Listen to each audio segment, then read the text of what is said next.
The March Up Country. By Xenophon. Book 1. Darius and Persides had 2 sons, the elder was named Artaxerxes, and the younger Cyrus. Now, as Darius lay sick and felt that the end of life drew near, he wished both his sons to be with him. The elder, as it chanced, was already there, but Cyrus he must needs send for from the province over which he had made him satrap, having appointed him general moreover of all the forces that muster in the plain of the Castellus. Thus Cyrus went up, taking with him Tissaphernes as his friend, and accompanied also by a body of Hellenes, 300 heavy armed men, under the command of Xenias the Persian one.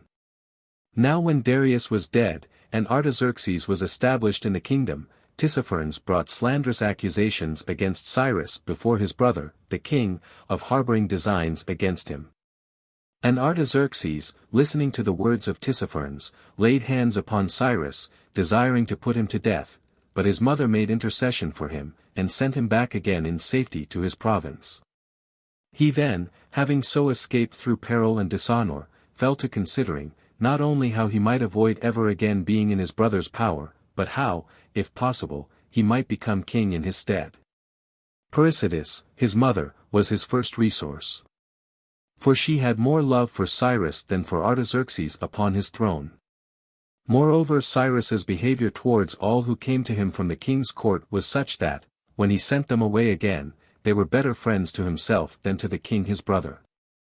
Nor did he neglect the barbarians in his own service, but trained them, at once to be capable as warriors and devoted adherents of himself.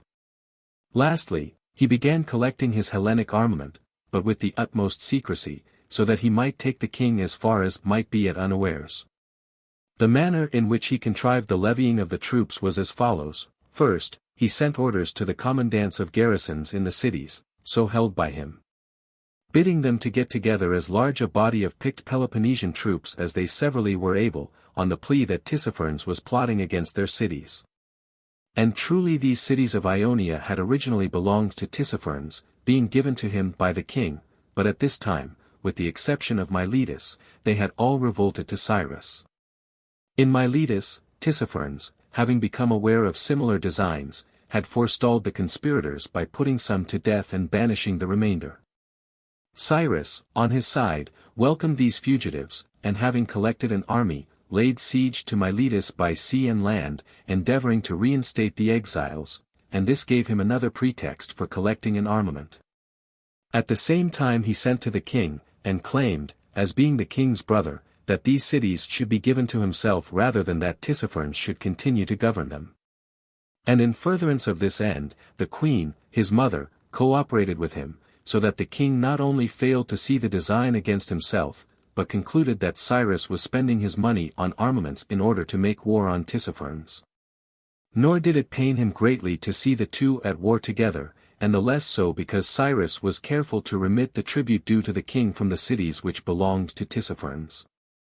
A third army was being collected for him in the Chersonese, over against Abydos, the origin of which was as follows. There was a Lacedaemonian exile, named Clearchus, with whom Cyrus had become associated. Cyrus admired the man, and made him a present of 10,000 darics too. Clearchus took the gold, and with the money raised an army, and using the Chersonese as his base of operations, set to work to fight the Thracians north of the Hellespont, in the interests of the Hellenes. And with such happy result that the Hellespontine cities, of their own accord, were eager to contribute funds for the support of his troops. In this way, again, an armament was being secretly maintained for Cyrus. Then there was the Thessalian Aristippus, Cyrus's friend who, under pressure of the rival political party at home, had come to Cyrus and asked him for pay for 2,000 mercenaries, to be continued for 3 months, which would enable him, he said, to gain the upper hand of his antagonists. Cyrus replied by presenting him with 6 months' pay for 4,000 mercenaries, only stipulating that Aristippus should not come to terms with his antagonists without final consultation with himself. In this way he secured to himself the secret maintenance of a 4th armament. Further, he bade Proxenus, a Boeotian, who was another friend, get together as many men as possible, and join him in an expedition which he meditated against the Pisidians who were causing annoyance to his territory. Similarly 2 other friends, Sophonetus the Stymphalian V, and Socrates the Achaean, had orders to get together as many men as possible and come to him, since he was on the point of opening a campaign, along with Milesian exiles, against Tissaphernes. These orders were duly carried out by the officers in question. 2. But when the right moment seemed to him to have come, at which he should begin his march into the interior, the pretext which he put forward was his desire to expel the Pisidians utterly out of the country. And he began collecting both his Asiatic and his Hellenic armaments, avowedly against that people. From Sardis in each direction his orders sped, to Clearchus, to join him there with the whole of his army. To Aristippus, to come to terms with those at home, and to dispatch to him the troops in his employ. To Xenias the Arcadian, who was acting as general-in-chief of the foreign troops in the cities, to present himself with all the men available, excepting only those who were actually needed to garrison the citadels. He next summoned the troops at present engaged in the siege of Miletus, and called upon the exiles to follow him on his intended expedition, promising them that if he were successful in his object, he would not pause until he had reinstated them in their native city. To this invitation they hearkened gladly, they believed in him, and with their arms they presented themselves at Sardis. So, too, Xenias arrived at Sardis with the contingent from the cities, 4,000 hoplites. Proxenus, also, with 1,500 hoplites and 500 light-armed troops, Sophonetus the Stymphalian, with 1,000 hoplites, Socrates the Achaean, with 500 hoplites. While the Megarian Passion came with 300 hoplites and 300 peltasts 6. This latter officer, as well as Socrates, belonged to the force engaged against Miletus. These all joined him at Sardis. But Tissaphernes did not fail to note these proceedings. An equipment so large pointed to something more than an invasion of Pisidia, so he argued, and with what speed he might, he set off to the king, attended by about 500 horse.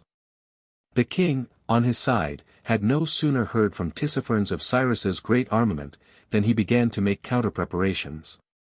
Thus Cyrus, with the troops which I have named, set out from Sardis, and marched on and on through Lydia 3 stages, making 22 parasangs 7, to the river Meander.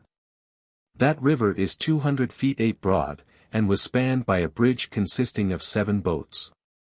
Crossing it, he marched through Phrygia a single stage, of 8 parasangs, to Colossae, an inhabited city 9, prosperous and large.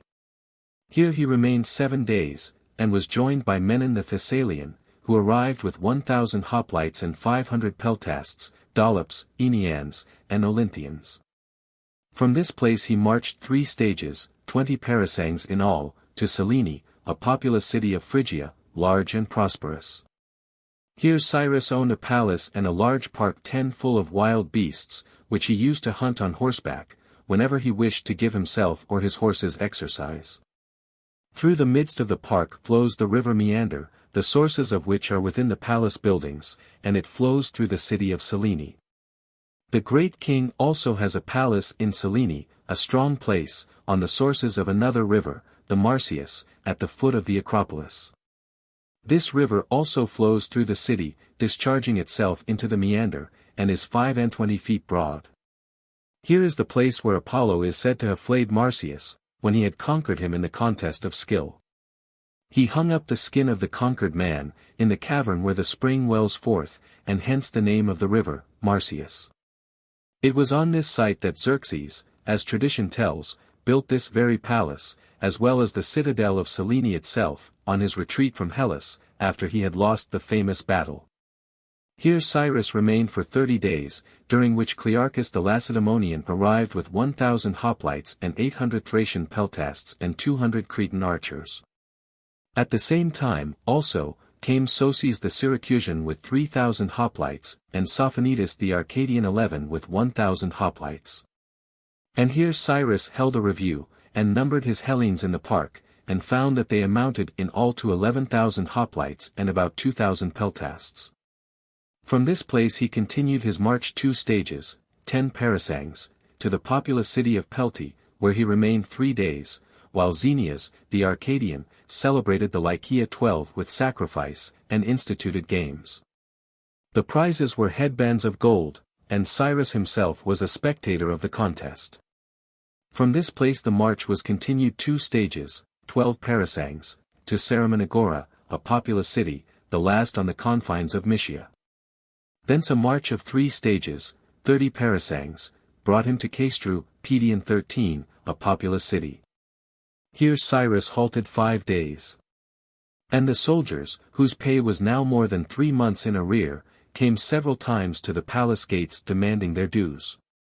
While Cyrus put them off with fine words and expectations, but could not conceal his vexation, for it was not his fashion to stint payment, when he had the means. At this point Epyaxa, the wife of Cynesis, the king of the Cilicians, arrived on a visit to Cyrus, and it was said that Cyrus received a large gift of money from the queen. At this date, at any rate, Cyrus gave the army 4 months' pay. The queen was accompanied by a bodyguard of Cilicians and Aspendians, and, if report speaks truly, Cyrus had intimate relations with the queen. From this place he marched 2 stages, 10 parasangs, to Thymbrium, a populous city. Here, by the side of the road, is the spring of Midas, the king of Phrygia, as it is called, where Midas, as the story goes, caught the satyr by drugging the spring with wine. From this place he marched 2 stages, 10 parasangs, to Tyrium, a populous city. Here he halted 3 days, and the Cilician queen, according to the popular account, begged Cyrus to exhibit his armament for her amusement. The latter being only too glad to make such an exhibition, held a review of the Hellenes and barbarians in the plain. He ordered the Hellenes to draw up their lines and post themselves in their customary battle order, each general marshalling his own battalion. Accordingly they drew up 4 deep. The right was held by Menon and those with him. The left by Clearchus and his men, the center by the remaining generals with theirs. Cyrus first inspected the barbarians, who marched past in troops of horses and companies of infantry. He then inspected the Hellenes, driving past them in his chariot, with the queen in her carriage. And they all had brass helmets and purple tunics, and greaves, and their shields uncovered 14. After he had driven past the whole body, he drew up his chariot in front of the center of the battle line, and sent his interpreter Pygres to the generals of the Hellenes, with orders to present arms and to advance along the whole line. This order was repeated by the generals to their men, and at the sound of the bugle, with shields forward and spears in rest, they advanced to meet the enemy. The pace quickened, and with a shout the soldiers spontaneously fell into a run, making in the direction of the camp. Great was the panic of the barbarians. The Cilician queen in her carriage turned and fled. The sutlers in the marketing place left their wares and took to their heels, and the Hellenes meanwhile came into camp with a roar of laughter. What astounded the queen was the brilliancy and order of the armament. But Cyrus was pleased to see the terror inspired by the Hellenes in the hearts of the Asiatics. From this place he marched on 3 stages, 20 parasangs, to Iconium, the last city of Phrygia, where he remained 3 days. Thence he marched through Lycaonia 5 stages, 30 parasangs. This was hostile country, and he gave it over to the Hellenes to pillage. At this point Cyrus sent back the Cilician queen to her own country by the quickest route. And to escort her he sent the soldiers of Menon, and Menon himself. With the rest of the troops he continued his march through Cappadocia 4 stages, 25 parasangs, to Dana, a populous city, large and flourishing. Here they halted 3 days, within which interval Cyrus put to death, on a charge of conspiracy, a Persian nobleman named Megafernes, a wearer of the royal purple, and along with him another high dignitary among his subordinate commanders. From this place they endeavored to force a passage into Cilicia. Now the entrance was by an exceedingly steep cart road, impracticable for an army in face of a resisting force. And report said that Cynesis was on the summit of the pass guarding the approach. Accordingly they halted a day in the plain, but next day came a messenger informing them that Cynesis had left the pass. Doubtless, after perceiving that Menon's army was already in Cilicia on his own side of the mountains. And he had further been informed that ships of war, belonging to the Lacedaemonians and to Cyrus himself, with Thamos on board as admiral, were sailing round from Ionia to Cilicia.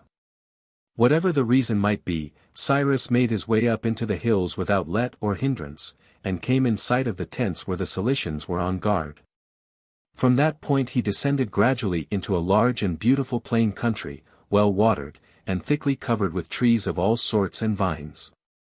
This plain produces sesame plentifully, as also panic and millet and barley and wheat. And it is shut in on all sides by a steep and lofty wall of mountains from sea to sea. Descending through this plain country, he advanced 4 stages, 25 parasangs, to Tarsus, a large and prosperous city of Cilicia.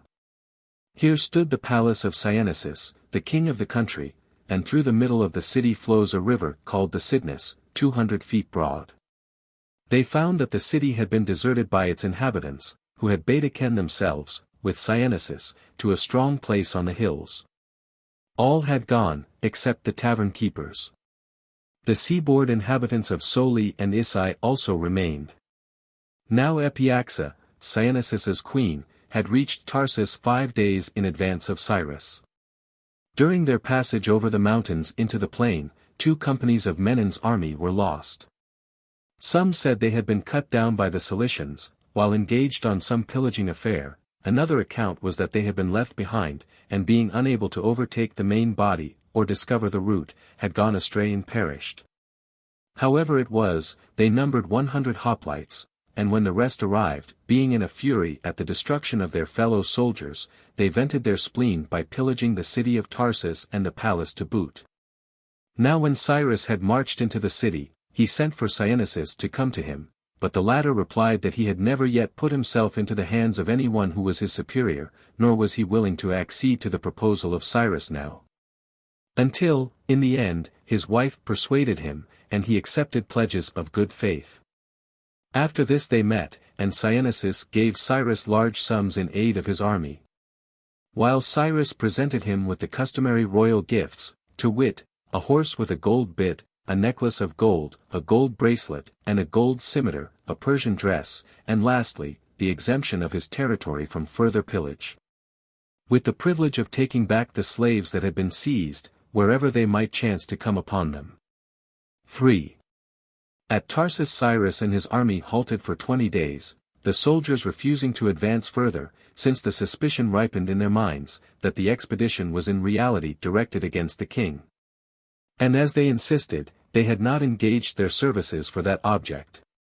Clearchus set the example of trying to force his men to continue their march. But he had no sooner started at the head of his troops than they began to pelt him and his baggage train, and Clearchus had a narrow escape of being stoned to death there and then. Later on, when he perceived that force was useless, he summoned an assembly of his own men, and for a long while he stood and wept, while the men gazed in silent astonishment. At last he spoke as follows: "Fellow soldiers, do not marvel that I am sorely distressed on account of the present troubles. Cyrus has been no ordinary friend to me. When I was in banishment he honored me in various ways, and made me also a present of 10,000 darics. These I accepted, but not to lay them up for myself for private use, not to squander them in pleasure, but to expend them on yourselves. And, first of all, I went to war with the Thracians, and with you to aid, I wreaked vengeance on them in behalf of Hellas, driving them out of the Chersonese, when they wanted to deprive its Hellenic inhabitants of their lands. But as soon as Cyrus summoned me, I took you with me and set out, so that, if my benefactor had any need of me, I might requite him for the good treatment I myself had received at his hands.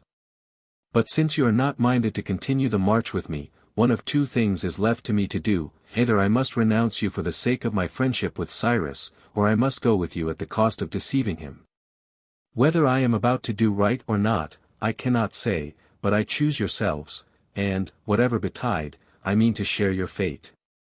Never shall it be said of me by any one that, having led Greek troops against the barbarians 15, I betrayed the Hellenes, and chose the friendship of the barbarian. No. Since you do not choose to obey and follow me, I will follow after you. Whatever betide, I will share your fate. I look upon you as my country, my friends, my allies, with you I think I shall be honored, wherever I be, without you I do not see how I can help a friend or hurt a foe. My decision is taken. Wherever you go, I go also." Such were his words.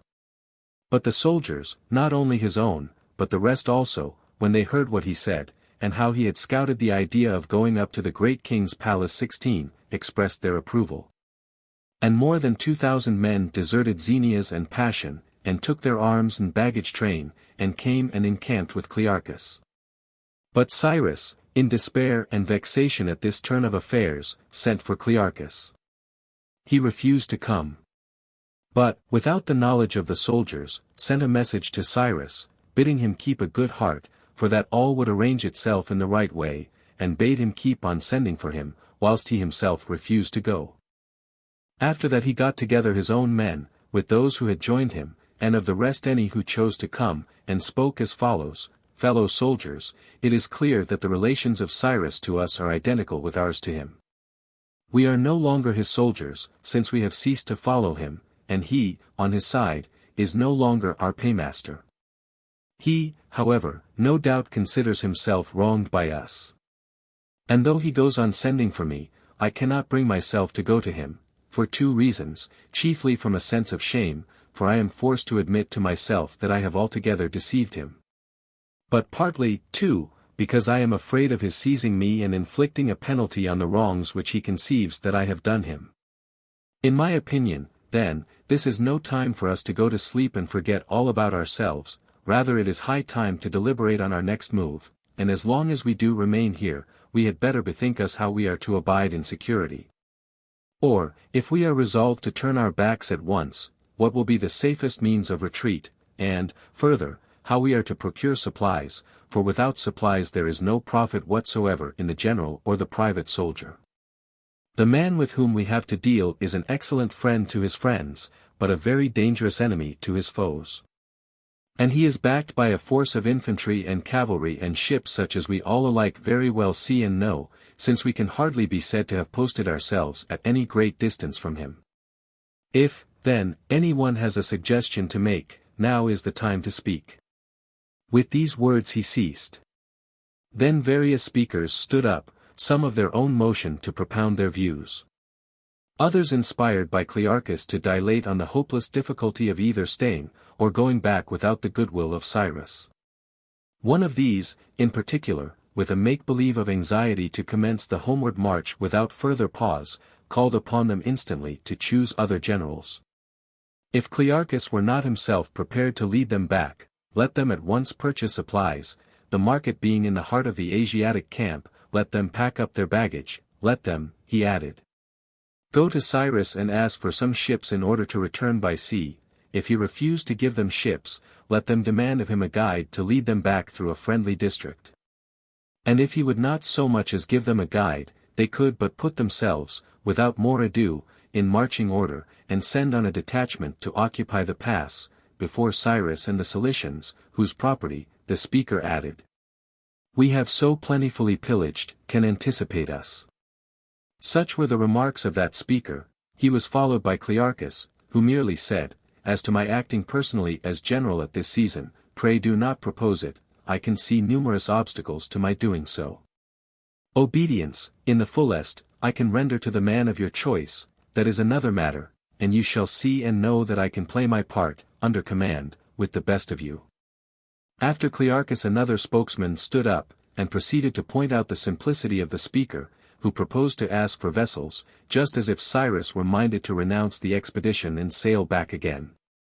And let me further point out, he said, what a simple-minded notion it is to beg a guide of the very man whose designs we are marring. If we can trust any guide whom Cyrus may vouchsafe to us, why not order Cyrus at once to occupy the pass on our behoof? For my part, I should think twice before I set foot on any ships that he might give us, for fear lest he should sink them with his men of war. And I should equally hesitate to follow any guide of his, he might lead us into some place out of which we should find it impossible to escape. I should much prefer, if I am to return home against the will of Cyrus at all, to give him the slip, and so be gone, which indeed is impossible. But these schemes are simply nonsensical.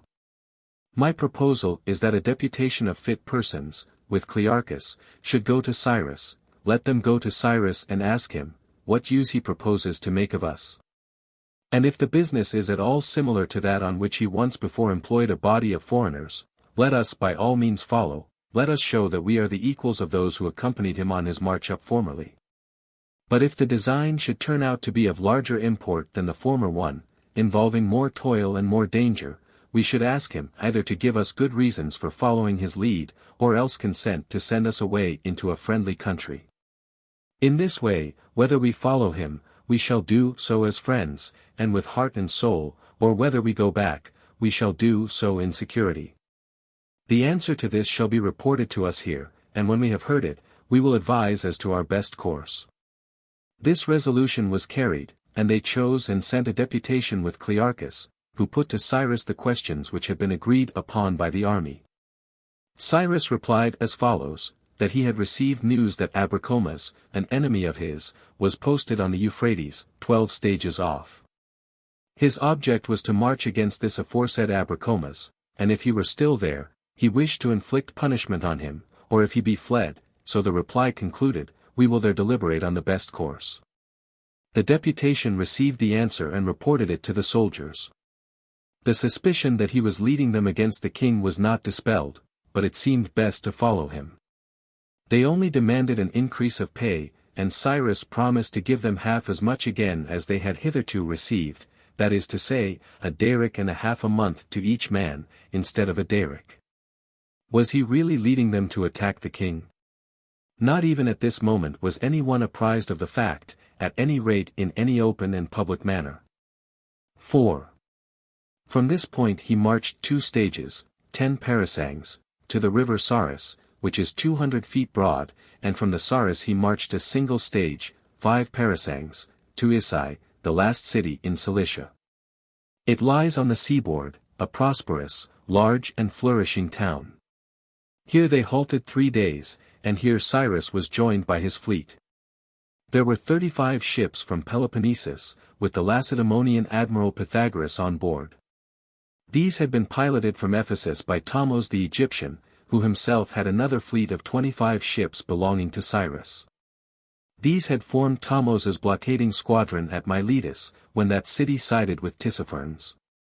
He had also used them in other military services rendered to Cyrus in his operations against that satrap. There was a third officer on board the fleet, the Lacedaemonian Chrysippus, who had been sent for by Cyrus, and had brought with him 700 hoplites, over whom he was to act as general in the service of Cyrus. The fleet lay at anchor opposite Cyrus's tent. Here too another reinforcement presented itself. This was a body of 400 hoplites, Hellenic mercenaries in the service of Abracomas, who deserted him for Cyrus, and joined in the campaign against the king. From Isai, he marched a single stage, 5 parasangs, to the gates of Cilicia and Syria. This was a double fortress, the inner and nearer one, which protects Cilicia, was held by Cynesis and a garrison of Cilicians. The outer and further one, protecting Syria, was reported to be garrisoned by a body of the king's troops. Through the gap between the 2 fortresses flows a river named the Carsus, which is 100 feet broad, and the whole space between was scarcely more than 600 yards. To force a passage here would be impossible, so narrow was the pass itself, with the fortification walls stretching down to the sea, and precipitous rocks above, while both fortresses were furnished with gates. It was the existence of this pass which had induced Cyrus to send for the fleet, so as to enable him to lead a body of hoplites inside and outside the gates. And so to force a passage through the enemy, if he were guarding the Syrian gate, as he fully expected to find Abracomas doing with a large army. This, however, Abracomas had not done. But as soon as he learnt that Cyrus was in Cilicia, he had turned round and made his exit from Phoenicia, to join the king with an army amounting, as report said, to 300,000 men. From this point Cyrus pursued his march, through Syria a single stage, 5 parasangs, to Myrandus, a city inhabited by Phoenicians, on the sea coast. This was a commercial port, and numerous merchant vessels were riding at anchor in the harbor. Here they halted 7 days, and here Xenias the Arcadian general, and Passion the Megarian got on board a trader, and having stowed away their most valuable effects, set sail for home. Most people explained the act as the outcome of a fit of jealousy, because Cyrus had allowed Clearchus to retain their men, who had deserted to him, in hopes of returning to Hellas instead of marching against the king. When the two had so vanished, a rumor spread that Cyrus was after them with some ships of war, and some hoped the cowards might be caught, others pitied them, if that should be their fate. But Cyrus summoned the generals and addressed them. Xenias and Passion, he said, have taken leave of us, but they need not flatter themselves that in so doing they have stolen into hiding. I know where they are gone. Nor will they owe their escape to speed. I have men of war to capture their craft, if I like. But heaven help me! If I mean to pursue them, never shall it be said of me, that I turn people to account as long as they stay with me, but as soon as they are minded to be off, I seize and maltreat them, and strip them of their wealth. Not so. Let them go with the consciousness that our behavior to them is better than theirs to us. And yet I have their children and wives safe under lock and key in trolleys, but they shall not be deprived even of these. They shall receive them back in return for their former goodness to me. So he spoke, and the Hellenes, even those who had been out of heart at the thought of marching up the country, when they heard of the nobleness of Cyrus, were happier and more eager to follow him on his path. After this Cyrus marched onwards 4 stages, 20 parasangs, to the river Calis. That river is 100 feet broad, and is stocked with tame fish which the Syrians regard as gods, and will not suffer to be injured, and so too the pigeons of the place. The villages in which they encamped belonged to Persides, as part of her girdle money 17. From this point he marched on 5 stages, 30 parasangs, to the sources of the river Dardas, which is 100 feet broad. Here stood the palace of Belasis, the ruler of Syria, with its park, which was a very large and beautiful one, and full of the products of all the seasons in their course. But Cyrus cut down the park and burnt the palace. Thence he marched on 3 stages, 15 parasangs, to the river Euphrates, which is nearly half a mile broad. A large and flourishing city, named Thapsacus, stands on its banks.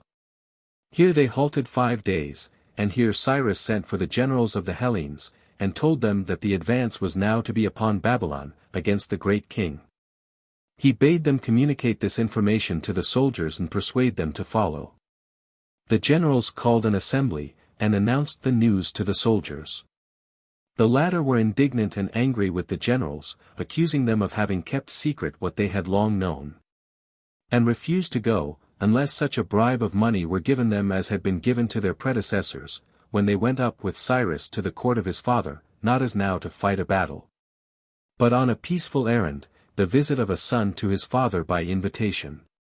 The demand was reported to Cyrus by the generals, and he undertook to give each man 5 silver minae as soon as Babylon was reached, and their pay in full, until he had safely conveyed them back to Ionia again. In this manner the Hellenic force were persuaded, that is to say, the majority of them. Menon, indeed, before it was clear what the rest of the soldiers would do, whether, in fact they would follow Cyrus or not, collected his own troops apart and made them the following speech. Men, he said, if you will listen to me, there is a method by which, without risk or toil, you may win the special favor of Cyrus beyond the rest of the soldiers. You ask what it is I would have you to do. I will tell you. Cyrus at this instant is begging the Hellenes to follow him to attack the king. I say then, cross the Euphrates at once, before it is clear what answer the rest will make. If they vote in favor of following, you will get the credit of having set the example, and Cyrus will be grateful to you. He will look upon you as being the hardiest in his cause, he will repay, as of all others he best knows how. While, if the rest vote against crossing, we shall go back again, but as the sole adherents, whose fidelity he can altogether trust, it is you whom Cyrus will turn to account, as commandants of garrisons or captains of companies. You need only ask him for whatever you want, and you will get it from him, as being the friends of Cyrus. The men heard and obeyed, and before the rest had given their answer, they were already across. But when Cyrus perceived that Menon's troops had crossed, he was well pleased, and he sent Glus to the division in question, with this message: "Soldiers, accept my thanks at present, eventually you shall thank me. I will see to that, or my name is not Cyrus." The soldiers therefore could not but pray heartily for his success, so high their hopes ran. But to Menon, it was said, he sent gifts with lordly liberality. This done, Cyrus proceeded to cross. And in his wake followed the rest of the armament to a man. As they forded, never a man was wetted above the chest, nor ever until this moment, said the men of the Pascus, had the river been so crossed on foot, boats had always been required. But these, at the present time, Abracomas, in his desire to hinder Cyrus from crossing, had been at pains to burn. Thus the passage was looked upon as a thing miraculous. The river had manifestly retired before the face of Cyrus, like a courtier bowing to his future king. From this place he continued his march through Syria 9 stages, 50 parasangs, and they reached the river Araxes. Here were several villages full of corn and wine, in which they halted 3 days, and provisioned the army. Thence he marched on through Arabia, keeping the Euphrates on the right, 5 desert stages, 35 parasangs. In this region the ground was one long level plain, stretching far and wide like the sea, full of absinthe, whilst all the other vegetation, whether wood or reed, was sweet-scented like spice or sweet herb. There were no trees. But there was wild game of all kinds, wild asses in greatest abundance, with plenty of ostriches. Besides these, there were bustards and antelopes. These creatures were occasionally chased by the cavalry. The asses, when pursued, would run forward a space, and then stand still, their pace being much swifter than that of horses, and as soon as the horses came close, they went through the same performance. The only way to catch them was for the riders to post themselves at intervals, and to hunt them in relays, as it were. The flesh of those they captured was not unlike venison, only more tender. No one was lucky enough to capture an ostrich. Some of the troopers did give chase, but it had soon to be abandoned, for the bird, in its effort to escape, speedily put a long interval between itself and its pursuers, plying its legs at full speed, and using its wings the while like a sail.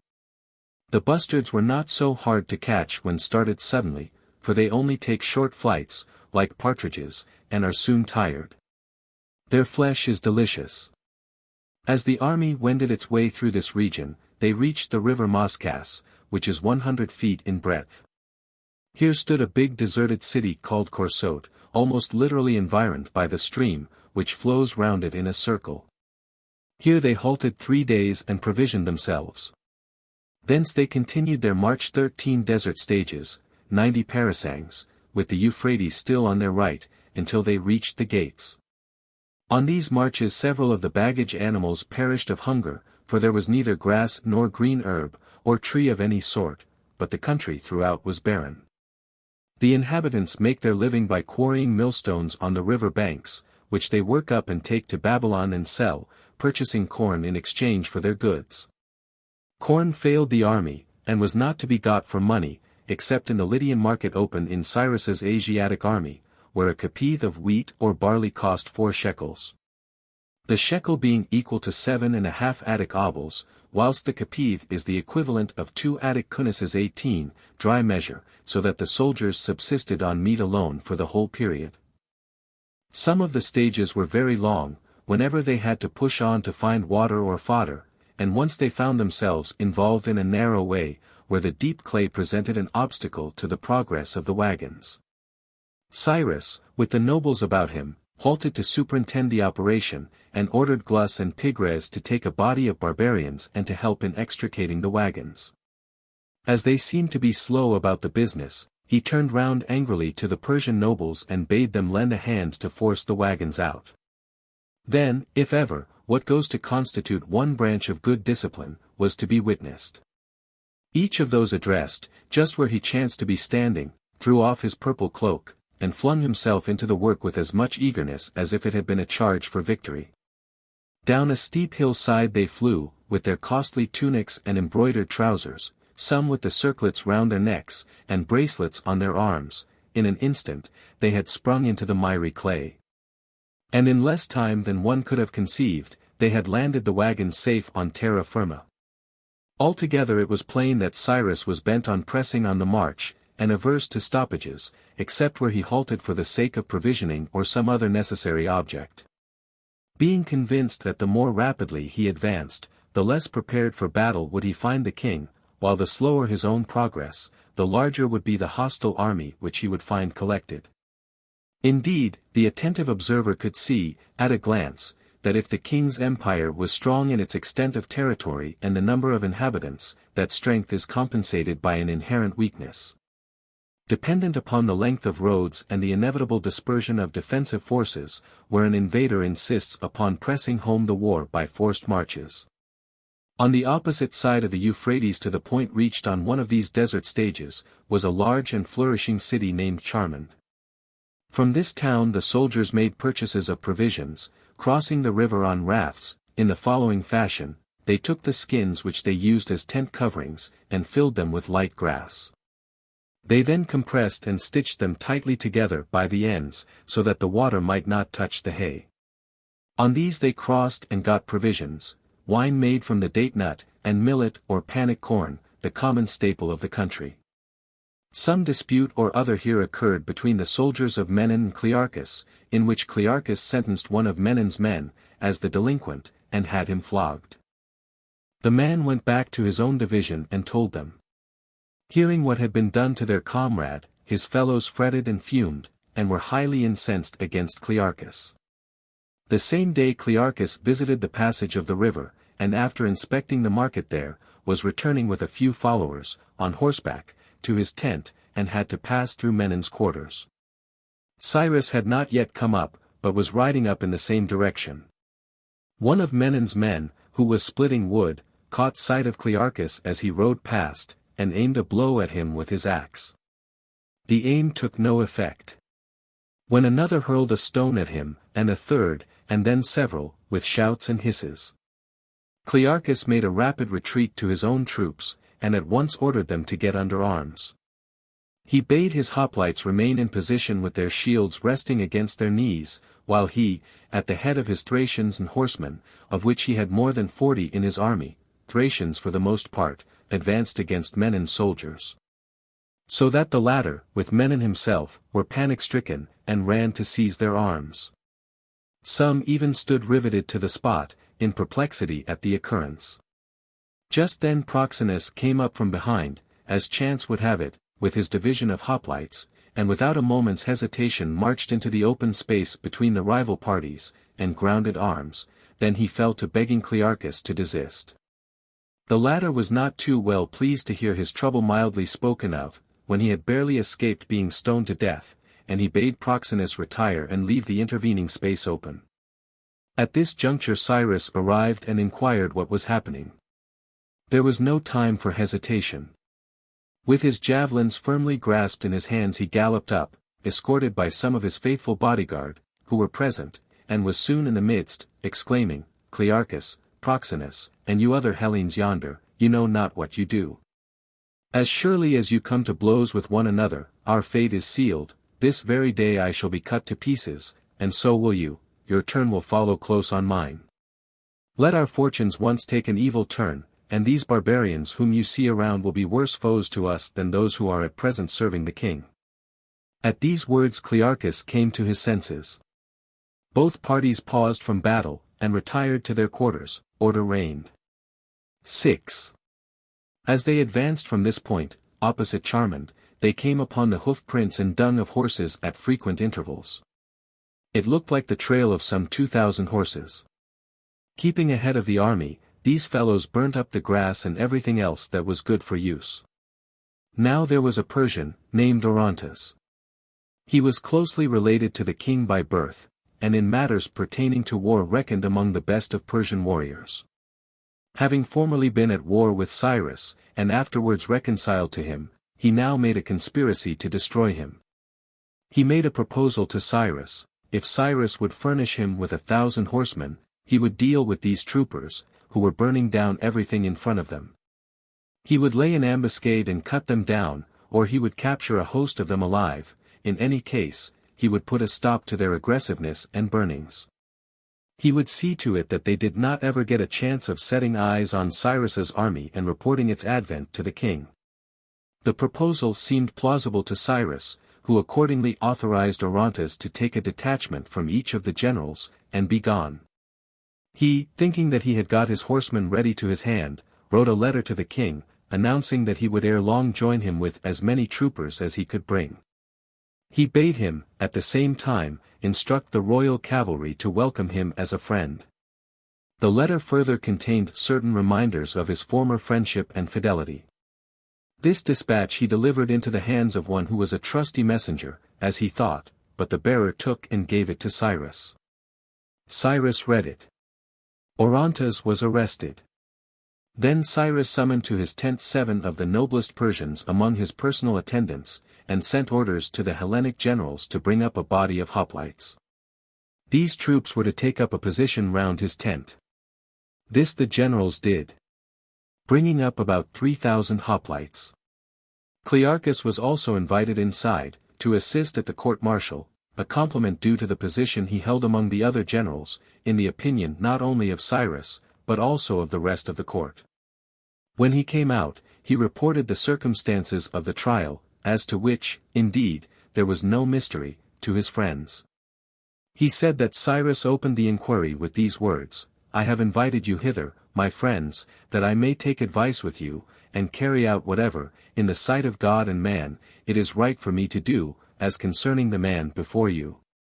Orontes. The prisoner was, in the first instance, given to me by my father, to be my faithful subject. In the next place, acting, to use his own words, under the orders of my brother, and having hold of the Acropolis of Sardis, he went to war with me. I met war with war, and forced him to think it more prudent to desist from war with me, whereupon we shook hands, exchanging solemn pledges. After that, and at this point Cyrus turned to Orontes, and addressed him personally: "After that, did I do you any wrong?" Answer: never.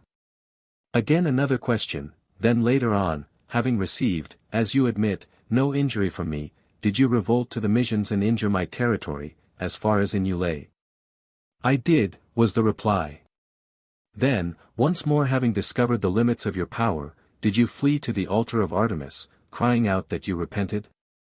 And did you thus work upon my feelings, that we a second time shook hands and made interchange of solemn pledges? Are these things so? Orontes again assented. Then what injury have you received from me, Cyrus asked, that now for the 3rd time, you have been detected in a treasonous plot against me? I must needs do so, he answered. Then Cyrus put one more question: but the day may come, may it not, when you will once again be hostile to my brother, and a faithful friend to myself? The other answered: even if I were, you could never be brought to believe it, Cyrus. At this point Cyrus turned to those who were present and said: such has been the conduct of the prisoner in the past, such is his language now. I now call upon you, and you first, Clearchus, to declare your opinion. What think you? And Clearchus answered: my advice to you is to put this man out of the way as soon as may be, so that we may be saved the necessity of watching him, and have more leisure, as far as he is concerned, to requite the services of those whose friendship is sincere. To this opinion, he told us, the rest of the court adhered. After that, at the bidding of Cyrus, each of those present, in turn, including the kinsman of Orontes, took him by the girdle. Which is as much as to say, let him die the death, and then those appointed led him out. And they who in old days were wont to do obeisance to him, could not refrain, even at that moment, from bowing down before him, albeit they knew he was being led forth to death. After they had conducted him to the tent of Artaxerxes, the trustiest of Cyrus's wand-bearers, none set eyes upon him ever again, alive or dead. No one, of his own knowledge, could declare the manner of his death. Though some conjectured one thing and some another. No tomb to mark his resting place, either then or since, was ever seen. 7. From this place Cyrus marched through Babylonia 3 stages, 12 parasangs. Now, on the 3rd stage, about midnight, Cyrus held a review of the Hellenes and Asiatics in the plain, expecting that the king would arrive the following day with his army to offer battle. He gave orders to Clearchus to take command of the right wing, and to Menon the Thessalian of the left, while he himself undertook to the disposition of his own forces in person. After the review, with the first approach of day, deserters from the great king arrived, bringing Cyrus information about the royal army. Then Cyrus summoned the generals and captains of the Hellenes, and held a council of war to arrange the plan of battle. He took this opportunity also to address the following words of compliment and encouragement to the meeting. Men of Hellas, he said, it is certainly not from dearth of barbarians to fight my battles that I put myself at your head as my allies, but because I hold you to be better and stronger than many barbarians. That is why I took you. See then that you prove yourselves to be men worthy of the liberty which you possess, and which I envy you. Liberty, it is a thing which, be well assured, I would choose in preference to all my other possessions, multiplied many times. But I would like you to know into what sort of struggle you are going, learn its nature from one who knows. Their numbers are great, and they come on with much noise, but if you can hold out against these two things, I confess I am ashamed to think, what a sorry set of folk you will find the inhabitants of this land to be. But you are men, and brave you must be, being men, it is agreed. Then if you wish to return home, any of you, I undertake to send you back, in such sort that your friends at home shall envy you. But I flatter myself I shall persuade many of you to accept what I will offer you here, in lieu of what you left at home. Here Gaulites, a Samian exile, and a trusty friend of Cyrus, being present, exclaimed, Cyrus, but some say you can afford to make large promises now, because you are in the crisis of impending danger. But let matters go well with you, will you recollect? They shake their heads. Indeed, some add that, even if you did recollect, and were ever so willing, you would not be able to make good all your promises, and repay. When Cyrus heard that, he answered, You forget, sirs, my father's empire stretches southwards to a region where men cannot dwell by reason of the heat, and northwards to a region uninhabitable through cold. But all the intervening space is mapped out in satrapies belonging to my brother's friends, so that if the victory be ours, it will be ours also to put our friends in possession in their room. On the whole my fear is, not that I may not have enough to give to each of my friends, but lest I may not have friends enough on whom to bestow what I have to give, and to each of you Hellenes I will give a crown of gold.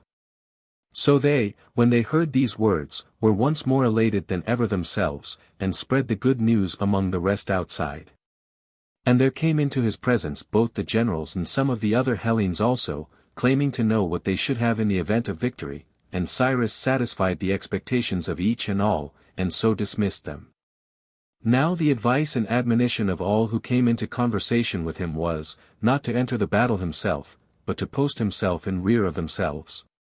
And at this season Clearchus put a question to him, But do you think that your brother will give battle to you, Cyrus? And Cyrus answered, Not without a battle, be assured, shall the prize be won.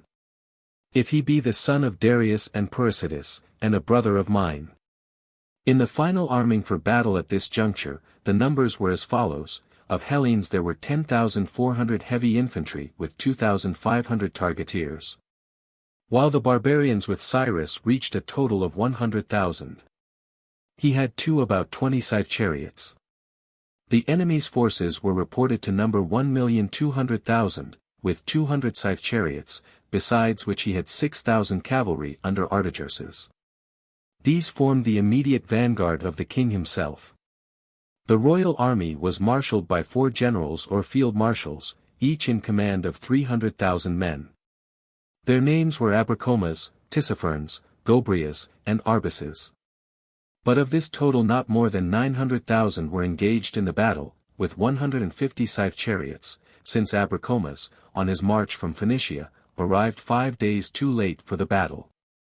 Such was the information brought to Cyrus by deserters who came in from the king's army before the battle, and it was corroborated after the battle by those of the enemy who were taken prisoners. From this place Cyrus advanced 1 stage, 3 parasangs, with the whole body of his troops, Hellenic and barbarian alike in order of battle.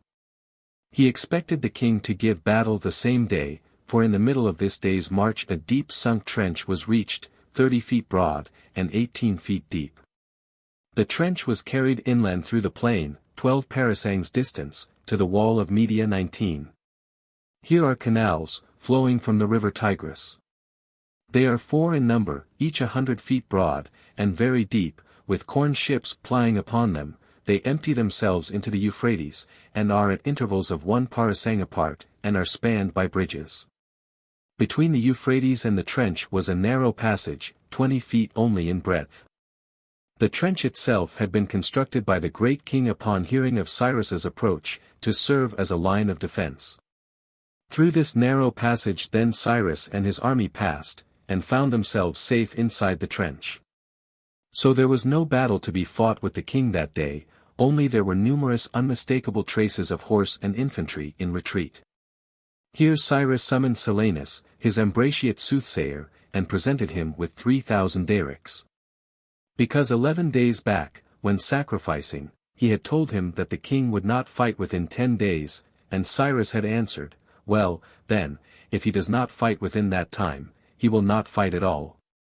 And if your prophecy comes true, I promise you 10 talents." So now, that the 10 days were past, he presented him with the above sum. But as the king had failed to hinder the passage of Cyrus's army at the trench, Cyrus himself and the rest concluded that he must have abandoned the idea of offering battle, so that next day Cyrus advanced with less than his former caution. On the 3rd day he was conducting the march, seated in his carriage, with only a small body of troops drawn up in front of him. The mass of the army was moving on in no kind of order, the soldiers having consigned their heavy arms to be carried in the wagons or on the backs of beasts. 8. It was already about full market time 20 and the halting place at which the army was to take up quarters was nearly reached, when Patagias, a Persian, a trusty member of Cyrus's personal staff, came galloping up at full speed on his horse, which was bathed in sweat, and to every one he met he shouted in Greek and Persian, as fast as he could ejaculate the words, "The king is advancing with a large army ready for battle." Then ensued a scene of wild confusion. The Hellenes and all alike were expecting to be attacked on the instant, and before they could form their lines. Cyrus sprang from his carriage and donned his corslet. Then leaping on to his charger's back, with the javelins firmly clutched, he passed the order to the rest, to arm themselves and fall into their several ranks. The orders were carried out with alacrity, the ranks shaped themselves. Clearchus held the right wing resting on the Euphrates, Proxenus was next, and after him the rest, while Menon with his troops held the Hellenic left. Of the Asiatics, a body of Paphlagonian cavalry, 1,000 strong, were posted beside Clearchus on the right, and with them stood the Hellenic peltasts. On the left was Areus, Cyrus's second in command, and the rest of the barbarian host. Cyrus was with his bodyguard of cavalry about 600 strong, all armed with corslets like Cyrus, and cuirasses and helmets, but not so Cyrus, he went into battle with head unhelmeted 21. So too all the horses with Cyrus wore forehead pieces and breast pieces, and the troopers carried short Hellenic swords. It was now midday, and the enemy was not yet in sight. But with the approach of afternoon was seen dust like a white cloud, and after a considerable interval a black pall as it were spread far and high above the plain. As they came nearer, very soon was seen here and there a glint of bronze and spear points, and the ranks could plainly be distinguished. On the left were troopers wearing white cuirasses. "That is Tissaphernes in command," they said, and next to these a body of men bearing wicker shields, and next again heavy armed infantry, with long wooden shields reaching to the feet. These were the Egyptians, they said, and then other cavalry, other bowmen, all were in national divisions, each nation marching in densely crowded squares.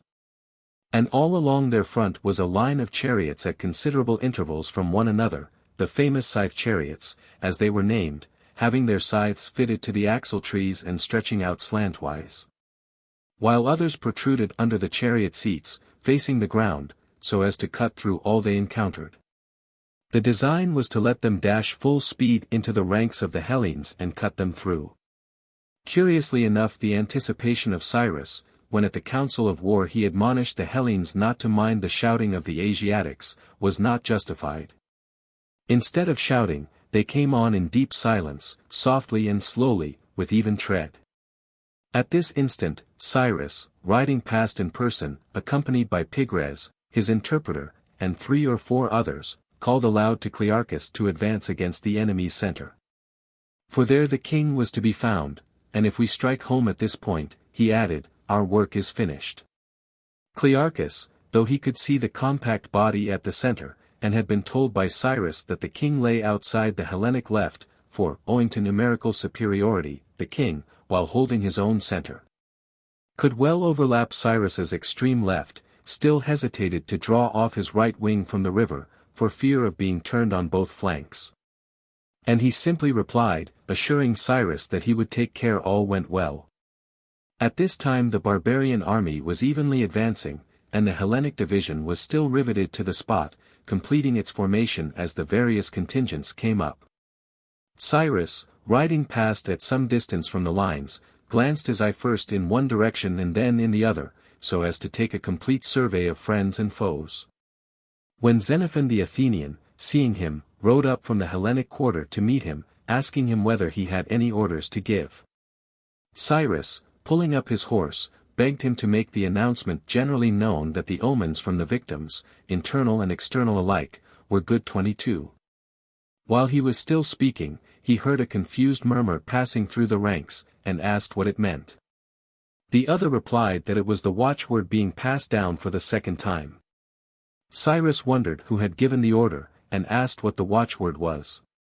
On being told it was, Zeus our Savior and victory, he replied, I accept it, so let it be, and with that remark rode away to his own position.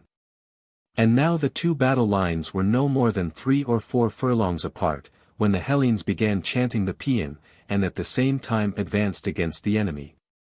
But with the forward movement a certain portion of the line curved onwards in advance, with wave-like sinuosity, and the portion left behind quickened to a run. And simultaneously a thrilling cry burst from all lips, like that in honor of the war god, Illelu. Illelu. And the running became general. Some say they clashed their shields and spears, thereby causing terror to the horses. 23. And before they had got within arrow-shot the barbarians swerved and took to flight. And now the Hellenes gave chase with might and main, checked only by shouts to one another not to race, but to keep their ranks. The enemy's chariots, reft of their charioteers, swept onwards, some through the enemy themselves, others past the Hellenes. They, as they saw them coming, opened a gap and let them pass. One fellow, like some dumbfounded mortal on a racecourse, was caught by the heels, but even he, they said, received no hurt, nor indeed, with the single exception of someone on the left wing who was said to have been wounded by an arrow, did any Hellene in this battle suffer a single hurt. Cyrus, seeing the Hellenes conquering, as far as they at any rate were concerned, and in hot pursuit, was well content. But in spite of his joy and the salutations offered him at that moment by those about him, as though he were already king, he was not led away to join in the pursuit, but keeping his squadron of 600 horsemen in close order, waited and watched to see what the king himself would do. The king, he knew, held the center of the Persian army.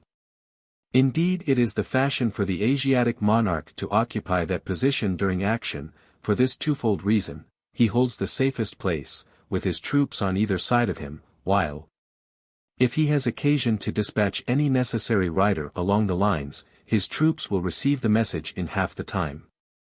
The king accordingly on this occasion held the center of his army, but for all that, he was outside Cyrus's left wing, and seeing that no one offered him battle in front, nor yet the troops in front of him, he wheeled as if to encircle the enemy. It was then that Cyrus, in apprehension lest the king might get round to the rear and cut to pieces the Hellenic body, charged to meet him.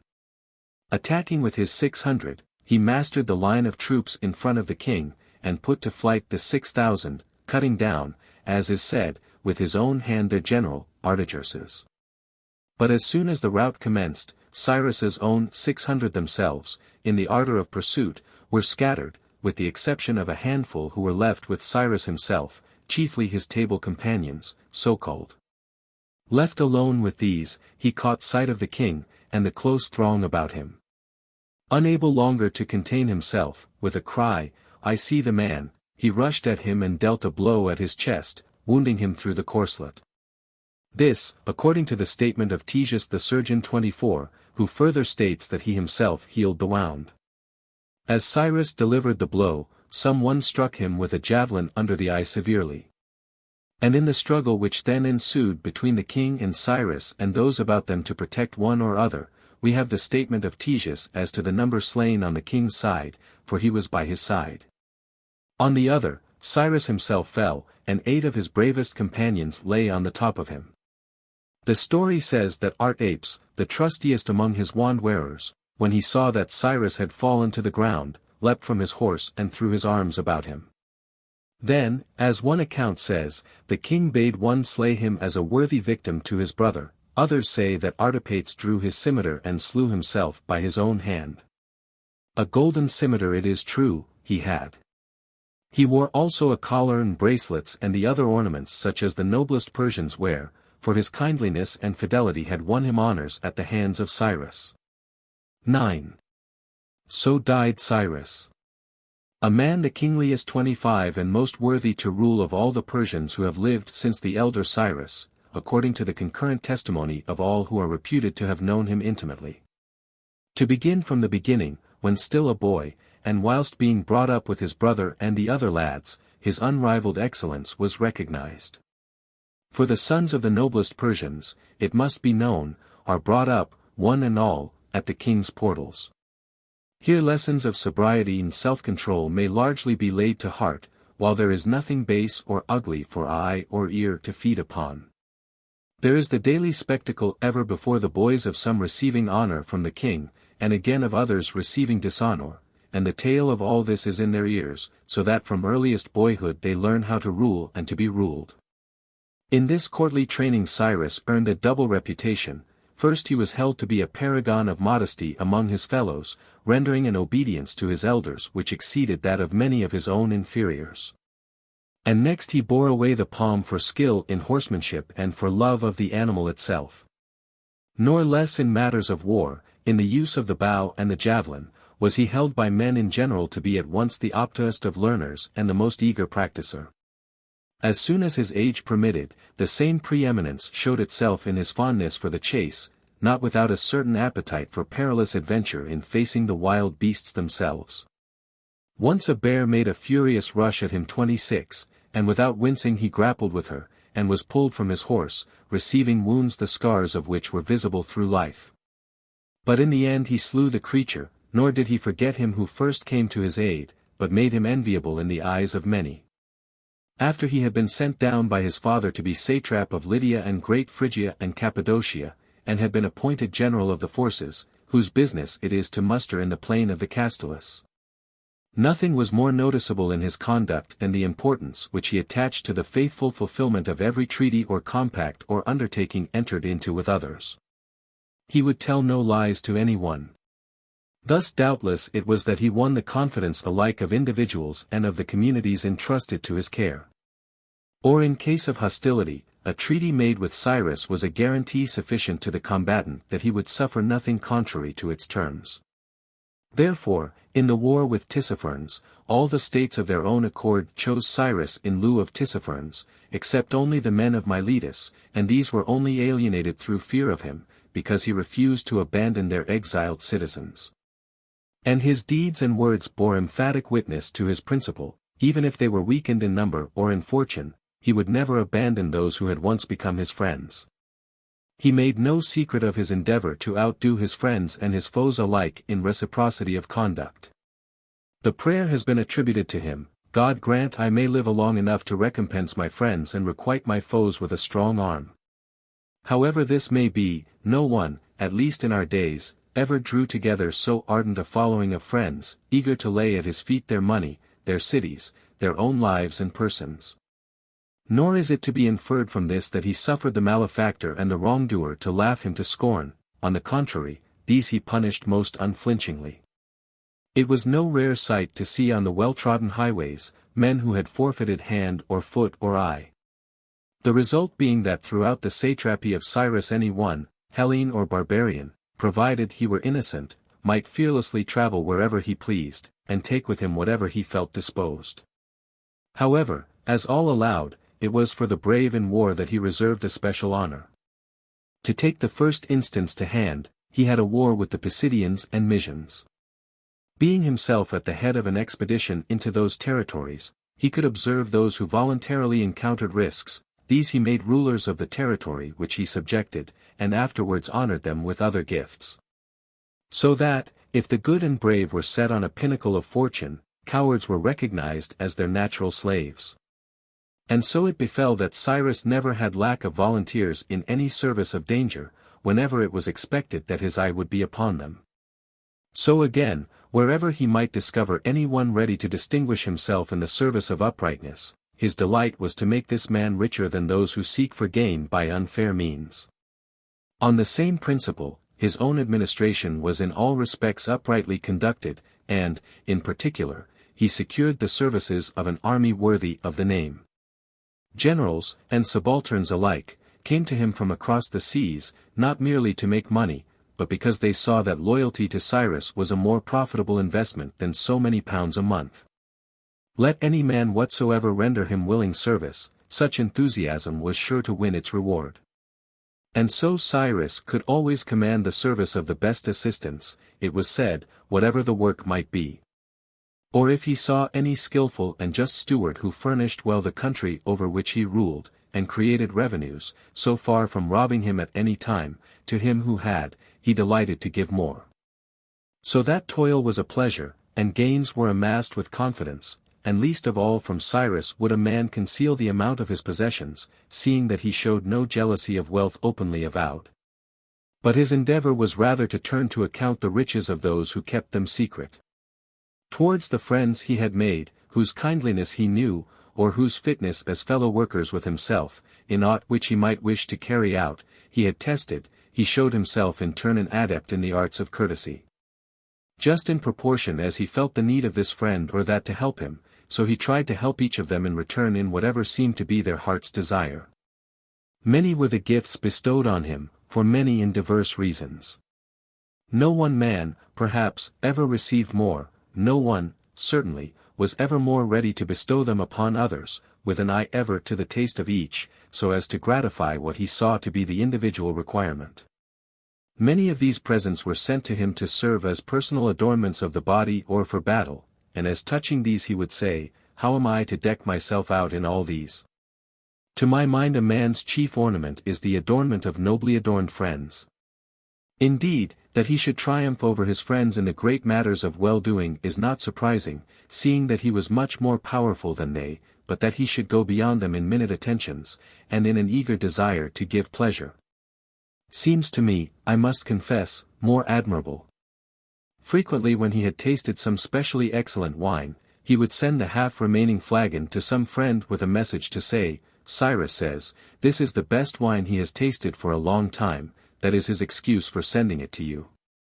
He hopes you will drink it up today with a choice party of friends." Or, perhaps, he would send the remainder of a dish of geese, half loaves of bread, and so forth, the bearer being instructed to say, "This is Cyrus's favorite dish, he hopes you will taste it yourself." Or, perhaps, there was a great dearth of provender, when, through the number of his servants and his own careful forethought, he was enabled to get supplies for himself. At such times he would send to his friends in different parts, bidding them feed their horses on his hay, since it would not do for the horses that carried his friends to go starving. Then, on any long march or expedition, where the crowd of lookers-on would be large, he would call his friends to him and entertain them with serious talk, as much as to say, "These I delight to honor." So that, for myself, and from all that I can hear, should be disposed to say that no one, Greek or barbarian, was ever so beloved. In proof of this, I may cite the fact that, though Cyrus was the king's vassal and slave, no one ever forsook him to join his master, if I may except the attempt of Orontes, which was abortive. That man, indeed, had to learn that Cyrus was closer to the heart of him on whose fidelity he relied than he himself was. On the other hand, many a man revolted from the king to Cyrus, after they went to war with one another. Nor were these nobodies, but rather persons high in the king's affection, yet for all that, they believed that their virtues would obtain a reward more adequate from Cyrus than from the king. Another great proof at once of his own worth and of his capacity rightly to discern all loyal, loving and firm friendship is afforded by an incident which belongs to the last moment of his life. He was slain, but fighting for his life beside him fell also every one of his faithful bodyguard of friends and table companions, with the sole exception of Artaxerxes, who was in command of the cavalry on the left. And he no sooner perceived the fall of Cyrus than he betook himself to flight, with the whole body of troops under his lead. Then the head of Cyrus and his right hand were severed from the body. But the king and those about him pursued and fell upon the Syrian camp, and the troops of Artaxerxes no longer stood their ground, but fled through their own camp back to the halting place of the night before, a distance of 4 parasangs, it was said. So the king and those with him fell to ravaging right and left, and amongst other spoil he captured the Phocian woman, who was a concubine of Cyrus, witty and beautiful, if fame speaks correctly. The Milesian, who was the younger, was also seized by some of the king's men, but, letting go her outer garment, she made good her escape to the Hellenes, who had been left among the camp followers on guard. These fell at once into line and put to the sword many of the pillagers, though they lost some men themselves. They stuck to the place and succeeded in saving not only that lady, but all else, whether chattels or human beings, which lay within their reach. At this point the king and the Hellenes were something like 3 miles apart. The one set were pursuing their opponents just as if their conquest had been general, the others were pillaging as merrily as if their victory were already universal. But when the Hellenes learnt that the king and his troops were in the baggage camp, and the king, on his side, was informed by Tissaphernes that the Hellenes were victorious in their quarter of the field, and had gone forward in pursuit, the effect was instantaneous. The king massed his troops and formed into line. Clearchus summoned Proxenus, who was next him, and debated whether to send a detachment or to go in a body to the camp to save it. Meanwhile the king was seen again advancing, as it seemed, from the rear. And the Hellenes, turning right about, prepared to receive his attack then and there. But instead of advancing upon them at that point, he drew off, following the line by which he had passed earlier in the day, outside the left wing of his opponent. And so picked up in his passage those who had deserted to the Hellenes during the battle, as also Tissaphernes and his division. The latter had not fled in the first shock of the encounter, he had charged parallel to the line of the Euphrates into the Greek peltasts, and through them. But charge as he might, he did not lay low a single man. On the contrary, the Hellenes made a gap to let them through, hacking them with their swords and hurling their javelins as they passed. Episthanes of Amphipolis was in command of the peltasts, and he showed himself a sensible man, it was said. Thus it was that Tissaphernes, having got through haphazard, with rather the worst of it, failed to wheel round and return the way he came, but reaching the camp of the Hellenes, there fell in with the king. And falling into order again, the 2 divisions advanced side by side. When they were parallel with the original left wing of the Hellenes, fear seized the latter lest they might take them in flank and enfold them on both sides and cut them down. In this apprehension they determined to extend their line and place the river on their rear. But while they deliberated, the king passed by and ranged his troops in line to meet them, in exactly the same position in which he had advanced to offer battle at the commencement of the engagement. The Hellenes, now seeing them in close proximity and in battle order, once again raised the paean and began the attack with still greater enthusiasm than before, and once again the barbarians did not wait to receive them, but took to flight. Even at a greater distance than before. The Hellenes pressed the pursuit until they reached a certain village, where they halted, for above the village rose a mound, on which the king and his party rallied and reformed. They had no infantry any longer, but the crest was crowded with cavalry, so that it was impossible to discover what was happening. They did see, they said, the royal standard, a kind of golden eagle, with wings extended, perched on a bar of wood and raised upon a lance. But as soon as the Hellenes again moved onwards, the hostile cavalry at once left the hillock, not in a body any longer, but in fragments, some streaming from one side, some from another. And the crest was gradually stripped of its occupants, till at last the company was gone. Accordingly, Clearchus did not ascend the crest, but posting his army at its base, he sent Lysias of Syracuse and another to the summit, with orders to inspect the condition of things on the other side, and to report results. Lysias galloped up and investigated, bringing back news that they were fleeing might and main. Almost at that instant the sun sank beneath the horizon. There the Hellenes halted. They grounded arms and rested, marveling the while that Cyrus was not anywhere to be seen, and that no messenger had come from him. For they were in complete ignorance of his death, and conjectured that either he had gone off in pursuit, or had pushed forward to occupy some point. Left to themselves, they now deliberated, whether they should stay where they were and have the baggage train brought up, or should return to camp. They resolved to return, and about supper time reached the tents. Such was the conclusion of this day. They found the larger portion of their property pillaged, eatables and drinkables alike, not excepting the wagons laden with corn and wine, which Cyrus had prepared in case of some extreme need overtaking the expedition. To divide among the Hellenes. There were 400 of these wagons, it was said, and these had now been ransacked by the king and his men. So that the greater number of the Hellenes went supperless, having already gone without their breakfasts, since the king had appeared before the usual halt for breakfast. Accordingly, in no better plight than this they passed the night. How do you find this book? Any thoughts about the book or the author? Any suggestion for improvement? Please take a moment to share your thoughts in a comment. If you like it, share it with your friends who might enjoy it as well. Subscribe to keep in touch. Visit CompleteAudiobooks.com for more quality content. Book 2. In the previous book will be found a full account of the method by which Cyrus collected a body of Greeks when meditating an expedition against his brother Artaxerxes, as also of various occurrences on the march up. Of the battle itself, and of the death of Cyrus. And lastly, a description of the arrival of the Hellenes in camp after the battle, and as to how they betook themselves to rest, none suspecting but what they were altogether victorious and that Cyrus lived. With the break of day the generals met, and were surprised that Cyrus should not have appeared himself, or at any rate have sent someone to tell them what to do. Accordingly, they resolved to put what they had together, to get under arms, and to push forward until they effected junction with Cyrus.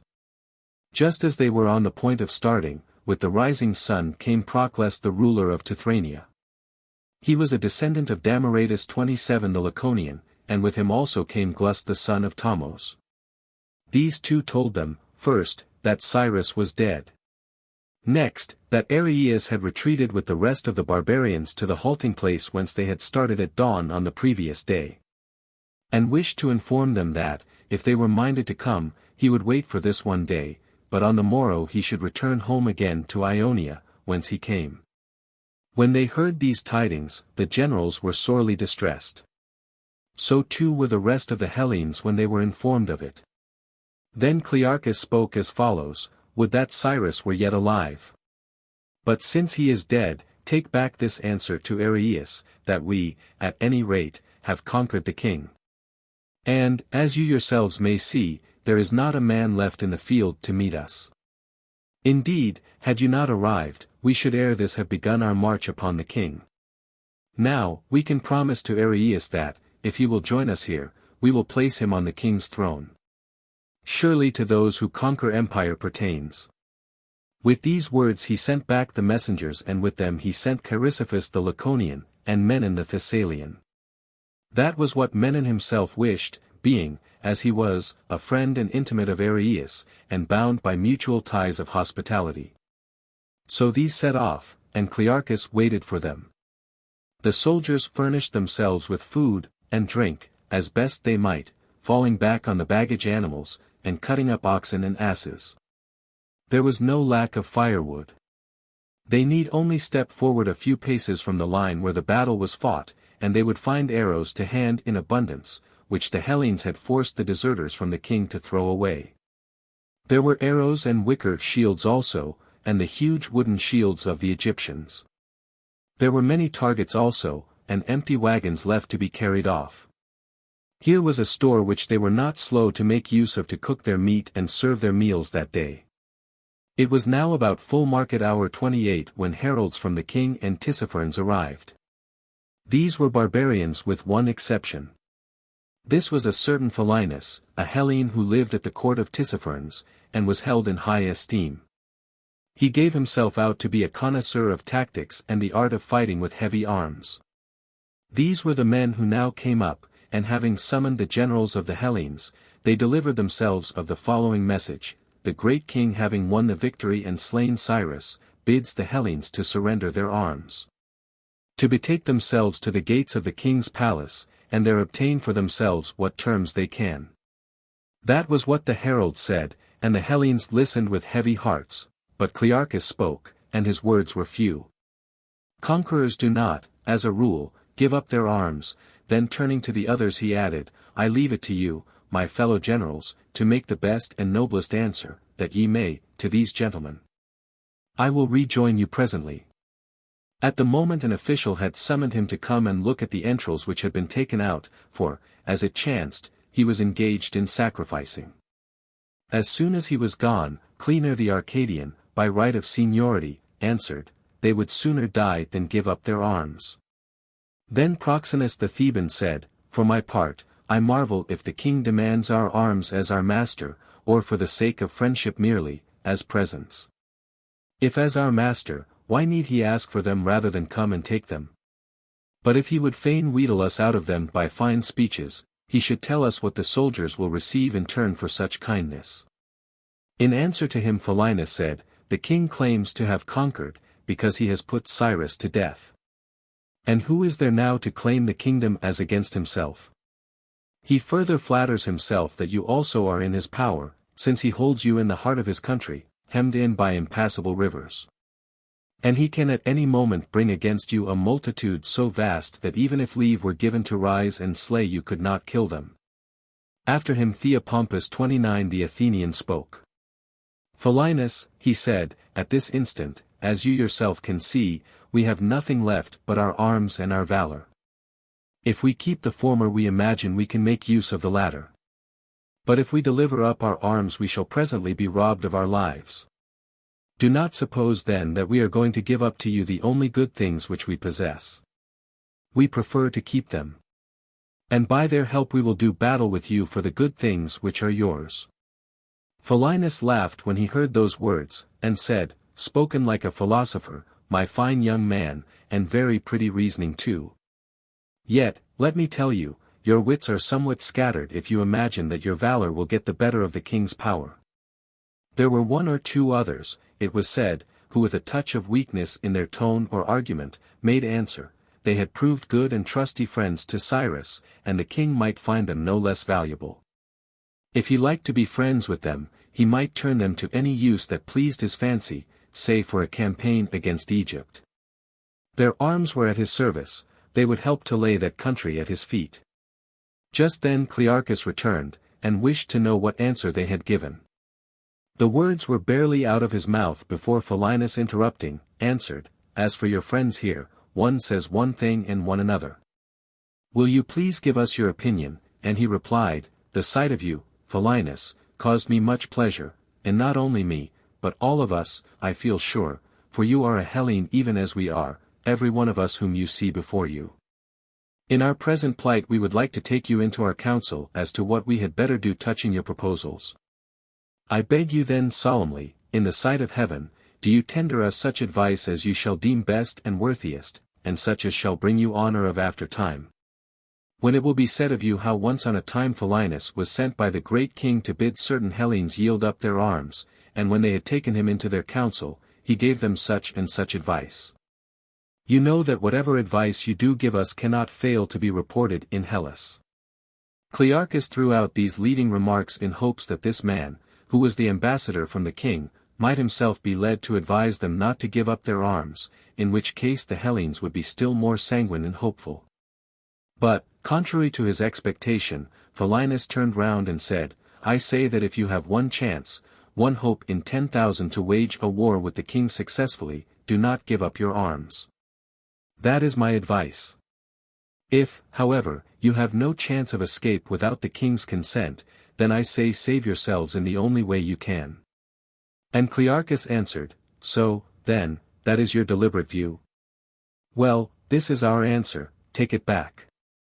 We conceive that in either case, whether we are expected to be friends with the king, we shall be worth more as friends if we keep our arms than if we yield them to another. Or whether we are to go to war, we shall fight better with them than without. And Philinus said, That answer we will repeat, but the king bade me tell you this besides, whilst you remain here there is truce. But one step forward or one step back, the truce ends, there is war. Will you then please inform us as to that point also? Are you minded to stop and keep truce, or is there to be war? What answer shall I take from you? And Clearchus replied, Pray answer that we hold precisely the same views on this point as the king. How say you the same views? Asked Philinus. Clearchus made answer, As long as we stay here there is truce, but a step forward or a step backward, the truce ends, there is war. The other again asked, Peace or war, what answer shall I make? Clearchus returned answer once again in the same words, Truce if we stop, but if we move forwards or backwards war. But what he was minded really to do, that he refused to make further manifest. 2. Philinus and those that were with him turned and went. But the messengers from Areus, Procles and Chrysippus came back. As to Menon, he stayed behind with Areus. They brought back this answer from Areus, There are many Persians, he says, better than himself who will not suffer him to sit upon the king's throne. But if you are minded to go back with him, you must join him this very night, otherwise he will set off himself tomorrow on the homeward route. And Clearchus said, It had best stand thus between us then. If we come, well and good, be it as you propose, but if we do not come, do whatsoever you think most conducive to your interests. And so he kept these also in the dark as to his real intention. After this, when the sun was already sinking, he summoned the generals and officers, and made the following statement, Sirs, I sacrificed and found the victims unfavorable to an advance against the king. After all, it is not so surprising perhaps, for, as I now learn, between us and the king flows the river Tigris, navigable for big vessels, and we could not possibly cross it without boats, and boats we have none. On the other hand, to stop here is out of the question, for there is no possibility of getting provisions. However, the victims were quite agreeable to us joining the friends of Cyrus. This is what we must do then. Let each go away and sup on whatever he has. At the first sound of the bugle to turn in, get kit and baggage together, at the second signal, place them on the baggage animals. And at the third, fall in and follow the lead, with the baggage animals on the inside protected by the river, and the troops outside. After hearing the orders, the generals and officers retired, and did as they were bid. And for the future Clearchus led, and the rest followed in obedience to his orders, not that they had expressly chosen him, but they saw that he alone had the sense and wisdom requisite in a general, while the rest were inexperienced 30. Here, under cover of the darkness which descended, the Thracian Miltosides, with 40 horsemen and 300 Thracian infantry, deserted to the king. But the rest of the troops, Clearchus leading and the rest following in accordance with the orders promulgated, took their departure, and about midnight reached their first stage, having come up with Areus and his army. They grounded arms just as they stood in rank, and the generals and officers of the Hellenes met in the tent of Areus. There they exchanged oaths, the Hellenes on the one side and Areus with his principal officers on the other, not to betray one another, but to be true to each other as allies. The Asiatics further solemnly pledged themselves by oath to lead the way without treachery. The oaths were ratified by the sacrifice of a bull, a wolf 31, a boar, and a ram over a shield. The Hellenes dipped a sword, the barbarians a lance, into the blood of the victims. As soon as the pledge was taken, Clearchus spoke, and now, Areus, he said, since you and we have one expedition in prospect, will you tell us what you think about the route? Shall we return the way we came, or have you devised a better? He answered, To return the same way is to perish to a man by hunger, for at this moment we have no provisions whatsoever. During the 17 last stages, even on our way hither, we could extract nothing from the country. Or, if there was now and again anything, we passed over and utterly consumed it. At this time our project is to take another and a longer journey certainly, but we shall not be in straits for provisions. The earliest stages must be very long as we can make them. The object is to put as large a space as possible between us and the royal army. Once we are 2 or 3 days' journey off, the danger is over. The king will never overtake us. With a small army he will not dare to dog our heels, and with a vast equipment he will lack the power to march quickly. Perhaps he, too, may even find a scarcity of provisions. There, said he, you asked for my opinion, see, I have given it. Here was a plan of the campaign, which was equivalent to a stampede. Helter-skelter they were to run away, or get into hiding somehow, but fortune proved a better general.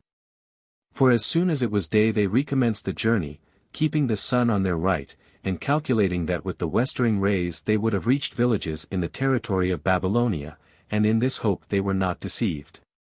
While it was yet afternoon, they thought they caught sight of some of the enemy's cavalry, and those of the Hellenes who were not in rank ran to their ranks. And Areus, who was riding in a wagon to nurse a wound, got down and donned his cuirass, the rest of his party following his example.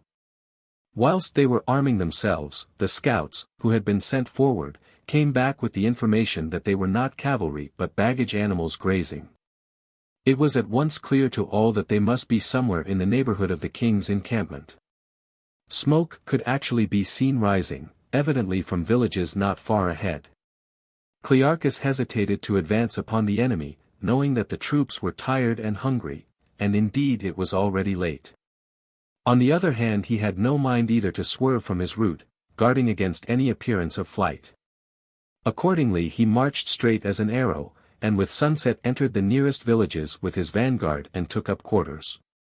These villages had been thoroughly sacked and dismantled by the royal army, down to the very woodwork and furniture of the houses. Still, the vanguard contrived to take up their quarters in some sort of fashion.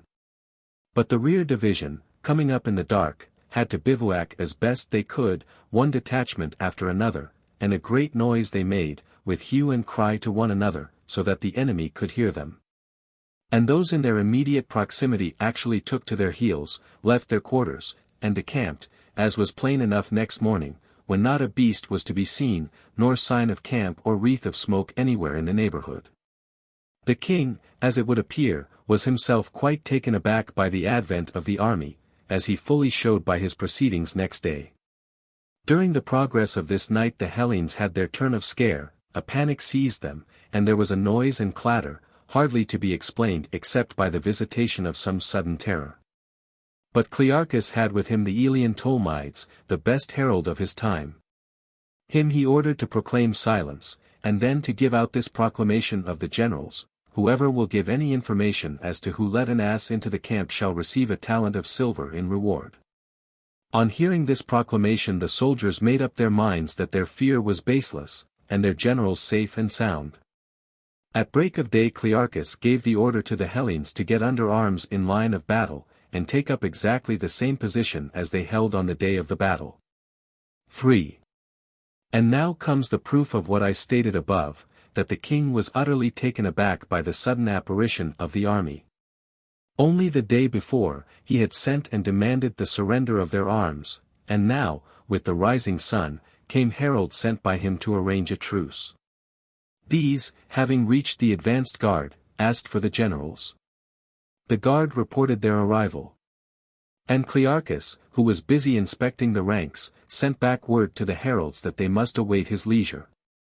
Having carefully arranged the troops so that from every side they might present the appearance of a compact battle line without a single unarmed man in sight, he summoned the ambassadors, and himself went forward to meet them with the soldiers, who for choice accoutrement and noble aspect were the flower of his force. A course which he had invited the other generals also to adopt. And now, being face to face with the ambassadors, he questioned them as to what their wishes were.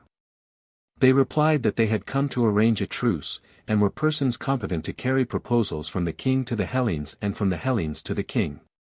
He returned answer to them: "Take back word then to your master, that we need a battle first, for we have had no breakfast, and he will be a brave man who will dare mention the word truce to Hellenes without providing them with breakfast. With this message the heralds rode off, but were back again in no time, which was a proof that the king, or some one appointed by him to transact the business, was hard by. They reported that the message seemed reasonable to the king. They had now come bringing guides who, if a truce were arranged, would conduct them where they would get provisions. Clearchus inquired whether the truce was offered to the individual men merely as they went and came, or to all alike. To all, they replied, until the king receives your final answer. When they had so spoken, Clearchus, having removed the ambassadors, held a council, and it was resolved to make a truce at once, and then quietly to go and secure provisions. And Clearchus said, I agree to the resolution, still I do not propose to announce it at once, but to while away time till the ambassadors begin to fear that we have decided against the truce. Though I suspect, he added, the same fear will be operative on the minds of our soldiers also. As soon as the right moment seemed to have arrived, he delivered his answer in favor of the truce, and bade the ambassadors at once conduct them to the provisions. So these led the way. And Clearchus, without relaxing precaution, in spite of having secured a truce, marched after them with his army in line and himself in command of the rear guard. Over and over again they encountered trenches and conduits so full of water that they could not be crossed without bridges. But they contrived well enough for these by means of trunks of palm trees which had fallen, or which they cut down for the occasion. And here Clearchus's system of superintendence was a study in itself. As he stood with a spear in his left hand and a stick in the other, and when it seemed to him there was any dawdling among the parties told off to the work, he would pick out the right man and down would come the stick. Nor, at the same time, was he above plunging into the mud and lending a hand himself, so that every one else was forced for very shame to display equal alacrity. The men told off for the business were the men of 30 years of age. But even the elder men, when they saw the energy of Clearchus, could not resist lending their aid also. What stimulated the haste of Clearchus was the suspicion in his mind that these trenches were not, as a rule, so full of water, since it was not the season to irrigate the plain. And he fancied that the king had let the water on for the express purpose of vividly presenting to the Hellenes the many dangers with which their march was threatened at the very start. Proceeding on their way they reached some villages, where their guides indicated to them that they would find provisions. They were found to contain plenty of corn, and wine made from palm dates, and an acidulated beverage extracted by boiling from the same fruit. As to the palm nuts or dates themselves, it was noticeable that the sort which we are accustomed to see in Hellas were set aside for the domestic servants. Those put aside for the masters are picked specimens, and are simply marvelous for their beauty and size, looking like great golden lumps of amber. Some specimens they dried and preserved as sweetmeats. Sweet enough they were as an accompaniment of wine, but apt to give headache. Here, too, for the first time in their lives, the men tasted the brain 32 of the palm. No one could help being struck by the beauty of this object, and the peculiarity of its delicious flavor, but this, like the dried fruits, was exceedingly apt to give headache. When this cabbage or brain has been removed from the palm the whole tree withers from top to bottom. In these villages they remained 3 days, and a deputation from the great king arrived, Tissaphernes and a king's brother-in-law and 3 other Persians, with a retinue of many slaves. As soon as the generals of the Hellenes had presented themselves, Tissaphernes opened the proceedings with the following speech, through the lips of an interpreter: Men of Hellas, I am your next-door neighbor in Hellas. Therefore was it that I, when I saw into what a sea of troubles you were fallen, regarded it as a godsend, if by any means I might obtain, as a boon from the king, the privilege of bringing you back in safety to your own country, and that, I take it, will earn me gratitude from you and all Hellas. In this determination I preferred my request to the king. I claimed it as a favor which was fairly my due, for was it not I who first announced to him the hostile approach of Cyrus? Who supported that announcement by the aid I brought? Who alone among the officers confronted with the Hellenes in battle did not flee, but charged right through and united my troops with the king inside your camp, where he was arrived, having slain Cyrus? It was I, lastly, who gave chase to the barbarians under Cyrus, with the help of those here present with me at this moment, which are also among the trustiest followers of our lord the king. Now, I counsel you to give a moderate answer, so that it may be easier for me to carry out my design, if haply I may obtain from him some good thing on your behalf." Thereupon the Hellenes retired and took counsel. Then they answered, and Clearchus was their spokesman, "We neither mustered as a body to make war against the king, nor was our march conducted with that object. But it was Cyrus, as you know, who invented many and diverse pretexts, that he might take you off your guard, and transport us hither. Yet, after a while, when we saw that he was in sore straits, we were ashamed in the sight of God and man to betray him, whom we had permitted for so long a season to benefit us.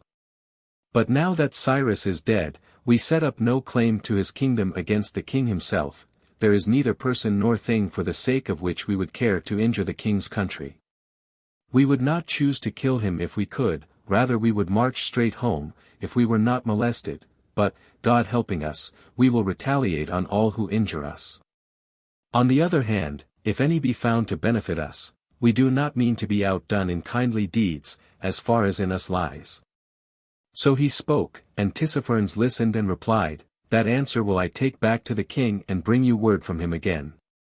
Until I come again, let the truce continue, and we will furnish you with a market." All next day he did not come back, and the Hellenes were troubled with anxieties, but on the third day he arrived with the news that he had obtained from the king the boon he asked. He was permitted to save the Hellenes, though there were many gainsayers who argued that it was not seemly for the king to let those who had marched against him depart in peace. And at last he said, "You may now, if you like, take pledges from us, that we will make the countries through which you pass friendly to you, and will lead you back without treachery into Hellas, and will furnish you with a market. And wherever you cannot purchase, we will permit you to take provisions from the district.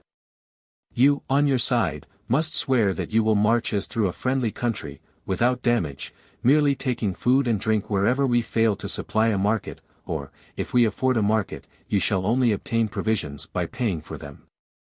This was agreed to, and oaths and pledges exchanged between them, Tissaphernes and the king's brother-in-law upon the one side, and the generals and officers of the Hellenes on the other. After this Tissaphernes said, "And now I go back to the king. As soon as I have transacted what I have a mind to, I will come back, ready equipped, to lead you away to Hellas, and to return myself to my own dominion." 4. After these things the Hellenes and Areus waited for Tissaphernes, being encamped close to one another. For more than 20 days they waited, during which time there came visitors to Areus, his brother and other kinsfolk. To those under him came certain other Persians, encouraging them and bearing pledges to some of them from the king himself, that he would bear no grudge against them on account of the part they bore in the expedition against him with Cyrus, or for aught else of the things which were past. Whilst these overtures were being made, Areus and his friends gave manifest signs of paying less attention to the Hellenes, so much so that, if for no other reason, the majority of the latter were not well pleased. And they came to Clearchus and the other generals, asking what they were waiting for. "Do we not know full well," they said, "that the king would give a great deal to destroy us, so that other Hellenes may take warning and think twice before they march against the king? Today it suits his purpose to induce us to stop here, because his army is scattered, but as soon as he has got together another armament, attack us most certainly he will. How do we know he is not at this moment digging away at trenches, or running up walls, to make our path impassable? It is not to be supposed that he will desire us to return to Hellas with a tale how a handful of men like ourselves beat the king at his own gates, laughed him to scorn, and then came home again."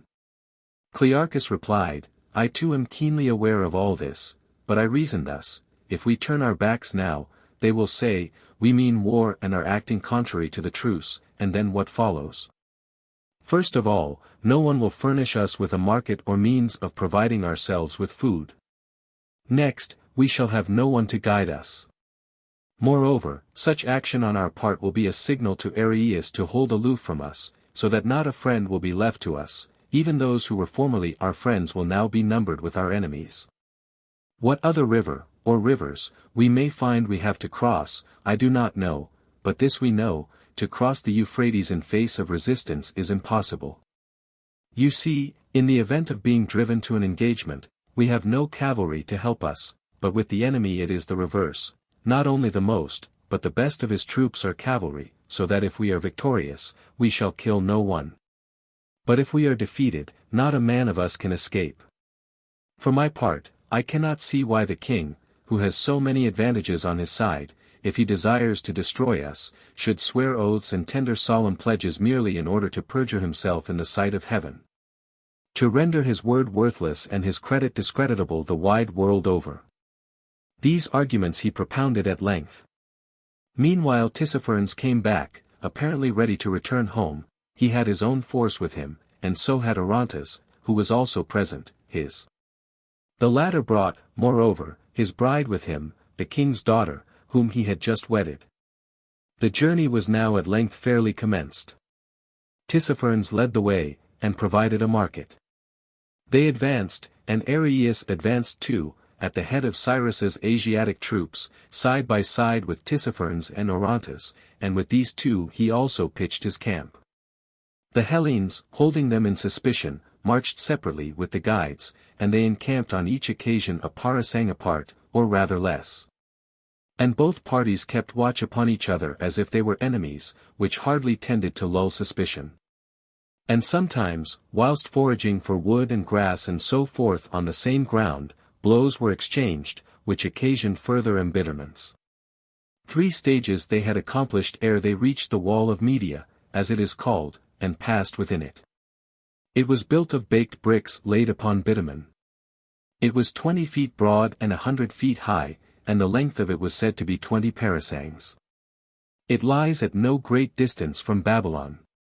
From this point they marched 2 stages, 8 parasangs, and crossed 2 canals, the first by a regular bridge, the other spanned by a bridge of 7 boats. These canals issued from the Tigris, and from them a whole system of minor trenches was cut, leading over the country, large ones to begin with, and then smaller and smaller, till at last they become the merest runnels. Like those in Hellas used for watering millet fields. They reached the river Tigris. At this point there was a large and thickly populated city named Sidus, at a distance of 15 furlongs from the river. The Hellenes accordingly encamped by the side of that city, near a large and beautiful park, which was thick with all sorts of trees. The Asiatics had crossed the Tigris, but somehow were entirely hidden from view. After supper, Proxenus and Xenophon were walking in front of the place d'armes, when a man came up and demanded of the advanced guard where he could find Proxenus or Clearchus. He did not ask for Menon, and that too though he came from Artaxerxes, who was Menon's friend. As soon as Proxenus had said, "I am he, whom you seek," the man replied, "I have been sent by Artaxerxes and Artaxerxes, who have been trusty friends to Cyrus in past days, and are your well-wishers. They warn you to be on your guard, in case the barbarians attack you in the night. There is a large body of troops in the neighboring park. They also warn you to send and occupy the bridge over the Tigris, since Tissaphernes is minded to break it down in the night, if he can, so that you may not cross, but be caught between the river and the canal." On hearing this they took the man to Clearchus and acquainted him with his statement. Clearchus, on his side, was much disturbed, and indeed alarmed at the news. But a young fellow who was present 33, struck with an idea, suggested that the 2 statements were inconsistent, as to the contemplated attack and the proposed destruction of the bridge.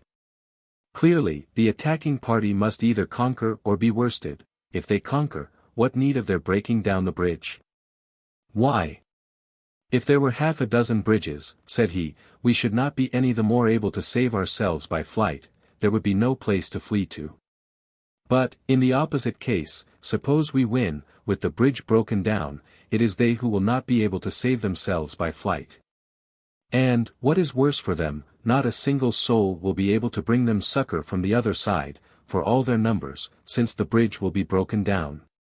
Clearchus listened to the reasoning, and then he asked the messenger, how large the country between the Tigris and the canal might be. "A large district," he replied, "and in it are villages and cities numerous and large." Then it dawned upon them, the barbarians had sent the man with subtlety, in fear lest the Hellenes should cut the bridge and occupy the island territory, with the strong defences of the Tigris on the one side and of the canal on the other. Supplying themselves with provisions from the country so included, large and rich as it was, with no lack of hands to till it, in addition to which, a harbour of refuge and asylum would be found for any one, who was minded to do the king a mischief. After this they retired to rest in peace, not, however, neglecting to send a guard to occupy the bridge in spite of all, and there was no attack from any quarter whatsoever. Nor did any of the enemy's people approach the bridges, so the guards were able to report next morning. But as soon as it was morning, they proceeded to cross the bridge, which consisted of 37 vessels, and in so doing they used the utmost precaution possible. For reports were brought by some of the Hellenes with Tissaphernes that an attempt was to be made to attack them while crossing. All this turned out to be false, though it is true that while crossing they did catch sight of Glus watching, with some others, to see if they crossed the river, but as soon as he had satisfied himself on that point, he rode off and was gone. From the river Tigris they advanced 4 stages, 20 parasangs, to the river Phiscus, which is 100 feet broad and spanned by a bridge.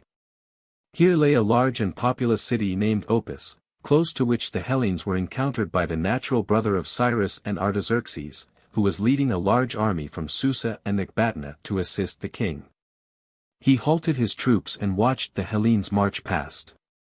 Clearchus led them in column 2 abreast, and from time to time the vanguard came to a standstill, just so often and just so long the effect repeated itself down to the hindmost man, halt. Halt. Halt. Along the whole line, so that even to the Hellenes themselves their army seemed enormous, and the Persian was fairly astonished at the spectacle. From this place they marched through Media 6 desert stages, 30 parasangs, to the villages of Persides, Cyrus's and the king's mother.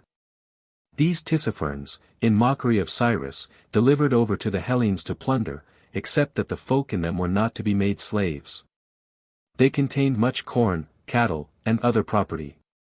From this place they advanced 4 desert stages, 20 parasangs, keeping the Tigris on the left. On the first of these stages, on the other side of the river, lay a large city. It was a well-to-do place named Kini, from which the natives used to carry across loaves and cheeses and wine on rafts made of skins. v.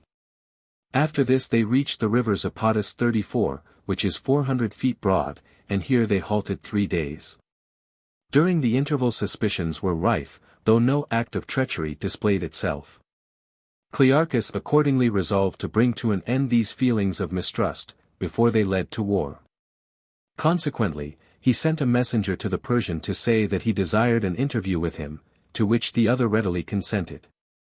As soon as they were met, Clearchus spoke as follows: Tissaphernes, he said, I do not forget that oaths have been exchanged between us, and right hands shaken, in token that we will abstain from mutual injury. But I can see that you watch us narrowly, as if we were foes, and we, seeing this, watch you narrowly in return. But as I fail to discover, after investigation, that you are endeavoring to do us a mischief, and I am quite sure that nothing of the sort has ever entered our heads with regard to you, the best plan seemed to me to come and talk the matter over with you, so that, if possible, we might dispel the mutual distrust on either side. For I have known people ere now, the victims in some cases of calumny, or possibly of mere suspicion, who in apprehension of one another and eager to deal the first blow, have committed irreparable wrong against those who neither intended nor so much as harbored a thought of mischief against them. I have come to you under a conviction that such misunderstandings may best be put a stop to by personal intercourse, and I wish to instruct you plainly that you are wrong in mistrusting us. The first and weightiest reason is that the oaths, which we took in the sight of heaven, are a barrier to mutual hostility. I envy not the man whose conscience tells him that he has disregarded these. For in a war with heaven, by what swiftness of foot can a man escape, in what quarter find refuge, in what darkness slink away and be hid, to what strong fortress scale and be out of reach? Are not all things in all ways subject to the gods? Is not their lordship over all alike outspread? As touching the gods, therefore, and our oaths, that is how I view this matter. To their safe keeping we consigned the friendship which we solemnly contracted. But turning to matters human, you I look upon as our greatest blessing in this present time. With you every path is plain to us, every river passable, and of provisions we shall know no stint. But without you, all our way is through darkness. For we know nothing concerning it, every river will be an obstacle, each multitude a terror, but, worst terror of all, the vast wilderness, so full of endless perplexity. Nay, if in a fit of madness we murdered you, what then? In slaying our benefactor should we not have challenged to enter the lists against us a more formidable antagonist in the king himself? Let me tell you, how many high hopes I should rob myself of, were I to take in hand to do you mischief. I coveted the friendship of Cyrus, I believed him to be abler than any man of his day to benefit those whom he chose, but today I look and, behold, it is you who are in his place, the power which belonged to Cyrus and his territory are yours now. You have them, and your own satrapy besides, safe and sound, while the king's power, which was a thorn in the side of Cyrus, is your support. This being so, it would be madness not to wish to be your friend. But I will go further and state to you the reasons of my confidence, that you on your side will desire our friendship. I know that the missions are a cause of trouble to you, and I flatter myself that with my present force I could render them humbly obedient to you. This applies to the Pisidians also, and I am told there are many other such tribes besides. I think I can deal with them all, they shall cease from being a constant disturbance to your peace and prosperity. Then there are the Egyptians 35. I know your anger against them today is very great.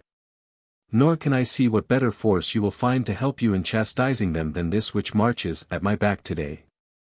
Again, if you seek the friendship of any of your neighbors round, there shall be no friend so great as you. If any one annoys you, with us as your faithful servitors you shall bellord it over him, and such service we will render you, not as hirelings merely for pay's sake, but for the gratitude which we shall rightly feel to you, to whom we owe our lives. As I dwell on these matters, I confess, the idea of your feeling mistrust of us is so astonishing, that I would give much to discover the name of the man, who is so clever of speech that he can persuade you that we harbor designs against you. Clearchus ended, and Tissaphernes responded thus. I am glad, Clearchus, to listen to your sensible remarks. For with the sentiments you hold, if you were to devise any mischief against me, it could only be out of malevolence to yourself. But if you imagine that you, on your side, have any better reason to mistrust the king and me, than we you, listen to me in turn, and I will undeceive you. I ask you, does it seem to you that we lack the means, if we had the will, to destroy you? Have we not horsemen enough, or infantry, or whatever other arm you like, whereby we may be able to injure you, without risk of suffering in return? Or, possibly, do we seem to you to lack the physical surroundings suitable for attacking you? Do you not see all these great plains, which you find it hard enough to traverse even when they are friendly?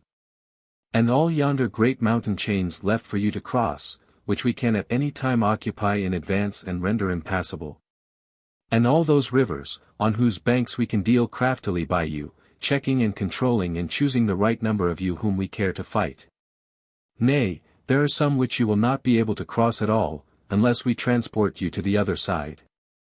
And if at all these points we were worsted, yet fire, as they say, is stronger than the fruit of the field, we can burn it down and call up famine in arms against you, against which you, for all your bravery, will never be able to contend.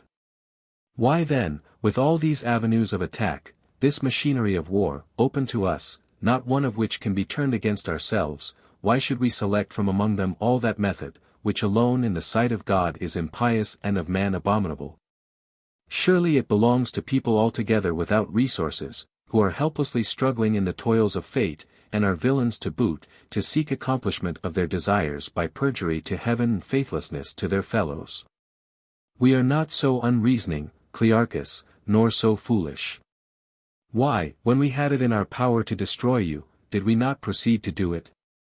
Know well that the cause of this was nothing less than my passion to prove myself faithful to the Hellenes, and that, as Cyrus went up, relying on a foreign force attracted by payment, I in turn might go down strong in the same through service rendered. Various ways in which you Hellenes may be useful to me you yourself have mentioned, but there is one still greater. It is the great king's privilege alone to wear the tiara upright upon his head, yet in your presence it may be given to another mortal to wear it upright, here, upon his heart. Throughout this speech he seemed to Clearchus to be speaking the truth, and he rejoined, Then are not those worthy of the worst penalties who, in spite of all that exists to cement our friendship, endeavor by slander to make us enemies? Even so, replied Tissaphernes, and if your generals and captains care to come in some open and public way, I will name to you those who tell me that you are plotting against me and the army under me. Good, replied Clearchus. I will bring all, and I will show you, on my side, the source from which I derive my information concerning you. After this conversation Tissaphernes, with kindliest expression, invited Clearchus to remain with him at the time, and entertained him at dinner. Next day Clearchus returned to the camp, and made no secret of his persuasion that he at any rate stood high in the affections of Tissaphernes, and he reported what he had said, insisting that those invited ought to go to Tissaphernes. And that any Hellene convicted of calumnious language ought to be punished, not only as traitors themselves, but as disaffected to their fellow countrymen. The slanderer and traducer was Menon. So, at any rate, he suspected, because he knew that he had had meetings with Tissaphernes whilst he was with Arius, and was factiously opposed to himself, plotting how to win over the whole army to him, as a means of winning the good graces of Tissaphernes. But Clearchus wanted the entire army to give its mind to no one else, and that refractory people should be put out of the way. Some of the soldiers protested, the captains and generals had better not all go. It was better not to put too much confidence in Tissaphernes.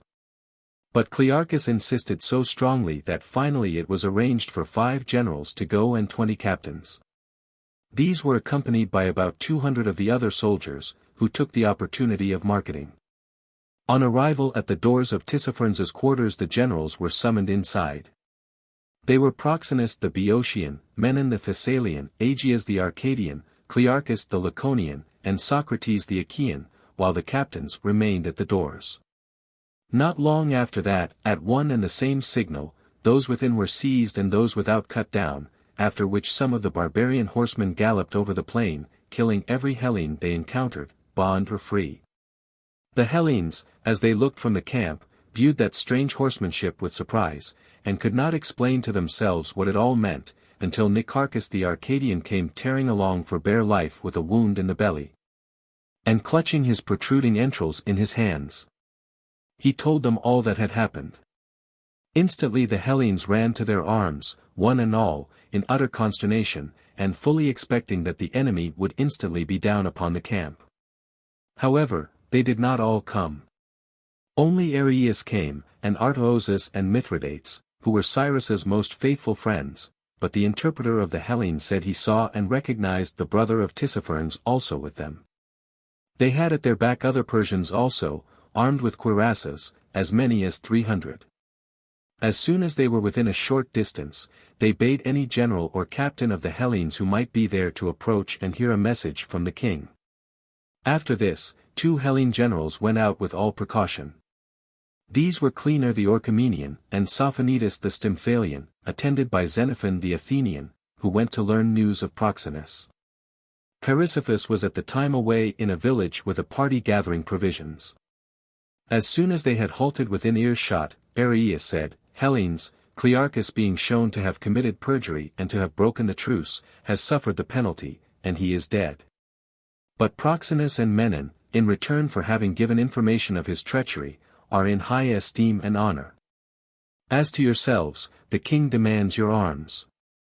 He claims them as his, since they belong to Cyrus, who was his slave. To this the Hellenes made answer by the mouth of Cleanor of Orchomenus, their spokesman, who said, addressing Arius, Thou villain, Arius, and you the rest of you, who were Cyrus's friends, have you no shame before God or man? First to swear to us that you have the same friends and the same enemies as we ourselves, and then to turn and betray us, making common cause with Tissaphernes, that most impious and villainous of men. With him you have murdered the very men to whom you gave your solemn word and oath, and to the rest of us turned traitors, and, having so done, you join hand with our enemies to come against us. Areus answered, there is no doubt but that Clearchus has been known for some time to harbor designs against Tissaphernes and Orontes, and all of us who side with them. Taking up this assertion, Xenophon said, well, then, granting that Clearchus broke the truce contrary to our oaths, he has his deserts, for perjurers deserve to perish. But where are Proxenus and Menon, our generals and your good friends and benefactors, as you admit? Send them back to us. Surely, just because they are friends of both parties, they will try to give us the best advice for you and for us. At this, the Asiatics stood discussing with one another for a long while, and then they went away without vouchsafing a word. 6. The generals who were thus seized were taken up to the king and there decapitated. The first of these, Clearchus, was a thorough soldier, and a true lover of fighting. This is the testimony of all who knew him intimately. As long as the war between the Lacedaemonians and Athenians lasted, he could find occupation at home. But after the peace, he persuaded his own city that the Thracians were injuring the Hellenes, and having secured his object, set sail, empowered by the Ephorate to make war upon the Thracians north of the Chersonese and Paranthus. But he had no sooner fairly started than, for some reason or other, the Ephors changed their minds, and endeavored to bring him back again from the isthmus. Thereupon he refused further obedience, and went off with sails set for the Hellespont.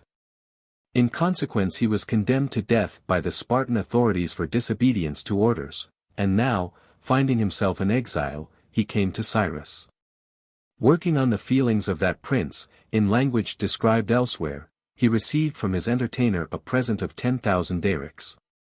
Having got this money, he did not sink into a life of ease and indolence, but collected an army with it, carried on war against the Thracians, and conquered them in battle, and from that date onwards harried and plundered them with war incessantly. Until Cyrus wanted his army. Whereupon he at once went off, in hopes of finding another sphere of warfare in his company. These, I take it, were the characteristic acts of a man whose affections are set on warfare. When it is open to him to enjoy peace with honor, no shame, no injury attached, still he prefers war. When he may live at home at ease, he insists on toil, if only it may end in fighting. When it is given to him to keep his riches without risk, he would rather lessen his fortune by the pastime of battle. To put it briefly, war was his mistress. Just as another man will spend his fortune on a favorite, or to gratify some pleasure, so he chose to squander his substance on soldiering. But if the life of a soldier was a passion with him, he was none the less a soldier born, as herein appears. Danger was a delight to him, he courted it, attacking the enemy by night or by day. And in difficulties he did not lose his head, as all who ever served in a campaign with him would with one consent allow. A good soldier. The question arises, was he equally good as a commander? It must be admitted that, as far as was compatible with his quality of temper, he was, none more so. Capable to a singular degree of devising how his army was to get supplies, and of actually getting them, he was also capable of impressing upon those about him that Clearchus must be obeyed. And that he brought about by the very hardness of his nature. With a scowling expression and a harshly grating voice, he chastised with severity, and at times with such fury, that he was sorry afterwards himself for what he had done. Yet it was not without purpose that he applied the whip. He had a theory that there was no good to be got out of an unchastened army. A saying of his is recorded to the effect that the soldier who is to mount guard and keep his hands off his friends, and be ready to dash without a moment's hesitation against the foe, must fear his commander more than the enemy. Accordingly, in any strait, this was the man whom the soldiers were eager to obey, and they would have no other in his place. The cloud which lay upon his brow, at those times lit up with brightness. His face became radiant, and the old sternness was so charged with vigor and knitted strength to meet the foe, that it savored of salvation, not of cruelty. But when the pinch of danger was past, and it was open to them to go and taste subordination under some other officer, many forsook him. So lacking in grace of manner was he. But was ever harsh and savage, so that the feeling of the soldiers towards him was that of schoolboys to a master.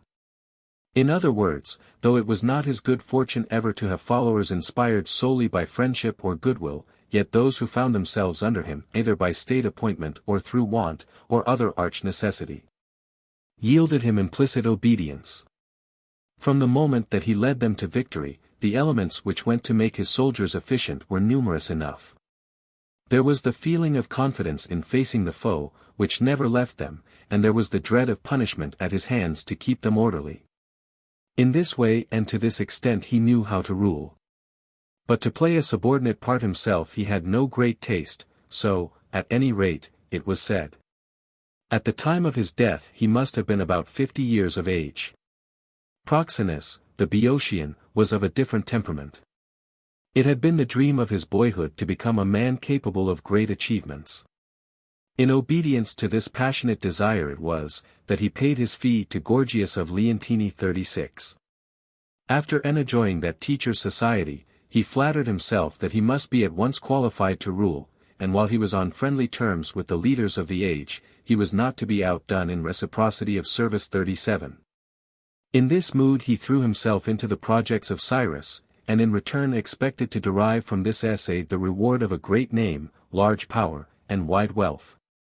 But for all that he pitched his hopes so high, it was none the less evident that he would refuse to gain any of the ends he set before him wrongfully.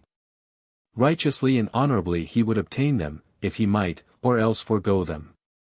As a commander he had the art of leading gentlemen, but he failed to inspire adequately either respect for himself or fear in the soldiers under him. Indeed, he showed a more delicate regard for his soldiers than his subordinates for him, and he was indisputably more apprehensive of incurring their hatred than they were of losing their fidelity. The one thing needful to real and recognized generalship was, he thought, to praise the virtuous and to withhold praise from the evildoer. It can be easily understood, then, that of those who were brought in contact with him, the good and noble indeed were his well-wishers. But he laid himself open to the machinations of the base, who looked upon him as a person to be dealt with as they liked. At the time of his death he was only 30 years of age. As to Menon the Thessalian 38, the mainspring of his action was obvious, what he sought after insatiably was wealth. Rule he sought after only as a stepping stone to larger spoils. Honors and high estate he craved for simply that he might extend the area of his gains, and if he studied to be on friendly terms with the powerful, it was in order that he might commit wrong with impunity. The shortest road to the achievement of his desires lay, he thought, through false swearing, lying, and cheating, for in his vocabulary simplicity and truth were synonyms of folly. Natural affection he clearly entertained for nobody. If he called a man his friend it might be looked upon as certain that he was bent on ensnaring him. Laughter at an enemy he considered out of place, but his whole conversation turned upon the ridicule of his associates. In like manner, the possessions of his foes were secure from his designs, since it was no easy task, he thought, to steal from people on their guard. But it was his particular good fortune to have discovered how easy it is to rob a friend in the midst of his security. If it were a perjured person or a wrongdoer, he dreaded him as well armed and entrenched. But the honorable and the truth-loving he tried to practice on, regarding them as weaklings devoid of manhood. And as other men pride themselves on piety and truth and righteousness, so Menon prided himself on a capacity for fraud, on the fabrication of lies, on the mockery and scorn of friends. The man who was not a rogue he ever looked upon as only half-educated. Did he aspire to the first place in another man's friendship, he set about his object by slandering those who stood nearest to him in affection. He contrived to secure the obedience of his solders by making himself an accomplice in their misdeeds, and the fluency with which he vaunted his own capacity and readiness for enormous guilt was a sufficient title to be honored and courted by them. Or if any one stood aloof from him, he set it down as a meritorious act of kindness on his part that during their intercourse he had not robbed him of existence. As to certain obscure charges brought against his character, these may certainly be fabrications. I confine myself to the following facts, which are known to all. He was in the bloom of youth when he procured from Aristippus the command of his mercenaries. He had not yet lost that bloom when he became exceedingly intimate with Arius, a barbarian, whose liking for fair young men was the explanation.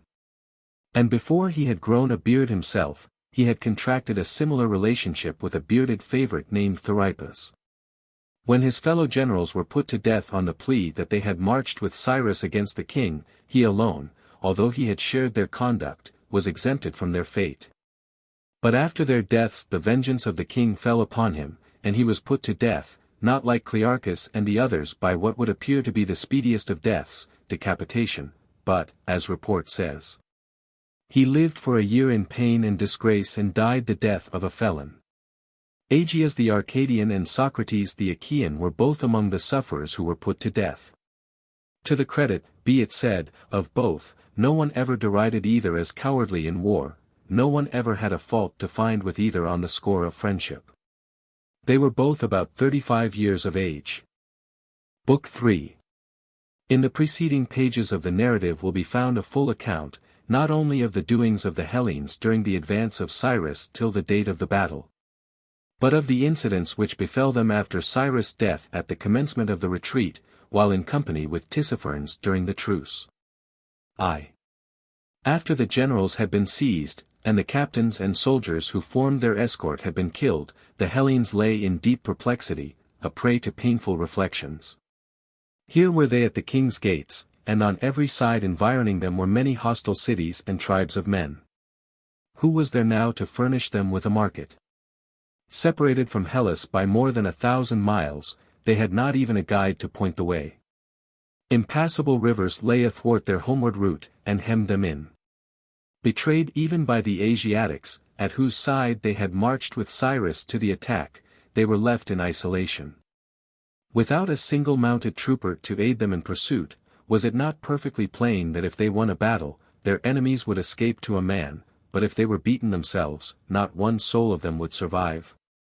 Haunted by such thoughts, and with hearts full of despair, but few of them tasted food that evening, but few of them kindled even a fire, and many never came into camp at all that night, but took their rest where each chanced to be. They could not close their eyes for very pain and yearning after their fatherlands or their parents, the wife or child whom they never expected to look upon again. Such was the plight in which each and all tried to seek repose. Now there was in that host a certain man, an Athenian 39, Xenophon, who had accompanied Cyrus, neither as a general, nor as an officer, nor yet as a private soldier, but simply on the invitation of an old friend, Proxenus. This old friend had sent to fetch him from home, promising, if he would come, to introduce him to Cyrus, whom, said Proxenus, I consider to be worth my fatherland and more to me. Xenophon having read the letter, consulted Socrates the Athenian, whether he should accept or refuse the invitation. Socrates, who had a suspicion that the state of Athens might in some way look askance at my friendship with Cyrus, whose zealous cooperation with the Lacedaemonians against Athens in the war was not forgotten, advised Xenophon to go to Delphi and there to consult the god as to the desirability of such a journey. Xenophon went and put the question to Apollo, to which of the gods he must pray and do sacrifice, so that he might best accomplish his intended journey and return in safety, with good fortune. Then Apollo answered him, to such and such gods must thou do sacrifice, and when he had returned home he reported to Socrates the oracle. But he, when he heard, blamed Xenophon that he had not, in the first instance, inquired of the god, whether it were better for him to go or to stay, but had taken on himself to settle that point affirmatively, by inquiring straightway how he might best perform the journey. Since, however, continued Socrates, you did so put the question, you should do what the god enjoined. Thus, and without further ado, Xenophon offered sacrifice to those whom the god had named, and set sail on his voyage. He overtook Proxenus and Cyrus at Sardis, when they were just ready to start on the march up country, and was at once introduced to Cyrus. Proxenus eagerly pressed him to stop, a request which Cyrus with like ardor supported, adding that as soon as the campaign was over he would send him home. The campaign referred to was understood to be against the Pisidians. That is how Xenophon came to join the expedition, deceived indeed, though not by Proxenus, who was equally in the dark with the rest of the Hellenes, not counting Clearchus, as to the intended attack upon the king. Then, though the majority were in apprehension of the journey, which was not at all to their minds, yet, for very shame of one another and Cyrus, they continued to follow him, and with the rest went Xenophon. And now in this season of perplexity, he too, with the rest, was in sore distress, and could not sleep, but anon, getting a snatch of sleep, he had a dream. It seemed to him in a vision that there was a storm of thunder and lightning, and a bolt fell on his father's house, and thereupon the house was all in a blaze. He sprung up in terror, and pondering the matter, decided that in part the dream was good, in that he had seen a great light from Zeus, whilst in the midst of toil and danger. But partly too he feared it, for evidently it had come from Zeus the king. And the fire kindled all around. What could that mean but that he was hemmed in by various perplexities, and so could not escape from the country of the king? The full meaning, however, is to be discovered from what happened after the dream. This is what took place. As soon as he was fully awake, the first clear thought which came into his head was, "Why am I lying here? The night advances. With the day, it is like enough, the enemy will be upon us. If we are to fall into the hands of the king, what is left us but to face the most horrible of sights, and to suffer the most fearful pains, and then to die, insulted, an ignominious death? To defend ourselves, to ward off that fate, not a hand stirs, no one is preparing, none cares, but here we lie, as though it were time to rest and take our ease. I too. What am I waiting for? A general to undertake the work. And from what city? Am I waiting till I am older myself and of riper age? Older I shall never be, if today I betray myself to my enemies." Thereupon he got up, and called together first Proxenus's officers. And when they were met, he said, "Sleep, sirs, I cannot, nor can you, I fancy, nor lie here longer, when I see in what straits we are. Our enemy, we may be sure, did not open war upon us till he felt he had everything amply ready. Yet none of us shows a corresponding anxiety to enter the lists of battle in the bravest style. And yet, if we yield ourselves and fall into the king's power, need we ask what our fate will be? This man, who, when his own brother, the son of the same parents, was dead, was not content with that, but severed head and hand from the body, and nailed them to a cross. We, then, who have not even the tie of blood in our favor, but who marched against him, meaning to make a slave of him instead of a king, and to slay him if we could, what is likely to be our fate at his hands? Will he not go all lengths so that, by inflicting on us the extreme of ignominy and torture, he may rouse in the rest of mankind a terror of ever marching against him any more? There is no question but that our business is to avoid by all means getting into his clutches. For my part, all the while the truce lasted, I never ceased pitying ourselves and congratulating the king and those with him, as, like a helpless spectator, I surveyed the extent and quality of their territory, the plenteousness of their provisions, the multitude of their dependents, their cattle, their gold, and their apparel. And then to turn and ponder the condition of our soldiers, without part or lot in these good things, except we bought it. Few, I knew, had any longer the wherewithal to buy, and yet our oath held us down, so that we could not provide ourselves otherwise than by purchase.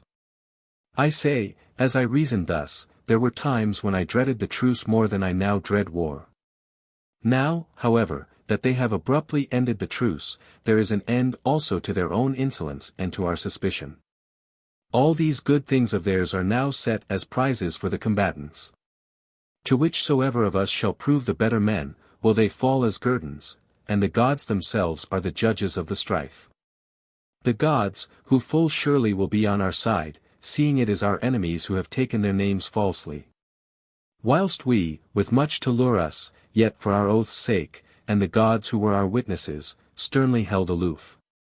So that, it seems to me, we have a right to enter upon this contest with much more heart than our foes. And further, we are possessed of bodies more capable than theirs of bearing cold and heat and labor, souls too we have, by the help of heaven, better and braver. Nay, the men themselves are more vulnerable, more mortal, than ourselves, if so be the gods vouchsafe to give us victory once again. Howbeit, for I doubt not elsewhere similar reflections are being made, whatsoever betide, let us not, in heaven's name, wait for others to come and challenge us to noble deeds, let us rather take the lead in stimulating the rest to valor. Show yourselves to be the bravest of officers, and among generals, the worthiest to command. For myself, if you choose to start forwards on this quest, I will follow. Or, if you bid me lead you, my age shall be no excuse to stand between me and your orders. At least I am of full age, I take it, to avert misfortune from my own head. Such were the speaker's words. And the officers, when they heard, all, with one exception, called upon him to put himself at their head.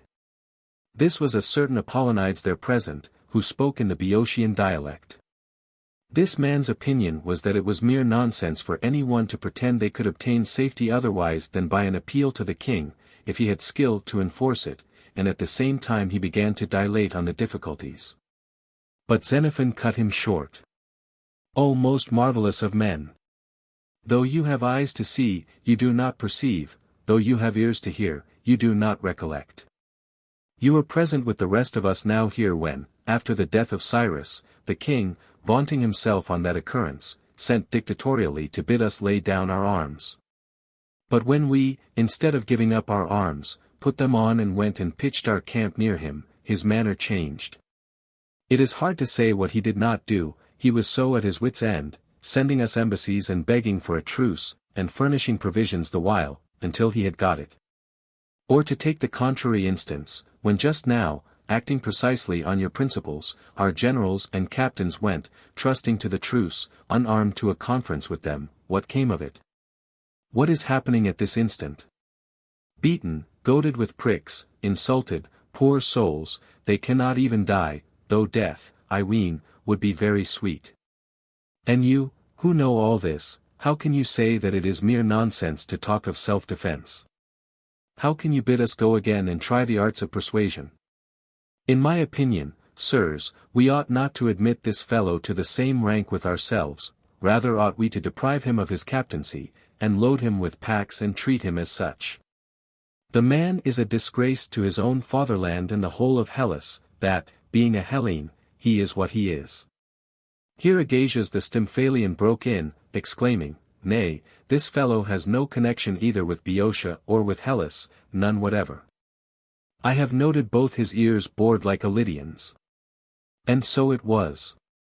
Him then they banished. But the rest visited the ranks, and wherever a general was left, they summoned the general, where he was gone, the lieutenant general. And where again the captain alone was left, the captain. As soon as they were all met, they seated themselves in front of the place d'arms, the assembled generals and officers, numbering about 100.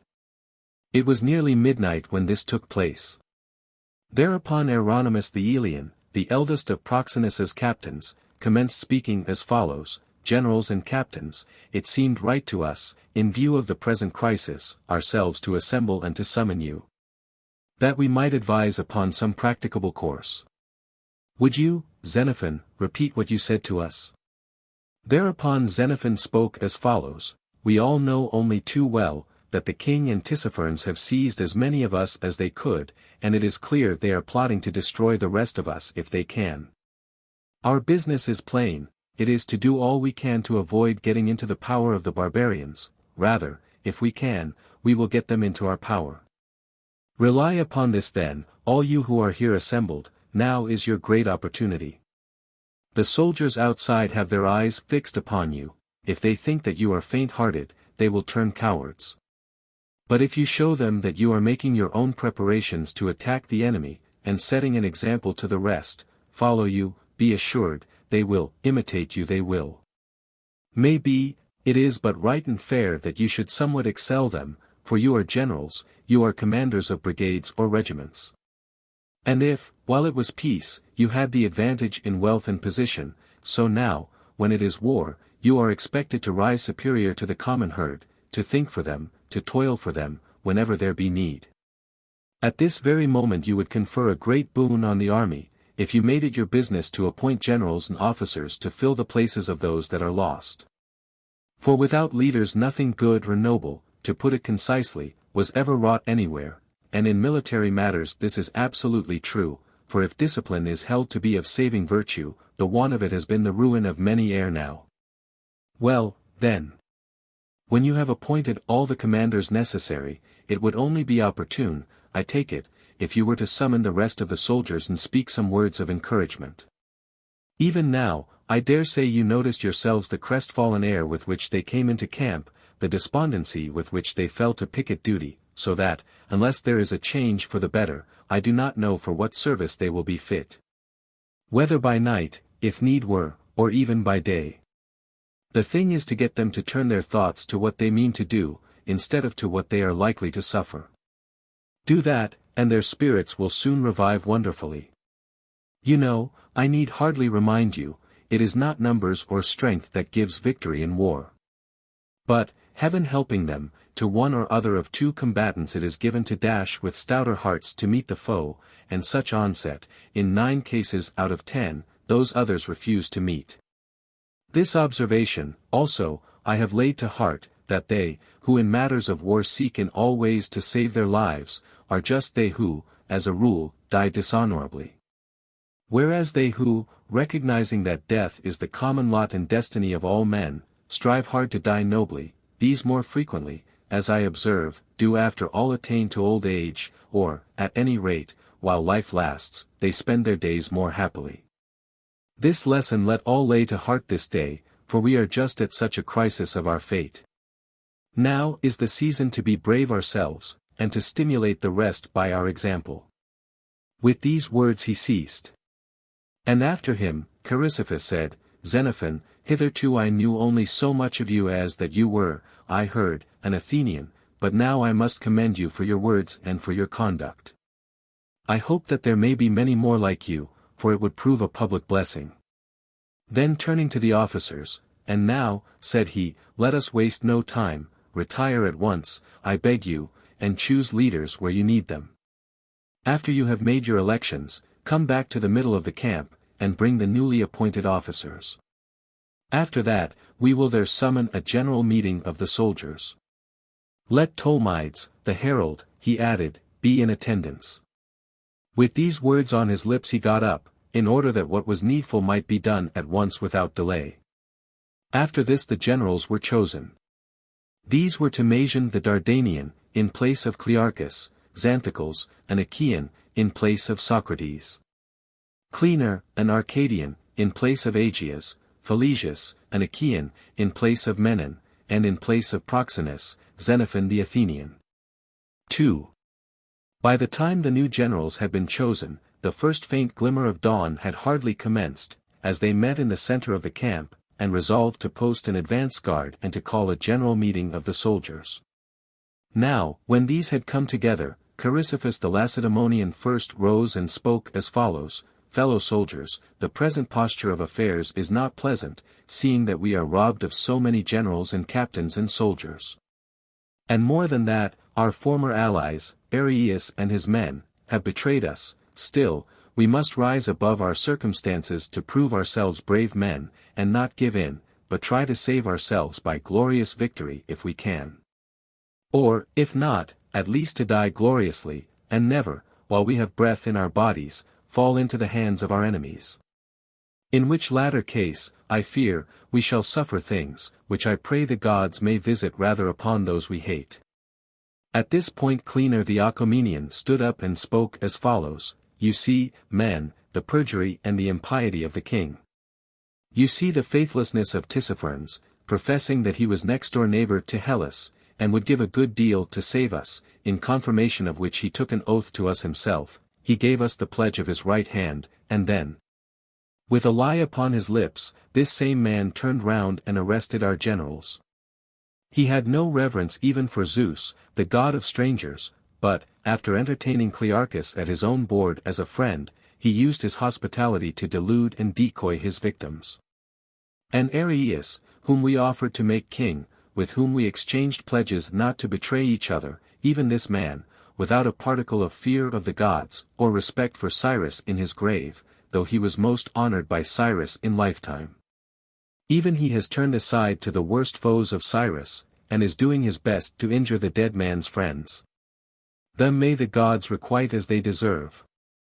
But we, with these things before our eyes, will not any more be cheated and cajoled by them, we will make the best fight we can, and having made it, whatever the gods think fit to send, we will accept. After him Xenophon arose, he was arrayed for war in his bravest apparel 44, said he to himself, if the gods grant victory, the finest attire will match with victory best. Or if I must needs die, then for one who has aspired to the noblest, it is well there should be some outward correspondence between his expectation and his end. He began his speech as follows, Clearchus has spoken of the perjury and faithlessness of the barbarians, and you yourselves know them only too well, I fancy. If then we are minded to enter a second time into terms of friendship with them, with the experience of what our generals, who in all confidence entrusted themselves to their power, have suffered, reason would we should feel deep despondency. If, on the other hand, we purpose to take our good swords in our hands and to inflict punishment on them for what they have done, and from this time forward will be on terms of downright war with them, then, God helping, we have many a bright hope of safety. The words were scarcely spoken when someone sneezed 41, and with one impulse the soldiers bowed in worship. And Xenophon proceeded, I propose, sirs, since, even as we spoke of safety, an omen from Zeus the Saviour has appeared, we vow a vow to sacrifice to the Saviour thank-offerings for safe deliverance, wheresoever first we reach a friendly country. And let us couple with that vow another of individual assent, that we will offer to the rest of the gods according to our ability. Let all those who are in favor of this proposal hold up their hands. They all held up their hands, and there and then they vowed a vow and chanted the battle hymn. But as soon as these sacred matters were duly ended, he began once more thus, I was saying that many and bright are the hopes we have of safety. First of all, we it is who confirm and ratify the oaths we take by heaven, but our enemies have taken false oaths and broken the truce, contrary to their solemn word. This being so, it is but natural that the gods should be opposed to our enemies, but with ourselves allied. The gods, who are able to make the great ones quickly small, and out of sore perplexity can save the little ones with ease, what time it pleases them. In the next place, let me recall to your minds the dangers of our own forefathers, that you may see and know that bravery is your heirloom, and that by the aid of the gods brave men are rescued even out of the midst of sorest straits. So was it when the Persians came, and their attendant hosts 42, with a very great armament, to wipe out Athens from the face of the earth, the men of Athens had the heart to withstand them and conquered them. Then they vowed to Artemis that for every man they slew of the enemy, they would sacrifice to the goddess goats so many, and when they could not find sufficient for the slain, they resolved to offer yearly 500. And to this day they perform that sacrifice. And at a somewhat later date, when Xerxes assembled his countless hosts and marched upon Hellas, then 43 too our fathers conquered the forefathers of our foes by land and by sea. And proofs of these things are yet to be seen in trophies, but the greatest witness of all is the freedom of our cities, the liberty of that land in which you were born and bred. For you call no man master or lord. You bow your heads to none save to the gods alone. Such were your forefathers, and their sons are ye. Think not I am going to say that you put to shame in any way your ancestry, far from it. Not many days since, you too were drawn up in battle face to face with these true descendants of their ancestors, and by the help of heaven you conquered them, though they many times outnumbered you. At that time, it was to win a throne for Cyrus that you showed your bravery. Today, when the struggle is for your own salvation, what is more natural than that you should show yourselves braver and more zealous still? Nay, it is very meet and right that you should be more undaunted still today to face the foe. The other day, though you had not tested them, and before your eyes lay their immeasurable host, you had the heart to go against them with the spirit of your fathers. Today you have made trial of them, and knowing that, however many times your number, they do not care to await your onset, what concern have you now to be afraid of them? Nor let any one suppose that herein is a point of weakness, in that Cyrus's troops, who before were drawn up by your side, have now deserted us, for they are even worse cowards still than those we worsted. At any rate they have deserted us, and sought refuge with them. Leaders of the forlorn hope of flight, far better is it to have them brigade with the enemy than shoulder to shoulder in our ranks. But if any of you is out of heart to think that we have no cavalry, while the enemy have many squadrons to command, lay to heart this doctrine, that 10,000 horse only equal 10,000 men upon their backs, neither less nor more. Did any one ever die in battle from the bite or kick of a horse? It is the men, the real swordsmen, who do whatever is done in battles. In fact we, on our stout shanks, are better mounted than those cavalry fellows. There they hang on to their horses' necks in mortal dread, not only of us, but of falling off, while we, well planted upon earth, can deal far heavier blows to our assailants and aim more steadily at who we will. There is one point, I admit, in which their cavalry have the whip hand of us. It is safer for them than it is for us to run away. May be, however, you are in good heart about the fighting, but annoyed to think that Tissaphernes will not guide us any more, and that the king will not furnish us with a market any longer. Now, consider, is it better for us to have a guide like Tissaphernes, whom we know to be plotting against us, or to take our chance of the stray people whom we catch and compel to guide us? Who will know that any mistake made in leading us will be a sad mistake for their own lives? Again, is it better to be buying provisions in a market of their providing, in scant measure and at high prices, without even the money to pay for them any longer? Or, by right of conquest, to help ourselves, applying such measure as suits our fancy best? Or again, perhaps you admit that our present position is not without its advantages, but you feel sure that the rivers are a difficulty, and think that you were never more taken in than when you crossed them. If so, consider whether, after all, this is not perhaps the most foolish thing which the barbarians have done. No river is impassable throughout.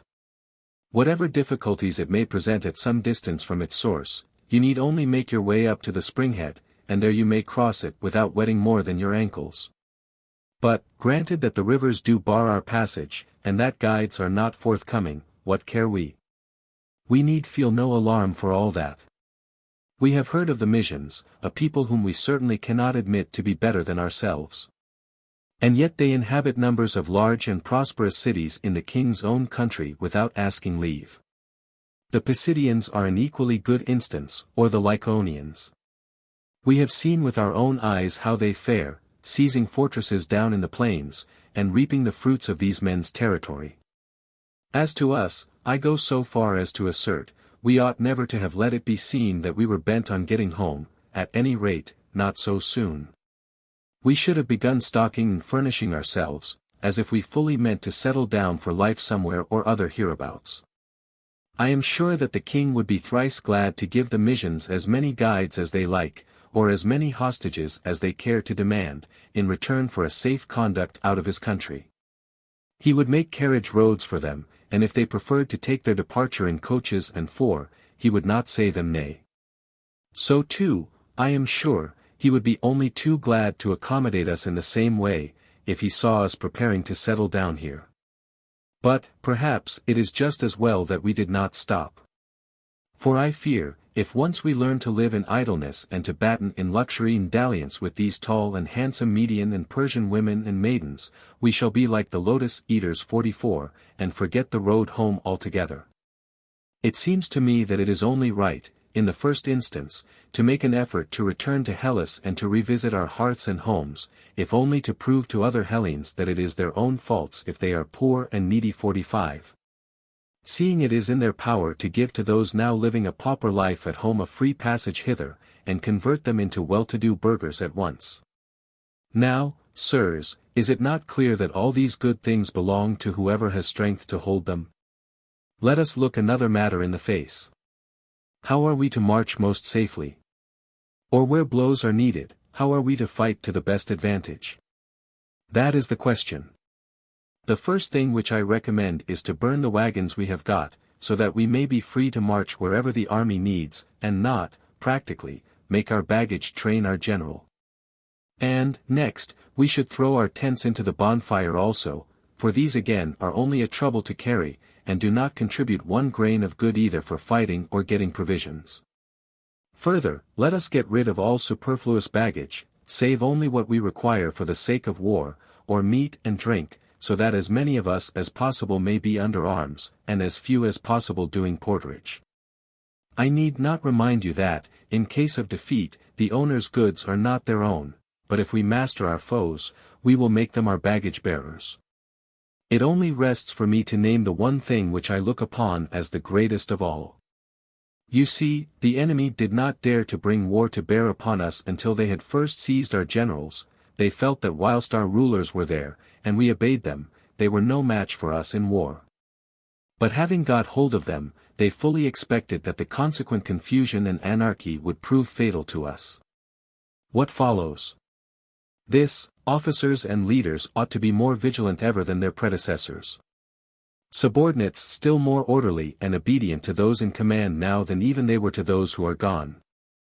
And you should pass a resolution that, in case of insubordination, anyone who stands by is to aid the officer in chastising the offender.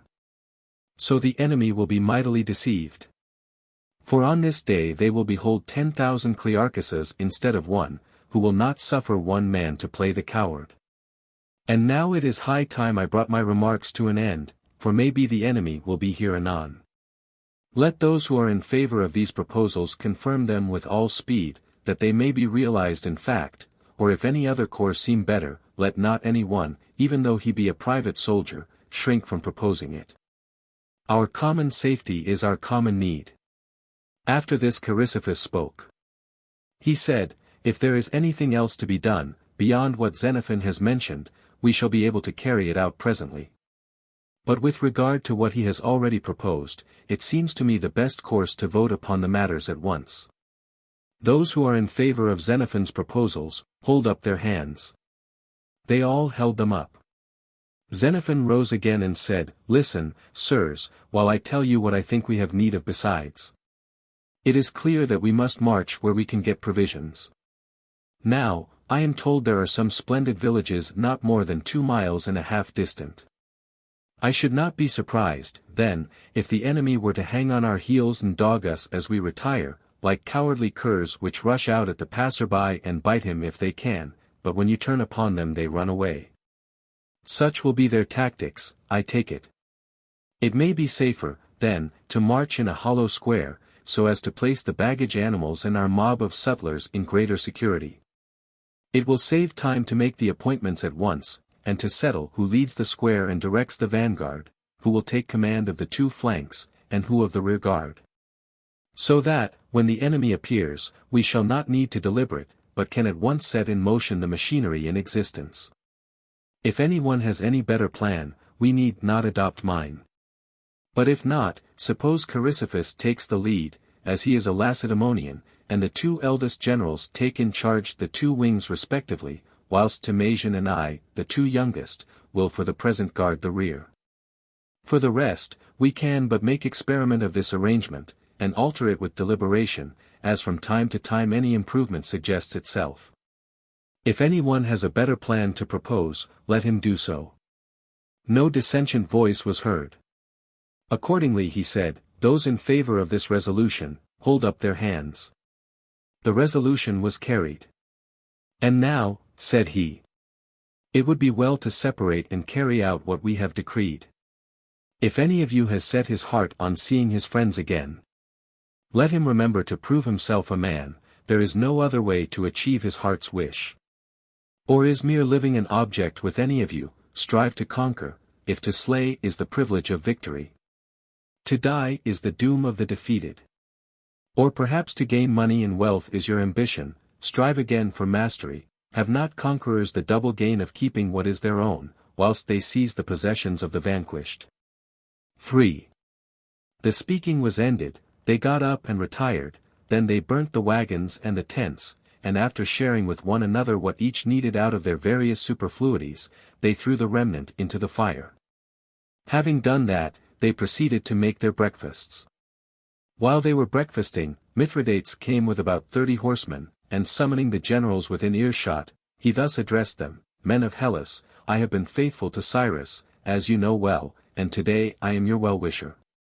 Indeed, I am here spending my days in great fear. If then I could see any salutary course in prospect, I should be disposed to join you with all my retainers. Please inform me, then, as to what you propose, regarding me as your friend and well-wisher, anxious only to pursue his march in your company. The generals held council, and resolved to give the following answer, Chrysippus acting as spokesman: we have resolved to make our way through the country, inflicting the least possible damage, provided we are allowed a free passage homewards. But if anyone tries to hinder us, he will have to fight it out with us, and we shall bring all the force in our power to bear. Thereat Mithridates set himself to prove to them that their deliverance, except with the king's good pleasure, was hopeless. Then the meaning of his mission was plain. He was an agent in disguise. In fact, a relation of Tissaphernes was in attendance to keep a check on his loyalty. After that, the generals resolved that it would be better to proclaim open war, without truce or herald, as long as they were in the enemy's country. For they used to come and corrupt the soldiers, and they were even successful with one officer, Nicarchus 46, an Arcadian, who went off in the night with about 20 men. After this, they breakfasted and crossed the river Zapatus, marching in regular order, with the beasts and mob of the army in the middle. They had not advanced far on their route when Mithridates made his appearance again, with about a couple of 100 horsemen at his back, and bowmen and slingers twice as many, as nimble fellows as a man might hope to see. He approached the Hellenes as if he were friendly, but when they had got fairly to close quarters, all of a sudden some of them, whether mounted or on foot, began shooting with their bows and arrows, and another set with slings, wounding the men. The rearguard of the Hellenes suffered for a while severely without being able to retaliate, for the Cretans had a shorter range than the Persians, and at the same time, being light-armed troops. They lay cooped up within the ranks of the heavy infantry, while the javelin men again did not shoot far enough to reach the enemy's slingers. This being so, Xenophon thought there was nothing for it but to charge, and charge they did, some of the heavy and light infantry, who were guarding the rear, with him, but for all their charging they did not catch a single man. The dearth of cavalry told against the Hellenes. Nor were their infantry able to overhaul the enemy's infantry, with the long start they had, and considering the shortness of the race, for it was out of the question to pursue them far from the main body of the army. On the other hand, the Asiatic cavalry, even while fleeing, poured volleys of arrows behind their backs, and wounded the pursuers, while the Hellenes must fall back fighting every step of the way they had measured in the pursuit. So that by the end of that day they had not gone much more than 3 miles, but in the late afternoon they reached the villages. Here there was a return of the old despondency. Chrysippus and the eldest of the generals blamed Xenophon for leaving the main body to give chase and endangering himself thereby, while he could not damage the enemy one whit the more. Xenophon admitted that they were right in blaming him, no better proof of that was wanted than the result. The fact is, he added, I was driven to pursue, it was too trying to look on and see our men suffer so badly, and be unable to retaliate. However, when we did charge, there is no denying the truth of what you say, we were not a whit more able to injure the enemy, while we had considerable difficulty in beating a retreat ourselves. Thank heaven they did not come upon us in any great force, but were only a handful of men, so that the injury they did us was not large as it might have been, and at least it has served to show us what we need. At present the enemy shoot and sling beyond our range, so that our Cretan archers are no match for them, our hand-throwers cannot reach as far. And when we pursue, it is not possible to push the pursuit to any great distance from the main body, and within the short distance no foot soldier, however fleet of foot, could overtake another foot soldier who has a bow shot the start of him. If, then, we are to exclude them from all possibility of injuring us as we march, we must get slingers as soon as possible and cavalry. I am told there are in the army some Rhodians, most of whom, they say, know how to sling, and their missile will reach even twice as far as the Persian slings, which, on account of their being loaded with stones as big as one's fist, have a comparatively short range. But the Rhodians are skilled in the use of leaden bullets 47. Suppose, then, we investigate and find out first of all who among them possess slings, and for these slings offer the owner the money value. And to another, who will plate some more, hand over the money price, and for a third, who will volunteer to be enrolled as a slinger, invent some other sort of privilege. I think we shall soon find people to come forward capable of helping us. There are horses in the army I know, some few with myself, others belonging to Clearchus's stud, and a good many others captured from the enemy, used for carrying baggage. Let us take the pick of these, supplying their places by ordinary baggage animals, and equipping the horses for cavalry. I should not wonder if our troopers gave some annoyance to these fugitives. These proposals were carried, and that night 200 slingers were enrolled, and next day as many as 50 horse and horsemen passed muster as duly qualified. Buff jackets and cuirasses were provided for them, and a commandant of cavalry appointed to command, Lysias, the son of Polystratus, by name, an Athenian. 4. That day they remained inactive, but the next day rose earlier than usual, and set out betimes, for they had a ravine to cross, where they feared the enemy might attack them in the act of crossing. When they were across, Mithridates appeared again with 1,000 horse, and archers and slingers to the number of 4,000. This whole body he had got by request from Tissaphernes, and in return he undertook to deliver up the Hellenes to Tissaphernes. He had grown contemptuous since his late attack, when, with so small a detachment, he had done, as he thought, a good deal of mischief, without the slightest loss to himself. When the Hellenes were not only right across, but had got about a mile from the ravine, Mithridates also crossed with his forces. An order had been passed down the lines, what light infantry and what heavy infantry were to take part in the pursuit. And the cavalry were instructed to follow up the pursuit with confidence, as a considerable support was in their rear. So, when Mithridates had come up with them, and they were well within arrow and sling shot, the bugle sounded the signal to the Hellenes, and immediately the detachment under orders rushed to close quarters, and the cavalry charged. There the enemy preferred not to wait, but fled towards the ravine. In this pursuit the Asiatics lost several of their infantry killed, and of their cavalry as many as 18 were taken prisoners in the ravine. As to those who were slain, the Hellenes, acting upon impulse, mutilated their bodies, by way of impressing their enemy with as frightful an image as possible. So fared the foe and so fell back. But the Hellenes, continuing their march in safety for the rest of that day, reached the river Tigris. Here they came upon a large deserted city, the name of which was Larissa 48, a place inhabited by the Medes in days of old. The breadth of its walls was 25 feet, and the height of them 100, and the circuit of the whole 2 parasangs. It was built of clay bricks, supported on a stone basis 20 feet high. This city the king of the Persians 49 besieged, what time the Persians strove to snatch their empire from the Medes, but he could in no wise take it. Then a cloud hid the face of the sun and blotted out the light thereof, until the inhabitants were gone out of the city, and so it was taken. By the side of this city there was a stone pyramid in breadth 100 feet, and in height 200 feet, in it were many of the barbarians who had fled for refuge from the neighboring villages. From this place they marched 1 stage of 6 parasangs to a great deserted fortress, which lay over against the city, and the name of that city was Mespala 50. The Medes once dwelt in it. The basement was made of polished stone full of shells.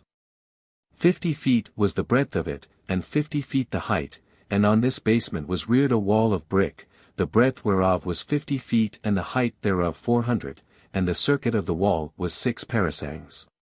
Hither, as the story goes, Medea 51, the king's wife, betook herself in flight what time the Medes lost their empire at the hands of the Persians. To this city also the king of the Persians laid siege, but could not take it either by length of days or strength of hand. But Zeus sent amazement on the inhabitants thereof, and so it was taken. From this place they marched 1 stage, 4 parasangs. But, while still on this stage, Tissaphernes made his appearance. He had with him his own cavalry and a force belonging to Orontes, who had the king's daughter to wife. And there were, moreover, with them the Asiatics whom Cyrus had taken with him on his march up, together with those whom the king's brother had brought as a reinforcement to the king. Besides those whom Tissaphernes himself had received as a gift from the king, so that the armament appeared to be very great. When they were close, he halted some of his regiments at the rear and wheeled others into position on either flank, but hesitated to attack, having no mind apparently to run any risks. And contenting himself with an order to his slingers to sling and his archers to shoot.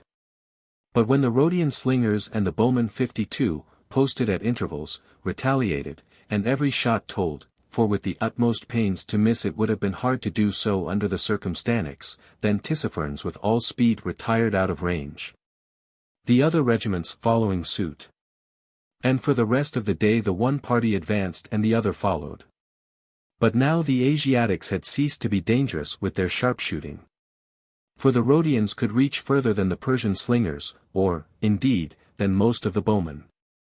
The Persian bows are of great size, so that the Cretans found the arrows which were picked up serviceable, and persevered in using their enemies' arrows, and practiced shooting with them, letting them fly upwards to a great height 53.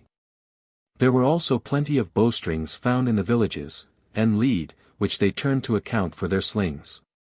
As a result of this day, then, the Hellenes chancing upon some villages had no sooner encamped than the barbarians fell back, having had distinctly the worst of it in the skirmishing.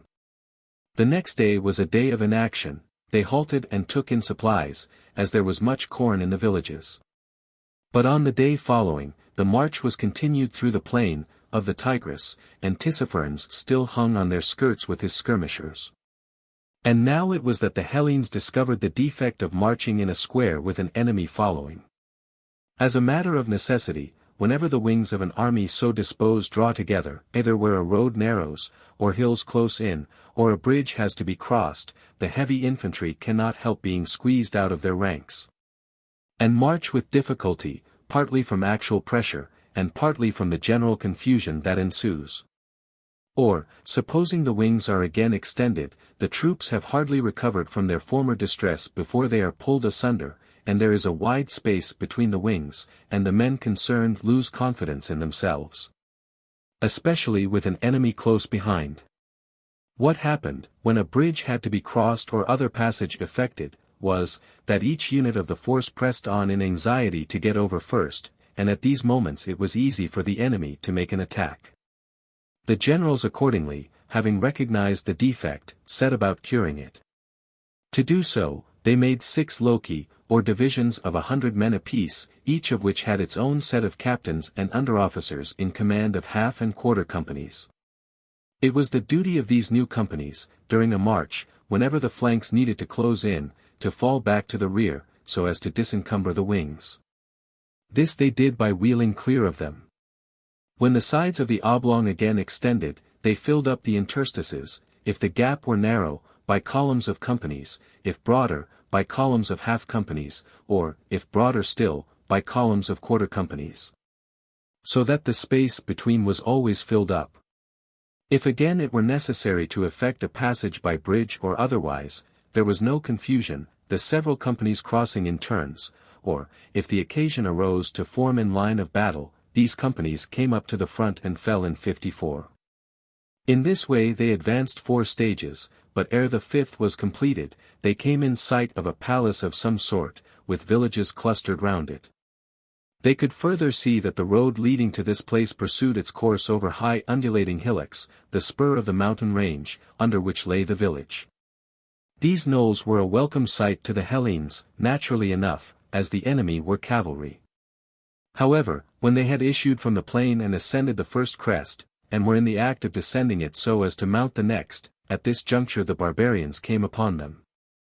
From the high ground down the sheer steep they poured a volley of darts, sling stones, and arrows, which they discharged under the lash 55, wounding many, until they got the better of the Hellenic light troops, and drove them for shelter behind the heavy infantry, so that this day that arm was altogether useless, huddling in the mob of sutlers, both slingers and archers alike.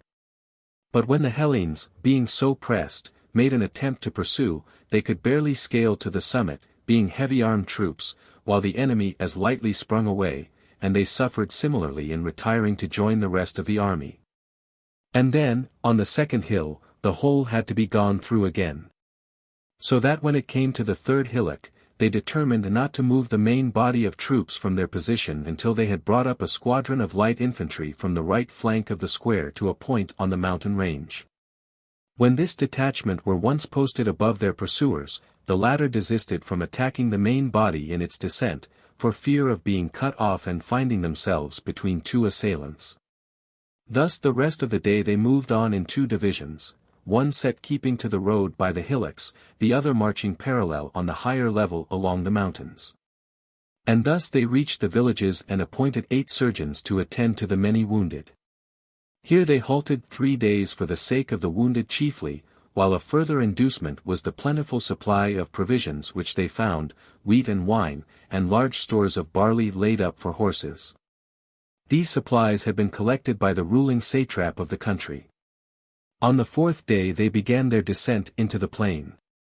But when Tissaphernes overtook them, necessity taught them to camp in the first village they caught sight of, and give over the attempt of marching and fighting simultaneously, as so many were hors de combat. Being either on the list of wounded themselves, or else engaged in carrying the wounded, or laden with the heavy arms of those so occupied. But when they were once encamped, and the barbarians, advancing upon the village, made an attempt to harass them with their sharpshooters, the superiority of the Hellenes was pronounced. To sustain a running fight with an enemy constantly attacking was one thing, to keep him at arm's length from a fixed base of action another, and the difference was much in their favor. But when it was late afternoon, the time had come for the enemy to withdraw, since the habit of the barbarian was never to encamp within 7 or 8 miles of the Hellenic camp. This he did in apprehension of a night attack, for a Persian army is good for nothing at night. Their horses are haltered, and, as a rule, hobbled as well, to prevent their escaping, as they might if loose. So that, if any alarm occurs, the trooper has to saddle and bridle his horse, and then he must put on his own cuirass, and then mount, all which performances are difficult at night and in the midst of confusion. For this reason they always encamped at a distance from the Hellenes.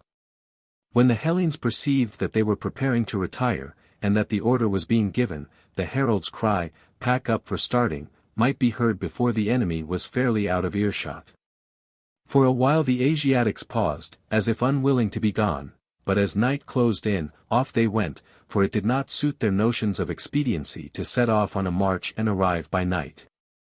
And now, when the Hellenes saw that they were really and clearly gone, they too broke up their camp and pursued their march till they had traversed 7.5 miles. Thus the distance between the two armies grew to be so great, that the next day the enemy did not appear at all, nor yet on the 3rd day. But on the 4th the barbarians had pushed on by a forced night march and occupied a commanding position on the right, where the Hellenes had to pass. It was a narrow mountain spur 56 overhanging the descent into the plain. But when Cyrus saw that this ridge was occupied, he summoned Xenophon from the rear, bidding him at the same time to bring up peltasts to the front. That Xenophon hesitated to do, for Tissaphernes and his whole army were coming up and were well within sight. Galloping up to the front himself, he asked, "Why do you summon me?" The other answered him, "The reason is plain, look yonder. This crest which overhangs our descent has been occupied. There is no passing, until we have dislodged these fellows. Why have you not brought up the light infantry?" Xenophon explained, he had not thought it desirable to leave the rear unprotected, with an enemy appearing in the field of view. However, it is time, he added, to decide how we are to dislodge these fellows from the crest. At this moment his eye fell on the peak of the mountain, rising immediately above their army, and he could see an approach leading from it to the crest in question where the enemy lay. He exclaimed, "The best thing we can do, Cyrus, is to make a dash at the height itself, and with what speed we may. If we take it, the party in command of the road will never be able to stop. If you like, stay in command of the army, and I will go, or, if you prefer, do you go to the mountain, and I will stay here." "I leave it to you," Cyrus answered, "to choose which you like best." Xenophon remarking, "I am the younger," elected to go, but he stipulated for a detachment from the front to accompany him, since it was a long way to fetch up troops from the rear. Accordingly Cyrus furnished him with the light infantry from the front, reoccupying their place by those from the center. He also gave him, to form part of the detachment, the 300 of the picked corps 57 under his own command at the head of the square. They set out from the low ground with all the haste imaginable. But the enemy in position on the crest no sooner perceived their advance upon the summit of the pass than they themselves set off full tilt in a rival race for the summit too. Hoarse were the shouts of the Hellenic troops as the men cheered their companions forwards, and hoarse the answering shouts from the troops of Tissaphernes, urging on theirs. Xenophon, mounted on his charger, rode beside his men, and roused their ardor the while. Now for it, brave sirs, bethink you that this race is for Hellas, now or never, to find your boys, your wives. One small effort, and the rest of the march we shall pursue in peace, without ever a blow to strike, now for it. But Soterides the Sicyonian said, We are not on equal terms, Xenophon, you are mounted on a horse. I can hardly get along with my shield to carry, and he, on hearing the reproach, leapt from his horse.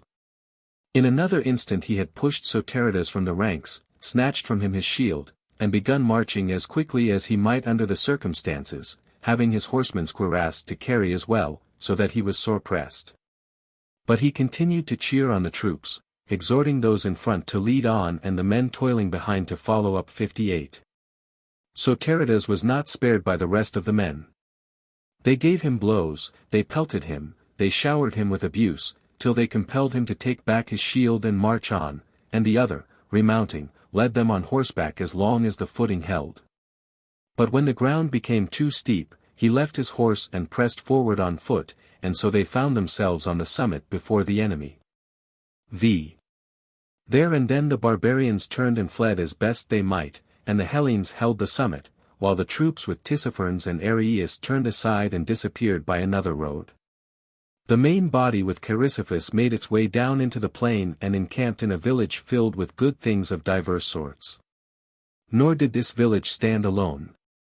There were others and not a few in this plain of the Tigris equally overflowing with plenty. It was now afternoon. And all of a sudden the enemy came in sight on the plain, and succeeded in cutting down some of the Hellenes belonging to parties who were scattered over the flat land in quest of spoil. Indeed, many herds of cattle had been caught whilst being conveyed across to the other side of the river. And now Tissaphernes and his troops made an attempt to burn the villages, and some of the Hellenes were disposed to take the matter deeply to heart, being apprehensive that they might not know where to get provisions if the enemy burnt the villages. Chrysippus and his men were returning from their sally of defense when Xenophon and his party descended, and the latter rode along the ranks as the rescuing party came up, and greeted them thus, Do you not see, men of Hellas? They admit that the country is now ours. What they stipulated against our doing when they made the treaty, viz. that we were not to fire the king's country, they are now themselves doing, setting fire to it as if it were not their own.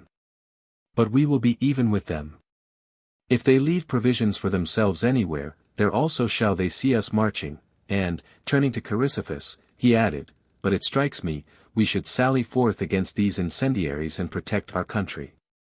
Chrysippus retorted, That is not quite my view, I say, let us do a little burning ourselves, and they will cease all the quicker. When they had got back to the villages, while the rest were busy about provisions, the generals and officers met, and here there was deep despondency. For on the one side were exceedingly high mountains. On the other a river of such depth that they failed to reach the bottom with their spears. In the midst of their perplexities, a Rhodian came up with a proposal, as follows, I am ready, sirs, to carry you across, 4,000 heavy infantry at a time. If you will furnish me with what I need and give me a talent into the bargain for my pains. When asked, What shall you need? He replied, 2,000 wineskins. I see there are plenty of sheep and goats and asses. They have only to be flayed, and their skins inflated, and they will readily give us a passage. I shall want also the straps which you use for the baggage animals. With these I shall couple the skins to one another. Then I shall moor each skin by attaching stones and letting them down like anchors into the water. Then I shall carry them across, and when I have fastened the links at both ends, I shall place layers of wood on them and a coating of earth on the top of that. You will see in a minute that there's no danger of your drowning, for every skin will be able to support a couple of men without sinking, and the wood and earth will prevent your slipping off. The generals thought it a pretty invention enough, but its realization impracticable, for on the other side were masses of cavalry posted and ready to bar the passage. who, to begin with, would not suffer the first detachment of crossers to carry out any item of the program. Under these circumstances, the next day they turned right about face, and began retracing their steps in the direction of Babylon to the unburnt villages, having previously set fire to those they left, so that the enemy did not ride up to them, but stood and stared, all agape, to see in what direction the Hellenes would betake themselves and what they were minded to do. Here, again, while the rest of the soldiers were busy about provisions, the generals and officers met in council, and after collecting the prisoners together, submitted them to a cross-examination touching the whole country round, the names, and so forth, of each district. The prisoners informed them that the region south, through which they had come, belonged to the district towards Babylon and Media. The road east led to Susa and Ecbatana, where the king is said to spend summer and spring. Crossing the river, the road west led to Lydia and Ionia, and the part through the mountains facing towards the Great Bear, led, they said, to the Carduchians 59. They were a people, so said the prisoners, dwelling up on the hills, addicted to war, and not subject to the king. So much so that once, when a royal army 120,000 strong had invaded them, not a man came back, owing to the intricacies of the country. Occasionally, however, they made truce or treaty with the satrap in the plain, and, for the nonce, there would be intercourse. They will come in and out amongst us, and we will go in and out amongst them, said the captives. After hearing these statements, the generals seated apart those who claimed to have any special knowledge of the country in any direction. They put them to sit apart without making it clear which particular route they intended to take. Finally, the resolution to which they came was that they must force a passage through the hills into the territory of the Kurds. Since, according to what their informants told them, when they had once passed these, they would find themselves in Armenia, the rich and large territory governed by Orontes, and from Armenia, it would be easy to proceed in any direction whatever. Thereupon they offered sacrifice, so as to be ready to start on the march as soon as the right moment appeared to have arrived. Their chief fear was that the high pass over the mountains must be occupied in advance, and a general order was issued, that after supper every one should get his kit together for starting, and repose in readiness to follow as soon as the word of command was given. Book 4. In the preceding portion of the narrative a full account is given of the incidents of the march up to the battle, and of the occurrences after the battle during the truce which was established between the king and the Hellenes, who marched up with Cyrus, and thirdly, of the fighting to which the Hellenes were exposed, after the king and Tissaphernes had broken the treaty, while a Persian army hung on their rear. Having finally reached a point at which the Tigris was absolutely impassable owing to its depth and breadth, while there was no passage along the bank itself, and the Carduchian hills hung sheer over the river, the generals took the resolution above mentioned of forcing a passage through the mountains. The information derived from the prisoners taken along the way led them to believe that once across the Carduchian mountains they would have the choice either of crossing the Tigris if they liked to do so at its sources in Armenia, or of going round them, if so they preferred. Report further said that the sources of the Euphrates also were not far from those of the Tigris, and this is actually the case. The advance into the country of the Carduchians was conducted with a view partly to secrecy, and partly to speed, so as to effect their entry before the enemy could occupy the passes. It was now about the last watch, and enough of the night remained to allow them to cross the valley under cover of darkness, when, at the word of command, they rose and set off on their march, reaching the mountains at daybreak. At this stage of the march Chrysippus, at the head of his own division, with the whole of the light troops, led the van, while Xenophon followed behind with the heavy infantry of the rear guard, but without any light troops.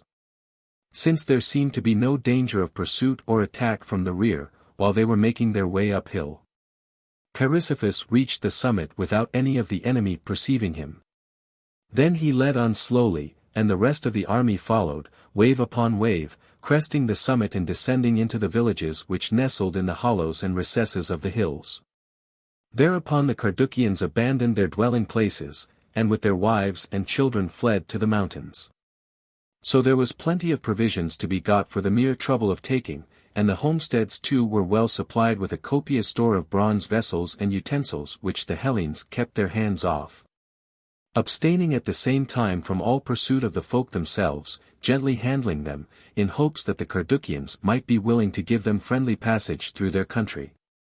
Since they too were enemies of the king, only they helped themselves to such provisions as fell in their way, which indeed was a sheer necessity. But the Carduchians neither gave ear, when they called to them, nor showed any other friendly sign. And now, as the last of the Hellenes descended into the villages from the pass, they were already in the dark, since, owing to the narrowness of the road, the whole day had been spent in the ascent and descent. At that instant a party of the Carduchians, who had collected, made an attack on the hindmost men, killing some and wounding others with stones and arrows, though it was quite a small body who attacked. The fact was, the approach of the Hellenic army had taken them by surprise. If, however, they had mustered in larger force at this time, the chances are that a large portion of the army would have been annihilated. As it was, they got into quarters, and bivouacked in the villages that night, while the Carduchians kept many watchfires blazing in a circle on the mountains, and kept each other in sight all round. But with the dawn the generals and officers of the Hellenes met and resolved to proceed, taking only the necessary number of stout baggage animals, and leaving the weaklings behind. They resolved further to let go free all the lately captured slaves in the host. For the pace of the march was necessarily rendered slow by the quantity of animals and prisoners, and the number of non-combatants in attendance on these was excessive, while, with such a crowd of human beings to satisfy, twice the amount of provisions had to be procured and carried. These resolutions passed, they caused a proclamation by herald to be made for their enforcement. When they had breakfasted and the march recommenced, the generals planted themselves a little to one side in a narrow place, and when they found any of the aforesaid slaves or other property still retained, they confiscated them. The soldiers yielded obedience, except where some smuggler, prompted by desire of a good-looking boy or woman, managed to make off with his prize. During this day they contrived to get along after a fashion, now fighting and now resting. But on the next day they were visited by a great storm, in spite of which they were obliged to continue the march, owing to insufficiency of provisions. Chrysippus was as usual leading in front, while Xenophon headed the rear guard, when the enemy began a violent and sustained attack.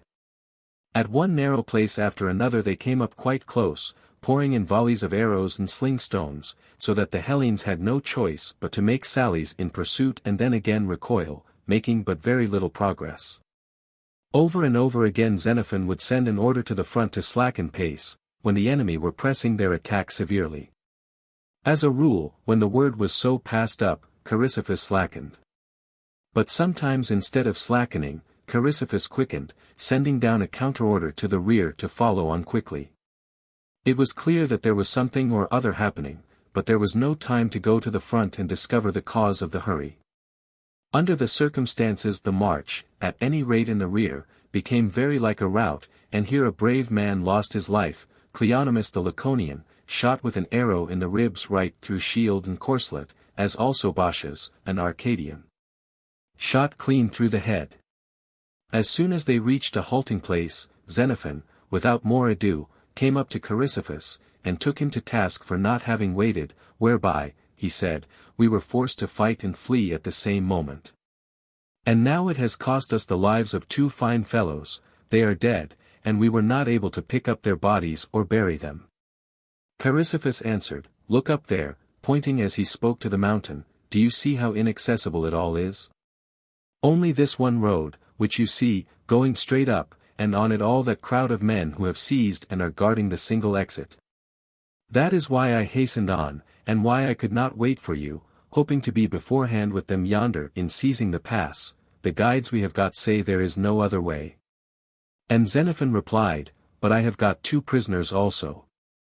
The enemy annoyed us so much that we laid an ambuscade for them, which also gave us time to recover our breaths. We killed some of them, and did our best to catch one or two alive, for this very reason, that we might have guides who knew the country, to depend upon. The two were brought up at once and questioned separately, did they know of any other road than the one visible? The first said no, and in spite of all sorts of terrors applied to extract a better answer, no, he persisted. When nothing could be got out of him, he was killed before the eyes of his fellow. This latter then explained, "Yonder man said, he did not know, because he has got a daughter married to a husband in those parts. I can take you," he added, "by a good road, practicable even for beasts." And when asked whether there was any point on it difficult to pass, he replied that there was a call which it would be impossible to pass unless it were occupied in advance. Then it was resolved to summon the officers of the light infantry and some of those of the heavy infantry, and to acquaint them with the state of affairs, and ask them whether any of them were minded to distinguish themselves, and would step forward as volunteers on an expedition.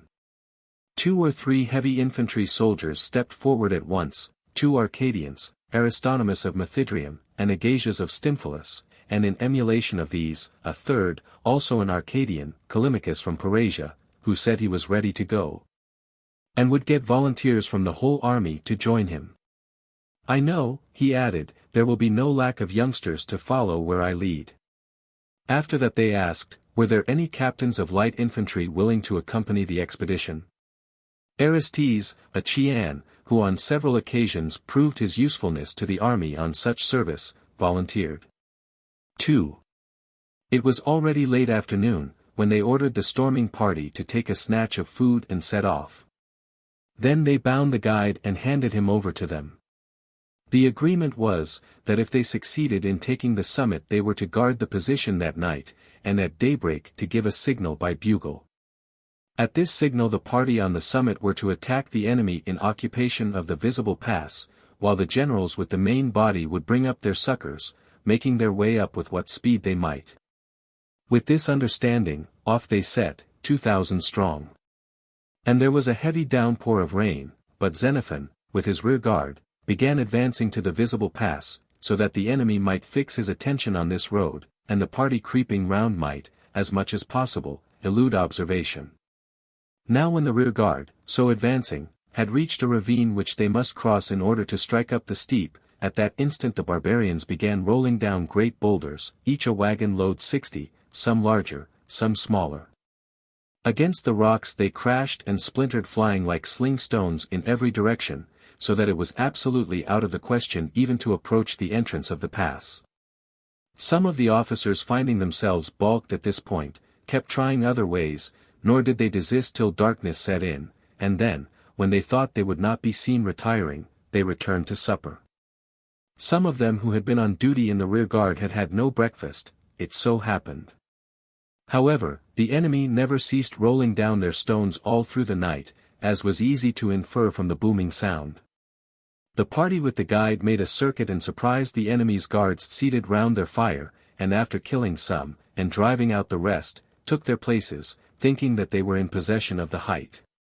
As a matter of fact they were not, for above them lay a breast-like hill 61 skirted by the narrow road on which they had found the guard seated.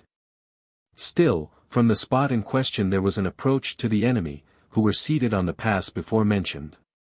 Here then they passed the night, but at the first glimpse of dawn they marched stealthily and in battle order against the enemy. There was a mist, so that they could get quite close without being observed.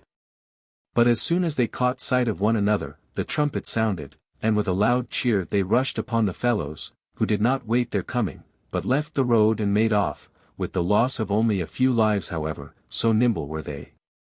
Chrysippus and his men, catching the sound of the bugle, charged up by the well-marked road, while others of the generals pushed their way up by pathless routes, where each division chanced to be. The men mounting as they were best able, and hoisting one another up by means of their spears, and these were the first to unite with the party who had already taken the position by storm. Xenophon, with the rear guard, followed the path which the party with the guide had taken, since it was easiest for the beasts of burthen. One half of his men he had posted in rear of the baggage animals, the other half he had with himself. In their course they encountered a crest above the road, occupied by the enemy, whom they must either dislodge or be themselves cut off from the rest of the Hellenes. The men by themselves could have taken the same route as the rest, but the baggage animals could not mount by any other way than this. Here then, with shouts of encouragement to each other, they dashed at the hill with their storming columns, not from all sides, but leaving an avenue of escape for the enemy, if he chose to avail himself of it. For a while, as the men scrambled up where each best could, the natives kept up a fire of arrows and darts, yet did not receive them at close quarters, but presently left the position in flight. No sooner, however, were the Hellenes safely past this crest, than they came in sight of another in front of them, also occupied, and deemed it advisable to storm it also.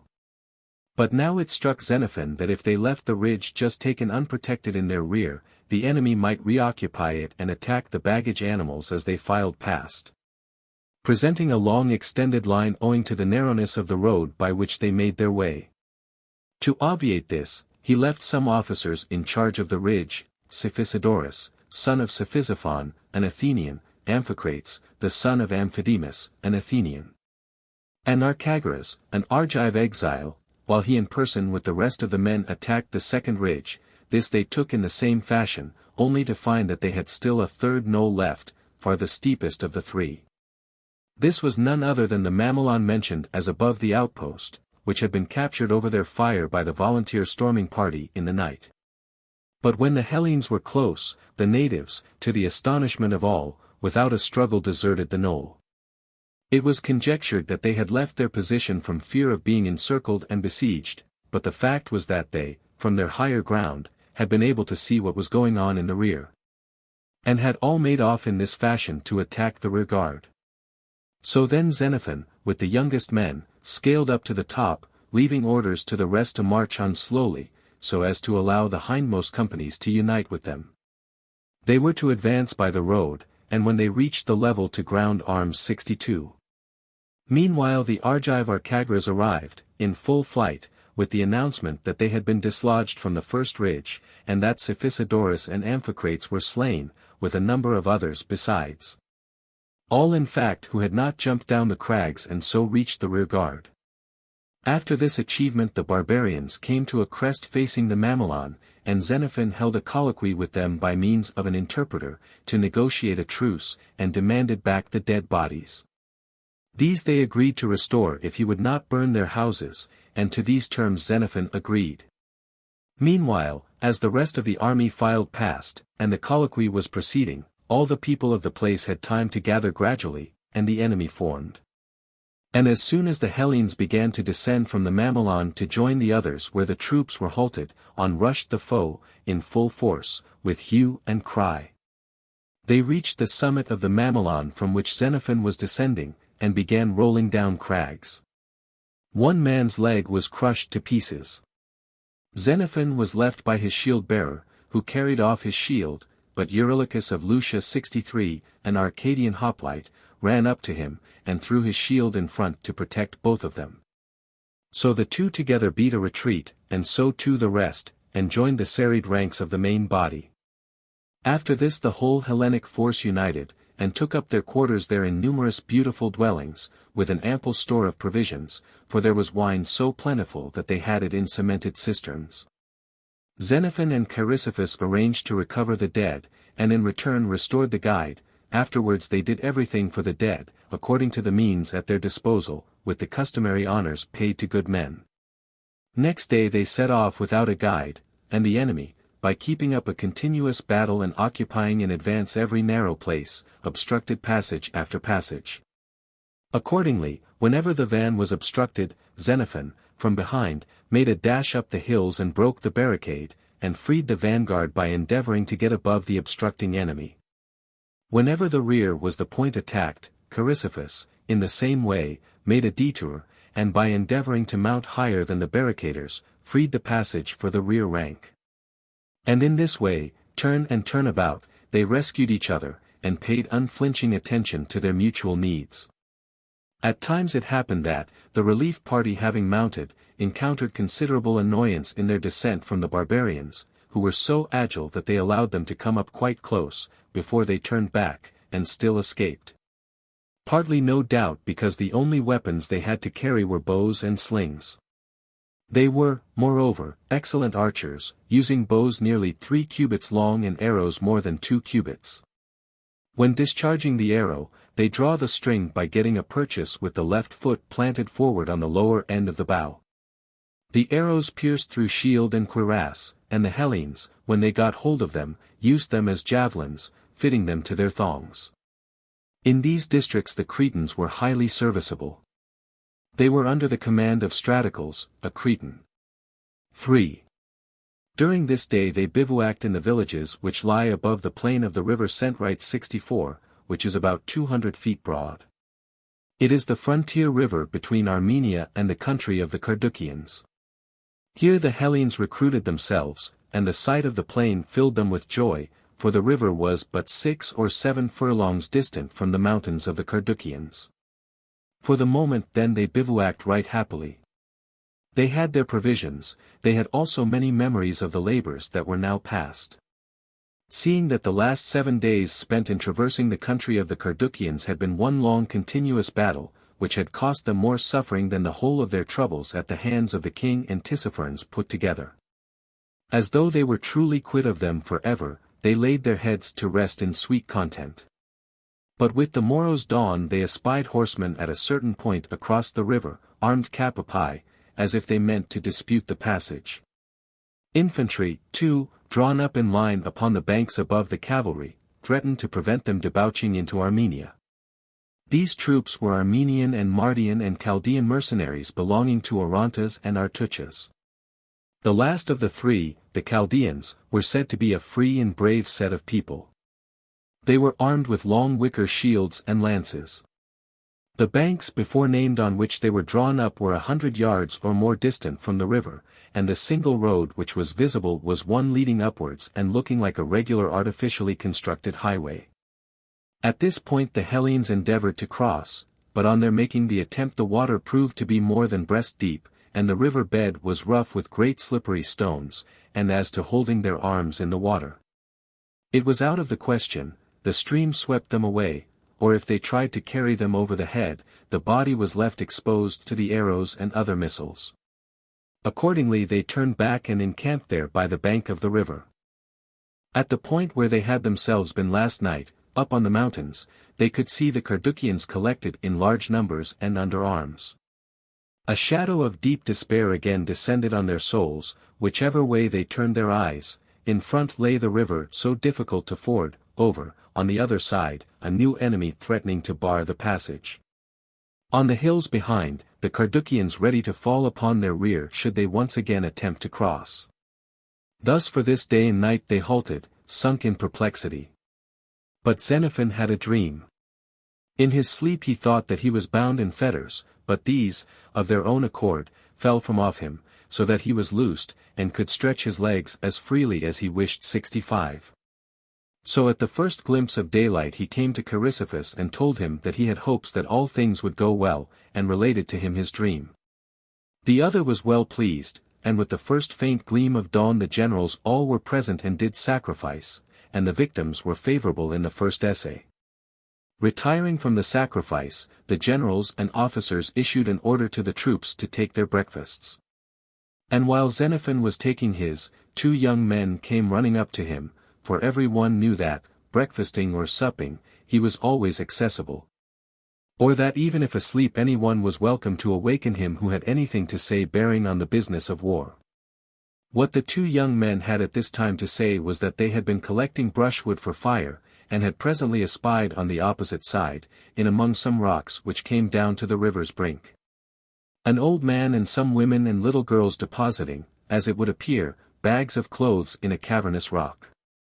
When they saw them, it struck them that it was safe to cross, in any case the enemy's cavalry could not approach at this point.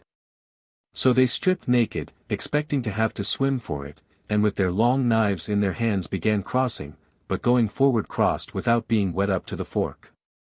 Once across they captured the clothes, and came back again. Accordingly Xenophon at once poured out a libation himself, and bade the 2 young fellows fill the cup and pray to the gods, who showed to him this vision and to them a passage, to bring all other blessings for them to accomplishment. When he had poured out the libation, he at once led the 2 young men to Chrysippus, and they repeated to him their story. Chrysippus, on hearing it, offered libations also, and when they had performed them, they sent a general order to the troops to pack up ready for starting. While they themselves called a meeting of the generals and took counsel how they might best effect a passage, so as to overpower the enemy in front without suffering any loss from the men behind. And they resolved that Chrysippus should lead the van and cross with half the army, the other half still remaining behind under Xenophon, while the baggage animals and the mob of sutlers were to cross between the two divisions. When all was duly ordered, the move began, the young men pioneering them, and keeping the river on their left. It was about 4 furlongs' march to the crossing, and as they moved along the bank, the squadrons of cavalry kept pace with them on the opposite side. But when they had reached a point in a line with the ford, and the cliff-like banks of the river, they grounded arms, and first Chrysippus himself placed a wreath upon his brows, and throwing off his cloak 66, resumed his arms. Passing the order to all the rest to do the same, and bade the captains form their companies in open order in deep columns, some to left and some to right of himself. Meanwhile the soothsayers were slaying a victim over the river, and the enemy were letting fly their arrows and sling stones, but as yet they were out of range. As soon as the victims were favorable, all the soldiers began singing the battle hymn, and with the notes of the paean mingled the shouting of the men accompanied by the shriller chant of the women, for there were many women 67 in the camp. So Chrysippus with his detachment stepped in. But Xenophon, taking the most active-bodied of the rear guard, began running back at full speed to the passage facing the egress into the hills of Armenia, making a feint of crossing at that point to intercept their cavalry on the river bank. The enemy, seeing Chrysippus's detachment easily crossing the stream, and Xenophon's men racing back, were seized with the fear of being intercepted, and fled at full speed in the direction of the road which emerges from the stream. But when they were come opposite to it, they raced uphill towards their mountains. Then Lysias, who commanded the cavalry, and Aeschines, who was in command of the division of light infantry attached to Chrysippus, no sooner saw them fleeing so lustily than they were after them, and the soldiers shouted not to fall behind 68, but to follow them right up to the mountains. Chrysippus, on getting across, forbore to pursue the cavalry, but advanced by the bluffs which reached to the river to attack the enemy overhead. And these, seeing their own cavalry fleeing, seeing also the heavy infantry advancing upon them, abandoned the heights above the river. Xenophon, as soon as he saw that things were going well on the other side, fell back with all speed to join the troops engaged in crossing, for by this time the Carduchians were well in sight, descending into the plain to attack their rear. Chrysippus was in possession of the higher ground, and Lysias, with his little squadron, in an attempt to follow up the pursuit, had captured some stragglers of their baggage-bearers, and with them some handsome apparel and drinking cups. The baggage animals of the Hellenes and the mob of non-combatants were just about to cross, when Xenophon turned his troops right about to face the Carduchians.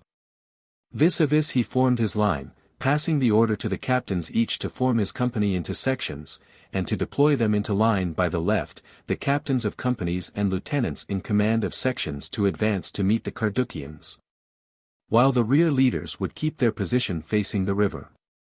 But when the Carduchians saw the rearguard so stripped of the mass, and looking now like a mere handful of men, they advanced all the more quickly, singing certain songs the while. Then, as matters were safe with him, Chrysippus sent back the peltasts and slingers and archers to join Xenophon, with orders to carry out his instructions. They were in the act of recrossing, when Xenophon, who saw their intention, sent a messenger across, bidding them wait there at the river's brink without crossing. But as soon as he and his detachment began to cross, they were to step in facing him in 2 flanking divisions right and left of them, as if in the act of crossing. The javelin men with their javelins on the thong, and the bowmen with their arrows on the string, but they were not to advance far into the stream. The order passed to his own men was, "Wait till you are within slingshot, and the shield rattles, then sound the paean and charge the enemy. As soon as he turns, and the bugle from the river sounds for the attack, you will face about to the right, the rear rank leading, and the whole detachment falling back and crossing the river as quickly as possible.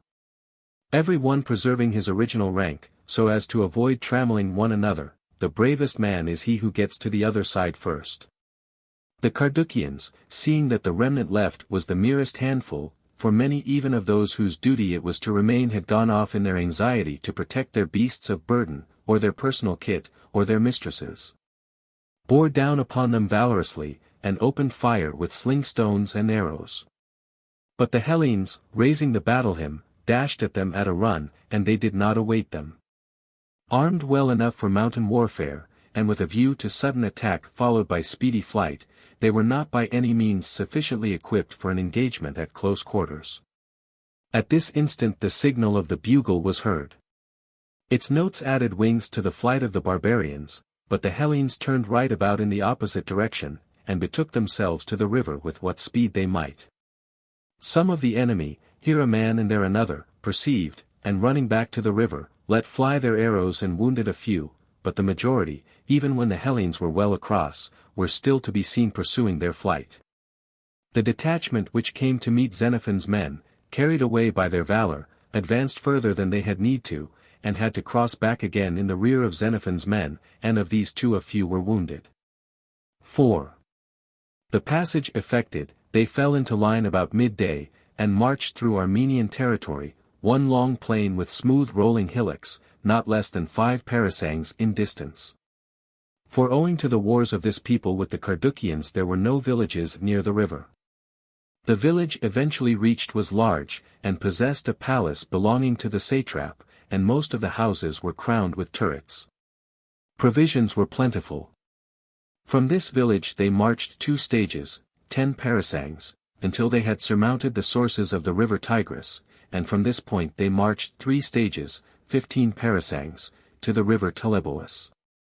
This was a fine stream, though not large, and there were many villages about it. The district was named Western Armenia. The lieutenant governor of it was Anabasis, the king's friend, and whenever the latter paid a visit, he alone had the privilege of mounting the king upon his horse. This officer rode up to the Hellenes with a body of cavalry, and sending forward an interpreter, stated that he desired a colloquy with the leaders. The generals resolved to hear what he had to say. And advancing on their side to within speaking distance, they demanded what he wanted. He replied that he wished to make a treaty with them, in accordance with which he on his side would abstain from injuring the Hellenes, if they would not burn his houses, but merely take such provisions as they needed. This proposal satisfied the generals, and a treaty was made on the terms suggested. From this place they marched 3 stages, 15 parasangs, through plain country, Anabasis the while keeping close behind with his own forces more than a mile off. Presently they reached a palace with villages clustered round about it, which were full of supplies in great variety. But while they were encamping in the night, there was a heavy fall of snow, and in the morning it was resolved to billet out the different regiments, with their generals, throughout the villages. There was no enemy in sight, and the proceeding seemed prudent, owing to the quantity of snow. In these quarters they had for provisions all the good things there are, sacrificial beasts, corn, old wines with an exquisite bouquet, dried grapes, and vegetables of all sorts. But some of the stragglers from the camp reported having seen an army, and the blaze of many watch-fires in the night. Accordingly the generals concluded that it was not prudent to separate their quarters in this way, and a resolution was passed to bring the troops together again. After that they reunited, the more so that the weather promised to be fine with a clear sky. But while they lay there in open quarters, during the night down came so thick a fall of snow that it completely covered up the stacks of arms and the men themselves lying down. It cramped and crippled the baggage animals. And there was great unreadiness to get up, so gently fell the snow as they lay there warm and comfortable, and formed a blanket, except where it slipped off the sleepers' shoulders. And it was not until Xenophon roused himself to get up, and, without his cloak on 69, began to split wood, that quickly first one and then another got up, and taking the log away from him, fell to splitting.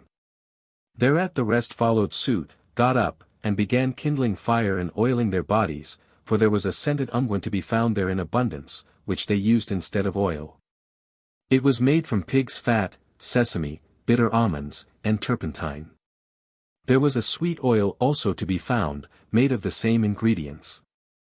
After this it was resolved that they must again separate their quarters and get under cover in the villages. At this news the soldiers, with much joy and shouting, rushed upon the covered houses and the provisions, but all who in their blind folly had set fire to the houses when they left them before, now paid the penalty in the poor quarters they got. From this place one night they sent off a party under Democritus, a Temanite 70, up into the mountains, where the stragglers reported having seen watchfires. The leader selected was a man whose judgment might be depended upon to verify the truth of the matter. With a happy gift to distinguish between fact and fiction, he had often been successfully appealed to.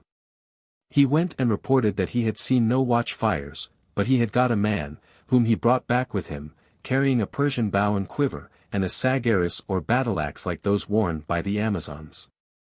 When asked from what country he came, the prisoner answered that he was a Persian, and was going from the army of Anabasis to get provisions.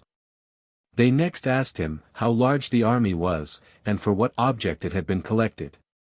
His answer was that it consisted of Anabasis at the head of his own forces, and aided by some Calibian and Taochian mercenaries. Anabasis had got it together, he added, meaning to attack the Hellenes on the high mountain pass, in a defile which was the sole passage. When the generals heard this news, they resolved to collect the troops, and they set off at once, taking the prisoner to act as guide, and leaving a garrison behind with Tissaphernes the Stymphalian in command of those who remained in the camp. As soon as they had begun to cross the hills, the light infantry, advancing in front and catching sight of the camp, did not wait for the heavy infantry, but with a loud shout rushed upon the enemy's entrenchment. The natives, hearing the din and clatter, did not care to stop, but took rapidly to their heels. But, for all their expedition, some of them were killed, and as many as 20 horses were captured, with the tent of Anabasis, and its contents, silver-footed couches and goblets, besides certain persons styling themselves the butlers and bakers. As soon as the generals of the heavy infantry division had learnt the news, they resolved to return to the camp with all speed, for fear of an attack being made on the remnant left behind. The recall was sounded and the retreat commenced. The camp was reached the same day. The next day it was resolved that they should set off with all possible speed, before the enemy had time to collect and occupy the defile. Having got their kit and baggage together, they at once began their march through deep snow with several guides, and, crossing the high pass the same day on which Anabasis was to have attacked them, got safely into cantonments. From this point they marched 3 desert stages, 15 parasangs, to the river Euphrates, and crossed it in water up to the waist. The sources of the river were reported to be at no great distance. From this place they marched through deep snow over a flat country 3 stages, 15 parasangs 71. The last of these marches was trying, with the north wind blowing in their teeth, drying up everything and benumbing the men. Here one of the seers suggested to them to do sacrifice to Boreas, and sacrifice was done. The effect was obvious to all in the diminished fierceness of the blast. But there was 6 feet of snow, so that many of the baggage animals and slaves were lost, and about 30 of the men themselves. They spent the whole night in kindling fire, for there was fortunately no dearth of wood at the halting place. Only those who came late into camp had no wood. Accordingly those who had arrived a good while and had kindled fires were not for allowing these late comers near the fires, unless they would in return give a share of their corn or of any other victuals they might have. Here then a general exchange of goods was set up. Where the fire was kindled the snow melted, and great trenches formed themselves down to the bare earth, and here it was possible to measure the depth of the snow. Leaving these quarters, they marched the whole of the next day over snow, and many of the men were afflicted with bulimia, or hunger faintness. Xenophon, who was guarding the rear, came upon some men who had dropped down, and he did not know what ailed them, but someone who was experienced in such matters suggested to him that they had evidently got bulimia. And if they got something to eat, they would revive. Then he went the round of the baggage train, and laying an embargo on any eatables he could see, doled out with his own hands, or sent off other able-bodied agents to distribute to the sufferers.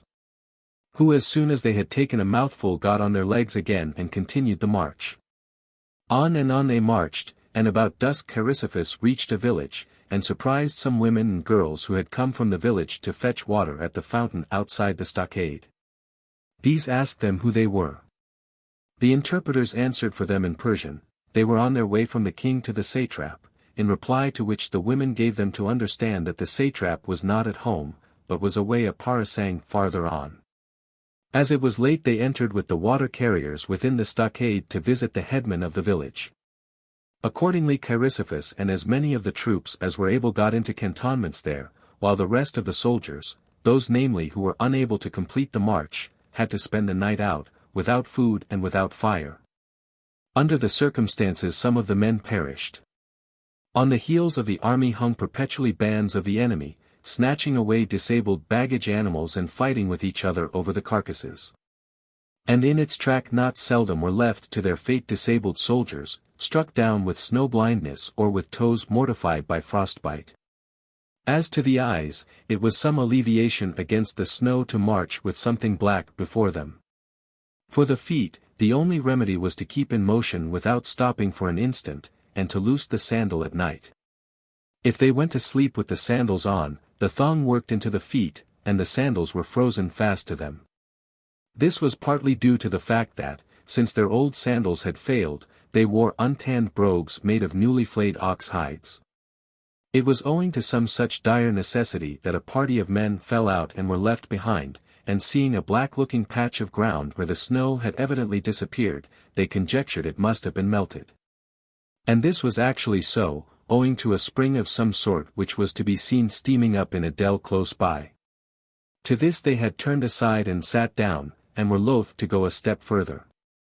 But Xenophon, with his rear guard, perceived them, and begged and implored them by all manner of means not to be left behind, telling them that the enemy were after them in large packs pursuing, and he ended by growing angry. They merely bade him put a knife to their throats, not one step farther would they stir. Then it seemed best to frighten the pursuing enemy if possible, and prevent their falling upon the invalids. It was already dusk, and the pursuers were advancing with much noise and hubbub, wrangling and disputing over their spoils. Then all of a sudden the rear guard, in the plenitude of health and strength 72, sprang up out of their lair and run upon the enemy, whilst those weary white 73 bawled out as loud as their sick throats could sound, and clashed their spears against their shields. And the enemy in terror hurled themselves through the snow into the dell, and not one of them ever uttered a sound again. Xenophon and his party, telling the sick folk that next day people would come for them, set off, and before they had gone half a mile they fell in with some soldiers who had laid down to rest on the snow with their cloaks wrapped round them. But never a guard was established, and they made them get up. Their explanation was that those in front would not move on. Passing by this group he sent forward the strongest of his light infantry in advance, with orders to find out what the stoppage was. They reported that the whole army lay reposing in such fashion. That being so, Xenophon's men had nothing for it but to bivouac in the open air also, without fire and supperless, merely posting what pickets they could under the circumstances. But as soon as it drew towards day, Xenophon dispatched the youngest of his men to the sick folk behind, with orders to make them get up and force them to proceed. Meanwhile Chrysosthemis had sent some of his men quartered in the village to inquire how they fared in the rear. They were overjoyed to see them, and handed over the sick folk to them to carry into camp, while they themselves continued their march forward, and ere 20 furlongs were passed reached the village in which Chrysosthemis was quartered. As soon as the two divisions were met, the resolution was come to that it would be safe to billet the regiments throughout the villages. Chrysosthemis remained where he was, while the rest drew lots for the villages in sight, and then, with their several detachments, marched off to their respective destinations. It was here that Polycrates, an Athenian and captain of a company, asked for leave of absence. He wished to be off on a quest of his own. And putting himself at the head of the active men of the division, he ran to the village which had been allotted to Xenophon. He surprised within it the villagers with their headmen, and 17 young horses which were being reared as a tribute for the king, and, last of all, the headman's own daughter, a young bride only 8 days wed. Her husband had gone off to chase hares, and so he escaped being taken with the other villagers. The houses were underground structures with an aperture like the mouth of a well by which to enter, but they were broad and spacious below. The entrance for the beasts of burden was dug out, but the human occupants descended by a ladder. In these dwellings were to be found goats and sheep and cattle, and cocks and hens, with their various progeny. The flocks and herds were all reared under cover upon green food. There were stores within of wheat and barley and vegetables, and wine made from barley in great big bowls. The grains of barley malt lay floating in the beverage up to the lip of the vessel, and reeds lay in them, some longer, some shorter, without joints. When you were thirsty you must take one of these into your mouth, and suck.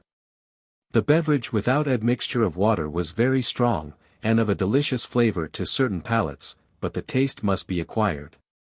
Xenophon made the headman of the village his guest at supper, and bade him keep a good heart.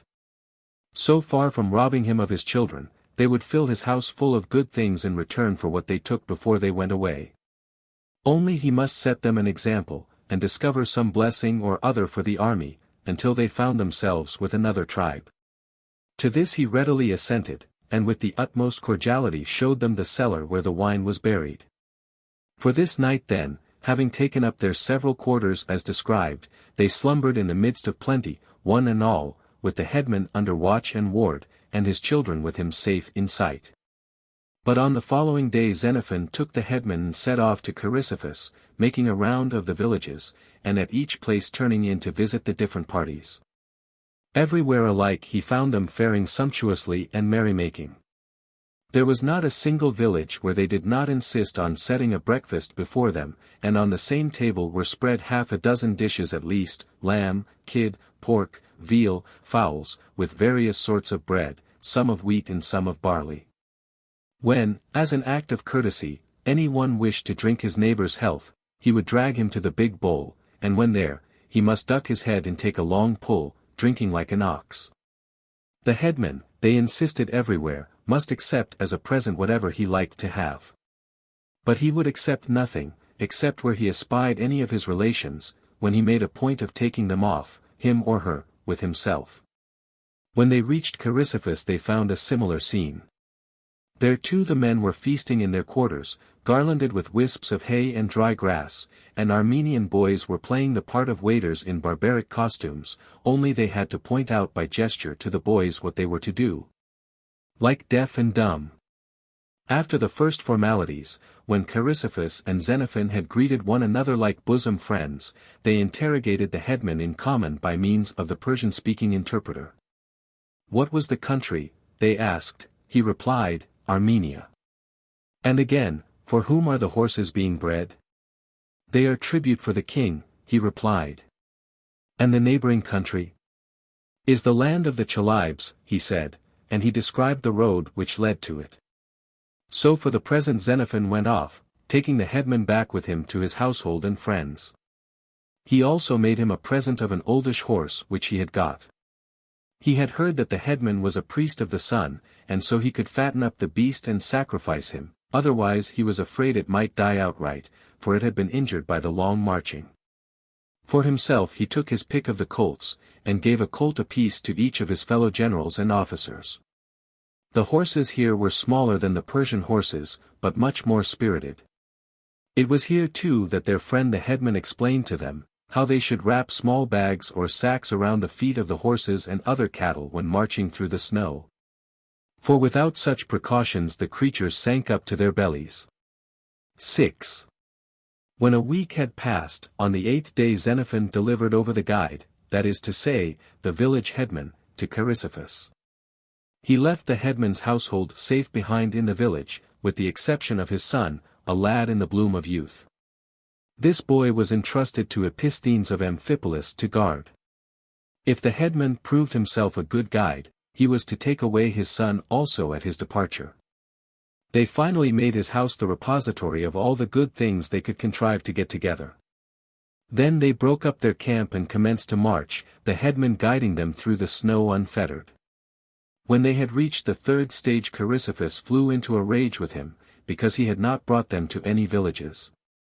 The headman pleaded that there were none in this part. Chrysippus struck him, but forgot to bind him, and the end of it was that the headman ran away in the night and was gone, leaving his son behind him. This was the sole ground of difference between Chrysippus and Xenophon during the march, this combination of ill treatment and neglect in the case of the guide. As to the boy, Episthanes conceived a passion for him, and took him home with him, and found in him the most faithful of friends. After this they marched 7 stages at the rate of 5 parasangs a day, to the banks of the river Phasis 74, which is 100 feet broad, and thence they marched another couple of stages, 10 parasangs. But at the pass leading down into the plain there appeared in front of them a mixed body of Chalybes and Taochians and Phasianians. When Chrysippus caught sight of the enemy on the pass at a distance of about 3 or 4 miles, he ceased marching, not caring to approach the enemy with his troops in column. And he passed down the order to the others, to deploy their companies to the front, that the troops might form into line. As soon as the rear guard had come up, he assembled the generals and officers, and addressed them, "The enemy, as you see, are in occupation of the mountain pass. It is time we should consider how we are to make the best fight to win it. My opinion is, that we should give orders to the troops to take their morning meal, whilst we deliberate whether we should cross the mountains today or tomorrow."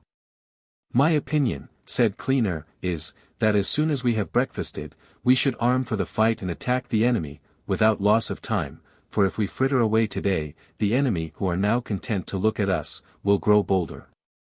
And with their growing courage, depend upon it, others more numerous will join them." After him Xenophon spoke. "This," he said, "is how I see the matter. If fight we must, let us make preparation to sell our lives dearly, but if we desire to cross with the greatest ease, the point to consider is, how we may get the fewest wounds and throw away the smallest number of good men. Well then, that part of the mountain which is visible stretches nearly 7 miles.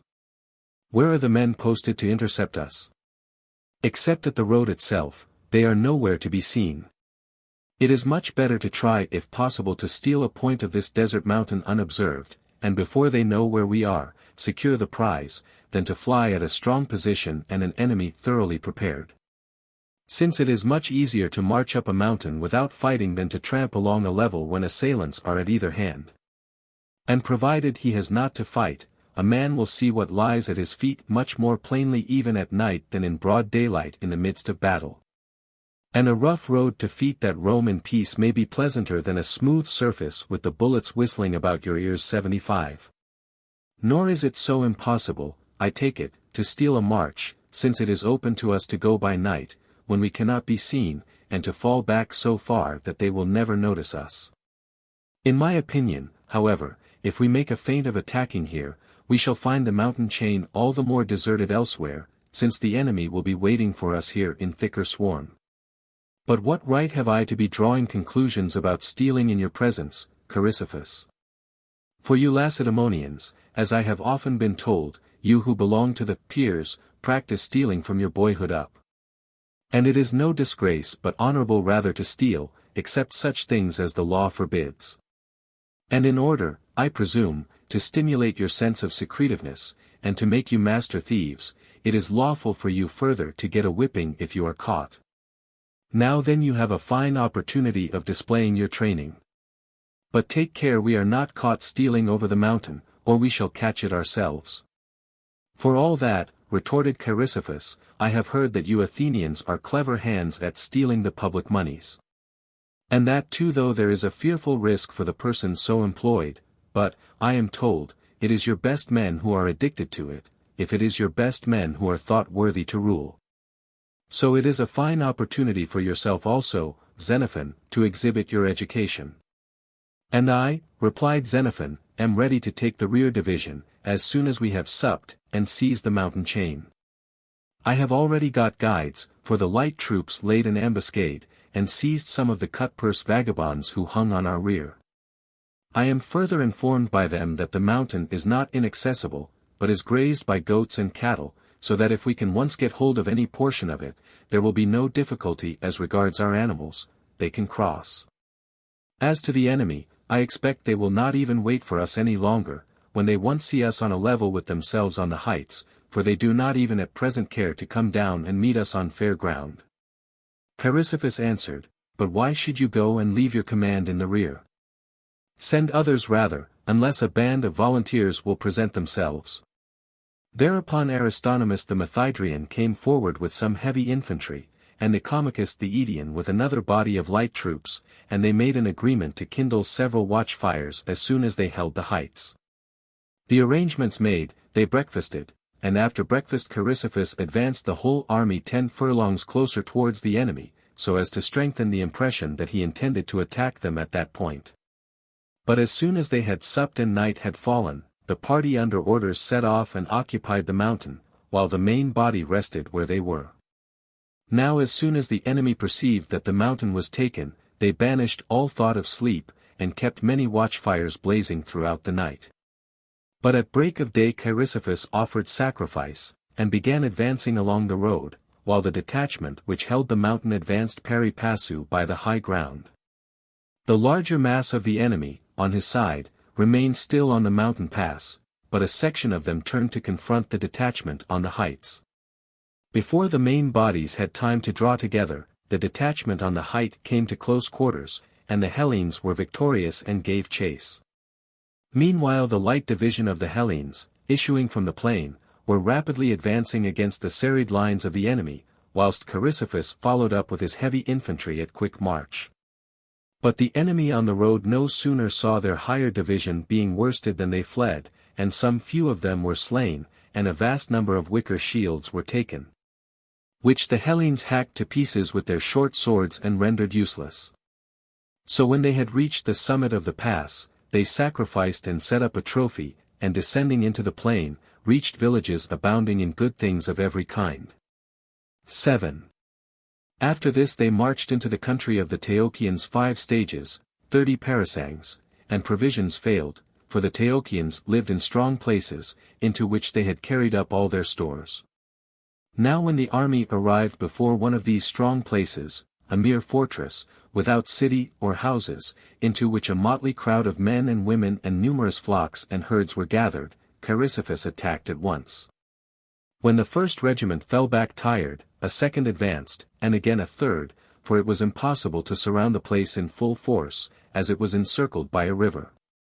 Presently Xenophon came up with the rear guard, consisting of both light and heavy infantry, whereupon Chrysippus halted him with the words, "In the nick of time you have come. We must take this place, for the troops have no provisions, unless we take it."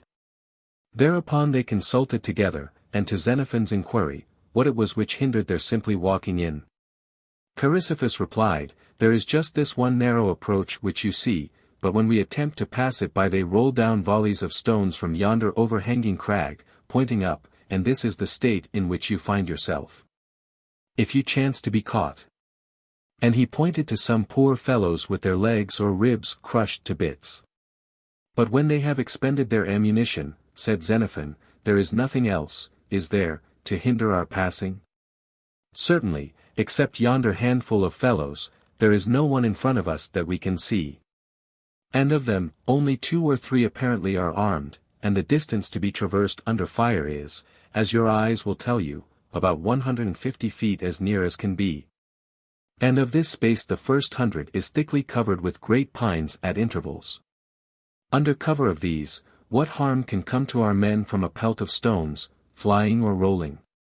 So then, there is only 50 feet left to cross, during a lull of stones." "Aye," said Chrysippus, "but with our first attempt to approach the bush a galling fire of stones commences."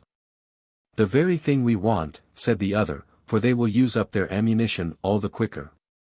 But let us select a point from which we shall have only a brief space to run across, if we can, and from which it will be easier to get back, if we wish." Thereupon Chrysippus and Xenophon set out with Callimachus the Parrhasian, the captain in command of the officers of the rear guard that day. The rest of the captains remained out of danger. That done, the next step was for a party of about 70 men to get away under the trees, not in a body, but one by one, every one using his best precaution. And Agassiz the Stymphalian, and Aristonomus the Methydrian, who were also officers of the rear guard, were posted as supports outside the trees, for it was not possible for more than a single company to stand safely within the trees. Here Callimachus hit upon a pretty contrivance. He ran forward from the tree under which he was posted 2 or 3 paces, and as soon as the stones came whizzing, he retired easily. But at each excursion more than 10 wagon loads of rocks were expended. Agassiz, seeing how Callimachus was amusing himself, and the whole army looking on as spectators, was seized with the fear that he might miss his chance of being first to run the gauntlet of the enemy's fire and get into the place. So, without a word of summons to his neighbor, Aristonomus, or to Eurylochus of Lucia, both comrades of his, or to any one else, off he set on his own account, and passed the whole detachment. But Callimachus, seeing him tearing past, caught hold of his shield by the rim, and in the meantime Aristonomus the Methydrian ran past both, and after him Eurylochus of Lucia. For they were one and all aspirants to valor, and in that high pursuit, each was the eager rival of the rest. So in this strife of honor, the three of them took the fortress, and when they had once rushed in, not a stone more was hurled from overhead. And here a terrible spectacle displayed itself. The women first cast their infants down the cliff, and then they cast themselves after their fallen little ones, and the men likewise. In such a scene, Aeneas the Stymphalian, an officer, caught sight of a man with a fine dress about to throw himself over, and seized hold of him to stop him. But the other caught him to his arms, and both were gone in an instant headlong down the crags, and were killed. Out of this place the merest handful of human beings were taken prisoners, but cattle and asses in abundance and flocks of sheep. From this place they marched through the Chalybes 7 stages, 50 parasangs. These were the bravest men whom they encountered on the whole march, coming cheerily to close quarters with them. They wore linen cuirasses reaching to the groin, and instead of the ordinary wings, or basques, a thickly plaited fringe of cords. They were also provided with greaves and helmets, and at the girdle a short sabre, about as long as the Laconian dagger, with which they cut the throats of those they mastered. And after severing the head from the trunk they would march along carrying it, singing and dancing, when they drew within their enemy's field of view. They carried also a spear 15 cubits long, lanced at one end 77. This folk stayed in regular townships, and whenever the Hellenes passed by they invariably hung close on their heels fighting. They had dwelling places in their fortresses, and into them they had carried up their supplies, so that the Hellenes could get nothing from this district, but supported themselves on the flocks and herds they had taken from the Taocians. After this the Hellenes reached the river Harpasus, which was 400 feet broad. Hence they marched through the Scythians 4 stages, 20 parasangs, through a long level country to more villages, among which they halted 3 days, and got in supplies. Passing on from thence in 4 stages of 20 parasangs, they reached a large and prosperous well-populated city, which went by the name of Gymnia 78. From which the governor of the country sent them a guide to lead them through a district hostile to his own. This guide told them that within 5 days he would lead them to a place from which they would see the sea, and, he added, if I fail of my word, you are free to take my life. Accordingly he put himself at their head. But he no sooner set foot in the country hostile to himself than he fell to encouraging them to burn and harry the land. Indeed his exhortations were so earnest, it was plain that it was for this he had come, and not out of the goodwill he bore the Hellenes. On the 5th day they reached the mountain, the name of which was Thex 79. No sooner had the men in front ascended it and caught sight of the sea than a great cry arose, and Xenophon, in the rear guard, catching the sound of it, conjectured that another set of enemies must surely be attacking in front. For they were followed by the inhabitants of the country, which was all aflame. Indeed the rear guard had killed some and captured others alive by laying an ambuscade. They had taken also about 20 wicker shields, covered with the raw hides of shaggy oxen. But as the shout became louder and nearer, and those who from time to time came up, began racing at the top of their speed towards the shouters, and the shouting continually recommenced with yet greater volume as the numbers increased. Xenophon settled in his mind that something extraordinary must have happened, so he mounted his horse, and taking with him Lysias and the cavalry, he galloped to the rescue. Presently they could hear the soldiers shouting and passing on the joyful word, "The sea! The sea!" Thereupon they began running, rear guard and all, and the baggage animals and horses came galloping up. But when they had reached the summit, then indeed they fell to embracing one another, generals and officers and all, and the tears trickled down their cheeks. And on a sudden, some one, whoever it was, having passed down the order, the soldiers began bringing stones and erecting a great cairn, whereon they dedicated a host of untanned skins, and staves, and captured wicker shields. And with his own hand the guide hacked the shields to pieces, inviting the rest to follow his example. After this the Hellenes dismissed the guide with a present raised from the common store, to wit, a horse, a silver bowl, a Persian dress, and 10 darics. But what he most begged to have were their rings, and of these he got several from the soldiers. So, after pointing out to them a village where they would find quarters, and the road by which they would proceed towards the land of the Macrons, as evening fell, he turned his back upon them in the night and was gone. 8. From this point the Hellenes marched through the country of the Macrons 3 stages, 10 parasangs, and on the first day they reached the river, which formed the boundary between the land of the Macrons and the land of the Scythenians. Above them, on their right, they had a country of the sternest and ruggedest character, and on their left another river, into which the frontier river discharges itself, and which they must cross. This was thickly fringed with trees which, though not of any great bulk, were closely packed. As soon as they came up to them, the Hellenes proceeded to cut them down in their haste to get out of the place as soon as possible. But the Macrons, armed with wicker shields and lances and hair tunics, were already drawn up to receive them opposite the crossing. They were cheering one another on, and kept up a steady pelt of stones into the river, though they failed to reach the other side or do any harm. At this juncture one of the light infantry came up to Xenophon. He had been, he said, a slave at Athens, and he wished to tell him that he recognized the speech of these people. "I think," said he, "that this must be my native country, and if there is no objection I will have a talk with them." "No objection at all," replied Xenophon, "pray talk to them, and ask them first, who they are." In answer to this question they said, they were Macrons. "Well, then," said he, "ask them why they are drawn up in battle and want to fight with us." They answered, "Because you are invading our country."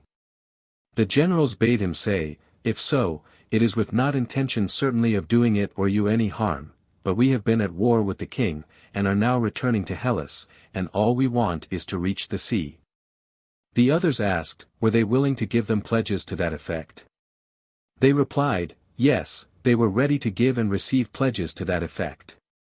Then the Macrons gave a barbaric lance to the Hellenes, and the Hellenes a Hellenic lance to them, for these, they said, would serve as pledges, and both sides called upon the gods to witness. After the pledges were exchanged, the Macrons fell to vigorously hewing down trees and constructing a road to help them across, mingling freely with the Hellenes and fraternizing in their midst. And they afforded them as good as market as they could, and for 3 days conducted them on their march, until they had brought them safely to the confines of the Colchians. At this point they were confronted by a great mountain chain, which however was accessible, and on it the Colchians were drawn up for battle. In the first instance, the Hellenes drew up opposite in line of battle, as though they were minded to assault the hill in that order, but afterwards the generals determined to hold a council of war, and consider how to make the fairest fight. Accordingly Xenophon said, "I am not for advancing in line, but advise to form companies by columns. To begin with, the line, he urged, would be scattered and thrown into disorder at once. For we shall find the mountain full of inequalities, it will be pathless here and easy to traverse there. The mere fact of first having formed in line, and then seeing the line thrown into disorder, must exercise a disheartening effect. Again, if we advance several deep, the enemy will none the less overlap us, and turn their superfluous numbers to account as best they like. While, if we march in shallow order, we may fully expect our line to be cut through and through by the thick rain of missiles and rush of men, and if this happen anywhere along the line, the whole line will equally suffer. No. My notion is to form columns by companies, covering ground sufficient with spaces between the companies to allow the last companies of each flank to be outside the enemy's flanks. Thus we shall with our extreme companies be outside the enemy's line, and the best men at the head of their columns will lead the attack, and every company will pick its way where the ground is easy. Also it will be difficult for the enemy to force his way into the intervening spaces, when there are companies on both sides, nor will it be easy for him to cut in twain any individual company marching in column. If, 2, any particular company should be pressed, the neighboring company will come to the rescue, or if at any point any single company succeed in reaching the height, from that moment not one man of the enemy will stand his ground. This proposal was carried, and they formed into columns by companies 80. Then Xenophon, returning from the right wing to the left, addressed the soldiers. Men, he said, these men whom you see in front of you are the sole obstacles still interposed between us and the haven of our hopes so long deferred. We will swallow them up whole, without cooking 81, if we can. The several divisions fell into position, the companies were formed into columns, and the result was a total of something like 80 companies of heavy infantry, each company consisting on an average of 100 men. The light infantry and bowmen were arranged in 3 divisions, 2 outside to support the left and the right respectively, and the third in the center, each division consisting of about 600 men 82. Before starting, the generals passed the order to offer prayer, and with the prayer and battle hymn rising from their lips they commenced their advance. Chrysippus and Xenophon, and the light infantry with them, advanced outside the enemy's line to right and left, and the enemy, seeing their advance, made an effort to keep parallel and confront them, but in order to do so, as he extended partly to right and partly to left, he was pulled to pieces, and there was a large space or hollow left in the center of his line.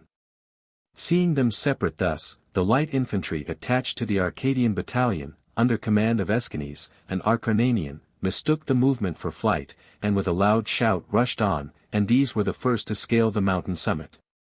But they were closely followed up by the Arcadian heavy infantry, under command of Clearchus of Orchomenus. When they began running in that way, the enemy stood their ground no longer, but betook themselves to flight, one in one direction, one in another. And the Hellenes scaled the hill and found quarters in numerous villages which contained supplies in abundance. Here, generally speaking, there was nothing to excite their wonderment, but the numbers of beehives were indeed astonishing, and so were certain properties of the honey 83. The effect upon the soldiers who tasted the combs was, that they all went for the nonce quite off their heads, and suffered from vomiting and diarrhea, with a total inability to stand steady on their legs. A small dose produced a condition not unlike violent drunkenness, a large one an attack very like a fit of madness, and some dropped down, apparently at death's door. So they lay, hundreds of them, as if there had been a great defeat, a prey to the cruelest despondency. But the next day, none had died. And almost at the same hour of the day at which they had eaten they recovered their senses, and on the 3rd or 4th day got on their legs again like convalescents after a severe course of medical treatment. From this place they marched on 2 stages, 7 parasangs, and reached the sea at Trapezus 84, a populous Hellenic city on the Euxine Sea, a colony of the Sinopeans, in the territory of the Colchians. Here they halted about 30 days in the villages of the Colchians, which they used as a base of operations to ravage the whole territory of Colchis. The men of Trapezus supplied the army with a market, entertained them, and gave them, as gifts of hospitality, oxen and wheat and wine.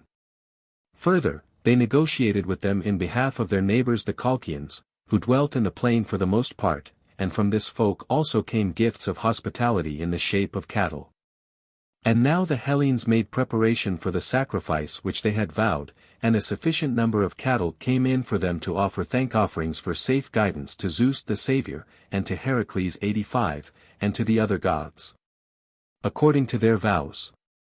They instituted also a gymnastic contest on the mountainside, just where they were quartered, and chose Clearchus, a Spartan, who had been banished from home when a lad, having unintentionally slain another boy with a blow of his dagger, to superintend the course, and be president of the games. As soon as the sacrifices were over, they handed over the hides of the beasts to Clearchus, and bade him lead the way to his racecourse. He merely waved his hand and pointed to where they were standing, and said, "There, this ridge is just the place for running, anywhere, everywhere." But how, it was asked, will they manage to wrestle on the hard scrubby ground? "Oh! Worse knocks for those who are thrown," the president replied. There was a mile race for boys, the majority being captive lads, and for the long race more than 60 Cretans competed. There was wrestling, boxing, and the Pancration 86. Altogether it was a beautiful spectacle. There was a large number of entries, and the emulation, with their companions, male and female, standing as spectators, was immense. There was horse racing also. The riders had to gallop down a steep incline to the sea, and then turn and come up again to the altar, and on the descent more than half rolled head over heels, and then back they came toiling up the tremendous steep. Scarcely out of a walking pace. Loud were the shouts, the laughter, and the cheers. Book 5. In the preceding portion of the narrative a detailed account is given of all that the Hellenes did, and how they fared on the march up with Cyrus. And also of all that befell them on their march subsequently, until they reached the seaboard of the Euxine Sea, or Pontus, and the Hellenic city of Trapezus. Where they duly offered the sacrifice for safe deliverance which they had vowed to offer as soon as they set foot on a friendly soil. After this they met and took counsel concerning the remainder of the march. The first speaker was Antileon of Thurii. He rose and said, "For my part, sirs, I am weary by this time of getting kit together and packing up for a start, of walking and running and carrying heavy arms, and of tramping along in line, or mounting guard, and doing battle. The sole desire I now have is to cease from all these pains, and for the future, since here we have the sea before us, to sail on and on, stretched out in sleep, like Odysseus, and so to find myself in Hellas." When they heard these remarks, the soldiers showed their approval with loud cries of, "Well said," and then another spoke to the same effect, and then another, and indeed all present. Then Chrysippus got up and said, "I have a friend, sirs, who, as good hap will have it, is now High Admiral, Anaxagoras. If you like to send me to him, I think I can safely promise to return with some men of war and other vessels which will carry us. All you have to do, if you are really minded to go home by sea, is to wait here till I come. I will be back ere long." The soldiers were delighted at these words, and voted that Chrysippus should set sail on his mission without delay. After him, Xenophon got up, and spoke as follows: "Chrysippus, it is agreed, sets out in search of vessels, and we are going to await him. Let me tell you what, in my opinion, it is reasonable to do while we are waiting. First of all, we must provide ourselves with necessaries from hostile territory, for there is not a sufficient market, nor, if there were, have we, with a few solitary exceptions, the means of purchase. Now, the district is hostile, so that if you set off in search of provisions without care and precaution, the chances are that many of us will be lost. To meet this risk, I propose that we should organize foraging parties to capture provisions, and, for the rest, not roam about the country at random. The organization of the matter should be left to us." The resolution was passed. "Please listen to another proposal," he continued. "Some of you, no doubt, will be going out to pillage. It will be best, I think, that whoever does so should in each case before starting inform us of his intent, and in what direction he means to go, so that we may know the exact number of those who are out and of those who stop behind. Thus we shall be able to help in preparing and starting the expedition where necessary, and in case of aid or reinforcements being called for, we shall know in what direction to proceed. Or, again, if the attempt is to be undertaken by raw or less expert hands, we may throw in the weight of our experience and advice by endeavoring to discover the strength of those whom they design to attack." This proposal was also carried. "Here is another point," he continued, "to which I would draw your attention. Our enemies will not lack leisure to make raids upon us, nor is it unnatural, that they should lay plots for us, for we have appropriated what is theirs. They are seated over us ever on the watch. I propose then that we should have regular outposts round the camp. If we take it in succession to do picket and outlook duty, the enemy will be less able to harry us. And here is another point for your observation. Supposing we knew for certain that Chrysippus must return with a sufficient number of vessels, there would be no need of the remark, but as that is still problematical, I propose that we should try to get together vessels on the spot also. If he comes and finds us already provided for here, we shall have more ships than we need, that is all, while, if he fails to bring them, we shall have the local supply to fall back upon. I see ships sailing past perpetually, so we have only to ask the loan of some warships from the men of Trapezus, and we can bring them into port, and safeguard them with their rudders unshipped, until we have enough to carry us. By this course I think we shall not fail of finding the means of transport requisite. That resolution was also passed. He proceeded, consider whether you think it equitable to support by means of a general fund the ships' companies which we so impress, while they wait here for our benefit, and to agree upon a fare, on the principle of repaying kindnesses in kind. That too was passed. Well then, said he, in case, after all, our endeavors should not be crowned with success, and we find that we have not vessels enough, I propose that we should enjoin on the cities along the seaboard the duty of constructing and putting in order the roads, which we hear are impassable. They will be only too glad to obey, no doubt, out of mere terror and their desire to be rid of us. This last proposal was met by loud cries and protestations against the idea of going by land at all.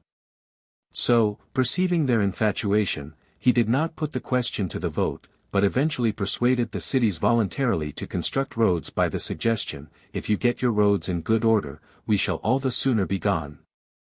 They further got a 50-oared galley from the Trapezuntines, and gave the command of it to Dixippus, a Laconian, one of the Perioeci 87. This man altogether neglected to collect vessels on the offing, but slunk off himself, and vanished, ship and all, out of Pontus. Later on, however, he paid the penalty of his misdeeds. He became involved in some meddling and making in Thrace at the court of Suths, and was put to death by the Laconian Nicander. They also got a 30-oared galley, the command of which was entrusted to Polycrates, an Athenian, and that officer brought into harbor to the camp all the vessels he could lay his hands on. If these were laden, they took out the freights and appointed guards to keep an eye on their preservation, whilst they used the ships themselves for transport service on the coast. While matters stood at this point, the Hellenes used to make forays with varying success, sometimes they captured prey and sometimes they failed. On one occasion Cleonidas led his own and another company against a strong position, and was killed himself, with many others of his party. 2. The time came when it was no longer possible to capture provisions, going and returning to the camp in one day.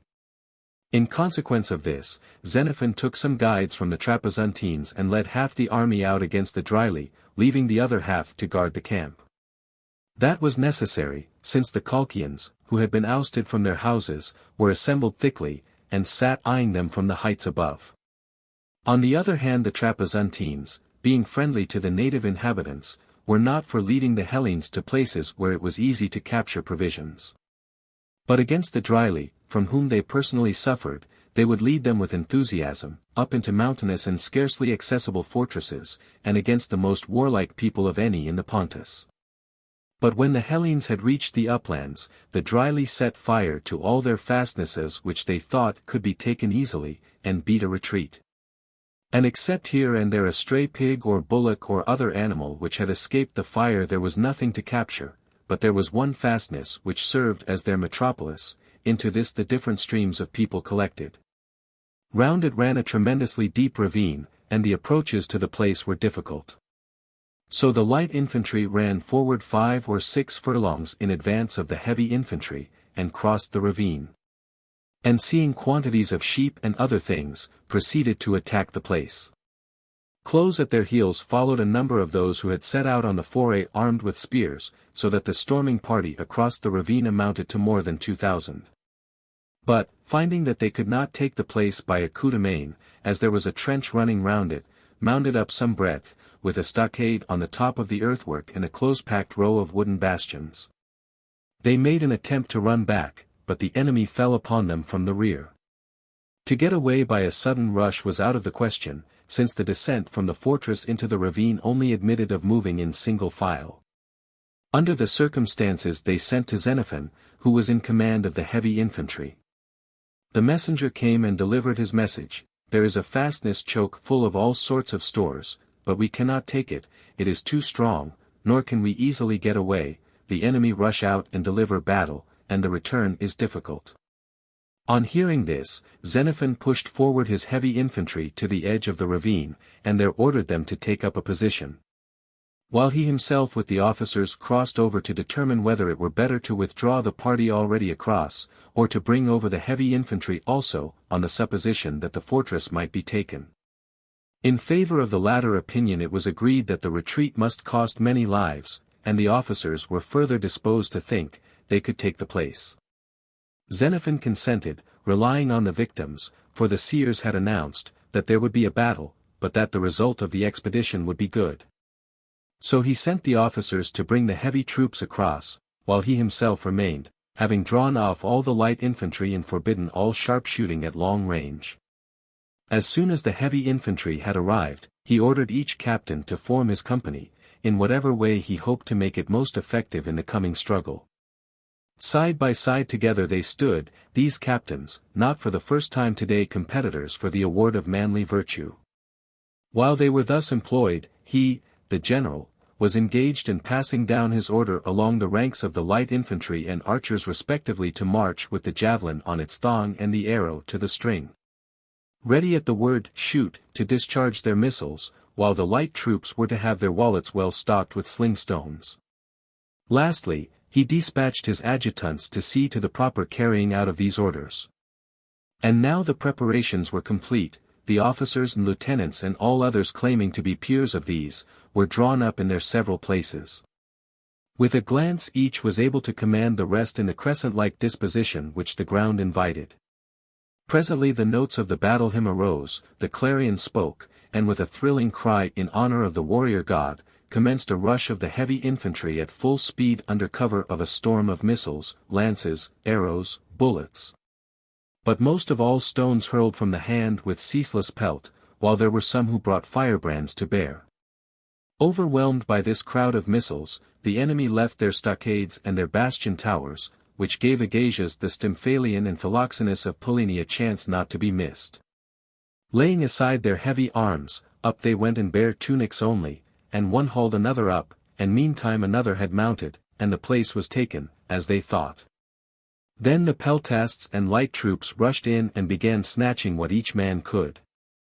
Xenophon the while, posted at the gates, kept back as many of the hoplites as he could, for there were other enemies now visible on certain strong citadel heights.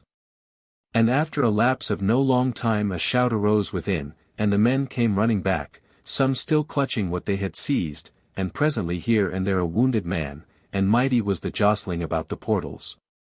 To the questions which were put to them the outpouring fugitives repeated the same story, there was a citadel within and enemies in crowds were making savage sallies and beating the fellows inside.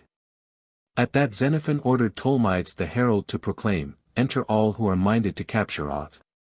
In poured the surging multitude, and the counter-current of persons elbowing their passage in prevailed over the stream of those who issued forth, until they beat back and cooped up the enemy within the citadel again.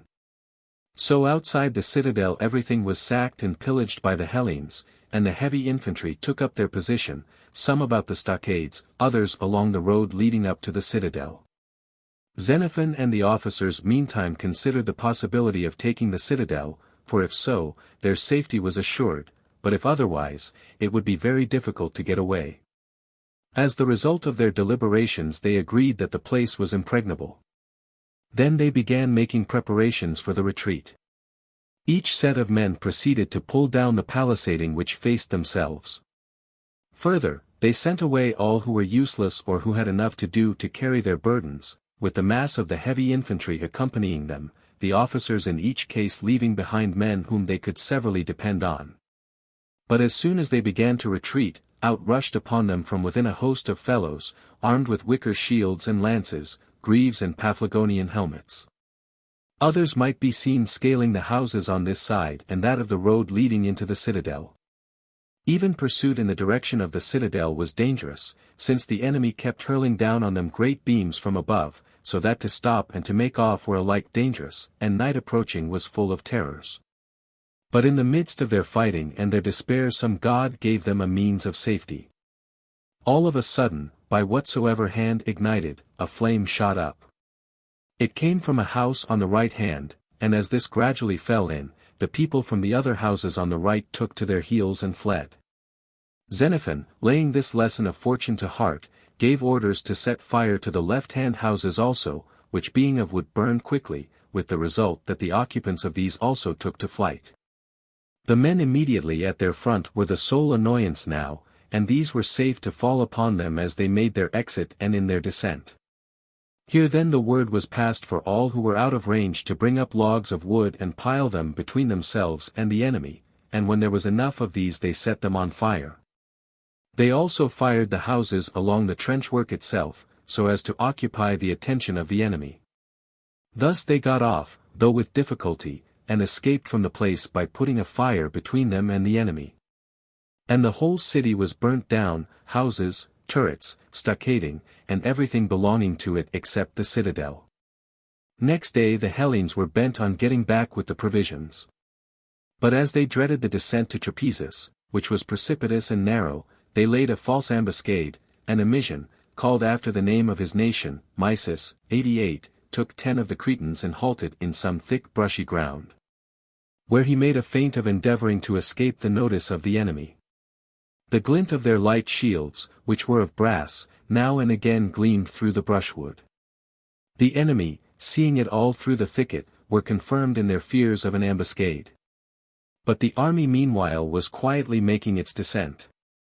And when it appeared that they had crept down far enough, the signal was given to the Mysian to flee as fast as he could, and he, springing up, fled with his men. The rest of the party, that is the Cretans, saying, "We are caught if we race," left the road and plunged into a wood, and tumbling and rolling down the gullies were saved. The Mysian, fleeing along the road, kept crying for assistance, which they sent him, and picked him up wounded. The party of rescue now beat a retreat themselves with their face to the foe, exposed to a shower of missiles, to which some of the Cretan bowmen responded with their arrows. In this way they all reached the camp in safety. 3. Now when Chrysippus did not arrive, and the supply of ships was insufficient, and to get provisions longer was impossible, they resolved to depart. On board the vessels they embarked the sick, and those above 40 years of age, with the boys and women, and all the baggage which the Satyrs were not absolutely forced to take for their own use. The 2 eldest generals, Philesius and Sophonidas, were put in charge, and so the party embarked, while the rest resumed their march, for the road was now completely constructed. Continuing their march that day and the next, on the 3rd they reached Cerasus, a Hellenic city on the sea, and a colony of Sinope, in the country of the Colchians. Here they halted 10 days, and there was a review and numbering of the troops under arms, when there were found to be 8,600 men. So many had escaped. The rest had perished at the hands of the enemy, or by reason of the snow, or else disease. At this time and place they divided the money accruing from the captives sold, and a tithe selected for Apollo and Artemis of the Ephesians was divided between the generals, each of whom took a portion to guard for the gods. Neon the Asinian 89 taking on behalf of Chrysippus. Out of the portion which fell to Xenophon he caused a dedicatory offering to Apollo to be made and dedicated among the treasures of the Athenians at Delphi 90. It was inscribed with his own name and that of Proxenus, his friend, who was killed with Clearchus. The gift for Artemis of the Ephesians was, in the first instance, left behind by him in Asia at the time when he left that part of the world himself with Agesilaus on the march into Boeotia 91. He left it behind in charge of Megabyzus, the sacristan of the goddess, thinking that the voyage on which he was starting was fraught with danger. In the event of his coming out of it alive, he charged Megabyzus to restore to him the deposit.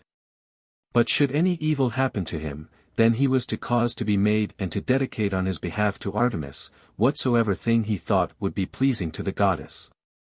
In the days of his banishment, when Xenophon was now established by the Lacedaemonians as a colonist in Silis 92, a place which lies on the main road to Olympia, Megabyzus arrived on his way to Olympia as a spectator to attend the games, and restored to him the deposit. Xenophon took the money and bought for the goddess a plot of ground at a point indicated to him by the oracle. The plot, it so happened, had its own Selinus river flowing through it, just as at Ephesus the river Selinus flows past the temple of Artemis, and in both streams fish and mussels are to be found. On the estate at Scyllus there is hunting and shooting of all the beasts of the chase that are. Here with the sacred money he built an altar and a temple, and ever after, year by year, tithed the fruits of the land in their season and did sacrifice to the goddess, while all the citizens and neighbors, men and women, shared in the festival. The goddess herself provided for the banquetiers meat and loaves and wine and sweetmeats, with portions of the victims sacrificed from the sacred pasture, as also of those which were slain in the chase. For Xenophon's own lads, with the lads of the other citizens, always made a hunting excursion against the festival day, in which any grown men who liked might join. The game was captured partly from the sacred district itself, partly from Pholo 93, pigs and gazelles and stags. The place lies on the direct road from Lacedaemon to Olympia, about 20 furlongs from the temple of Zeus in Olympia, and within the sacred enclosure there is meadowland and wood-covered hills, suited to the breeding of pigs and goats and cattle and horses, so that even the sumpter animals of the pilgrims passing to the feast fare sumptuously. The shrine is girdled by a grove of cultivated trees, yielding dessert fruits in their season. The temple itself is a facsimile on a small scale of the great temple at Ephesus, and the image of the goddess is like the golden statue at Ephesus, save only that it is made, not of gold, but of cypress wood. Beside the temple stands a column bearing this inscription: "The place is sacred to Artemis. He who holds it and enjoys the fruits of it is bound to sacrifice yearly a tithe of the produce, and from the residue thereof to keep in repair the shrine. If any man fail in aught of this, the goddess herself will look to it that the matter shall not sleep." 4. From Cerasus they continued the march, the same portion of the troops being conveyed by sea as before, and the rest marching by land. When they had reached the frontiers of the Massinicians 94 they sent to him Tissaphernes the Trapezuntine, who was the proxenos 95 of the Massinicians, to inquire whether they were to pass through their territory as friends or foes. They, trusting in their strongholds, replied that they would not give them passage. It was then that Tissaphernes informed them that the Massinicians on the farther side of the country were hostile to these members of the tribe. And it was resolved to invite the former to make an alliance, if they wished it. So Tissaphernes was sent, and came back with their chiefs. On their arrival there was a conference of the Massinician chiefs and the generals of the Hellenes, and Xenophon made a speech which Tissaphernes interpreted. He said, "Men of the Massinicians, our desire is to reach Hellas in safety. And since we have no vessels we must needs go by foot, but these people who, as we hear, are your enemies, prevent us. Will you take us for your allies? Now is your chance to exact vengeance for any wrong, which they at any time may have put upon you, and for the future they will be your subjects. But if you send us about our business, consider and ask yourselves from what quarter will you ever again obtain so strong a force to help you." To this the chief of the Massinicians made answer, that the proposal was in accordance with their wishes and they welcomed the alliance. "Good," said Xenophon, "but to what use do you propose to put us, if we become your allies? And what will you in turn be able to do to assist our passage?" They replied, "We can make an incursion into this country hostile to yourselves and us, from the opposite side, and also send you ships and men to this place, who will aid you in fighting and conduct you on the road." On this understanding, they exchanged pledges and were gone. The next day they returned, bringing 300 canoes, each hollowed out of a single trunk. There were 3 men in each, 2 of whom disembarked and fell into rank, whilst the third remained. Then the one set took the boats and sailed back again, whilst the other 2/3 who remained marshalled themselves in the following way. They stood in rows of about 100 each, like the rows of dancers in a chorus, standing vis-a-vis to one another, and all bearing wicker shields, made of white oxhide, shaggy, and shaped like an ivy leaf. In the right hand they brandished a javelin about 6 cubits long, with a lance in front, and rounded like a ball at the butt end of the shaft. Their bodies were clad in short frocks, scarcely reaching to the knees and in texture closely resembling that of a linen bedclothes bag. On their heads they wore leathern helmets just like the Paphlagonian helmet, with a tuft of hair in the middle, as like a tiara in shape as possible. They carried moreover iron battle axes. Then one of them gave, as it were, the keynote and started, while the rest, taking up the strain and the step, followed singing and marking time. Passing through the various corps and heavy armed battalions of the Hellenes, they marched straight against the enemy, to what appeared the most assailable of his fortresses. It was situated in front of the city, or mother city, as it is called, which latter contains the high citadel of the Macedonians. This citadel was the real bone of contention, the occupants at any time being acknowledged as the masters of all the other Macedonians. The present holders, so it was explained, had no right to its possession. For the sake of self-aggrandizement they had seized what was really common property. Some of the Hellenes followed the attacking party, not under the orders of the generals, but for the sake of plunder. As they advanced, the enemy for a while kept quiet, but as they got near the place, they made a sortie and routed them, killing several of the barbarians as well as some of the Hellenes who had gone up with them. And so pursued them until they saw the Hellenes advancing to the rescue. Then they turned round and made off, first cutting off the heads of the dead men and flaunting them in the face of the Hellenes and of their own private foes, dancing the while and singing in a measured strain. But the Hellenes were much vexed to think that their foes had only been rendered bolder, while the Hellenes who had formed part of the expedition had turned tail and fled, in spite of their numbers. A thing which had not happened previously during the whole expedition. So Xenophon called a meeting of the Hellenes and spoke as follows: Soldiers, do not in any wise be cast down by what has happened, be sure that good no less than evil will be the result. For to begin with, you now know certainly that those who are going to guide us are in very deed hostile to those with whom necessity drives us to quarrel. And, in the next place, some of our own body, these Hellenes who have made so light of orderly array and conjoint action with ourselves, as though they must needs achieve in the company of barbarians all they could with ourselves, have paid the penalty and been taught a lesson, so that another time they will be less prone to leave our ranks. But you must be prepared to show these friendly barbarians that you are of a better sort, and prove to the enemy that battle with the undisciplined is one thing, but with men like yourselves another. Accordingly they halted, as they were, that day. Next day they sacrificed, and finding the victims favorable, they breakfasted, formed the companies into columns, and with their barbarians arranged in similar order on their left, began their march. Between the companies were the archers only slightly retired behind the front of the heavy infantry, on account of the enemy's active light troops, who ran down and kept up volleys of stones. These were held in check by the archers and peltasts. And steadily step by step the mass marched on, first to the position from which the barbarians and those with them had been driven 2 days back, and where the enemy were now drawn up to meet them. Thus it came to pass that the barbarians first grappled with the peltasts and maintained the battle until the heavy infantry were close, when they turned and fled. The peltasts followed without delay, and pursued them right up to their city, while the heavy troops in unbroken order followed. As soon as they were up at the houses of the capital, there and then the enemy, collecting all together in one strong body, fought valiantly, and hurled their javelins, or else clenched their long stout spears, almost too heavy for a man to wield, and did their best to ward off the attack at close quarters. But when the Hellenes, instead of giving way, kept massing together more thickly, the barbarians fled from this place also, and in a body deserted the fortress. Their king, who sat in his wooden tower or mason, built on the citadel, there he sits and there they maintain him, all at the common cost, and guard him narrowly, refused to come forth, as did also those in the fortress first taken. And so were burnt to a cinder where they were, their masons, themselves, and all. The Hellenes, pillaging and ransacking these places, discovered in the different houses treasures and magazines of loaves, pile upon pile, the ancestral stores, as the Macedonians told them.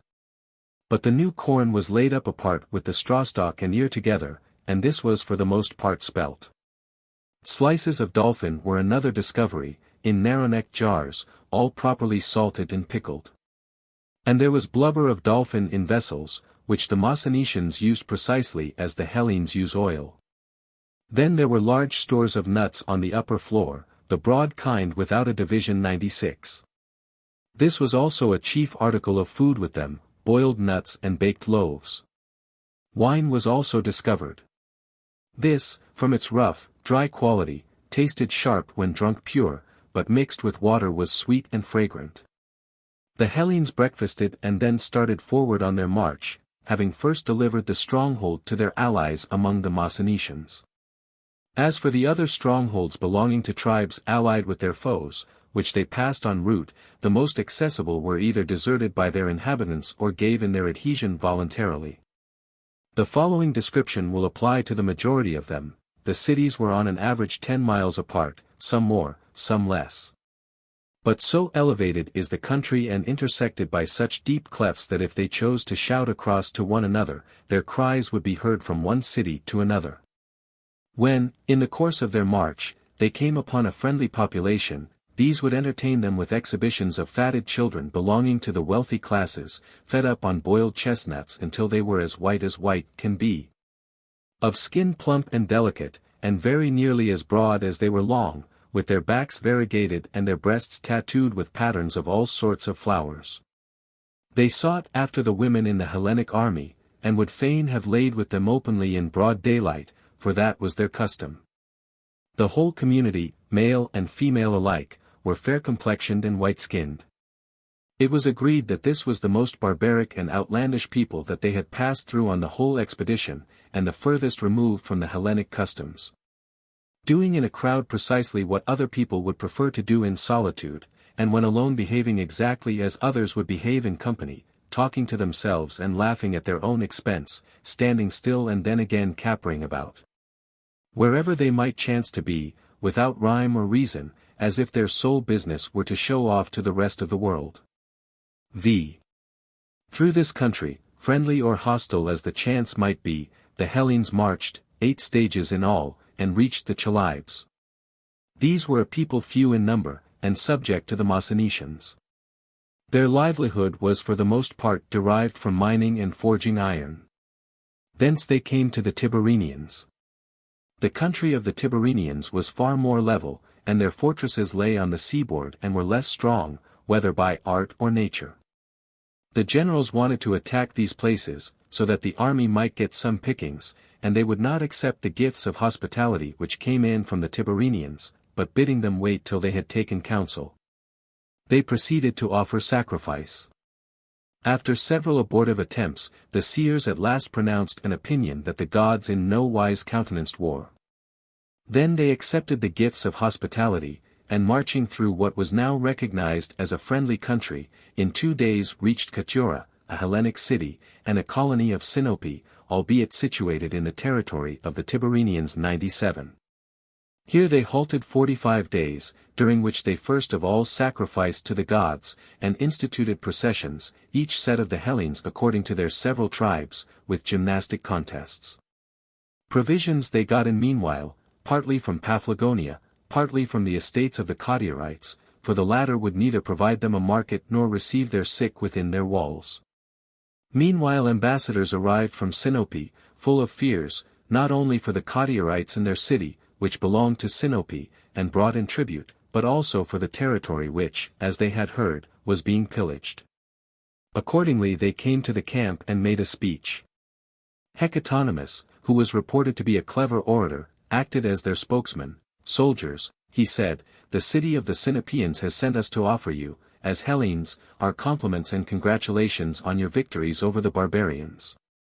And next, to express our joyful satisfaction that you have surmounted all those terrible sufferings of which we have heard, and have reached this place in safety.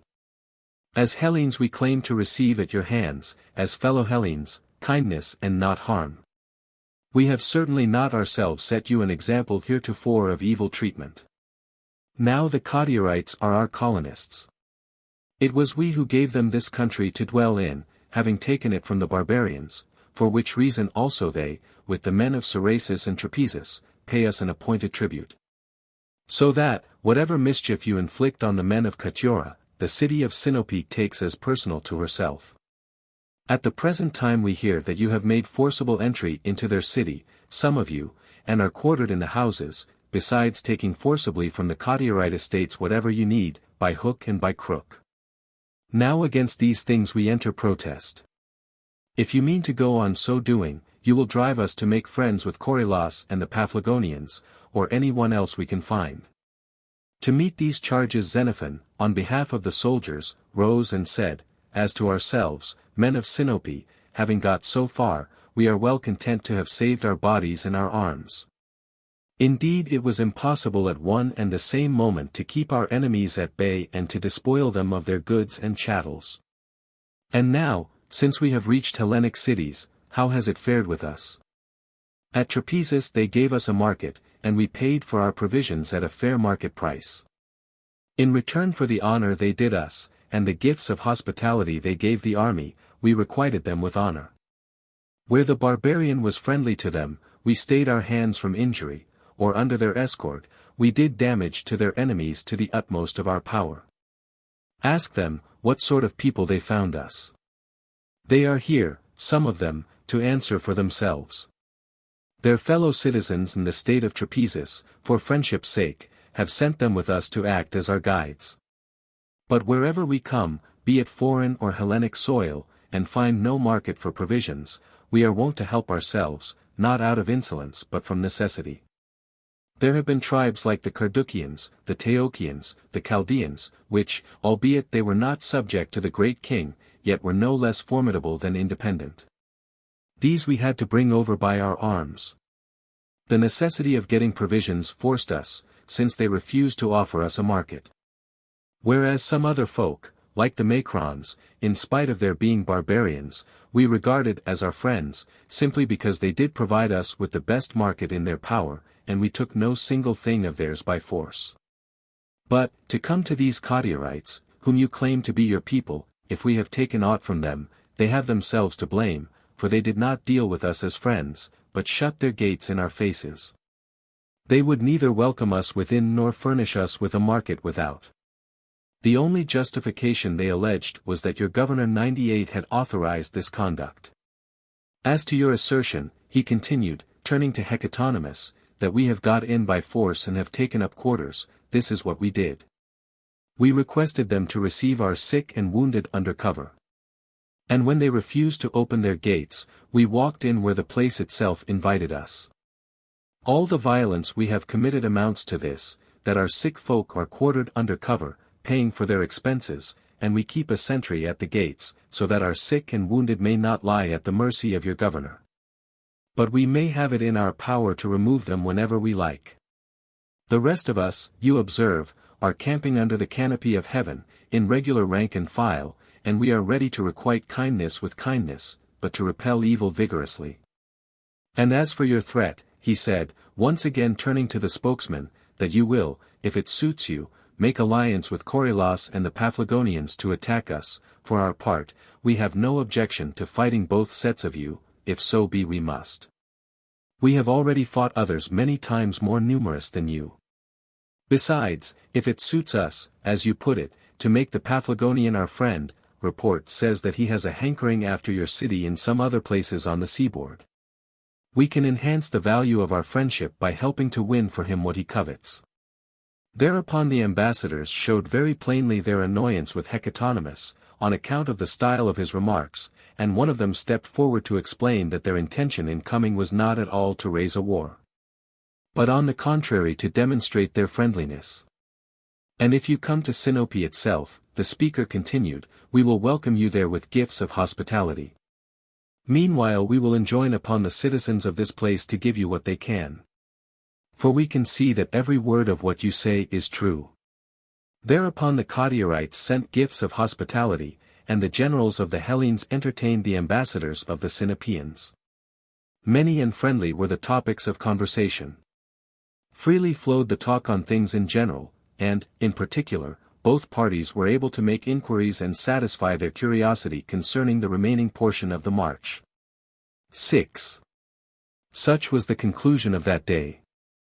On the following day the generals summoned an assembly of the soldiers, when it was resolved to invite the men of Sinope, and to take advice with them touching the remainder of the journey.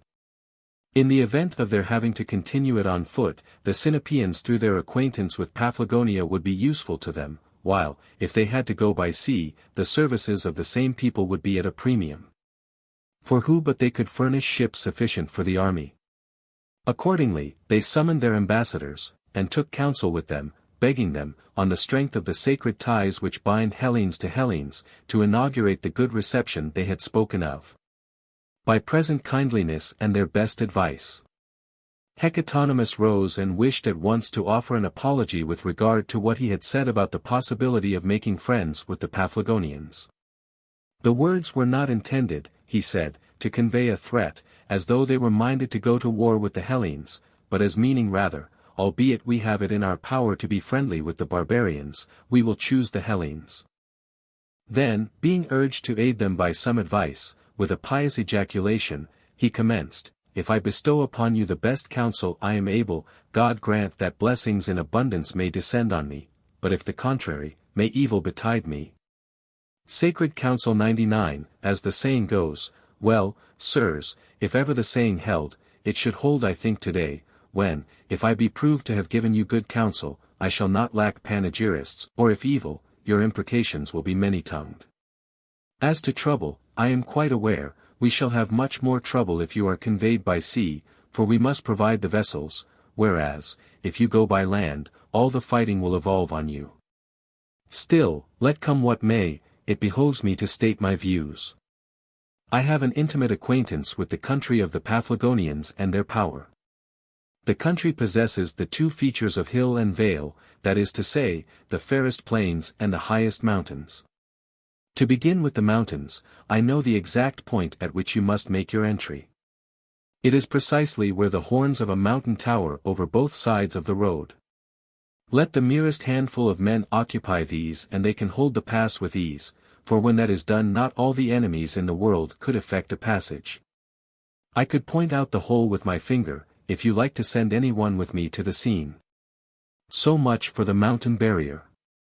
But the next thing I know is that there are plains and a cavalry which the barbarians themselves hold to be superior to the entire cavalry of the great king. Why, only the other day these people refused to present themselves to the summons of the king, their chief is too proud for that. But now, supposing you were able to seize the mountain barrier, by stealth, or expedition, before the enemy could stop you. Supposing further, you were able to win an engagement in the plain against not only their cavalry but their more than 120,000 infantry, you will only find yourself face to face with rivers, a series of them. First the Thermodon, 300 feet broad, which I take it will be difficult to pass, especially with a host of foes in front and another following behind. Next comes the Iris River, 300 feet broad. And thirdly, the Halys, at least 2 furlongs broad, which you could not possibly cross without vessels, and who is going to supply you with vessels? In the same way too the Parthenius is impassable, which you will reach if you cross the Halys. For my part, then, I consider the land journey, I will not say difficult, but absolutely impossible for you. Whereas if you go by sea, you can coast along from here to Sinope, and from Sinope to Heraclea. From Heraclea onwards there is no difficulty, whether by land or by sea, for there are plenty of vessels at Heraclea. After he had finished his remarks, some of his hearers thought they detected a certain bias in them. He would not have spoken so, but for his friendship with Coryllas, whose official representative he was. Others guessed he had an itching palm, and that he was hoping to receive a present for his sacred advice. Others again suspected that his object was to prevent their going by foot and doing some mischief to the country of the Sinopeans. However that might be, the Hellenes voted in favor of continuing the journey by sea. After this Xenophon said, Sinopeans, the army has chosen that method of procedure which you advise, and thus the matter stands. If there are sure to be vessels enough to make it impossible for a single man to be left behind, go by sea we will. But if part of us are to be left while part go by sea, we will not set foot on board the vessels. One fact we plainly recognize, strength is everything to us. So long as we have the mastery, we shall be able to protect ourselves and get provisions. But if we are once caught at the mercy of our foes, it is plain, we shall be reduced to slavery. On hearing this the ambassadors bade them send an embassy, which they did, to wit, Callimachus the Arcadian, and Ariston the Athenian, and Simolas the Achaean. So these set off, but meanwhile a thought shaped itself in the mind of Xenophon, as there before his eyes lay that vast army of Hellene hoplites, and that other array of peltasts, archers, and slingers, with cavalry to boot. And all in a state of thorough efficiency from long practice, hardened veterans, and all collected in Pontus, where to raise so large a force would cost a mint of money. Then the idea dawned upon him, how noble an opportunity to acquire new territory and power for Hellas, by the founding of a colony, a city of no mean size, moreover, said he to himself. As he reckoned up their own numbers, and besides themselves a population planted on the shores of Pontus. Thereupon he summoned Silanus the Ambratiate, the soothsayer of Cyrus above mentioned, and before breathing a syllable to any of the soldiers, he consulted the victims by sacrifice. But Silanus, in apprehension lest these ideas might embody themselves, and the army be permanently halted at some point or other, set a tale going among the men. To the effect that Xenophon was minded to detain the army and found a city in order to win himself a name and acquire power, Silanus himself being minded to reach Hellas with all possible speed. For the simple reason that he had still got the 3,000 darics presented to him by Cyrus on the occasion of the sacrifice when he hit the truth so happily about the 10 days. Silanus's story was variously received, some few of the soldiers thinking it would be an excellent thing to stay in that country, but the majority were strongly averse. The next incident was that Timasian the Dardanian, with Thorax the Boeotian, addressed themselves to some Heraclete and Sinopean traders who had come to Cutura, and told them that if they did not find means to furnish the army with pay sufficient to keep them in provisions on the homeward voyage, all that great force would most likely settle down permanently in Pontus. Xenophon has a pet idea, they continued, which he urges upon us. We are to wait until the ships come, and then we are suddenly to turn round to the army and say, soldiers, we now see the straits we are in, unable to keep ourselves in provisions on the return voyage. Or to make our friends at home a little present at the end of our journey. But if you like to select some place on the inhabited seaboard of the Black Sea which may take your fancy and there put in, this is open to you to do. Those who like to go home, go, those who care to stay here, stay. You have got vessels now, so that you can make a sudden pounce upon any point you choose. The merchants went off with this tale and reported it to every city they came to in turn, nor did they go alone, but Timasian the Dardanian sent a fellow citizen of his own, Eurymachus, with the Boeotian Thorax, to repeat the same story. So when it reached the ears of the men of Sinope and the Heracletes, they sent to Timasian and pressed him to accept of a gratuity, in return for which he was to arrange for the departure of the troops. Timasian was only too glad to hear this, and he took the opportunity when the soldiers were convened in meeting to make the following remarks. Soldiers, he said, do not set your thoughts on staying here. Let Hellas, and Hellas only, be the object of your affection, for I am told that certain persons have been sacrificing on this very question, without saying a word to you. Now I can promise you, if you once leave these waters, to furnish you with regular monthly pay, dating from the first of the month, at the rate of 1 Cyzicene 100 a head per month. I will bring you to the Troad, from which part 1 am an exile, and my own state is at your service. They will receive me with open arms. I will be your guide personally, and I will take you to places where you will get plenty of money. I know every corner of the Aeolid, and Phrygia, and the Troad, and indeed the whole satrapy of Pharnabasis, partly because it is my birthplace, partly from campaigns in that region with Clearchus and Dercyllidas 101. No sooner had he ceased than up got Thorax the Boeotian. This was a man who had a standing battle with Xenophon about the generalship of the army. What he said was that, if they once got fairly out of the Euxine, there was the Chersonese, a beautiful and prosperous country, where they could settle or not, as they chose. Those who liked could stay. And those who liked could return to their homes. How ridiculous then, when there was so much territory in Hellas and to spare, to be poking about 102 in the land of the barbarian. But until you find yourselves there, he added, I, no less than Timasian, can guarantee you regular pay. This he said, knowing what promises had been made Timasian by the men of Heraclea and Sinope to induce them to set sail. Meanwhile Xenophon held his peace. Then up got Philesius and Lyco, 2 Achaeans. it was monstrous, they said, that Xenophon should be privately persuading people to stop there, and consulting the victims for that end, without letting the army into the secret, or breathing a syllable in public about the matter. When it came to this, Xenophon was forced to get up and speak as follows: Sirs, you are well aware that my habit is to sacrifice at all times. Whether in your own behalf or my own, I strive in every thought, word, and deed to be directed as is best for yourselves and for me. And in the present instance my sole object was to learn whether it were better even so much as to broach the subject, and so take action, or to have absolutely nothing to do with the project. Now Silenus the soothsayer assured me by his answer of what was the main point: the victims were favorable. No doubt Silenus knew that I was not unversed myself in his lore, as I have so often assisted at the sacrifice. But he added that there were symptoms in the victims of some guile or conspiracy against me. That was a happy discovery on his part, seeing that he was himself conspiring at the moment to traduce me before you. Since it was he who set the tale going that I had actually made up my mind to carry out these projects without procuring your consent.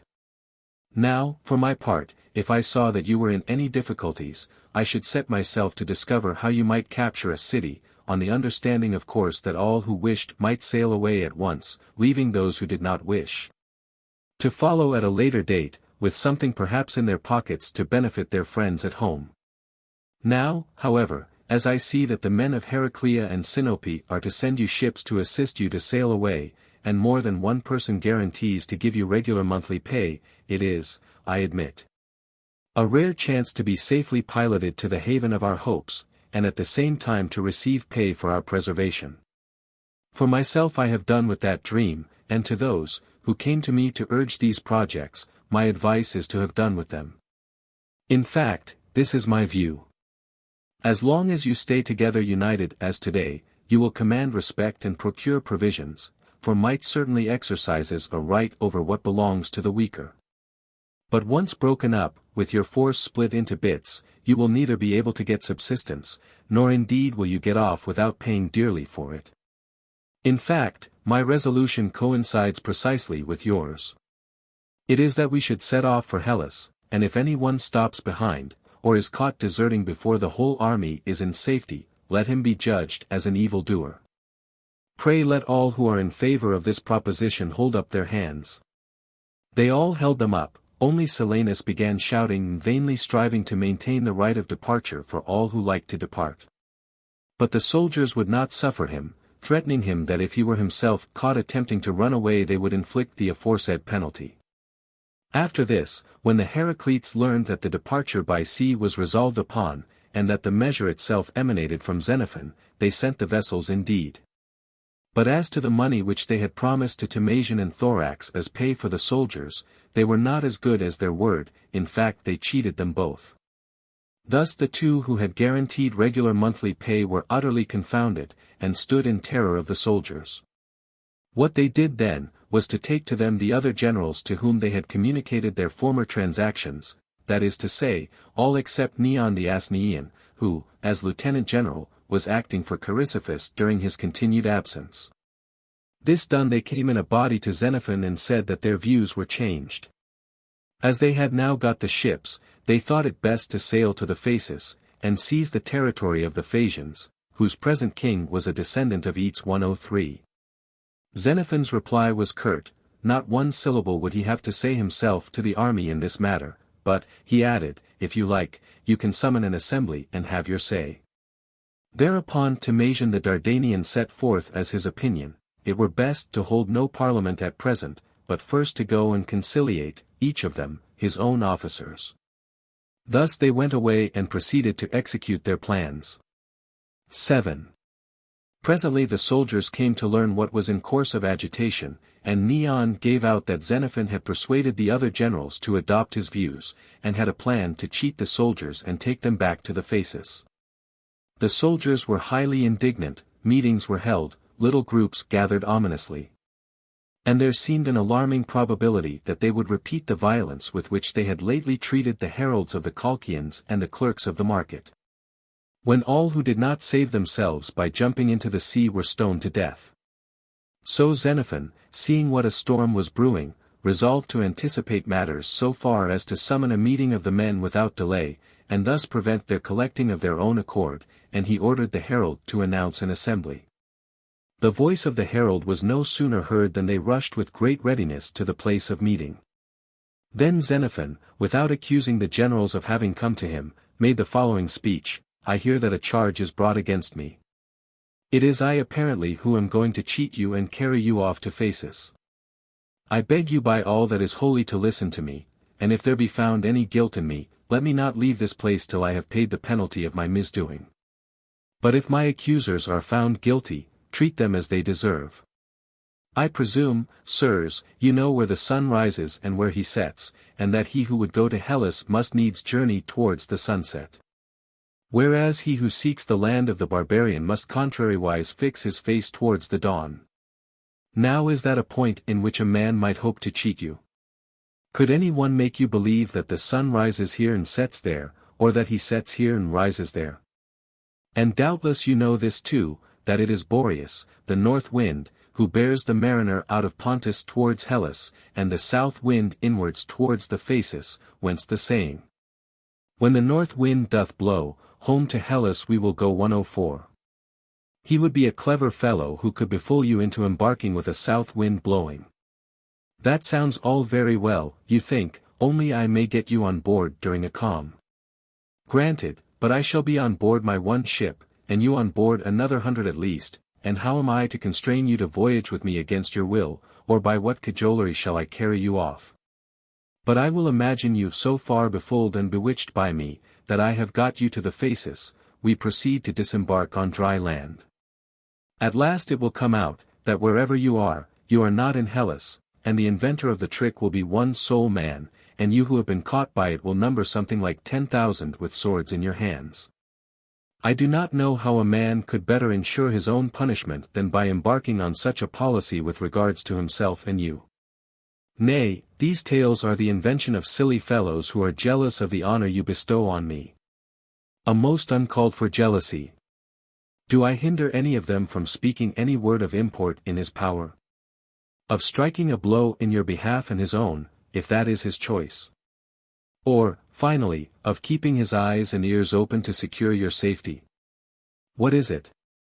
In your choice of leaders do I stand in the way of any one, is that it? Let him step forward, I yield him place, he shall be your general, only he must prove that he has your good at heart. For myself, I have done. But for yourselves, if any of you conceive either that he himself could be the victim of a fraud, or that he could victimize any one else in such a thing as this, let him open his lips and explain to us how. Take your time, but when you have sifted the matter to your heart's content, do not go away without suffering me to tell you of something which I see looming. If it should burst upon us and prove in fact anything like what it gives signs of being now, it is time for us to take counsel for ourselves and see that we do not prove ourselves to be the worst and basest of men in the sight of gods and men. Be they friends or be they foes. The words moved the curiosity of the soldiers. They marveled what this matter might be, and bade him explain. Thereupon he began again, you will not have forgotten certain places in the hills, barbaric fastnesses, but friendly to the Saracentines, from which people used to come down and sell us large cattle and other things which they possessed. And if I mistake not, some of you went to the nearest of these places and made purchases in the market and came back again. Clearchus the captain learnt of this place, that it was but a little one and unguarded. Why should it be guarded since it was friendly? So the folk thought. Thus he stole upon it in the dead of night, and meant to sack it without saying a word to any of us. His design was, if he took the place, not to return again to the army, but to mount a vessel which, with his messmates on board her, was sailing past at the time, and stowing away what he had seized, to set sail and be gone beyond the Euxine.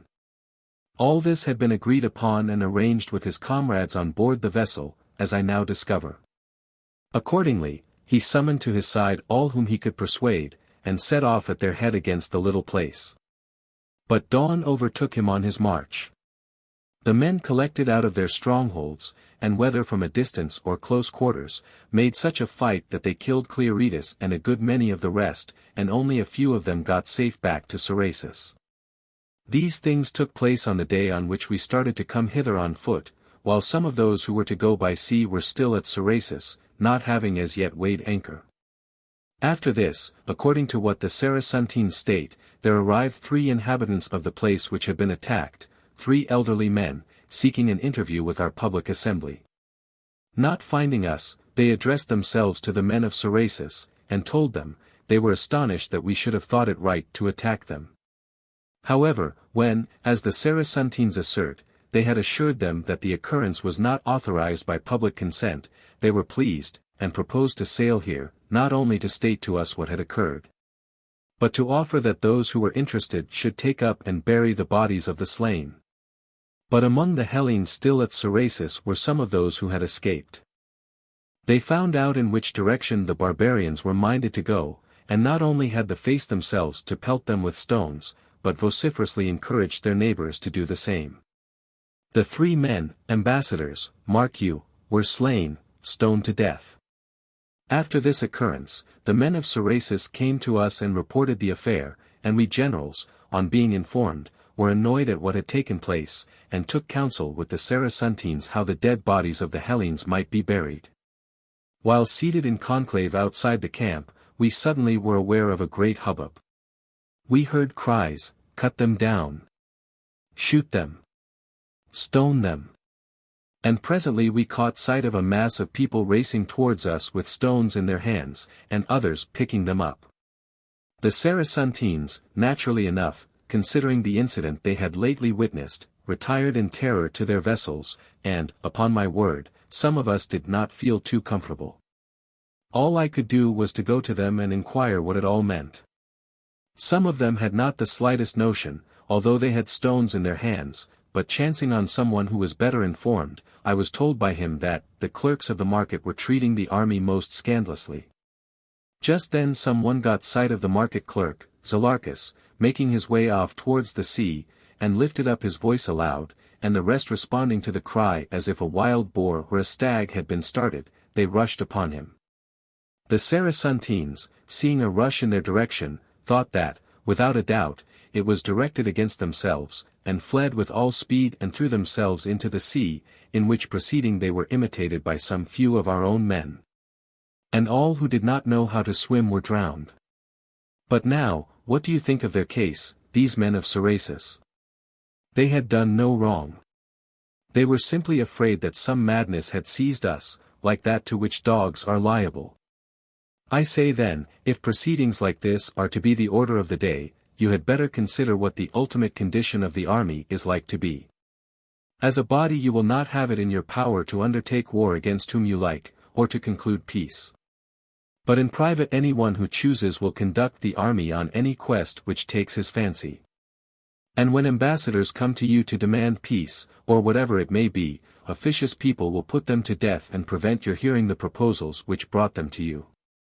The next step will be that those whom you as a body may choose as generals will be of no account, but anyone who likes to elect himself general, and will adopt the formula, "Shoot him.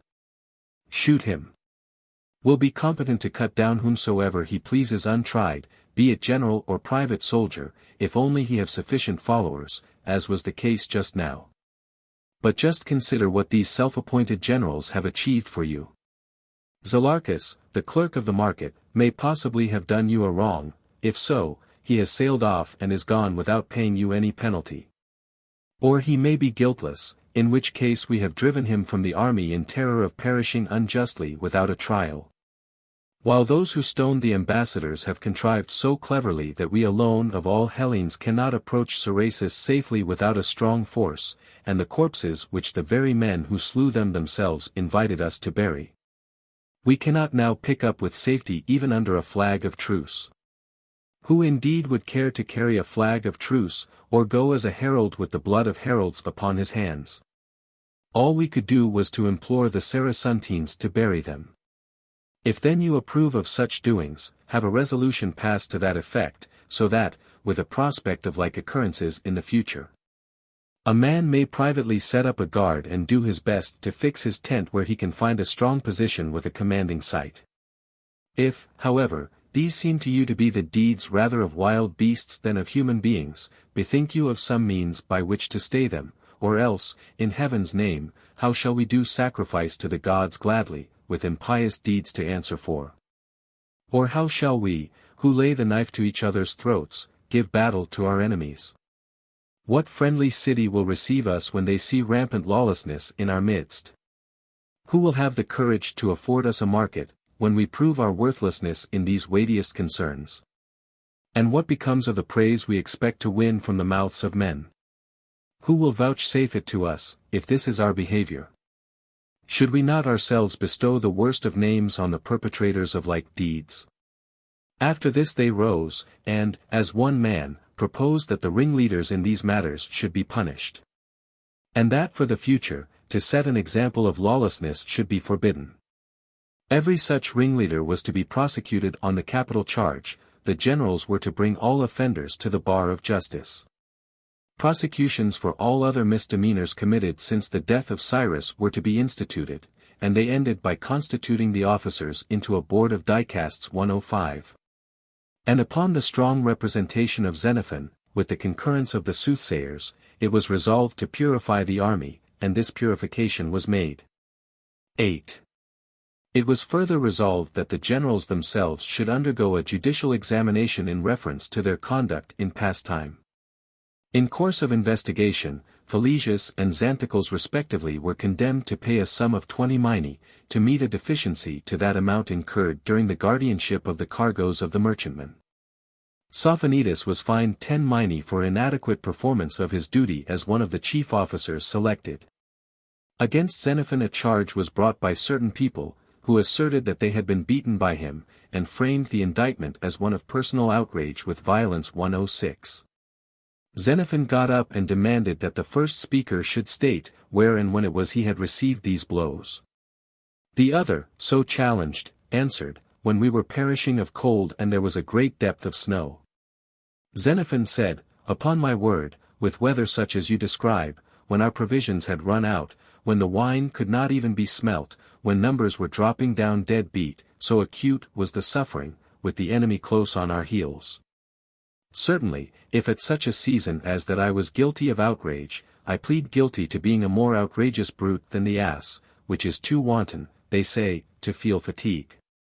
Still, I wish you would tell us, said he, what led to my striking you.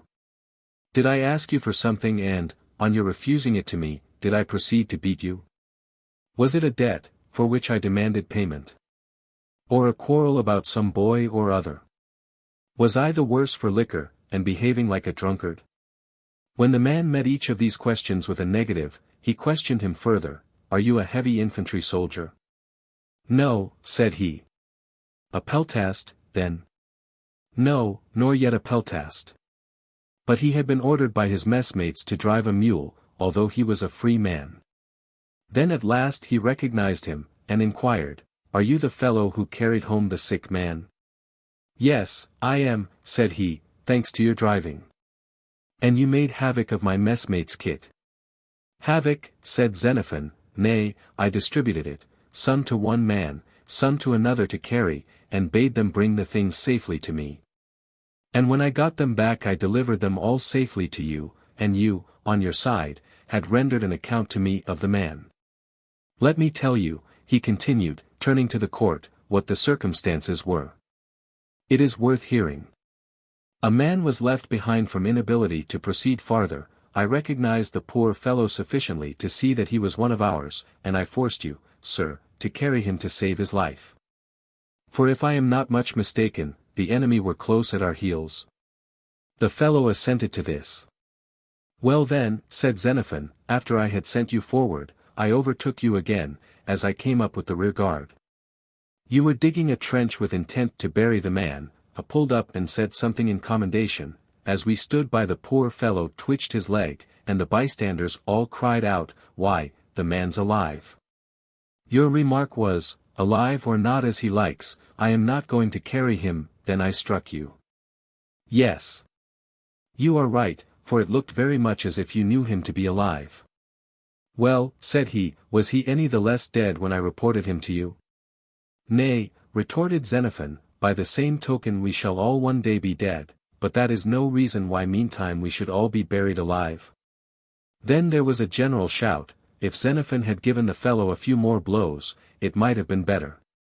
The others were now called upon to state the grounds on which they had been beaten in each case. But when they refused to get up, he proceeded to state them himself. I confess, sirs, to having struck certain men for failure in discipline. These were men who were quite content to owe their safety to us. Whilst the rest of the world marched on in rank and did whatever fighting had to be done, they preferred to leave the ranks, and rush forward to loot and enrich themselves at our expense. Now, if this conduct were to be the rule, general ruin would be the result. I do not deny that I have given blows to this man or the other who played the poltroon and refused to get up, helplessly abandoning himself to the enemy. And so I forced them to march on. For once in the severe wintry weather I myself happened to sit down for a long time, whilst waiting for a party who were getting their kit together, and I discovered how difficult it was to get up again and stretch one's legs. After this personal experience, whenever I saw anyone else seated in slack and lazy mood, I tried to spur him on. The mere movement and effort to play the man caused warmth and moisture, whereas it was plain that sitting down and keeping quiet helped the blood to freeze and the toes to mortify, calamities which really befell several of the men. As you yourselves are aware. I can imagine a third case, that of some straggler stopping behind, merely to rest for rest's sake, and hindering you in front and us behind alike from pressing on the march. If he got a blow with the fist from me it saved him a thrust with the lance from the enemy. In fact, the opportunity they enjoy today of taking vengeance on me for any treatment which I put upon them wrongfully, is derived from their salvation then.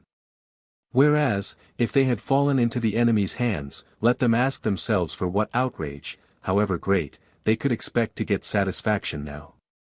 My defense, he continued, is simple. If I chastised anyone for his own good, I claim to suffer the same penalties as parents pay their children or masters their boys.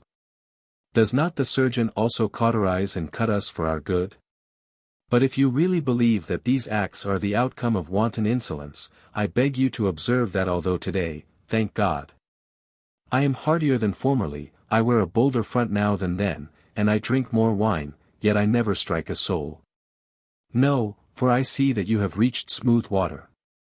When storm arises, and a great sea strikes the vessel amidships, a mere shake of the head will make the lookout man furious with the crew in the forecastle, or the helmsman with the men in the stern sheets. For at such a crisis even a slight slip may ruin everything. But I appeal to your own verdict, already recorded, in proof that I was justified in striking these men. You stood by, sirs, with swords, not voting tablets, in your hands, and it was in your power to aid the fellows if you liked. But, to speak the honest truth, you neither aided them nor did you join me in striking the disorderly. In other words, you enabled any evilly disposed person among them to give rein to his wantonness by your passivity. For if you will be at pains to investigate, you will find that those who were then most cowardly are the ringleaders today in brutality and outrage. There is Boiscus the boxer, a Thessalian, what a battle he fought then to escape carrying his shield. So tired was he, and today I am told he has stripped several citizens of Catura of the clothes on their backs. If then you are wise, you will treat this personage in a way the contrary to that in which men treat dogs. A savage dog is tied up on the day and loosed at night, but if you are wise you will tie this fellow up at night and only let him loose in the day. But really, he added, it does surprise me with what keenness you remember and recount the times when I incurred the hatred of someone. But some other occasions when I eased the burden of winter and storm for any of you, or beat off an enemy, or helped to minister to you in sickness and want, not a soul of you remembers these. Or when for any noble deed done by any of you I praised the doer, and according to my ability did honor to this brave man or that, these things have slipped from your memories, and are clean forgotten. Yet it were surely more noble, just, and holy, sweeter and kindlier to treasure the memory of good rather than of evil. He ended, and then one after another of the assembly got up and began recalling incidents of the kind suggested, and things ended not so unpleasantly after all. Book 6. After this, whilst waiting, they lived partly on supplies from the market, partly on the fruit of raids into Paphlagonia. The Paphlagonians, on their side, showed much skill in kidnapping stragglers, wherever they could lay hands on them, and in the night time tried to do mischief to those whose quarters were at a distance from the camp. The result was that their relations to one another were exceedingly hostile, so much so that Corilas, who was the chief of Paphlagonia at that date, sent ambassadors to the Hellenes, bearing horses and fine apparel, and charged with a proposal on the part of Corilas to make terms with the Hellenes on the principle of mutual forbearance from injuries. The generals replied that they would consult with the army about the matter. Meanwhile they gave them a hospitable reception, to which they invited certain members of the army whose claims were obvious. They sacrificed some of the captive cattle and other sacrificial beasts, and with these they furnished forth a sufficiently festal entertainment, and reclining on their truckle beds, fell to eating and drinking out of beakers made of horn which they happened to find in the country. But as soon as the libation was ended and they had sung the hymn, up got first some Thracians, who performed a dance under arms to the sound of a pipe, leaping high into the air with much nimbleness, and brandishing their swords. Till at last one man struck his fellow, and every one thought he was really wounded, so skilfully and artistically did he fall, and the Paphlagonians screamed out. Then he that gave the blow stripped the other of his arms, and marched off chanting the Sitalkas 107, whilst others of the Thracians bore off the other, who lay as if dead, though he had not received even a scratch. After this some Aenianians 108 and Magnesians got up and fell to dancing the Carpaea, as it is called, under arms. This was the manner of the dance: one man lays aside his arms and proceeds to drive a yoke of oxen, and while he drives he sows, turning him about frequently, as though he were afraid of something. Up comes a cattle lifter, and no sooner does the ploughman catch sight of him afar, than he snatches up his arms and confronts him. They fight in front of his team, and all in rhythm to the sound of the pipe. At last the robber binds the countryman and drives off the team. Or sometimes the cattle driver binds the robber, and then he puts him under the yoke beside the oxen, with his two hands tied behind his back, and off he drives. After this a Mysian came in with a light shield in either hand and danced, at one time going through a pantomime, as if he were dealing with two assailants at once. At another plying his shields as if to face a single foe, and then again he would whirl about and throw somersaults, keeping the shields in his hands, so that it was a beautiful spectacle. Last of all he danced the Persian dance, clashing the shields together, crouching down on one knee and springing up again from earth, and all this he did in measured time to the sound of the flute. After him the Mantineans stepped upon the stage, and some other Arcadians also stood up. They had accoutred themselves in all their warlike finery. They marched with measured tread, pipes playing, to the tune of the Warriors' March 109. The notes of the paean rose, lightly their limbs moved in dance, as in solemn procession to the holy gods. The Paphlagonians looked upon it as something truly strange that all these dances should be under arms. And the Mysians, seeing their astonishment, persuaded one of the Arcadians who had got a dancing girl to let him introduce her, which he did after dressing her up magnificently and giving her a light shield. When, lithe of limb, she danced the Pyrrhic 110, loud clapping followed, and the Paphlagonians asked, if these women fought by their side in battle? To which they answered, to be sure, it was the women who routed the great king, and drove him out of camp. So ended the night. But next day the generals introduced the embassy to the army, and the soldiers passed a resolution in the sense proposed: between themselves and the Paphlagonians there was to be a mutual abstinence from injuries. After this the ambassadors went on their way, and the Hellenes, as soon as it was thought that sufficient vessels had arrived, went on board ship, and voyaged a day and a night with a fair breeze, keeping Paphlagonia on their left. And on the following day, arriving at Sinope, they came to moorings in the harbour of Harmene, near Sinope 111. The Sinopeans, though inhabitants of Paphlagonia, are really colonists of the Milesians. They sent gifts of hospitality to the Hellenes, 3,000 measures of barley with 1,500 jars of wine. At this place Chrysippus rejoined them with a man of war. The soldiers certainly expected that, having come, he would have brought them something, but he brought them nothing, except complimentary phrases, on the part of Anaxagoras, the high admiral, and the rest, who sent them their congratulations. Coupled with a promise on the part of Anaxagoras that, as soon as they were outside the Euxine, pay would be forthcoming.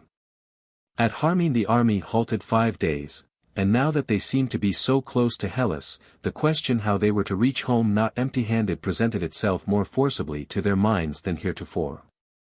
The conclusion they came to was to appoint a single general, since one man would be better able to handle the troops, by night or by day, than was possible while the generalship was divided. If secrecy were desirable, it would be easier to keep matters dark, or if again expedition were an object, there would be less risk of arriving a day too late, since mutual explanations would be avoided. And whatever approved itself to the single judgment would at once be carried into effect, whereas previously the generals had done everything in obedience to the opinion of the majority. With these ideas working in their minds, they turned to Xenophon, and the officers came to him and told him that this was how the soldiers viewed matters, and each of them, displaying a warmth of kindly feeling, pressed him to accept the office. Xenophon partly would have liked to do so, in the belief that by so doing he would win to himself a higher repute in the esteem of his friends, and that his name would be reported to the city written large. And by some stroke of fortune he might even be the discoverer of some blessing to the army collectively. These and the like considerations elated him. He had a strong desire to hold the supreme command. But then again, as he turned the matter over, the conviction deepened in his mind that the issue of the future is to every man uncertain, and hence there was the risk of perhaps losing such reputation as he had already acquired. He was in sore straits, and, not knowing how to decide, it seemed best to him to lay the matter before heaven. Accordingly, he led 2 victims to the altar and made sacrifice to Zeus the king, for it was he and no other who had been named by the oracle at Delphi. And his belief was that the vision which he had beheld when he first essayed to undertake the joint administration of the army was sent to him by that god. He also recalled to mind a circumstance which befell him still earlier, when setting out from Ephesus to associate himself with Cyrus 112. How an eagle screamed on his right hand from the east, and still remained perched, and the soothsayer who was escorting him said that it was a great and royal omen 113, indicating glory and yet suffering. For the Punia race of birds only attack the eagle when seated. Yet, added he, it bodes a not gain in money, for the eagle seizes his food, not when seated, but on the wing. Thus Xenophon sacrificed, and the god as plainly as might be gave him a sign, neither to demand the generalship, nor, if chosen, to accept the office. And that was how the matter stood when the army met, and the proposal to elect a single leader was unanimous. After this resolution was passed, they proposed Xenophon for election, and when it seemed quite evident that they would elect him, if he put the question to the vote, he got up and spoke as follows. Sirs, I am but mortal, and must needs be happy to be honored by you. I thank you, and am grateful, and my prayer is that the gods may grant me to be an instrument of blessing to you. Still, when I consider it closer, thus, in the presence of a Lacedaemonian, to be preferred by you as general, seems to me but ill conducive either to your interests or to mine. Since you will the less readily obtain from them hereafter anything you may need, while for myself I look upon acceptance as even somewhat dangerous. Do I not see and know with what persistence these Lacedaemonians prosecuted the war till finally they forced our state to acknowledge the leadership of Lacedaemon? This confession once extorted from their antagonists, they ceased warring at once, and the siege of the city was at an end. If, with these facts before my eyes, I seem to be doing all I can to neutralize their high self-esteem, I cannot escape the reflection that personally I may be taught wisdom by a painful process. But with your own idea that under a single general there will be less factiousness than when there were many, be assured that in choosing some other than me you will not find me factious. I hold that whosoever sets up factious opposition to his leader factiously opposes his own safety. While if you determine to choose me, I should not be surprised were that choice to entail upon you and me the resentment of other people. After those remarks on Xenophon's part, many more got up, one after another, insisting on the propriety of his undertaking the command. One of them, Agasias the Stymphalian, said, "It was really ridiculous, if things had come to this pass that the Lacedaemonians are to fly into a rage because a number of friends have met together to dinner, and omitted to choose a Lacedaemonian to sit at the head of the table. Really, if that is how matters stand," said he, "I do not see what right we have to be officers even, we who are only Arcadians." That sally brought down the plaudits of the assembly. And Xenophon, seeing that something more was needed, stepped forward again and spoke. "Pardon, sirs," he said, "let me make a clean breast of it. I swear to you by all the gods and goddesses. Verily and indeed, I no sooner perceived your purpose, than I consulted the victims, whether it was better for you to entrust this leadership to me, and for me to undertake it, or the reverse.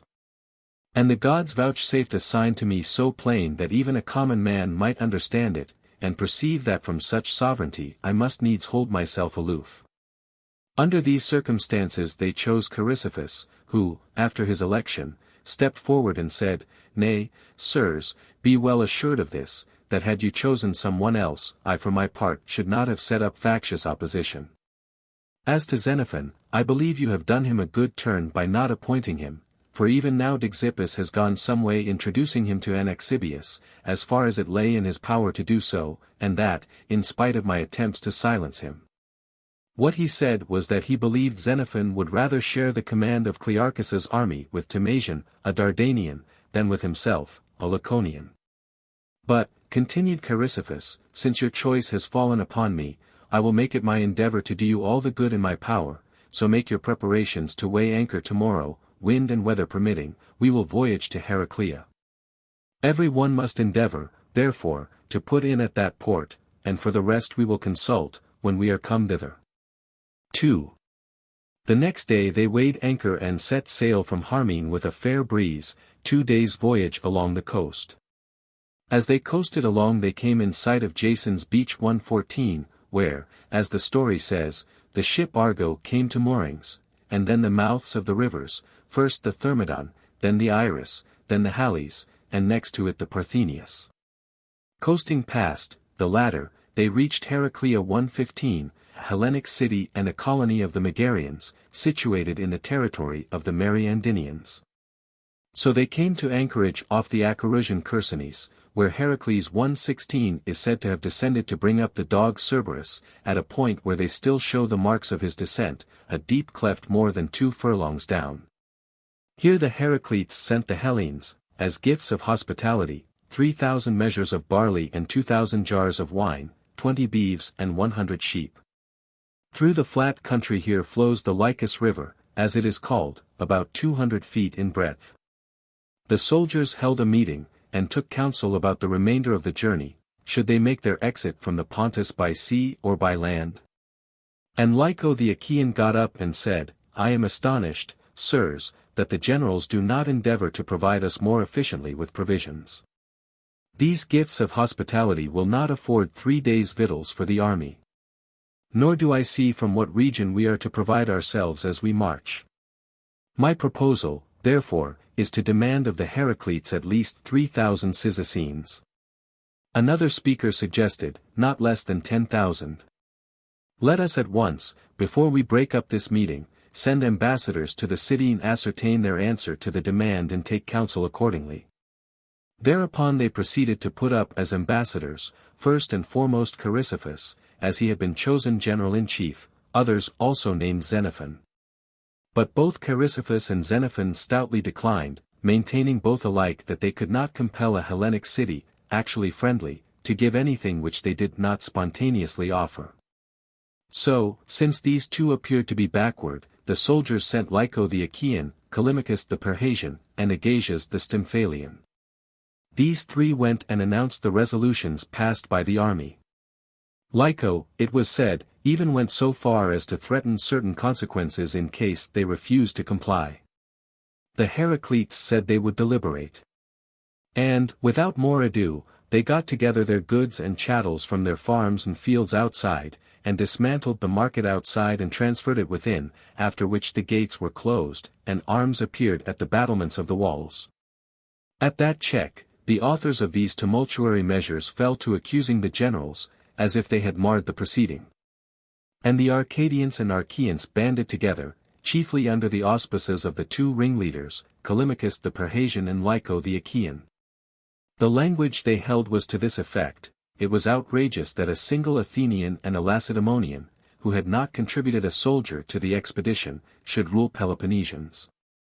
Scandalous that they themselves should bear the toils whilst others pocketed the spoils, and that too though the preservation of the army was due to themselves. For, as every one must admit, to the Arcadians and Achaeans the credit of that achievement was due. And the rest of the army went for nothing, which was indeed so far true that the Arcadians and Achaeans did form numerically the larger half of the whole army. What then did common sense suggest? Why, that they, the Arcadians and Achaeans, should make common cause, choose generals for themselves independently, continue the march, and try somewhat to better their condition. This proposal was carried. All the Arcadians and Achaeans who chanced to be with Chrysippus left him and Xenophon, setting up for themselves and choosing 10 generals of their own. These 10, it was decreed, were to put into effect such measures as approved themselves to the majority. Thus the absolute authority vested in Chrysippus was terminated there and then, within less than a week of his appointment. Xenophon, however, was minded to prosecute the journey in their company, thinking that this would be a safer plan than for each to start on his own account. But Neon threw in his weight in favor of separate action. Every one for himself, he said, for he had heard from Chrysippus that Cleander, the Spartan governor-general at Byzantium, talked of coming to Carthage with some war vessels. Neon's advice was due to his desire to secure a passage home in these war vessels for themselves and their soldiers, without allowing any one else to share in their good fortune. As for Chrysippus, he was at once so out of heart at the turn things had taken, and soured with the whole army, that he left it to his subordinate, Neon, to do just what he liked. Xenophon, on his side, would still have been glad to be quit of the expedition and sail home. But on offering sacrifice to Heracles the leader, and seeking advice, whether it were better and more desirable to continue the march in charge of the soldiers who had remained faithful, or to take his departure, the god indicated to him by the victims that he should adopt the former course. In this way the army was now split up into 3 divisions 117. First, the Arcadians and Achaeans, over 4,500 men, all heavy infantry. Secondly, Chrysippus and his men, viz. 1,400 heavy infantry and the 700 peltasts, or Clearchus's Thracians. Thirdly, Xenophon's division of 1,700 heavy infantry, and 300 peltasts. But then he alone had the cavalry, about 40 troopers. The Arcadians, who had bargained with the Heraclites and got some vessels from them, were the first to set sail. They hoped, by pouncing suddenly on the Bithynians, to make as large a haul as possible. With that object they disembarked at Carthage 118, pretty nearly at the middle point in Thrace.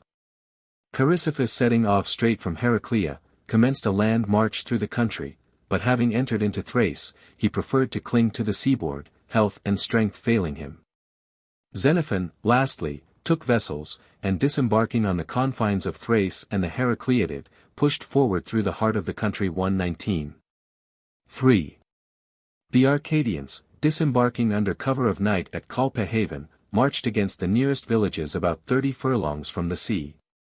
And as soon as it was light, each of the 10 generals led his company to attack one village, or if the village were large, a couple of companies advanced under their combined generals. They further agreed upon a certain knoll, where they were all eventually to assemble.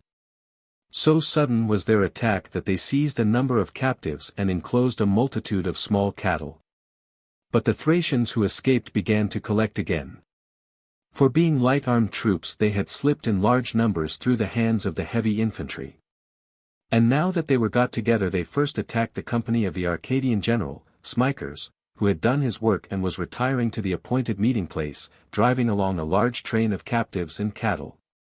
For a good while the Hellenes maintained a running fight 120, but at the passage of a gorge the enemy routed them, slaying Smicers himself and those with him to a man. The fate of another company under command of Hedgesander, another of the 10, was nearly as bad, only 8 men escaped, Hedgesander being one of them. The remaining captains eventually met, some with somewhat to show for their pains, others empty-handed. The Thracians, having achieved this success, kept up a continual shouting and clatter of conversation to one another during the night. But with day-dawn they marshalled themselves right round the knoll on which the Hellenes were encamped, both cavalry in large numbers and light-armed troops, while every minute the stream of newcomers grew greater. Then they commenced an attack on the heavy infantry in all security, for the Hellenes had not a single bowman, javelin man, or mounted trooper amongst them. While the enemy rushed forward on foot or galloped up on horseback and let fly their javelins. It was vain to attempt to retaliate, so lightly did they spring back and escape. And ever the attack renewed itself from every point, so that on one side man after man was wounded, on the other not a soul was touched. The result being that they could not stir from their position, and the Thracians ended by cutting them off even from their water. In their despair they began to parley about a truce, and finally various concessions were made and terms agreed to between them, but the Thracians would not hear of giving hostages in answer to the demand of the Hellenes. At that point the matter rested. So fared it with the Arcadians. As to Chrysippus, that general prosecuted his march along the seaboard, and without check reached Calpe haven. Xenophon advanced through the heart of the country. And his cavalry pushing on in front, came upon some old men pursuing their road somewhither, who were brought to him, and in answer to his question, whether they had caught sight of another Hellenic army anywhere, told him all that had already taken place, adding that at present they were being besieged upon a knoll with all the Thracians in close circle round them. Thereupon he kept the old men under strict guard to serve as guides in case of need. Next, having appointed outposts, he called a meeting of the soldiers, and addressed them, "Soldiers, some of the Arcadians are dead and the rest are being besieged upon a certain knoll. Now my own belief is, that if they are to perish, with their deaths the seal is set to our own fate, since we must reckon with an enemy at once numerous and emboldened. Clearly our best course is to hasten to their rescue, if haply we may find them still alive, and do battle by their side rather than suffer isolation, confronting danger single-handed. Let us then at once push forward as far as may seem opportune till supper time, and then encamp. As long as we are marching, let Timasian, with the cavalry, gallop on in front, but without losing sight of us. And let him examine all closely in front, so that nothing may escape our observation." At the same time too, he sent out some nimble fellows of the light-armed troops to the flanks and to the high tops, who were to give a signal if they espied anything anywhere, ordering them to burn everything inflammable which lay in their path. As for ourselves, he continued, we need not look to find cover in any direction, for it is a long step back to Heraclea and a long leap across to Chrysopolis, and the enemy is at the door. The shortest road is to Calpe haven, where we suppose Chrysippus, if safe, to be, but then, when we get there, at Calpe haven there are no vessels for us to sail away in, and if we stop here, we have not provisions for a single day. Suppose the beleaguered Arcadians left to their fate, we shall find it but a sorry alternative to run the gauntlet with Chrysippus's detachment alone, better to save them if we can, and with united forces work out our deliverance in common. But if so, we must set out with minds prepared, since today either a glorious death awaits us or the achievement of a deed of noblest emprise in the rescue of so many Hellene lives. Maybe it is God who leads us thus, God who chooses to humble the proud boaster, boasting as though he were exceedingly wise, but for us, the beginning of whose every act is by heaven's grace, that same God reserves a higher grade of honor. One duty I would recall to you, to apply your minds to the execution of the orders with promptitude." With these words he led the way. The cavalry, scattering as far in advance as was prudent, wherever they set foot, set fire. The peltasts moving parallel on the high ground were similarly employed, burning everything combustible they could discover. While the main army, wherever they came upon anything which had accidentally escaped, completed the work, so that the whole country looked as if it were ablaze, and the army might easily pass for a larger one. When the hour had come, they turned aside to a knoll and took up quarters, and there they espied the enemy's watch-fires. He was about 40 furlongs distant. On their side also they kindled as many watchfires as possible. But as soon as they had dined the order was passed to quench all the fires. So during the night they posted guards and slept. But at daybreak they offered prayers to the gods, and drawing up in order of battle, began marching with what speed they might. Timasian and the cavalry, who had the guides with them, and were moving on briskly in front, found themselves without knowing it at the very knoll upon which the Hellenes had been beleaguered. But no army could they discover, whether of friend or foe, only some starveling old women and men, with a few sheep and oxen which had been left behind. This news they reported to Xenophon and the main body. At first the marvel was what had happened, but ere long they found out by inquiries from the folk who had been left behind, that the Thracians had set off immediately after sundown, and were gone. The Hellenes had waited till morning before they made off, but in what direction, they could not say.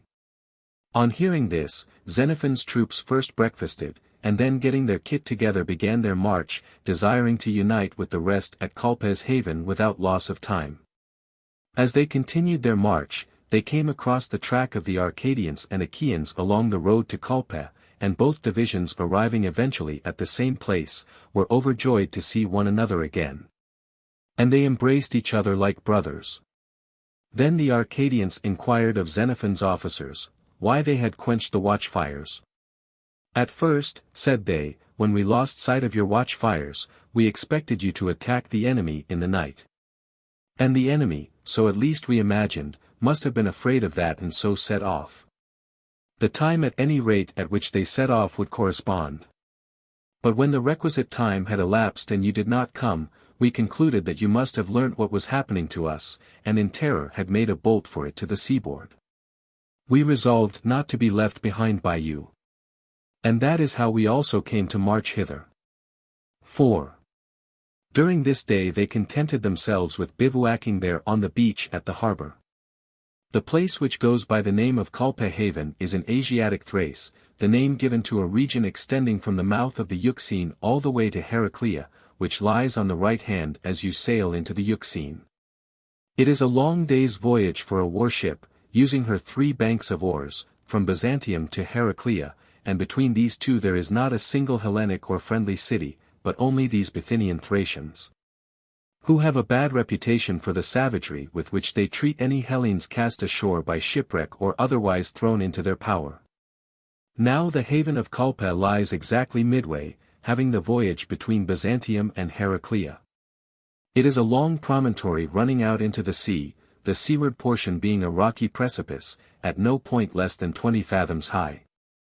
But on the landward side there is a neck about 400 feet wide, and the space inside the neck is capable of accommodating 10,000 inhabitants, and there is a haven immediately under the crag with a beach facing the west.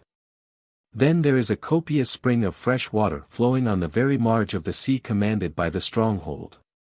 Again, there is plenty of wood of various sorts, but most plentiful of all, fine shipbuilding timber down to the very edge of the sea. The upland stretches into the heart of the country for 20 furlongs at least. It is good loamy soil, free from stones. For a still greater distance the seaboard is thickly grown with large timber trees of every description. The surrounding country is beautiful and spacious, containing numerous well-populated villages. The soil produces barley and wheat, and pulse of all sorts, millet and sesame, figs in ample supply, with numerous vines producing sweet wines, and indeed everything else except olives. Such is the character of the country. The tents were pitched on the seaward-facing beach, the soldiers being altogether averse to camping on ground which might so easily be converted into a city. Indeed, their arrival at the place at all seemed very like the crafty design of some persons who were minded to form a city. The aversion was not unnatural, since the majority of the soldiers had not left their homes on so long a voyage from scantiness or subsistence, but attracted by the fame of Cyrus's virtues. Some of them bringing followers, while others had expended money on the expedition. And amongst them was a third set who had run away from fathers and mothers, while a different class had left children behind, hoping to return to them with money or other gains. Other people with Cyrus won great success, they were told 121, why should it not be so with them? Being persons then of this description, the one longing of their hearts was to reach Hellas safely. It was on the day after their meeting that Xenophon sacrificed as a preliminary to a military expedition. For it was needful to march out in search of provisions, besides which he designed burying the dead. As soon as the victims proved favorable they all set out, the Arcadians following with the rest. The majority of the dead, who had lain already 5 days, they buried just where they had fallen, in groups. To remove their bodies now would have been impossible. Some few, who lay off the roads, they got together and buried with what splendor they could, considering the means in their power. Others they could not find, and for these they erected a great cenotaph 122, and covered it with wreaths. When it was all done, they returned home to camp. At that time they supped, and went to rest. Next day there was a general meeting of the soldiers, collected chiefly by Agasias the Stymphalian, a captain, and Hieronymus, an Elian, also a captain, and other seniors of the Arcadians. And they passed a resolution that, for the future, whoever revived the idea of breaking up the army should be punished by death. And the army, it was decided, would now resume its old position under the command of its former generals. Though Chrysippus, indeed, had already died under medical treatment for fever 123, and Neon the Asinian had taken his place. After these resolutions Xenophon got up and said, "Soldiers, the journey must now, I presume, be conducted on foot. Indeed, this is clear, since we have no vessels, and we are driven to commence it at once, for we have no provisions if we stop. We then," he continued, "will sacrifice, and you must prepare yourselves to fight now, if ever, for the spirit of the enemy has revived." Thereupon the generals sacrificed, in the presence of the Arcadian seer, Erection. For Silanus the Ambratiate had chartered a vessel at Heraclea and made his escape ere this. Sacrificing with a view to departure, the victims proved unfavorable to them. Accordingly they waited that day. Certain people were bold enough to say that Xenophon, out of his desire to colonize the place, had persuaded the seer to say that the victims were unfavorable to departure. Consequently he proclaimed by herald next morning that anyone who liked should be present at the sacrifice, or if he were a seer he was bidden to be present and help to inspect the victims. Then he sacrificed, and there were numbers present. But though the sacrifice on the question of departure was repeated as many as 3 times, the victims were persistently unfavorable. Thereat the soldiers were in high dudgeon, for the provisions they had brought with them had reached the lowest ebb, and there was no market to be had. Consequently there was another meeting, and Xenophon spoke again. "Men," said he, "the victims are, as you may see for yourselves, not yet favorable to the march, but meanwhile, I can see for myself that you are in need of provisions. Accordingly we must narrow the sacrifice to the particular point."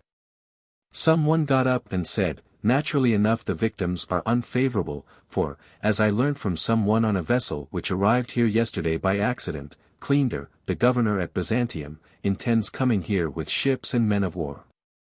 Thereat they were all in favor of stopping, but they must needs go out for provisions, and with this object he again sacrificed 3 times, and the victims remained adverse.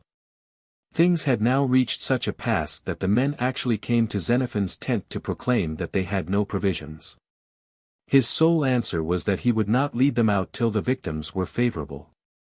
So again the next day he sacrificed. And nearly the whole army, so strong was the general anxiety, flocked round the victims, and now the very victims themselves failed. So the generals, instead of leading out the army, called the men together. Xenophon, as was incumbent on him, spoke, "It is quite possible that the enemy are collected in a body, and we shall have to fight. If we were to leave our baggage in the strong place, pointing overhead, and sally forth prepared for battle, the victims might favor us." But the soldiers, on hearing this proposal, cried out, "No need to take us inside that place. Better sacrifice with all speed." Now sheep there were none any longer. So they purchased oxen from under a wagon and sacrificed. And Xenophon begged Cleaner the Arcadian to superintend the sacrifice on his behalf, in case there might be some change now. But even so there was no improvement. Now Neon was general in place of Chrysippus, and seeing the men suffering so cruelly from want, he was willing to do them a good turn. So he got hold of some Heraclete or other who said he knew of villages close by from which they could get provisions, and proclaimed by herald, if any one liked to come out and get provisions, be it known that he, Neon, would be their leader. So out came the men with spears, and wine-skins and sacks and other vessels, 2,000 strong in all. But when they had reached the villages and began to scatter for the purpose of foraging, Pharnabazus's cavalry were the first to fall upon them. They had come to the aid of the Bithynians, wishing, if possible, in conjunction with the latter, to hinder the Hellenes from entering Phrygia. These troopers killed no less than 500 of the men. The rest fled for the lives up into the hill country. News of the catastrophe was presently brought into camp by one of those who had escaped, and Xenophon, seeing that the victims had not been favorable on that day, took a wagon bullock, in the absence of other sacrificial beasts, offered it up, and started for the rescue, he and the rest under 30 years of age to the last man. Thus they picked up the remnant of Neon's party and returned to camp. It was now about sunset.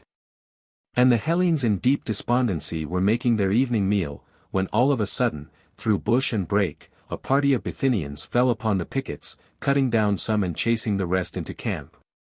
In the midst of screams and shouts the Hellenes ran to their arms, one and all, yet to pursue or move the camp in the night seemed hardly safe, for the ground was thickly grown with bush.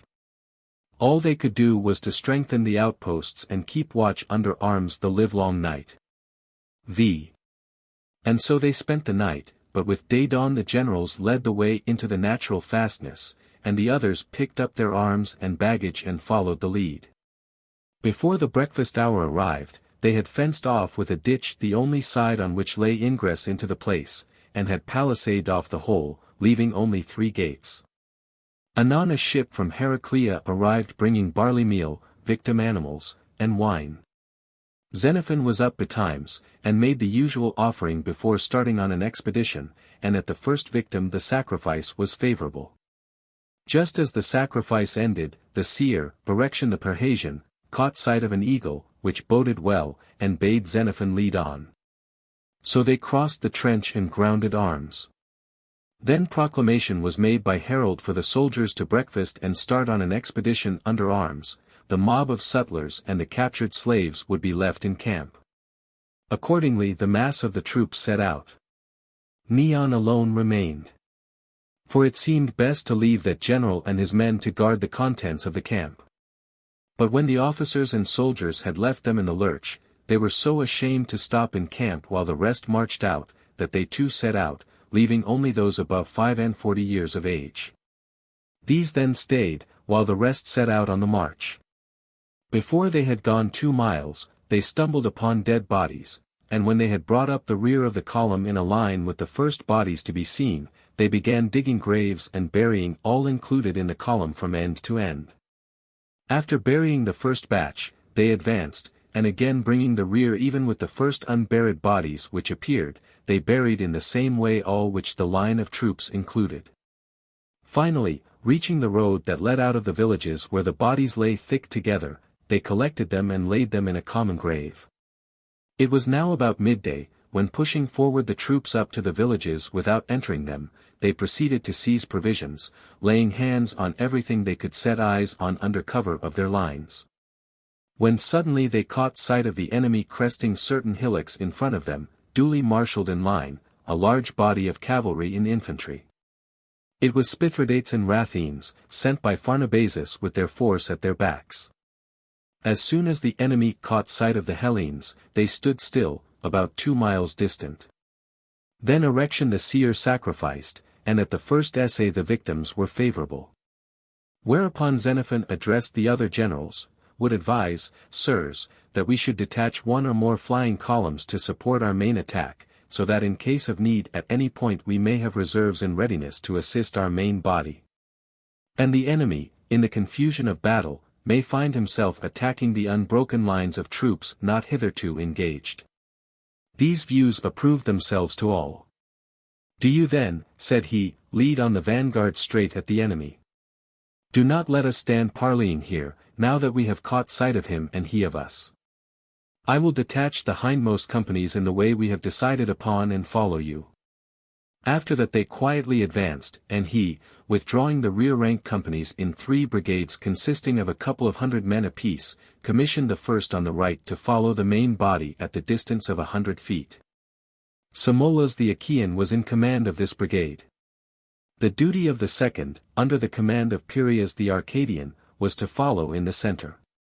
The last was posted on the left, with Phrasius, an Athenian, in command. As they advanced, the vanguard reached a large and difficult woody glen, and halted, not knowing whether the obstacle needed to be crossed or not. They passed down the word for the generals and officers to come forward to the front. Xenophon, wondering what it was that stopped the march, and presently hearing the above order passed along the ranks, rode up with all speed. As soon as they were met, Sophonidas, as the eldest general, stated his opinion that the question, whether a gully of that kind ought to be crossed or not, was not worth discussing.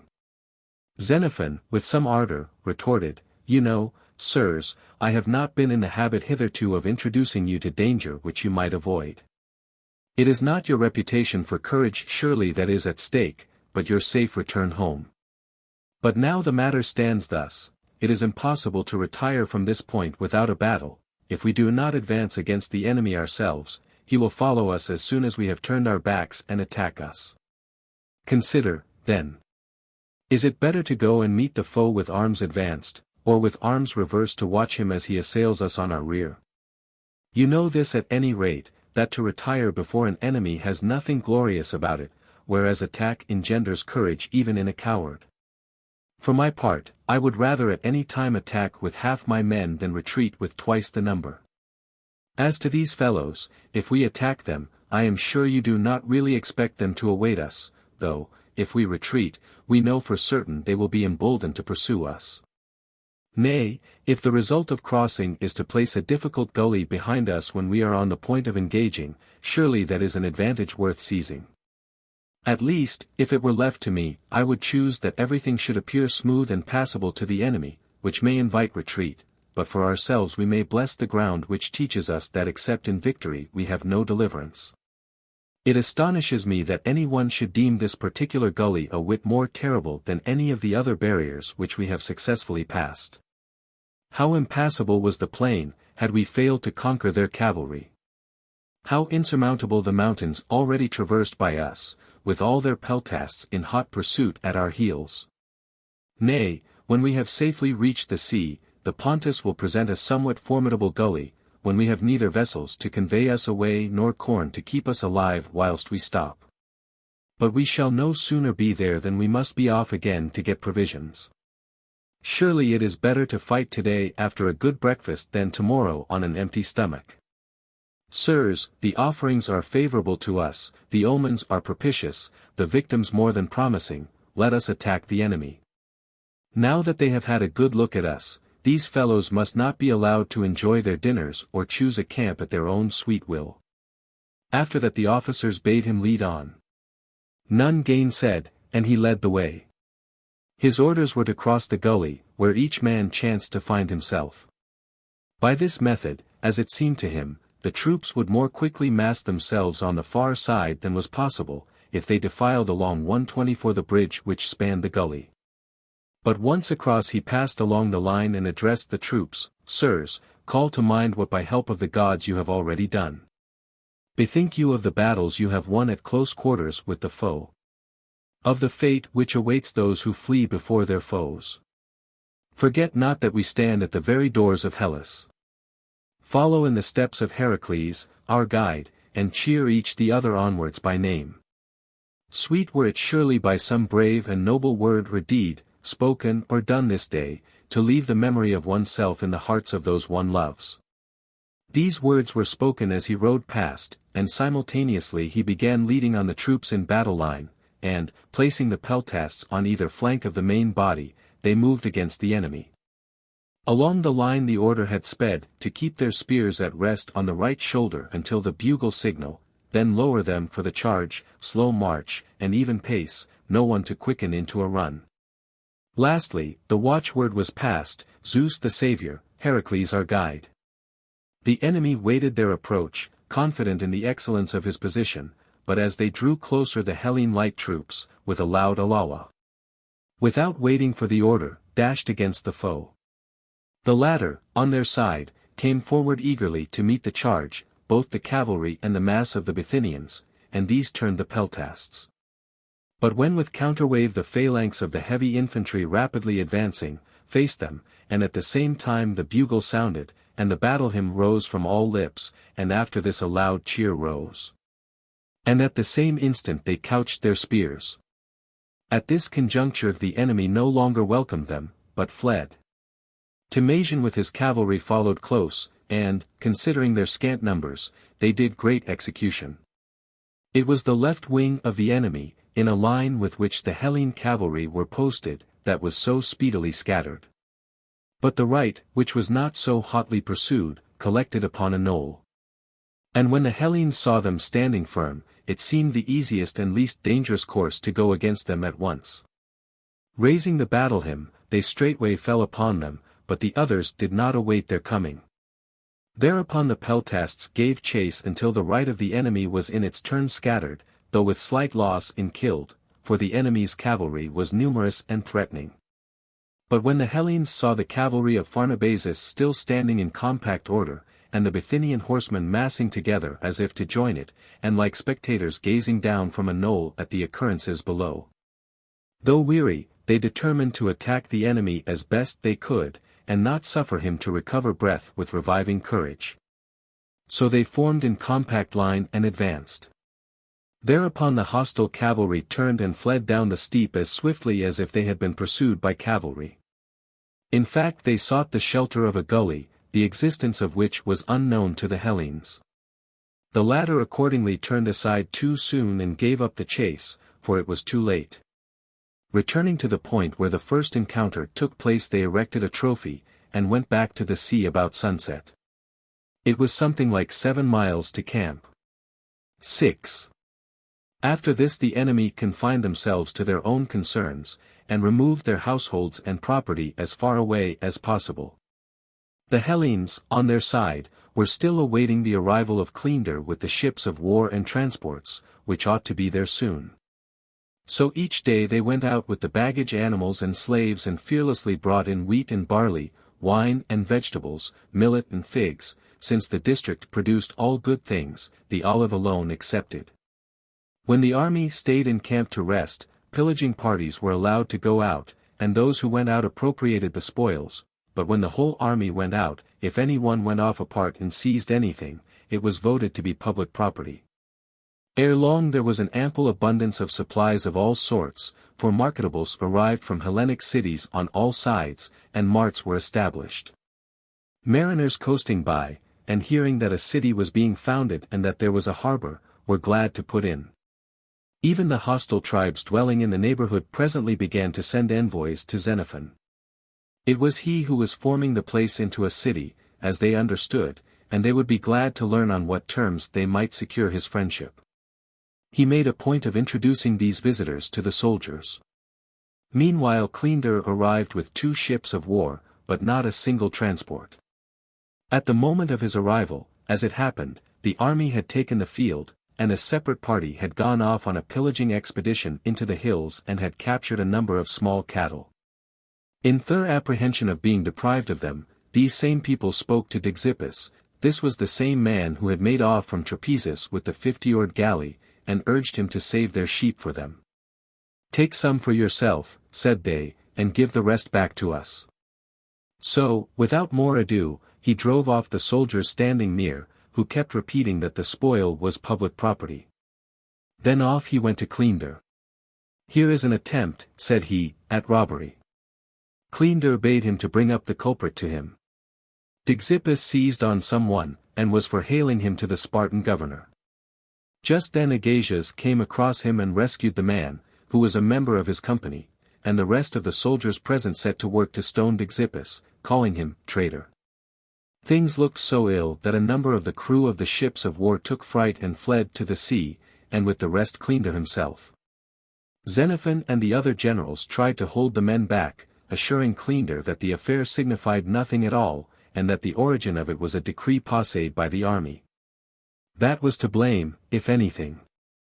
But Cleander, goaded by Xenippus, and personally annoyed at the fright which he had experienced, threatened to sail away and publish an interdict against them, forbidding any city to receive them, as being public enemies. For at this date the Lacedaemonians held sway over the whole Hellenic world. Thereat the affair began to wear an ugly look, and the Hellenes begged and implored Cleander to reconsider his intention. He replied that he would be as good as his word, and that nothing should stop him, unless the man who set the example of stoning, with the other who rescued the prisoner, were given up to him. Now, one of the two whose persons were thus demanded, Agasias, had been a friend to Xenophon throughout, and that was just why Xenippus was all the more anxious to accuse him. In their perplexity the generals summoned a full meeting of the soldiers, and some speakers were disposed to make very light of Cleander and set him at naught. But Xenophon took a more serious view of the matter. He rose and addressed the meeting thus: "Soldiers, I cannot say that I feel disposed to make light of this business, if Cleander be allowed to go away, as he threatens to do, in his present temper towards us. There are Hellenic cities close by. But then the Lacedaemonians are the lords of Hellas, and they can, any one of them, carry out whatever they like in the cities. If then the first thing this Lacedaemonian does is to close the gates of Byzantium, and next to pass an order to the other governors, city by city, not to receive us because we are a set of lawless ruffians disloyal to the Lacedaemonians. And if, further, this report of us should reach the ears of their admiral, Anaxagoras, to stay or to sail away will alike be difficult. Remember, the Lacedaemonians at the present time are lords alike on land and on sea. For the sake then of a single man, or for two men's sake, it is not right that the rest of us should be debarred from Hellas, but whatever they enjoin we must obey. Do not the cities which gave us birth yield them obedience also? For my own part, inasmuch as Xenippus, I believe, keeps telling Cleander that Agasias would never have done this had not I, Xenophon, bidden him, I absolve you of all complicity, and Agasias too. If Agasias himself states that I am in any way a prime mover in this matter. If I have set the fashion of stone-throwing or any other sort of violence I condemn myself, I say that I deserve the extreme penalty, and I will submit to undergo it. I further say that if any one else is accused, that man is bound to surrender himself to Cleander for judgment, for by this means you will be absolved entirely from the accusation. But as the matter now stands, it is cruel that just when we were aspiring to win praise and honor throughout Hellas, we are destined to sink below the level of the rest of the world, banned from the Hellenic cities whose common name we boast." After him Agasias got up, and said, "I swear to you, sirs, by the gods and goddesses, verily and indeed, neither Xenophon nor any one else among you bade me rescue the man. I saw an honest man, one of my own company, being taken up by Xenippus, the man who betrayed you, as you know full well.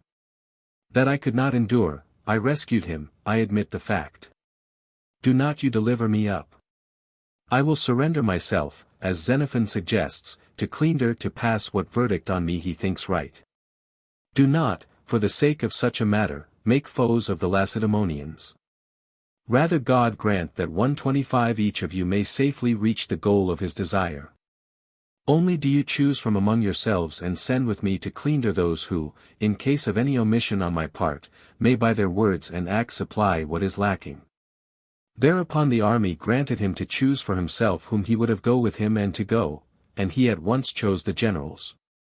After this they all set off to Cleander, Agasias and the generals and the man who had been rescued by Agasias, and the generals spoke as follows: "The army has sent us to you, Cleander, and this is their bidding, if you have fault to find with all.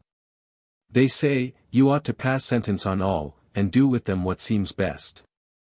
Or if the charge is against one man or two, or possibly several, what they expect of these people is to surrender themselves to you for judgment. Accordingly, if you lay anything to the charge of us generals, here we stand at your bar. Or do you impute the fault to someone not here? Tell us whom. Short of flying in the face of our authority, there is no one who will absent himself." At this point Agasias stepped forward and said, it was I, Cleander, who rescued the man before you yonder from Dxippus, when the latter was carrying him off, and it was I who gave the order to strike Dxippus. My plea is that I know the prisoner to be an honest man. As to Dxippus, I know that he was chosen by the army to command a 50-oared galley, which we had obtained by request from the men of Trapezus for the express purpose of collecting vessels to carry us safely home. But this same Dxippus betrayed his fellow soldiers, with whom he had been delivered from so many perils, and made off into hiding like a runaway slave, whereby we have robbed the Trapezuntines of their frigate. And must needs appear as knaves in their eyes for this man's sake. As to ourselves, as far as he could, he has ruined us, for, like the rest of us, he had heard how all but impossible it was for us to retreat by foot across the rivers and to reach Hellas in safety. That is the stamp of man whom I robbed of his prey. Now, had it been you yourself who carried him off, or one of your emissaries, or indeed any one short of a runaway from ourselves, be sure that I should have acted far otherwise. Be assured that if you put me to death at this time you are sacrificing a good, honest man for the sake of a coward and a scamp. When he had listened to these remarks, Cleander replied that if such had been the conduct of Dxippus, he could not congratulate him. But still, he added, turning to the generals, were Dxippus ever so great a scamp he ought not to suffer violence, but in the language of your own demand he was entitled to a fair trial, and so to obtain his deserts. What I have to say at present therefore is, leave your friend here and go your way, and when I give the order be present at the trial. I have no further charge against the army or any one, since the prisoner himself admits that he rescued the man. Then the man who had been rescued said, in behalf of myself, Cleander, if possibly you think that I was being taken up for some misdeed, it is not so, I neither struck nor shot, I merely said, the sheep are public property. For it was a resolution of the soldiers that whenever the army went out as a body any booty privately obtained was to be public property. That was all I said, and thereupon yonder fellow seized me and began dragging me off. He wanted to stop our mouths, so that he might have a share of the things himself, and keep the rest for these buccaneers, contrary to the ordinance. In answer to that Cleander said, very well, if that is your disposition you can stay behind too, and we will take your case into consideration also. Thereupon Cleander and his party proceeded to breakfast. But Xenophon collected the army in assembly, and advised their sending a deputation to Cleander to intercede in behalf of the men. Accordingly it was resolved to send some generals and officers with Clearchus the Spartan, and of the rest those who seemed best fitted to go. The deputation was to request Cleander by all means to release the two men. Accordingly Xenophon came and addressed him thus, Cleander, you have the men, the army has bowed to you and assented to do what you wished with respect to these two members of their body and themselves in general. But now they beg and pray you to give up these two men, and not to put them to death. Many a good service have these two wrought for our army in past days. Let them but obtain this from you, and in return the army promises that, if you will put yourself at their head and the gracious gods approve, they will show you how orderly they are, how apt to obey their general, and, with heaven's help, to face their foes unflinchingly. They make this further request to you, that you will present yourself and take command of them and make trial of them. Test us ourselves, they say, and test Dxippus, what each of us is like, and afterwards assign to each his due. When Cleander heard these things, he answered, Nay, by the twin gods, I will answer you quickly enough. Here I make you a present of the two men, and I will as you say present myself, and then, if the gods vouchsafe, I will put myself at your head and lead you into Hellas. Very different is your language from the tale I used to hear concerning you from certain people, that you wanted to withdraw the army from allegiance to the Lacedaemonians. After this the deputation thanked him and retired, taking with them the two men. Then Cleander sacrificed as a preliminary to marching and consorted friendlily with Xenophon, and the two struck up an alliance. When the Spartan saw with what good discipline the men carried out their orders, he was still more anxious to become their leader. However, in spite of sacrifices repeated on 3 successive days, the victim steadily remained unfavorable. So he summoned the generals and said to them, The victims smile not on me, they suffer me not to lead you home, but be not out of heart at that. To you it is given, as it would appear, to bring your men safe home. Forwards then, and for our part, whenever you come yonder, we will bestow on you as warm a welcome as we may." Then the soldiers resolved to make him a present of the public cattle, which he accepted, but again gave back to them. So he sailed away. But the soldiers made division of the corn which they had collected and of the other captured property, and commenced their homeward march through the territory of the Bithynians. At first they confined themselves to the main road.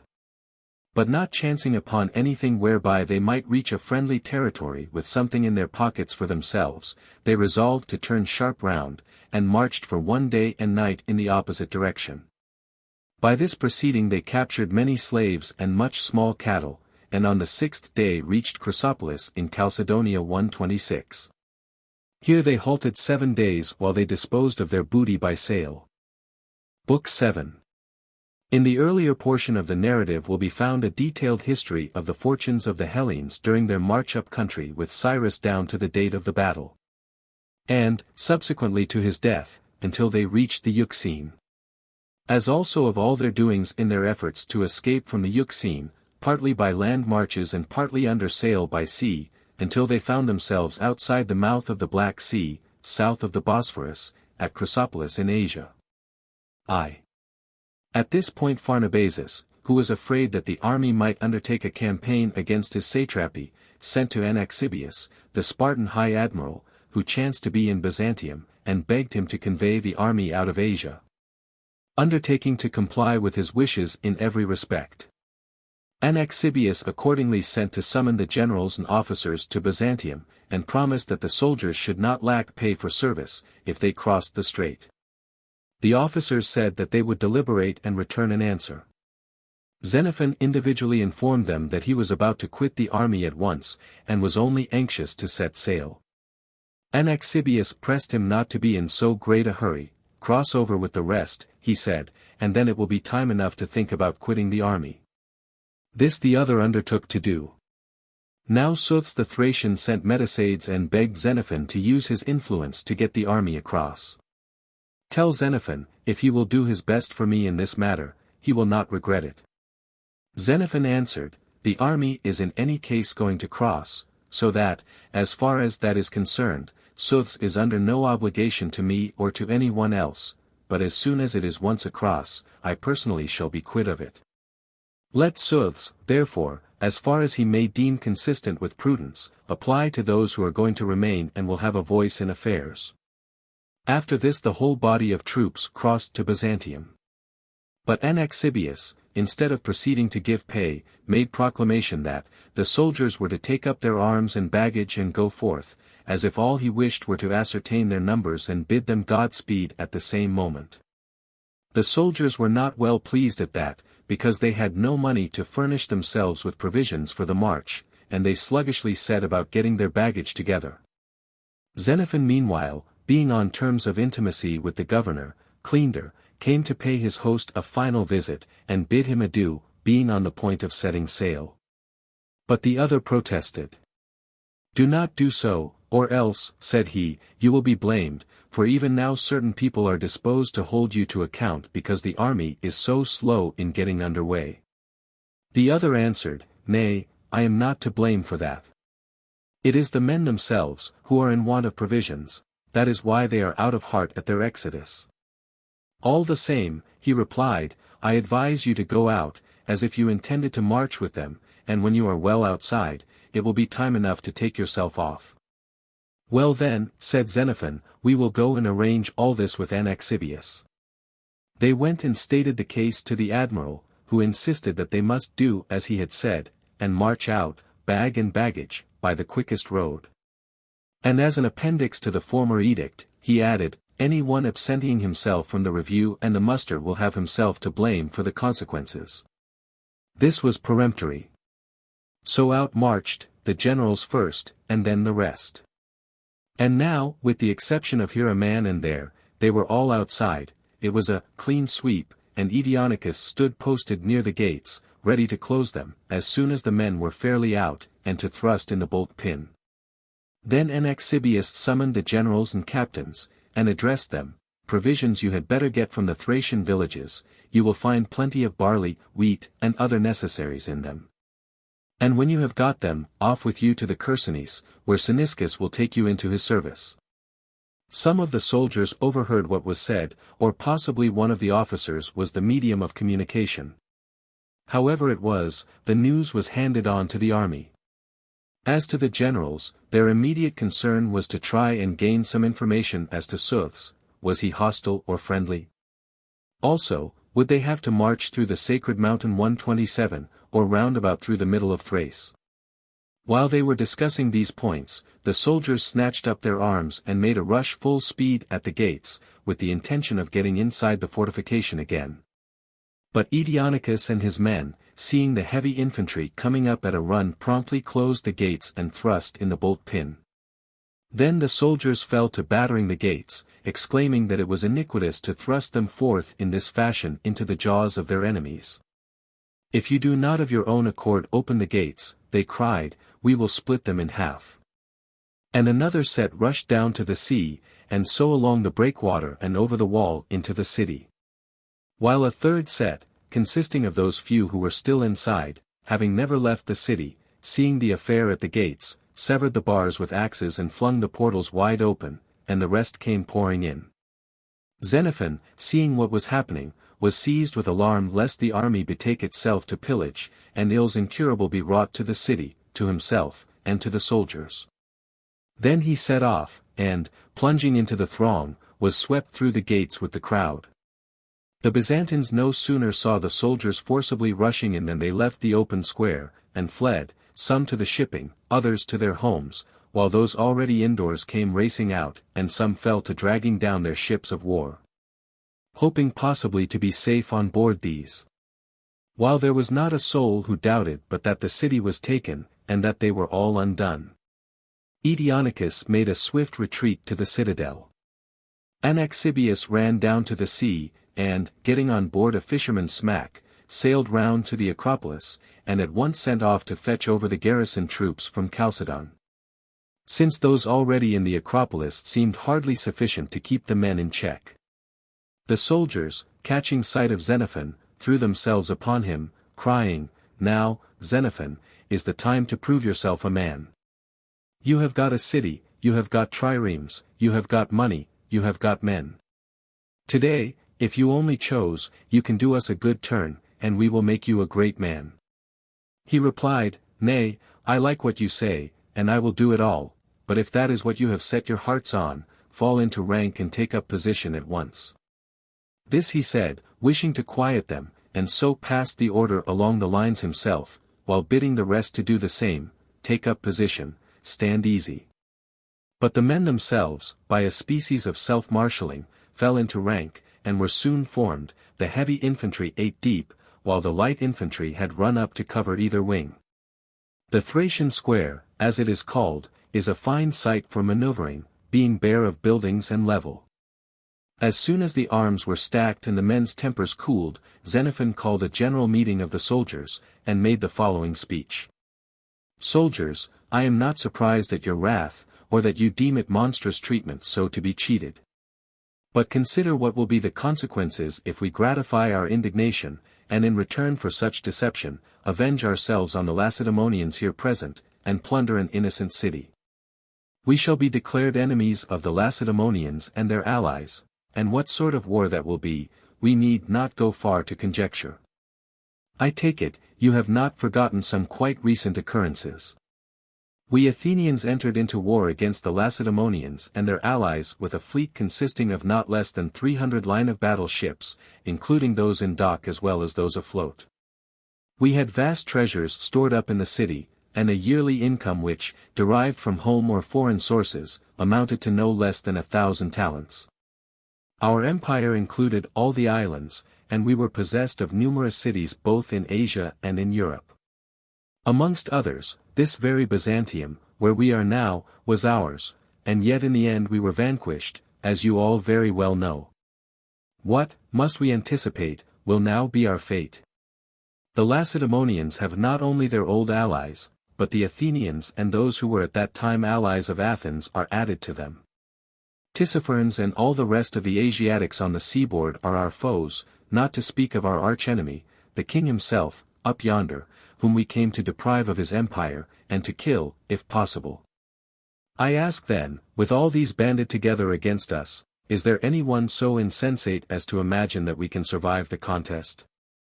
For heaven's sake, let us not go mad or loosely throw away our lives in war with our own native cities, nay, our own friends, our kith and our kin, for in one or other of the cities they are all included.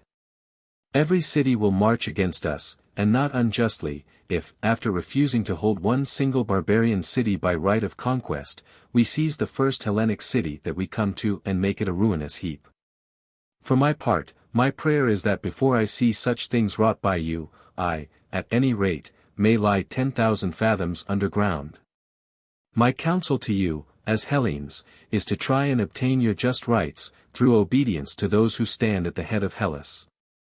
And if so be that you fail in those demands, why, being more sinned against than sinning, need we rob ourselves of Hellas too? At present, I propose that we should send to Anaxagoras and tell him that we have made an entrance into the city, not meditating violence, but merely to discover if he and his will show us any good, for if so, it is well. But if otherwise, at least we will let him see that he does not shut the door upon us as dupes and fools. We know the meaning of discipline, we turn our backs and go. This resolution was passed, and they sent Hieronymus and Elian, with two others, Eurylochus and Arcadian and Phalesius and Achaean, to deliver the message. So these set off on their errand. But while the soldiers were still seated in conclave, Corytadas, of Thebes, arrived. He was a Theban not in exile, but with a taste for generalship, who made it his business to see if any city or nation were in need of his services. Thus, on the present occasion, he presented himself, and begged to state that he was ready to put himself at their head, and lead them into the delta of Thrace 128, as it is called, where they would find themselves in a land of plenty. But until they got there, he would provide them with meat and drink enough and to spare.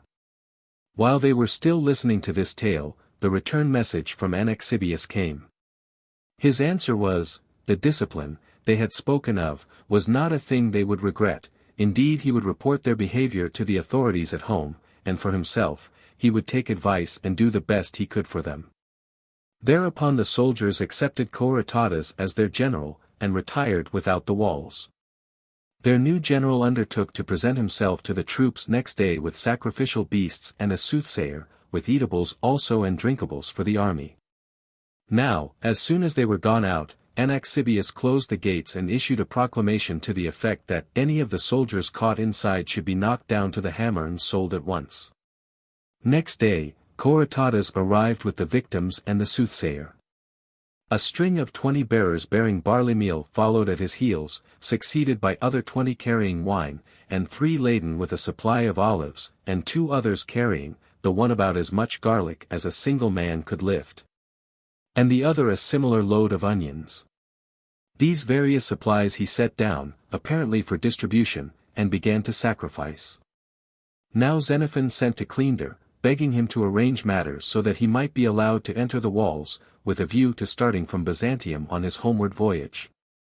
Clearchus came, and this is what he said, I have come. But I was barely able to arrange what you want. Anaxagoras insisted. It was not convenient that Xenophon should be inside while the soldiers are close to the walls without, the Byzantines at 6s and 7s moreover. And no love lost between the one party of them and the other. Still, he ended by bidding you to come inside, if you were really minded to leave the town by sea with himself. Accordingly Xenophon bade the soldiers goodbye, and returned with Clearchus within the walls. To return to Corytadas. The first day he failed to get favorable signs at the sacrifice, and never a dole of rations did he make to the soldiers. On the second day the victims were standing ready near the altar, and so was Corytadas, with chaplet crowned, all ready to sacrifice, when up comes Timasian the Dardanian, with Neon the Asinian, and Clearchus of Orchomenus. Forbidding Corytadas to sacrifice, he must understand there was an end to his generalship, unless he gave them provisions. The other bade them measure out the supplies, pray, dole them out. But when he found that he had a good deal short of a single day's provisions for each man, he picked up his paraphernalia of sacrifice and withdrew. As to being general, he would have nothing more to say to it. 2. Now these 5 were left, Neon the Asinian, Phryniscus the Achaean, Phalesius the Achaean, Xanthocles the Achaean, Timasian the Dardanian, at the head of the army, and they pushed on to some villages of the Thracians facing Byzantium. And there encamped. Now the generals could not agree. Cleaner and Phryniscus wished to march to join Suths, who had worked upon their feelings by presenting one with a horse and the other with a woman to wife. But Neon's object was to come to the Chersonese. When we are under the wing of the Lacedaemonians, he thought, I shall step to the front and command the whole army. Timasian's one ambition was to cross back again into Asia, hoping to be reinstated at home and end his exile. The soldiers shared the wishes of the last general. But, as time dragged on, many of the men sold their arms at different places and set sail as best they could, others actually gave away their arms, some here, some there, and 129, became absorbed in the cities. One man rejoiced. This was Anaxagoras, to whom the breakup of the army was a blessing. That is the way, he said to himself, I can best gratify Pharnabazus. But Anaxagoras, while prosecuting his voyage from Byzantium, was met at Cyzicus by Aristarchus, the new governor, who was to succeed Cleander at Byzantium. And report said that a new admiral, Polus, if he had not actually arrived, would presently reach the Hellespont and relieve Anaxagoras. The latter sent a parting injunction to Aristarchus to be sure and sell all the Syrian soldiers he could lay hands on still lingering in Byzantium, for Cleander had not sold a single man of them. On the contrary, he had made it his business to tend the sick and wounded, pitying them, and insisting on their being received in the houses. Aristarchus changed all that, and was no sooner arrived in Byzantium than he sold no less than 400 of them. Meanwhile Anaxagoras, on his coasting voyage, reached Parium, and, according to the terms of their agreement, he sent to Pharnabazus. But the latter, learning that Aristarchus was the new governor at Byzantium, and that Anaxagoras had ceased to be admiral, turned upon him a cold shoulder, and set out concocting the same measures concerning the Syrian army with Aristarchus, as he had lately been at work upon with Anaxagoras. Anaxagoras thereupon summoned Xenophon and bade him, by every manner of means, sail to the army with the utmost speed, and keep it together.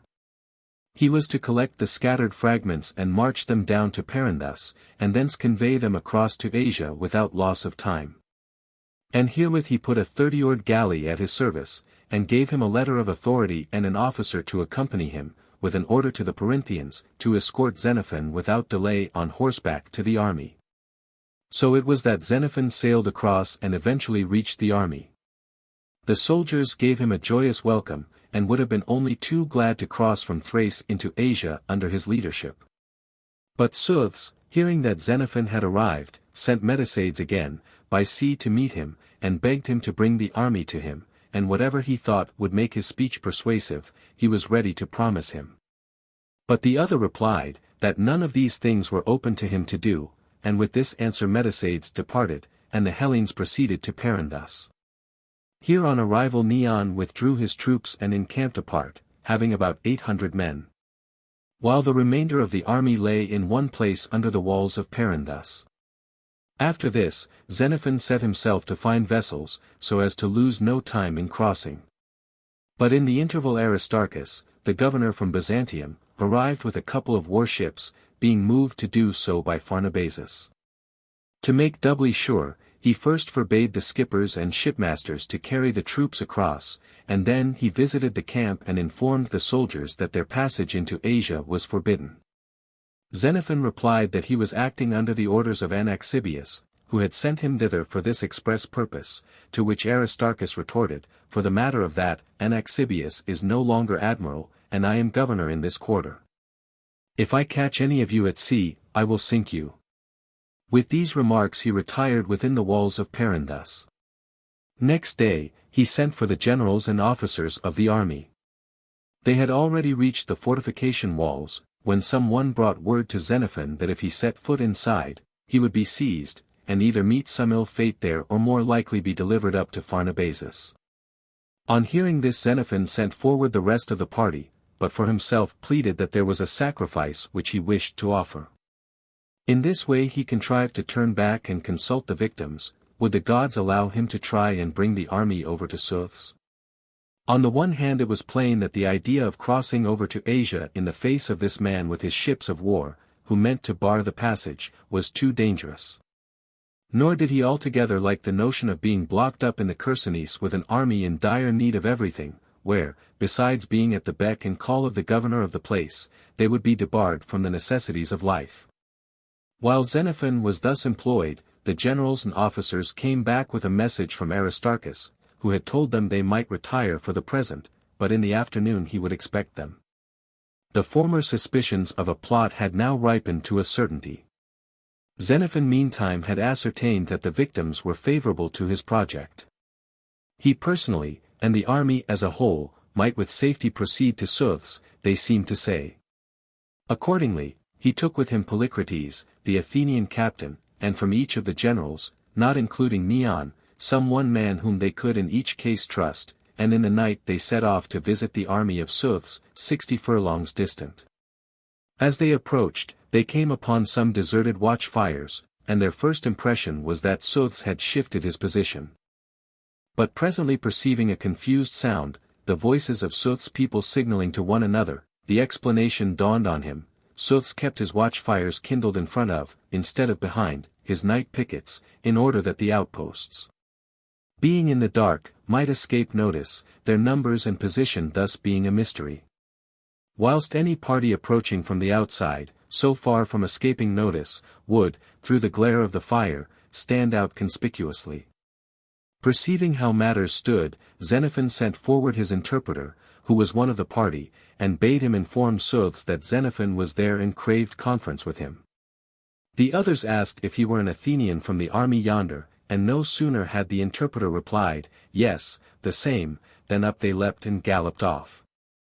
And in less time than it takes to tell, a couple of hundred peltasts had come up who seized and carried off Xenophon and those with him and brought them to Souths. The latter was in a tower right well guarded, and there were horses round it in a circle, standing all ready bit and bridled. For his alarm was so great that he gave his horses their provender during the day 1:30, and during the nights he kept watch and ward with the brutes thus bit and bridled. It was stated in explanation that in old days an ancestor of his, named Teres, had been in this very country with a large army, several of whom he had lost at the hands of the native inhabitants, besides being robbed of his baggage train. The inhabitants of the country are Thynians, and they are reputed to be far the most warlike set of fighters, especially at night. When they drew near, Souths bade Xenophon enter, and bring with him any two he might choose. As soon as they were inside, they first greeted one another warmly, and then, according to the Thracian custom, pledged themselves in bowls of wine. There was further present at the elbow of Souths, Metacades, who on all occasions acted as his ambassador-in-chief. Xenophon took the initiative and spoke as follows: "You have sent to me, Souths, once and again. On the first occasion you sent Metacades yonder, to Chalcedon, and you begged me to use my influence in favor of the army crossing over from Asia. You promised me, in return for this conduct on my part, various kindnesses. At least that is what Metacades stated, and before proceeding further he turned to Metacades and asked, "Is not that so?" The other assented. Again, on a second occasion, the same Metacades came when I had crossed over from Perium to rejoin the army, and he promised me that if I would bring you the army, you would in various respects treat me as a friend and brother. He said especially with regard to certain seaboard places of which you are the owner and lord, that you were minded to make me a present of them. At this point he again questioned Metacades, whether the words attributed to him were exact. And Metacades once more fully assented. Come now, proceeded Xenophon, recount what answer I made you, and first at Chalcedon. You answered that the army was, in any case, about to cross over to Byzantium. And as far as that went, there was no need to pay you or anyone else anything, and for yourself, you added, that once across you were minded to leave the army, which thing came to pass even as you said. Well, What did I say, he asked, at your next visit, when you came to me in Calabria? You said that the proposal was impossible, you were all going to Paran thus to cross into Asia. Good, said Xenophon, and in spite of it all, at the present moment, here I am myself, and Phryniscus, one of my colleagues, and Polycrates yonder, a captain. And outside, to represent the other generals, all except Neon the Laconian, the trustiest men they could find to send. So that if you wish to give these transactions the seal of still greater security, you have nothing to do but to summon them also. And do you, Polycrates, go and say from me, that I bid them leave their arms outside, and you can leave your own sword outside before you enter with them on your return. When Xerxes had heard so far, he interposed, I should never mistrust an Athenian, for we are relatives already 131, I know, and the best of friends, I believe, we shall be. After that, as soon as the right men entered, Xenophon first questioned Xerxes as to what use he intended to make of the army, and he replied as follows, Mesades was my father. His sway extended over the Melandati, the Thynians, and the Tranipsi. Then the affairs of the Odrysians took a bad turn, and my father was driven out of this country, and later on died himself of sickness, leaving me to be brought up as an orphan at the court of Medicus, the present king. But I, when I had grown to man's estate, could not endure to live with my eyes fixed on another's board. So I seated myself on the seat by him as a suppliant, and begged him to give me as many men as he could spare, that I might wreak what mischief I could on those who had driven us forth from our land. That thus I might cease to live in dependence upon another's board, like a dog watching his master's hand. In answer to my petition, he gave me the men and the horses which you will see at break of day, and nowadays I live with these, pillaging my own ancestral land. But if you would join me, I think, with the help of heaven, we might easily recover my empire. That is what I want of you. Well then, said Xenophon, supposing we came, what should you be able to give us? The soldiers, the officers, and the generals? Tell us that these witnesses may report your answer. And he promised to give, to the common soldiers a Cyzicene 132, to a captain twice as much, and to a general 4 times as much, with as much land as ever they liked, some yoke of oxen, and a fortified place upon the seaboard. But now supposing, said Xenophon, we fail of success, in spite of our endeavors, suppose any intimidation on the part of the Lacedaemonians should arise, will you receive into your country any of us who may seek to find a refuge with you? He answered, Nay, not only so, but I shall look upon you as my brothers, entitled to share my seat, and the joint possessors of all the wealth which we may be able to acquire. And to you yourself, O Xenophon. I will give my daughter, and if you have a daughter, I will buy her in Thracian fashion, and I will give you Byzanti as a dwelling place, which is the fairest of all my possessions on the seaboard 133. 3. After listening to these proposals, they gave and accepted pledges of good faith, and so the deputation rode off. Before day they were back again in camp, and severally rendered a report to those who sent them. At dawn Aristarchus again summoned the generals and officers, but the latter resolved to have done with the visit to Aristarchus, and to summon a meeting of the army. In full conclave the soldiers met, with the exception of Neon's men, who remained about 10 furlongs off.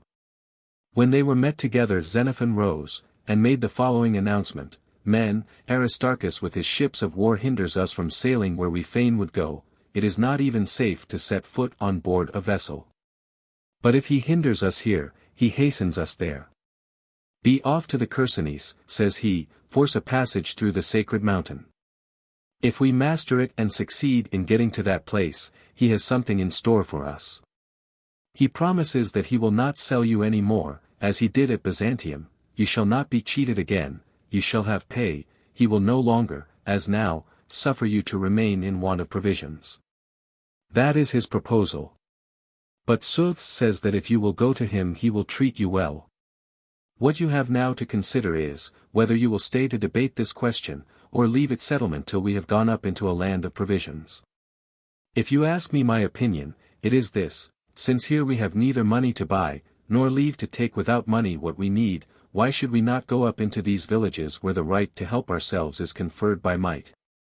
There, unhampered by the want of bare necessaries, you can listen to what this man and the other wants of you and choose whichever sounds best. Let those, he added, who agree to this, hold up their hands. They all held them up. Retire then, said he, and get your kit together, and at the word of command, follow your leader. After this, Xenophon put himself at the head and the rest followed. Neon, indeed, and other agents from Aristarchus tried to turn them from their purpose, but to their persuasions they turned a deaf ear. They had not advanced much more than 3 miles, when Sooths met them. And Xenophon, seeing him, bade him ride up. He wished to tell him what they felt to be conducive to their interests, and in the presence of as many witnesses as possible.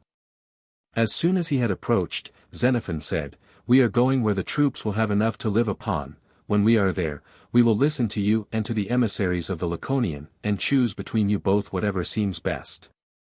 If then you will lead us where provisions are to be got in plenty, we shall feel indebted to you for your hospitality."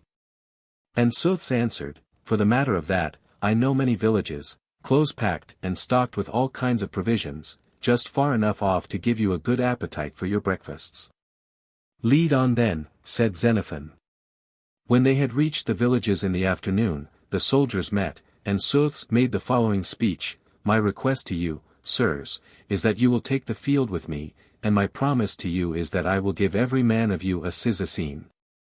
And to the officers and generals at the customary rate.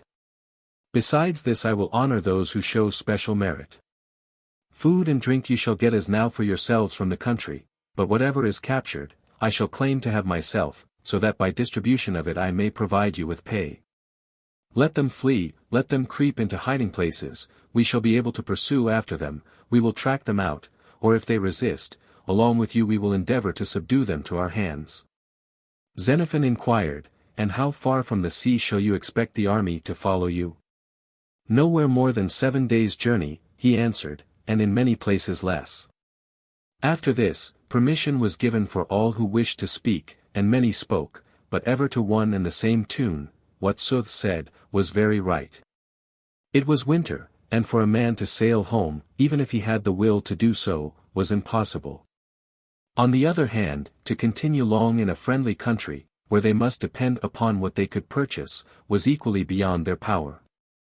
If they were to wear away time and support life in a hostile country, it was safer to do so with Sooths than by themselves, not to speak of all these good things, but if they were going to get pay into the bargain, that indeed was a godsend.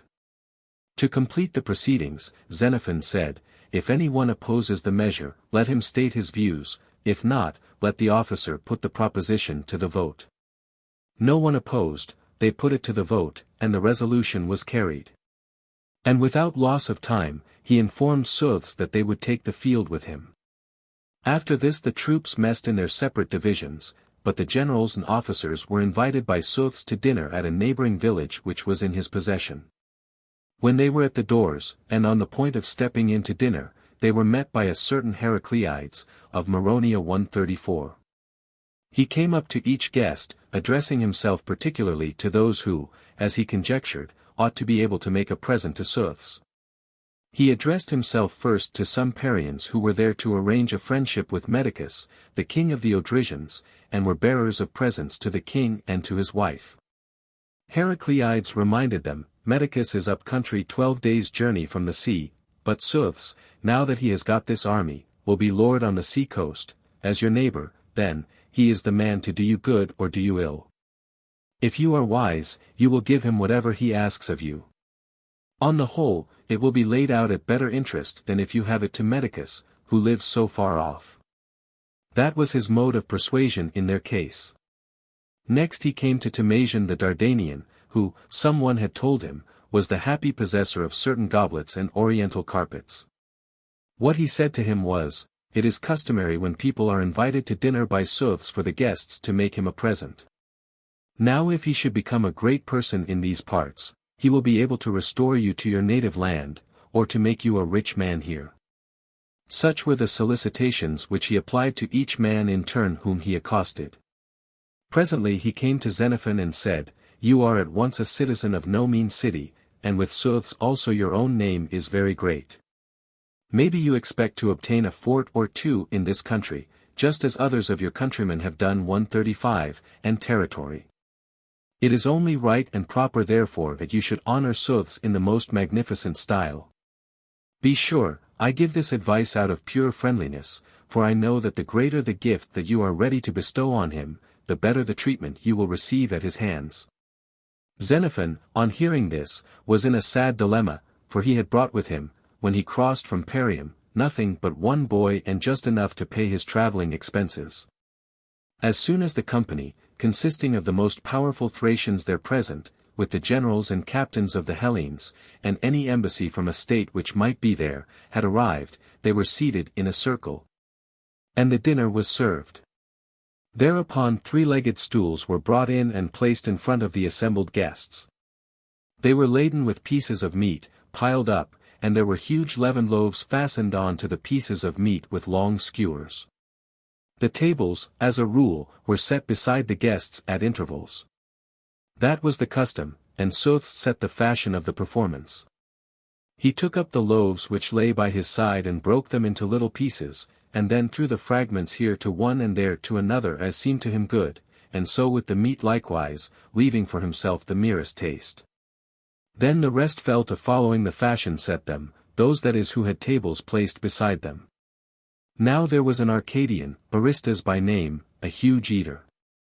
He soon got tired of throwing the pieces about, and seized a good 3/4 loaf in his 2 hands, placed some pieces of meat upon his knees, and proceeded to discuss his dinner.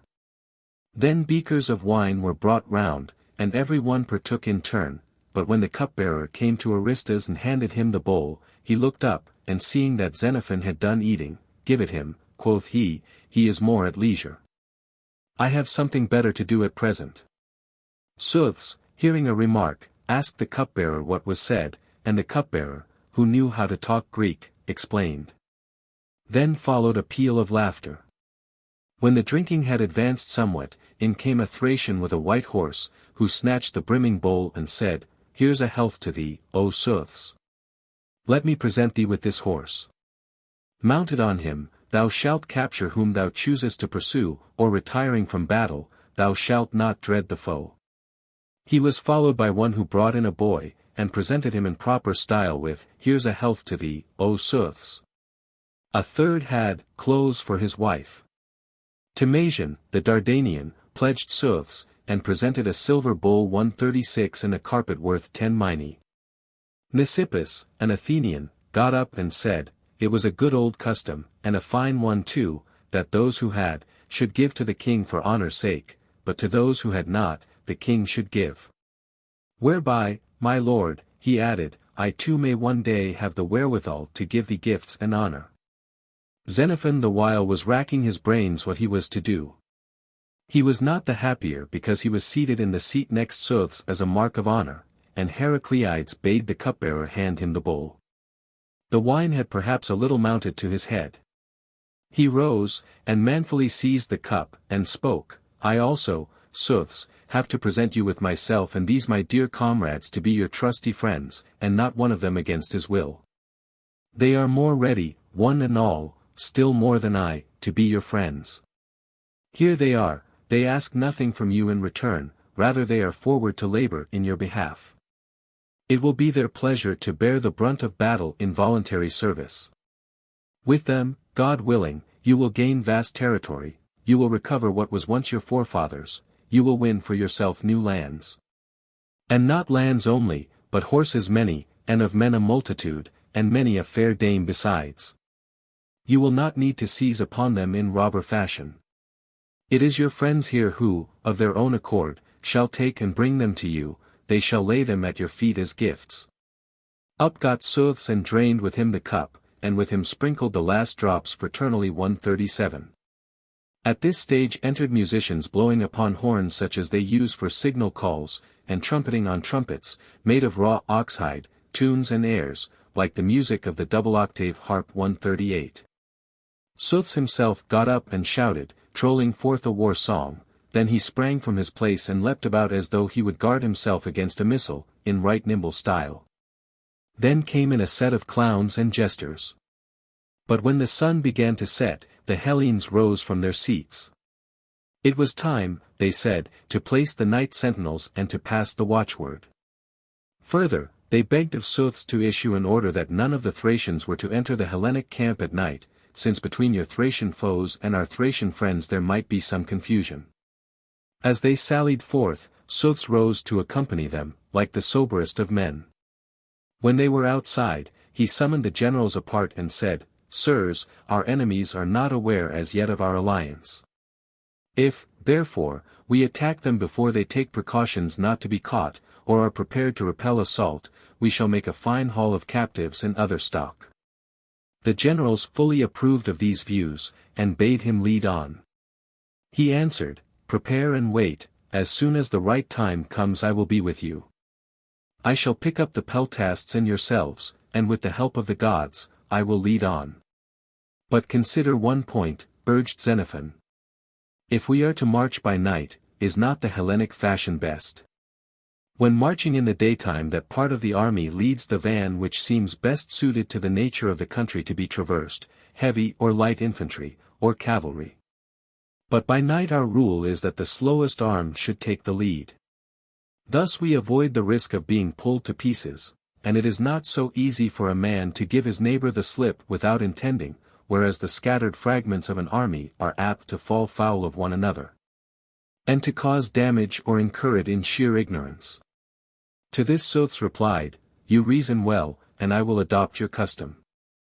I will furnish you with guides chosen from the oldest experts of the country, and I will myself follow with the cavalry in the rear. It will not take me long, if need be, to present myself at the front. Then, for kinship's sake, they chose Athenea 139 as their watchword. With this, they turned and sought repose. It was about midnight when Xenophon presented himself with his cavalry troopers armed with corslets, and his light infantry under arms. As soon as he had handed over to them the promised guides, the heavy infantry took the van, followed by the light troops in the center, while the cavalry brought up the rear. At daybreak Xenophon rode up to the front. He complimented them on their method, so often had he himself, while marching by night with a mere handful of men, been separated with his cavalry from his infantry. But now, said he, we find ourselves at dawn of day all happily together, just as we ought to be. Do you wait for me here, he proceeded, and recruit yourselves. I will take a look round and rejoin you. So saying he took a certain path over hill and rode off. As soon as he had reached deep snow, he looked to see whether there were footprints of human beings leading forward or in the opposite direction. And having satisfied himself that the road was untrodden, back he came, exclaiming, God willing, sirs, it will be all right, we shall fall on the fellows, before they know where they are. I will lead on with the cavalry. So that if we catch sight of any one, he shall not escape and give warning to the enemy. Do you follow, and if you are left behind, keep to the trail of the horses.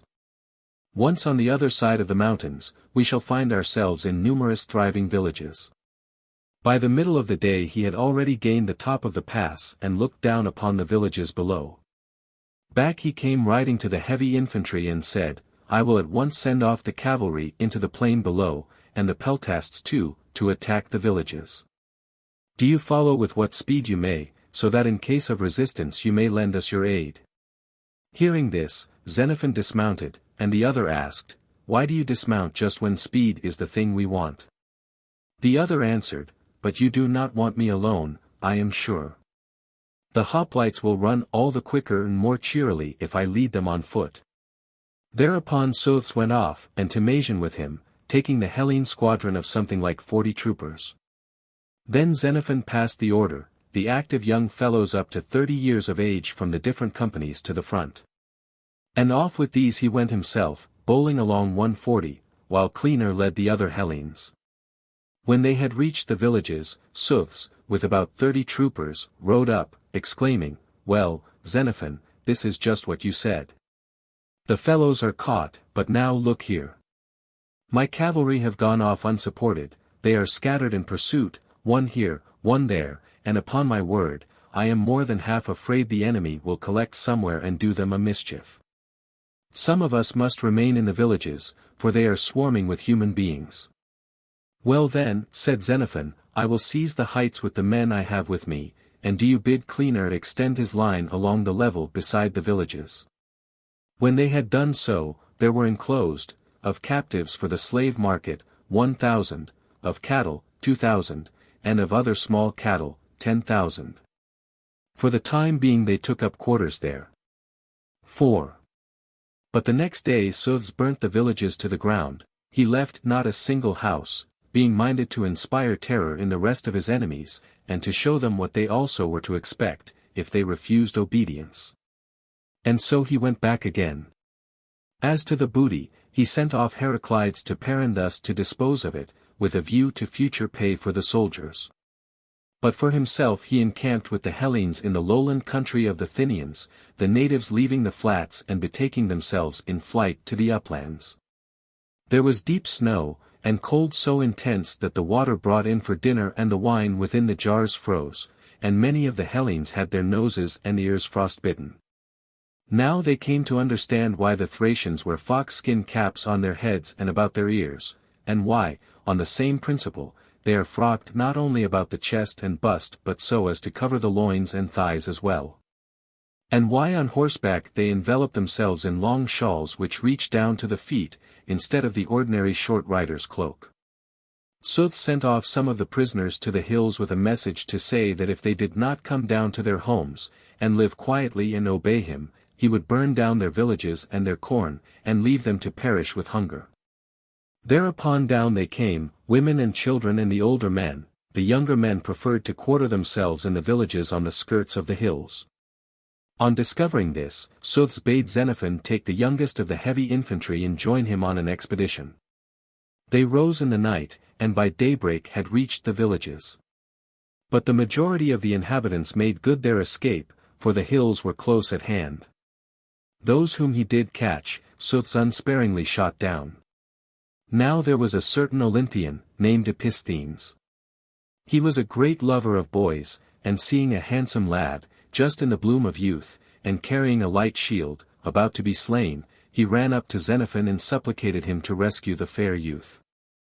Xenophon went to Xenophon and begged him not to put the boy to death. He explained to him the disposition of Episthanes, how he had once enrolled a company, the only qualification required being that of personal beauty. And with these handsome young men at his side there were none so brave as he. Xenophon put the question, would you like to die on his behalf, Episthanes? Whereat the other stretched out his neck, and said, strike, if the boy bids you, and will thank his preserver. Xenophon, turning to the boy, asked, shall I smite him instead of you? The boy shook his head, imploring him to slay neither the one nor the other, whereupon Episthanes caught the lad in his arms, exclaiming, it is time you did battle with me, Xenophon, for my boy. Never will I yield him up, and Xenophon laughed, what must be must, and so consented. In these villages he decided that they must bivouac, so that the men on the mountains might be still further deprived of subsistence. Stealthily descending he himself found quarters in the plain, while Xenophon with his picked troops encamped in the highest village on the skirts of the hills. And the rest of the Hellenes hard by, among the highland Thracians 141, as they are called. After this, not many days had idly slipped away before the Thracians from the mountains came down and wished to arrange with Xenophon for terms of truce and hostages. Simultaneously came Xenophon and informed Xenophon that they were camped in bad quarters, with the enemy next door. It would be pleasanter too, he added, to bivouac in a strong position in the open, than under cover on the edge of destruction. The other bade him take heart and pointed to some of their hostages, as much as to say, look there. Parties also from the mountaineers came down and pleaded with Xenophon himself, to help arrange a truce for them. This he agreed to do, bidding them to pluck up heart, and assuring them that they would meet with no mischief, if they yielded obedience to Xenophon. All their parleying, however, was, as it turned out, merely to get a closer inspection of things. This happened in the day, and in the following night the Thynians descended from the hill country and made an attack. In each case, the guide was the master of the house attacked. Otherwise it would have taxed their powers to discover the houses in the dark, which, for the sake of their flocks and herds, were palisaded all round with great stockades. As soon as they had reached the doors of any particular house, the attack began, some hurling in their spears, others belaboring with their clubs, which they carried, it was said, for the purpose of knocking off the lance points from the shaft. Others were busy setting the place on fire, and they kept calling Xenophon by name, "Come out, Xenophon, and die like a man, or we will roast you alive inside." By this time too the flames were making their appearance through the roof, and Xenophon and his followers were within, with their coats of mail on, and big shields, swords, and helmets. Then Silanus, a Macedonian 142, a youth of some 18 years, signalled on the trumpet, and in an instant, out they all leapt with their drawn swords, and the inmates of other quarters as well. The Thracians took to their heels, according to their custom, swinging their light shields round their backs. As they leapt over the stockade some were captured, hanging on the top with their shields caught in the palings. Others missed the way out, and so were slain, and the Hellenes chased them hotly, till they were outside the village. A party of Athenians turned back, and as the men ran past in bold relief against a blazing house, they let fly a volley of javelins, out of the darkness into the glare, and wounded 2 captains, Hieronymus, an Euodian 143, and Theogenes, a Locrian. No one was killed, only the clothes and baggage of some of the men were consumed in the flames. Presently up came Xenophon to the rescue with 7 troopers, the first to hand, and his Thracian trumpeter by his side. Seeing that something had happened, he hastened to the rescue, and ever the while his bugler wound his horn, which music added terror to the foe. Arrived at length, he greeted them with outstretched hand, exclaiming, "I thought to find you all dead men." After that, Xenophon begged him to hand over the hostages to himself, and if so disposed, to join him on an expedition to the hills, or if not, to let him go alone. Accordingly the next day Xenophon delivered up the hostages. They were men already advanced in years, but the pick of the mountaineers, as they themselves gave out. Not merely did Xenophon do this, but he came himself, with his force at his back, and by this time he had trebled his former force, for many of the Odrysians, hearing of his proceedings, came down to join in the campaign. And the Athenians, espying from the mountains the vast array of heavy infantry and light infantry and cavalry, rank upon rank, came down and supplicated him to make terms. They were ready, they professed, to do all that he demanded. Let him take pledges of their good faith. So Xenophon summoned Xenophon and explained their proposals, adding that he should make no terms with them, if Xenophon wished to punish them for their night attack. The latter replied, "For my part, I should think their punishment is great enough already, if they are to be slaves instead of free men. Still," he added, "I advise you for the future to take as hostages those who are most capable of doing mischief, and to let the old men abide in peace at home." So to a man they gave in their adhesion in that quarter of the country. v. Crossing over in the direction of the Thracians above Byzantium, they reached the Delta, as it is called. Here they were no longer in the territory of the Macedonians, but in the country of Teres the Odrysian, an ancient worthy 144. Here Heracleides met them with the proceeds of the spoil, and Xenophon picked out 3 pairs of mules, there were only 3, the other teams being oxen. Then he summoned Xenophon and bade him take them, and divide the rest between the generals and officers, to which Xenophon replied that for himself, he was content to receive his share another time. But added, "Make a present of these to my friends here, the generals who have served with me, and to the officers." So of the pairs of mules to Masion the Dardanian received 1, Cleaner the Orchomenian 1, and Phryniscus the Achaean 1. The teams of oxen were divided among the officers. Then Xenophon proceeded to remit pay due for the month already past, but all he could give was the equivalent of 20 days. Heracleides insisted that this was all he had got by his trafficking. Whereupon Xenophon with some warmth exclaimed, "Upon my word, Heracleides, I do not think you care for Xenophon's interest as you should. If you did, you have been at pains to bring back the full amount of the pay, even if you had had to raise a loan to do so, and, if by no other means, by selling the coat off your own back." What he said annoyed Heracleides, who was afraid of being ousted from the friendship of Sooths, and from that day forward he did his best to calumniate Xenophon before Sooths. The soldiers, on their side, laid the blame of course on Xenophon, where was their pay, and Sooths was vexed with him for persistently demanding it for them. Up to this date he had frequently referred to what he would do when he got to the seaboard again, how he intended to hand over to him Byzanti, Ganos, and Neontikos 145. But from this time forward he never mentioned one of them again. The slanderous tongue of Heracleides had whispered him, it was not safe to hand over fortified towns to a man with a force at his back. Consequently Xenophon fell to considering what he ought to do as regards marching any further up the country. And Heracleides introduced the other generals to Sooths, urging them to say that they were quite as well able to lead the army as Xenophon, and promising them that within a day or two they should have full pay for 2 months. And he again implored them to continue the campaign with Sooths. To which Timasian replied that for his part he would continue no campaign without Xenophon, not even if they were to give him pay for 5 months, and what Timasian said, Phryniscus and Cleena repeated, the views of all three coincided. Sooths fell to upbraiding Heracleides in round terms. Why had he not invited Xenophon with the others, and presently they invited him, but by himself alone? He, perceiving the knavery of Heracleides, and that his object was to calumniate him with the other generals, presented himself, but at the same time he took care to bring all the generals and the officers. After their joint consent had been secured, they continued the campaign. Keeping the Pontus on their right, they passed through the millet, eating 146 Thracians, as they are called, and reached Salmidesis. This is a point at which many trading vessels bound for the Black Sea run aground and are wrecked, owing to a sort of marshy ledge or sandbank which runs out for a considerable distance into the sea 147. The Thracians, who dwell in these parts, have set up pillars as boundary marks, and each set of them has the pillage of its own flotsam and jetsam. For in old days, before they set up these landmarks, the wreckers, it is said, used freely to fall foul of and slay one another.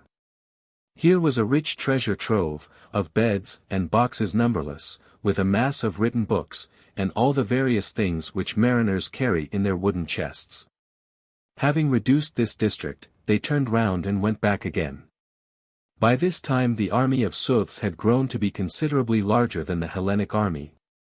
For on the one hand, the Odrysians flocked down in still larger numbers, and on the other, the tribes which gave in their adhesion from time to time were amalgamated with his armament. They got into quarters on the flat country above Salybria at about 3 miles 148 distance from the sea. As to pay, not a penny was as yet forthcoming, and the soldiers were cruelly disaffected to Xenophon, whilst Sooths, on his side, was no longer so friendlily disposed. If Xenophon ever wished to come face to face with him, want of leisure or some other difficulty always seemed to present itself. Trachea Pontus Salmudesia Nathos Ekphraxinos Natesi, Matria Neon. The rugged Salmudesian jaw of the Black Sea, inhospitable to sailors, stepmother of ships. But the poet is at fault in his geography, since he connects the Salmudesian jaw with the Thermodon. 6. At this date, when nearly 2 months had already passed, an embassy arrived. These were 2 agents from Thybron, Charminus, a Lacedaemonian, and Polynicus. They were sent to say that the Lacedaemonians had resolved to open a campaign against Tissaphernes, and that Thybron, who had set sail to conduct the war, was anxious to avail himself of the troops. He could guarantee that each soldier should receive a dairic a month as pay, the officers double pay, and the generals quadruple. The Lacedaemonian emissaries had no sooner arrived than Heracleides, having learnt that they had come in search of the Hellenic troops, goes off himself to Sooths and says, the best thing that could have happened. The Lacedaemonians want these troops and you have done with them, so that if you hand over the troops to them, you will do the Lacedaemonians a good turn and will cease to be bothered for pay any more. The country will be quit of them once and forever. On hearing this Sooths bade him introduce the emissaries. As soon as they had stated that the object of their coming was to treat for the Hellenic troops, he replied that he would willingly give them up, that his one desire was to be the friend and ally of Lacedaemon. So he invited them to partake of hospitality, and entertained them magnificently, but he did not invite Xenophon, nor indeed any of the other generals. Presently the Lacedaemonians asked, "What sort of man is Xenophon?" And Sooths answered, "Not a bad fellow in most respects, but he is too much the soldier's friend, and that is why it goes ill with him." They asked, "Does he play the popular leader?" And Heracleides answered, "Exactly so." "Well then," said they, "he will oppose our taking away the troops, will he not?" "To be sure he will," said Heracleides, "but you have only to call a meeting of the whole body, and promise them pay, and little further heed will they pay to him. They will run off with you." "How then are we to get them collected?" they asked. "Early tomorrow," said Heracleides, "we will bring you to them. And I know," he added once more, "as soon as they set eyes on you, they will flock to you with alacrity." Thus the day ended. The next day Sooths and Heracleides brought the 2 Laconian agents to the army, and the troops were collected, and the agents made a statement as follows: "The Lacedaemonians have resolved on war with Tissaphernes, who did you so much wrong. By going with us therefore you will punish your enemy, and each of you will get a daric a month, the officers twice that sum, and the generals quadruple." The soldiers lent willing ears, and up jumped one of the Arcadians at once, to find fault with Xenophon. Sooths also was hard by, wishing to know what was going to happen. He stood within earshot, and his interpreter by his side. Not but what he could understand most of what was said in Greek himself. At this point the Arcadian spoke, "For the matter of that, Lacedaemonians, we should have been by your sides long ago, if Xenophon had not persuaded us and brought us hither. We have never ceased campaigning, night and day, the dismal winter through, but he reaps the fruit of our toils. Sooths has enriched him privately, but deprives us of our honest earnings. So that, standing here as I do to address you first, all I can say is, that if I might see the fellow stoned to death as a penalty for all the long dance he has led us, I should feel I had got my pay in full, and no longer grudge the pains we have undergone." The speaker was followed by another and then another in the same strain, and after that Xenophon made the following speech. "True is the old adage, there is nothing which mortal man may not expect to see. Here am I being accused by you today, just where my conscience tells me that I have displayed the greatest zeal on your behalf. Was I not actually on my road home when I turned back? Not, God knows, because I learned that you were in luck's way, but because I heard that you were in sore straits, and I wished to help you, if in any way I could. I returned, and Sooths yonder sent me messenger after messenger, and made me promise upon promise, if only I could persuade you to come to him. Yet, as you yourselves will bear me witness, I was not to be diverted. Instead of setting my hand to do that, I simply led you to a point from which, with least loss of time, I thought you could cross into Asia. This I believed was the best thing for you, and you I knew desired it. But when Aristarchus came with his ships of war and hindered our passage across, you will hardly quarrel with me for the step I then took in calling you together that we might advisedly consider our best course. Having heard both sides, first Aristarchus, who ordered you to march to the Chersonese, then Sooths, who pleaded with you to undertake a campaign with himself, you all proposed to go with Sooths, and you all gave your votes to that effect. What wrong did I commit in bringing you, whither you were eager to go? If, indeed, since the time when Sooths began to tell lies and cheat us about the pay, I have supported him in this, you may justly find fault with me and hate me. But if I, who at first was most of all his friend, today am more than any one else at variance with him, how can I, who have chosen you and rejected Sooths, in fairness be blamed by you for the very thing which has been the ground of quarrel between him and me? But you will tell me, perhaps, that I get from Sooths what is by right yours, and that I deal subtly by you. But is it not clear that, if Sooths has paid me anything, he has at any rate not done so with the intention of losing by what he gives me, whilst he is still your debtor? If he gave to me, he gave in order that, by a small gift to me, he might escape a larger payment to yourselves. But if that is what you really think has happened, you can render this whole scheme of ours null and void in an instant by exacting from him the money which is your due. It is clear, Sooths will demand back from me whatever I have got from him, and he will have all the more right to do so, if I have failed to secure for him what he bargained for when I took his gifts. But indeed, I am far removed from enjoying what is yours, and I swear to you by all the gods and goddesses that I have not taken even what Sooths promised me in private. He is present himself and listening, and he is aware in his own heart whether I swear falsely.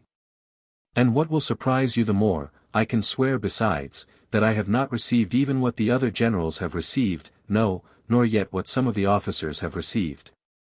But how so? Why have I managed my affairs no better?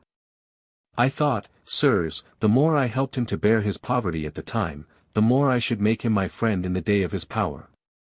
Whereas, it is just when I see the star of his good fortune rising, that I have come to divine the secret of his character. Someone may say, are you not ashamed to be so taken in like a fool?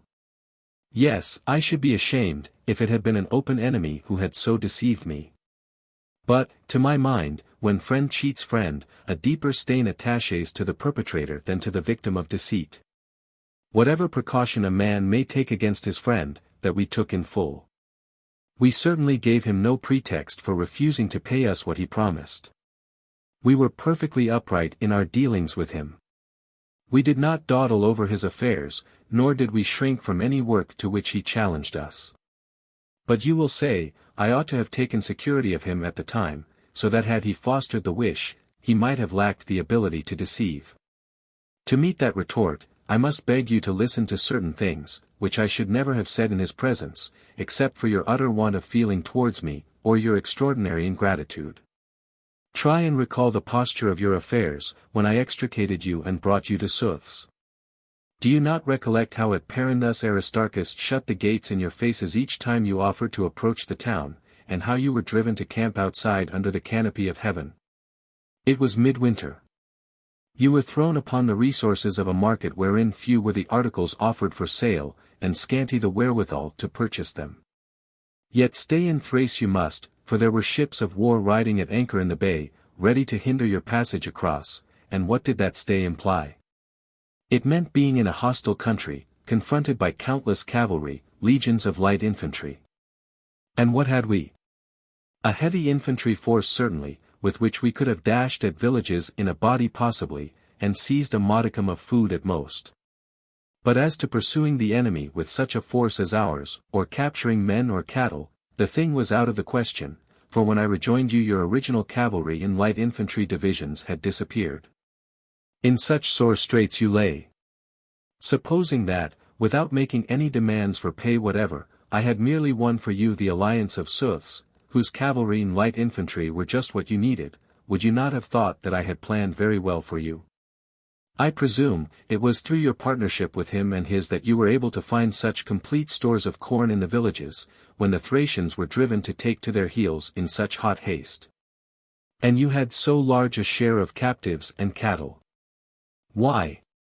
From the day on which his cavalry force was attached to us, we never set eyes on a single foeman in the field, though up to that date the enemy with his cavalry and his light infantry used undauntedly to hang on our heels, and effectually prevented us from scattering in small bodies and reaping a rich harvest of provisions.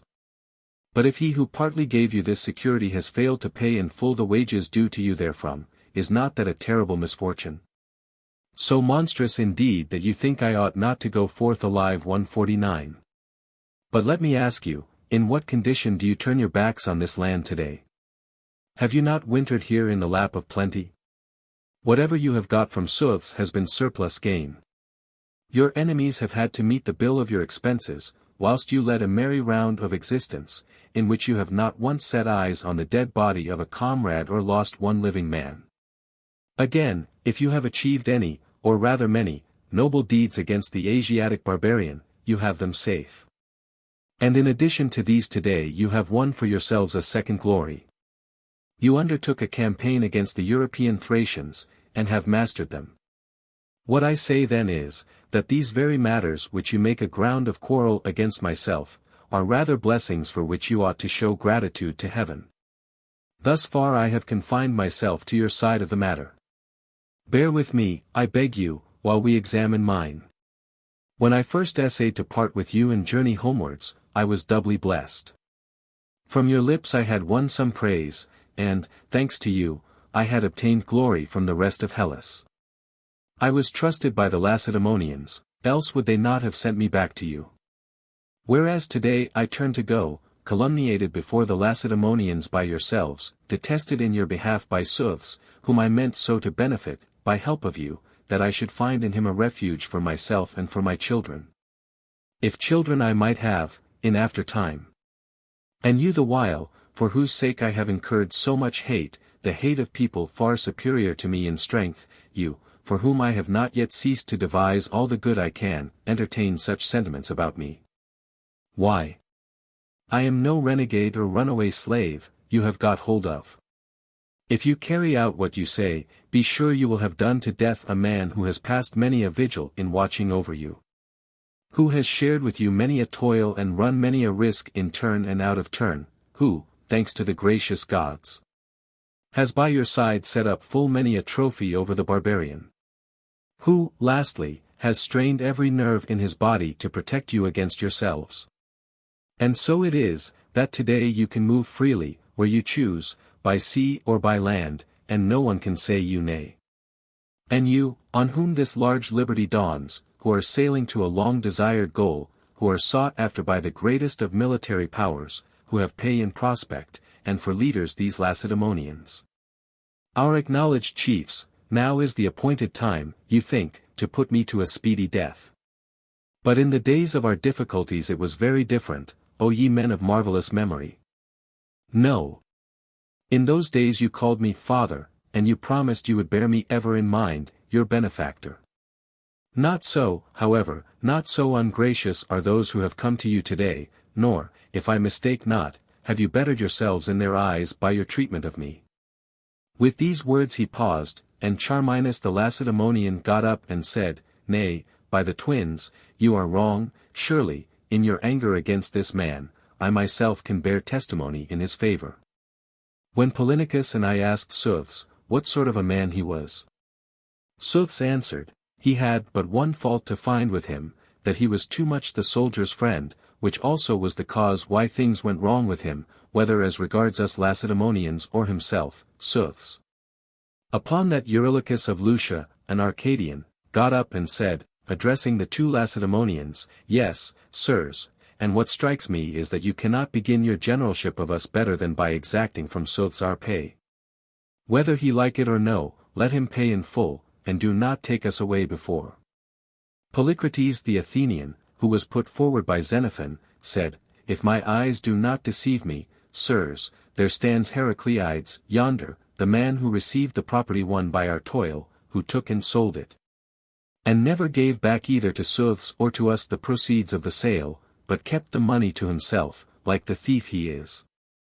If we are wise, we will lay hold of him, for he is no Thracian, but a Hellene, and against Hellenes is the wrong he has committed.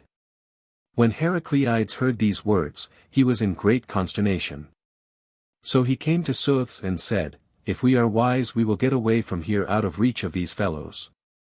So they mounted their horses and were gone in a trice, galloping to their own camp. Subsequently Suths sent Abrazelms, his private interpreter, to Xenophon, begging him to stay behind with 1,000 heavy troops, and engaging duly to deliver to him the places on the seaboard, and the other things which he had promised. And then, as a great secret, he told him, that he had heard from Polynicus that if he once got into the clutches of the Lacedaemonians, Thybron was certain to put him to death. Similar messages kept coming to Xenophon by letter or otherwise from several quarters, warning him that he was calumniated, and had best be on his guard. Hearing which, he took 2 victims and sacrificed to Zeus the king, whether it were better and happier to stay with Suths on the terms proposed, or depart with the army. The answer he received was, Depart. 7. After this, Suths removed his camp to some considerable distance, and the Hellenes took up their quarters in some villages, selecting those in which they could best supply their commissariat, on the road to the sea. Now these particular villages had been given by Suths to Metacades. Accordingly, when the latter saw his property in the villages being expended by the Hellenes, he was not over well pleased. And taking with him an Odrysian, a powerful person amongst those who had come down from the interior, and about 30 mounted troopers, he came and challenged Xenophon to come forth from the Hellenic host. He, taking some of the officers and others of a character to be relied upon, came forward. Then Metacades, addressing Xenophon, said, "You are doing wrong to pillage our villages.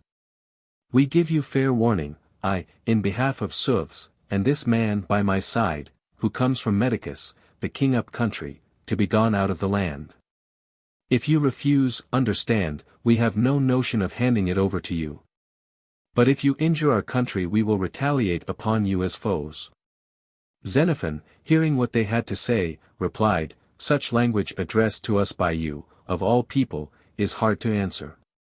Yet for the sake of the young man with you, I will attempt to do so, that at least he may learn how different your nature is from ours. We," he continued, "before we were your friends, had the free run of this country, moving this way or that, as it took our fancy, pillaging and burning just as we chose. And you yourself, Metacades, whenever you came to us on an embassy, camped with us, without apprehension of any foe. As a tribe collectively you scarcely approached the country at all, or if you found yourselves in it, you bivouacked with your horses bit and bridled, as being in the territory of your superiors. Presently you made friends with us, and, thanks to us, by God's help you have won this country, out of which today you seek to drive us, a country which we held by our own strength and gave to you. No hostile force, as you well know, was capable of expelling us. It might have been expected of you personally to speed us on our way with some gift, in return for the good we did you. Not so. Even though our backs are turned to go, we are too slow in our movements for you. You will not suffer us to take up quarters even, if you can help it, and these words arouse no shame in you, either before the gods, or this Odrysian, in whose eyes today you are man of means. Though until you cultivated our friendship you lived a robber's life, as you have told us.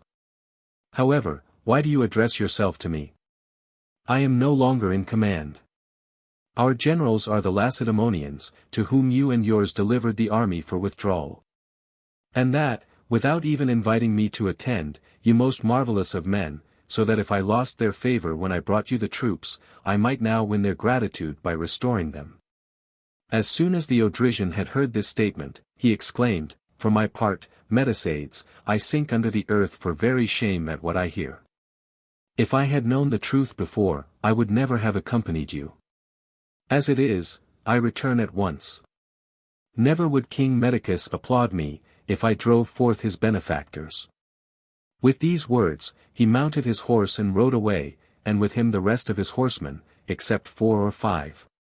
But Metacades, still vexed by the pillaging of the country, urged Xenophon to summon the 2 Lacedaemonians, and he, taking the pick of his men, came to Charminus and Polynicus and informed them that they were summoned by Metacades. Probably they, like himself, would be warned to leave the country. If so, he added, you will be able to recover the pay which is owing to the army. You can say to them, that the army has requested you to assist in exacting their pay from Suths, whether he like it or not, that they have promised, as soon as they get this, cheerfully to follow you. That the demand seems to you to be only just, and that you have accordingly promised not to leave, until the soldiers have got their dues. The Lacedaemonians accepted the suggestion. They would apply these arguments and others the most forcible they could hit upon, and with the proper representatives of the army, they immediately set off. On their arrival Charminus spoke, "If you have anything to say to us, Metacades, say it, but if not, we have something to say to you." And Metacades submissively made answer, "I say," said he, "and Suths says the same, we think we have a right to ask that those who have become our friends should not be ill-treated by you. Whatever ill you do to them you really do to us, for they are a part of us." "Good," replied the Lacedaemonians, "and we intend to go away as soon as those who won for you the people and the territory in question have got their pay. Failing that, we are coming without further delay to assist them and to punish certain others who have broken their oaths and done them wrong. If it should turn out that you come under this head, when we come to exact justice, we shall begin with you." Xenophon added, "Would you prefer, Metacades, to leave it to these people themselves, in whose country we are, your friends, since this is the designation you prefer, to decide by ballot, which of the 2 should leave the country, you or we? To that proposal he shook his head, but he trusted the two Laconians might be induced to go to Suths about the pay, adding, Suths, I am sure, will lend a willing ear. Or if they could not go, then he prayed them to send Xenophon with himself, promising to lend the latter all the aid in his power, and finally he begged them not to burn the villages. Accordingly they sent Xenophon, and with him a serviceable staff. Being arrived, he addressed Suths thus. Suths, I am here to advance no claims, but to show you, if I can, how unjust it was on your part to be angered with me because I zealously demanded of you on behalf of the soldiers what you promised them. According to my belief, it was no less to your interest to deliver it up, than it was to theirs to receive it. I cannot forget that, next to the gods, it was they who raised you up to a conspicuous eminence, when they made you king of large territory and many men, a position in which you cannot escape notice, whether you do good or do evil. For a man so circumstanced, I regarded it as a great thing that he should avoid the suspicion even of ungrateful parting with his benefactors. It was a great thing, I thought, that you should be well spoken of by 6,000 human beings. But the greatest thing of all, that you should in no wise discredit the sincerity of your own word. For what of the man who cannot be trusted? I see that the words of his mouth are but vain words, powerless, and unhonored. But with him who is seen to regard truth, the case is otherwise. He can achieve by his words what another achieves by force. If he seeks to bring the foolish to their senses, his very frown, I perceive, has a more sobering effect than the chastisement inflicted by another. Or in negotiations the very promises of such an one are of equal weight with the gifts of another. Try and recall to mind in your own case, what advance of money you made to us to purchase our alliance. You know you did not advance 1 penny. It was simply confidence in the sincerity of your word which incited all these men to assist you in your campaign, and so to acquire for you an empire, worth many times more than 30 talents, which is all they now claim to receive. Here then, first of all, goes the credit which won for you your kingdom, sold for so mean a sum. Let me remind you of the great importance which you then attached to the acquisition of your present conquests. I am certain that to achieve what stands achieved today, you would willingly have foregone the gain of 50 times that paltry sum. To me it seems that to lose your present fortune were a more serious loss than never to have won it. Since surely it is harder to be poor after being rich than never to have tasted wealth at all, and more painful to sink to the level of a subject, being a king, than never to have worn a crown. You cannot forget that your present vassals were not persuaded to become your subjects out of love for you, but by sheer force. And but for some restraining dread they would endeavor to be free again tomorrow. And how do you propose to stimulate their sense of awe, and keep them in good behavior towards you? Shall they see our soldiers so disposed towards you that a word on your part would suffice to keep them now, or if necessary would bring them back again tomorrow? While others hearing from us 100 stories in your praise, hasten to present themselves at your desire? Or will you drive them to conclude adversely, that through mistrust of what has happened now, no second set of soldiers will come to help you, for even these troops of ours are more their friends than yours? And indeed it was not because they fell short of us in numbers that they became your subjects, but from lack of proper leaders. There is a danger, therefore, now lest they should choose as their protectors some of us who regard ourselves as wronged by you, or even better men than us, the Lacedaemonians themselves. Supposing our soldiers undertake to serve with more enthusiasm, if the debt you owe to them be first exacted, and the Lacedaemonians, who need their services, consent to this request. It is plain, at any rate, that the Thracians, now prostrate at your feet, would display far more enthusiasm in attacking, than in assisting you, for your mastery means their slavery, and your defeat their liberty. Again, the country is now yours, and from this time forward you have to make provision for what is yours, and how will you best secure it an immunity from ill? Either these soldiers receive their dues and go, leaving a legacy of peace behind, or they stay and occupy an enemy's country, whilst you endeavor, by aid of a still larger army, to open a new campaign and turn them out. And your new troops will also need provisions. Or again, which will be the greater drain on your purse? To pay off your present debt, or, with that still owing, to bid for more troops, and of a better quality? Heracleides, as he used to prove to me, finds the sum excessive. But surely it is a far less serious thing for you to take and pay it back today than it would have been to pay the tithe of it, before we came to you. Since the limit between less and more is no fixed number, but depends on the relative capacity of payer and recipient, and your yearly income now is larger than the whole property which you possessed in earlier days. Well, sooths, for myself these remarks are the expression of friendly forethought for a friend. They are expressed in the double hope that you may show yourself worthy of the good things which the gods have given you, and that my reputation may not be ruined with the army. For I must assure you that today, if I wished to injure a foe, I could not do so with this army. Nor again, if I wished to come and help you, should I be competent to the task, such is the disposition of the troops towards me. And yet I call you to witness, along with the gods who know, that never have I received anything from you on account of the soldiers. Never to this day have I, to my private gain, asked for what was theirs, nor even claimed the promises which were made to myself.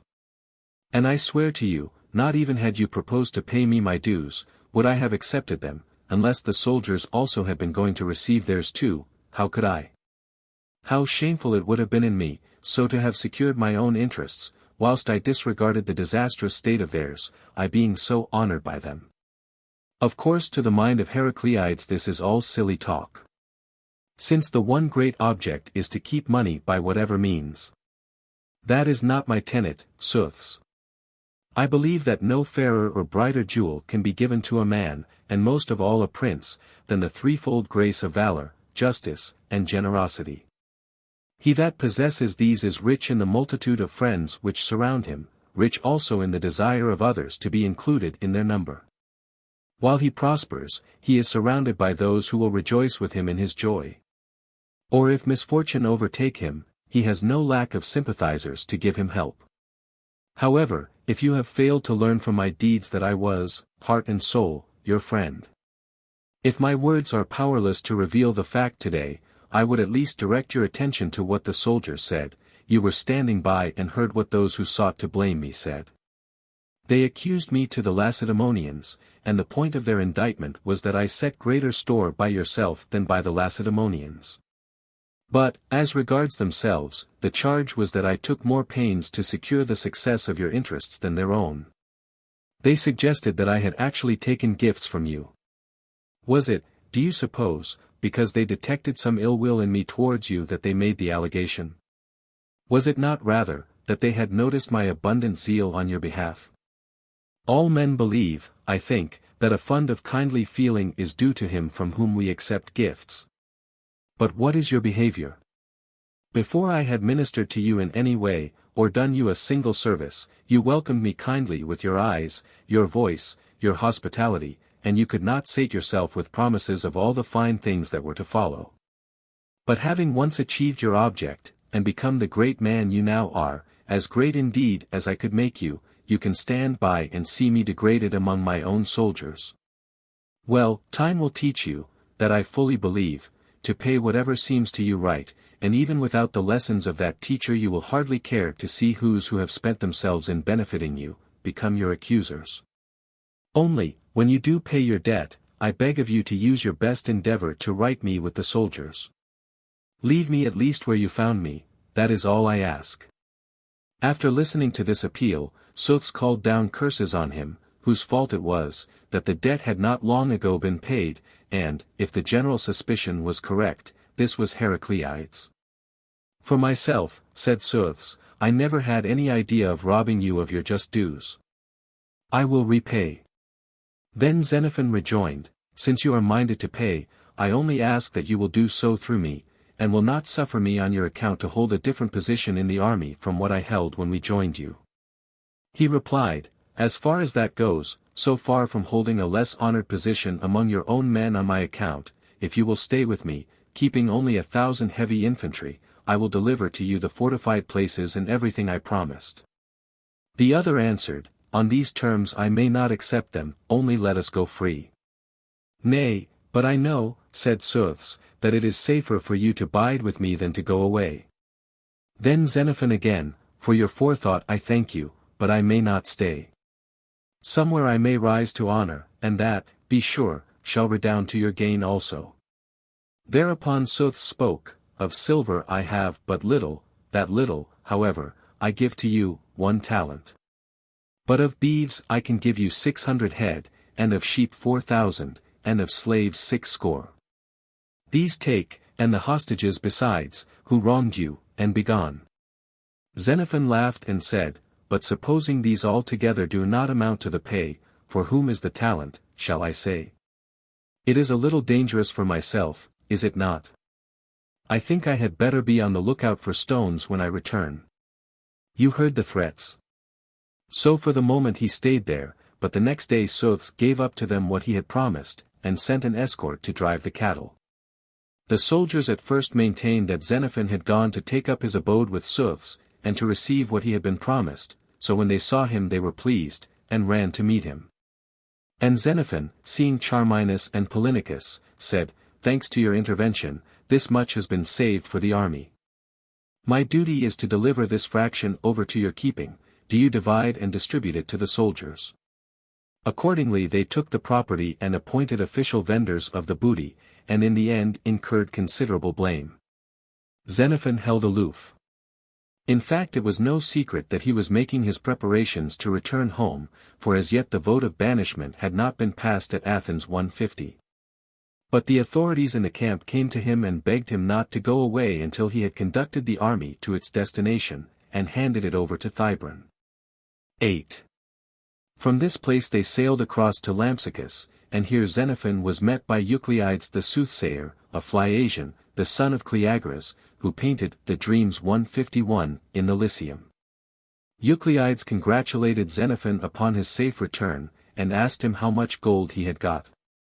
And Xenophon had to confess, Upon my word, I shall have barely enough to get home, unless I sell my horse, and what I have about my person. The other could not credit the statement. Now when the Lampsacines sent gifts of hospitality to Xenophon, and he was sacrificing to Apollo, he requested the presence of Eucleides. And the latter, seeing the victims, said, Now I believe what you said about having no money. But I am certain, he continued, if it were ever to come, there is an obstacle in the way. If nothing else, you are that obstacle yourself. Xenophon admitted the force of that remark. Then the other, Zeus my Lycios 152 is an obstacle to you, I am sure, adding in another tone of voice, have you tried sacrificing to that god, as I was wont to sacrifice and offer whole burnt offerings for you at home? Xenophon replied that since he had been abroad, he had not sacrificed to that god. Accordingly Eucleides counseled him to sacrifice in the old customary way, he was sure that his fortune would improve. The next day Xenophon went on to Ophrinium and sacrificed, offering a holocaust of swine, after the custom of his family, and the signs which he obtained were favorable. That very day Bion and Nausiclades arrived laden with gifts for the army. These two were hospitably entertained by Xenophon, and were kind enough to repurchase the horse he had sold in Lampsacus for 50 darics. Suspecting that he had parted with it out of need, and hearing that he was fond of the beast they restored it to him, refusing to be remunerated. From that place they marched through the Troad, and, crossing Mount Ida, arrived at Antandrus, and then pushed along the seaboard of Mysia to the plain of Thebe 153. Thence they made their way through Adramyttium and Cyrtanus 154 by Atarneus, coming into the plain of the Caicus, and so reached Pergamus in Mysia. Here Xenophon was hospitably entertained at the house of Hellas, the wife of Gongelus the Eretrian 155, the mother of Gorgon and Gongelus. From her he learnt that Acidates, a Persian notable, was in the plain. If you take 30 men and go by night, you will take him prisoner, she said, wife, children, money, and all, of money he has a store. And to show them the way to these treasures, she sent her own cousin in Daphnagoras, whom she set great store by. So then Xenophon, with these two to assist, did sacrifice. And Baucis, an Elian, the soothsayer in attendance, said that the victims were as promising as could be, and the great man would be an easy prey. Accordingly, after dinner he set off, taking with him the officers who had been his staunchest friends and confidants throughout, as he wished to do them a good turn. A number of others came thrusting themselves on their company, to the number of 600, but the officers repelled them. They had no notion of sharing their portion of the spoil, they said. Just as though the property lay already at their feet. About midnight they arrived. The slaves occupying the precincts of the tower, with the mass of goods and chattels, slipped through their fingers, their sole anxiety being to capture Acidates and his belongings.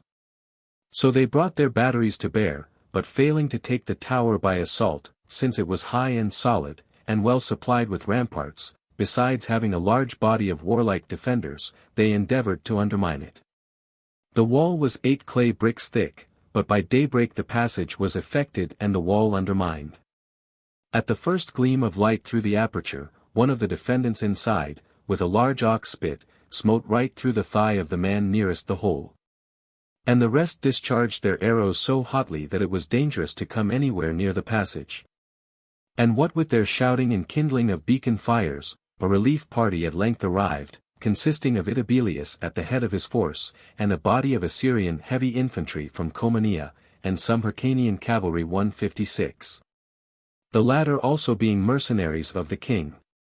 There were 80 of them, and another detachment of light troops, about 800, and more from Parthenium, and more again from Apollonia and the neighboring places, also cavalry. It was now high time to consider how they were to beat a retreat. So seizing all the cattle and sheep to be had, with the slaves, they put them within a hollow square and proceed to drive them off. Not that they had a thought to give to the spoils now, but for precaution's sake and for fear lest if they left the goods and chattels behind and made off, the retreat would rapidly degenerate into a stampede. The enemy growing bolder as the troops lost heart. For the present then they retired as if they meant to do battle for the spoils. As soon as Gondulus espied how few the Hellenes were and how large the attacking party, out he came himself, in spite of his mother, with his private force, wishing to share in the action. Another 2 joined in the rescue, Procles, from Halisarna and Tithrania, a descendant of Damaratus. By this time Xenophon and his men were being sore pressed by the arrows and sling stones, though they marched in a curve so as to keep their shields facing the missiles, and even so, barely crossed the river Carcasus, nearly half of them wounded. Here it was that Agasias the Stymphalian, the captain, received his wound, while keeping up a steady unflagging fight against the enemy from beginning to end. And so they reached home in safety with about 200 captives, and sheep enough for sacrifices. The next day Xenophon sacrificed and led out the whole army under the cover of night, intending to pierce far into the heart of Lydia with a view to lulling to sleep the enemy's alarm at his proximity, and so in fact to put him off his guard. But Acidates, hearing that Xenophon had again sacrificed with the intention of another attack, and was approaching with his whole army, left his tower and took up quarters in some villages lying under the town of Parthenium. Here Xenophon's party fell in with him, and took him prisoner, with his wife, his children, his horses, and all that he had, and so the promise of the earlier victims was literally fulfilled. After that they returned again to Pergamus, and here Xenophon might well thank God with a warm heart, for the Laconians, the officers, the other generals, and the soldiers as a body united to give him the pick of horses and cattle teams. And the rest. So that he was now in a position himself to do another a good turn. Meanwhile Thybron arrived and received the troops which he incorporated with the rest of his Hellenic forces, and so proceeded to prosecute a war against Tissaphernes and Pharnabazus 157. The end.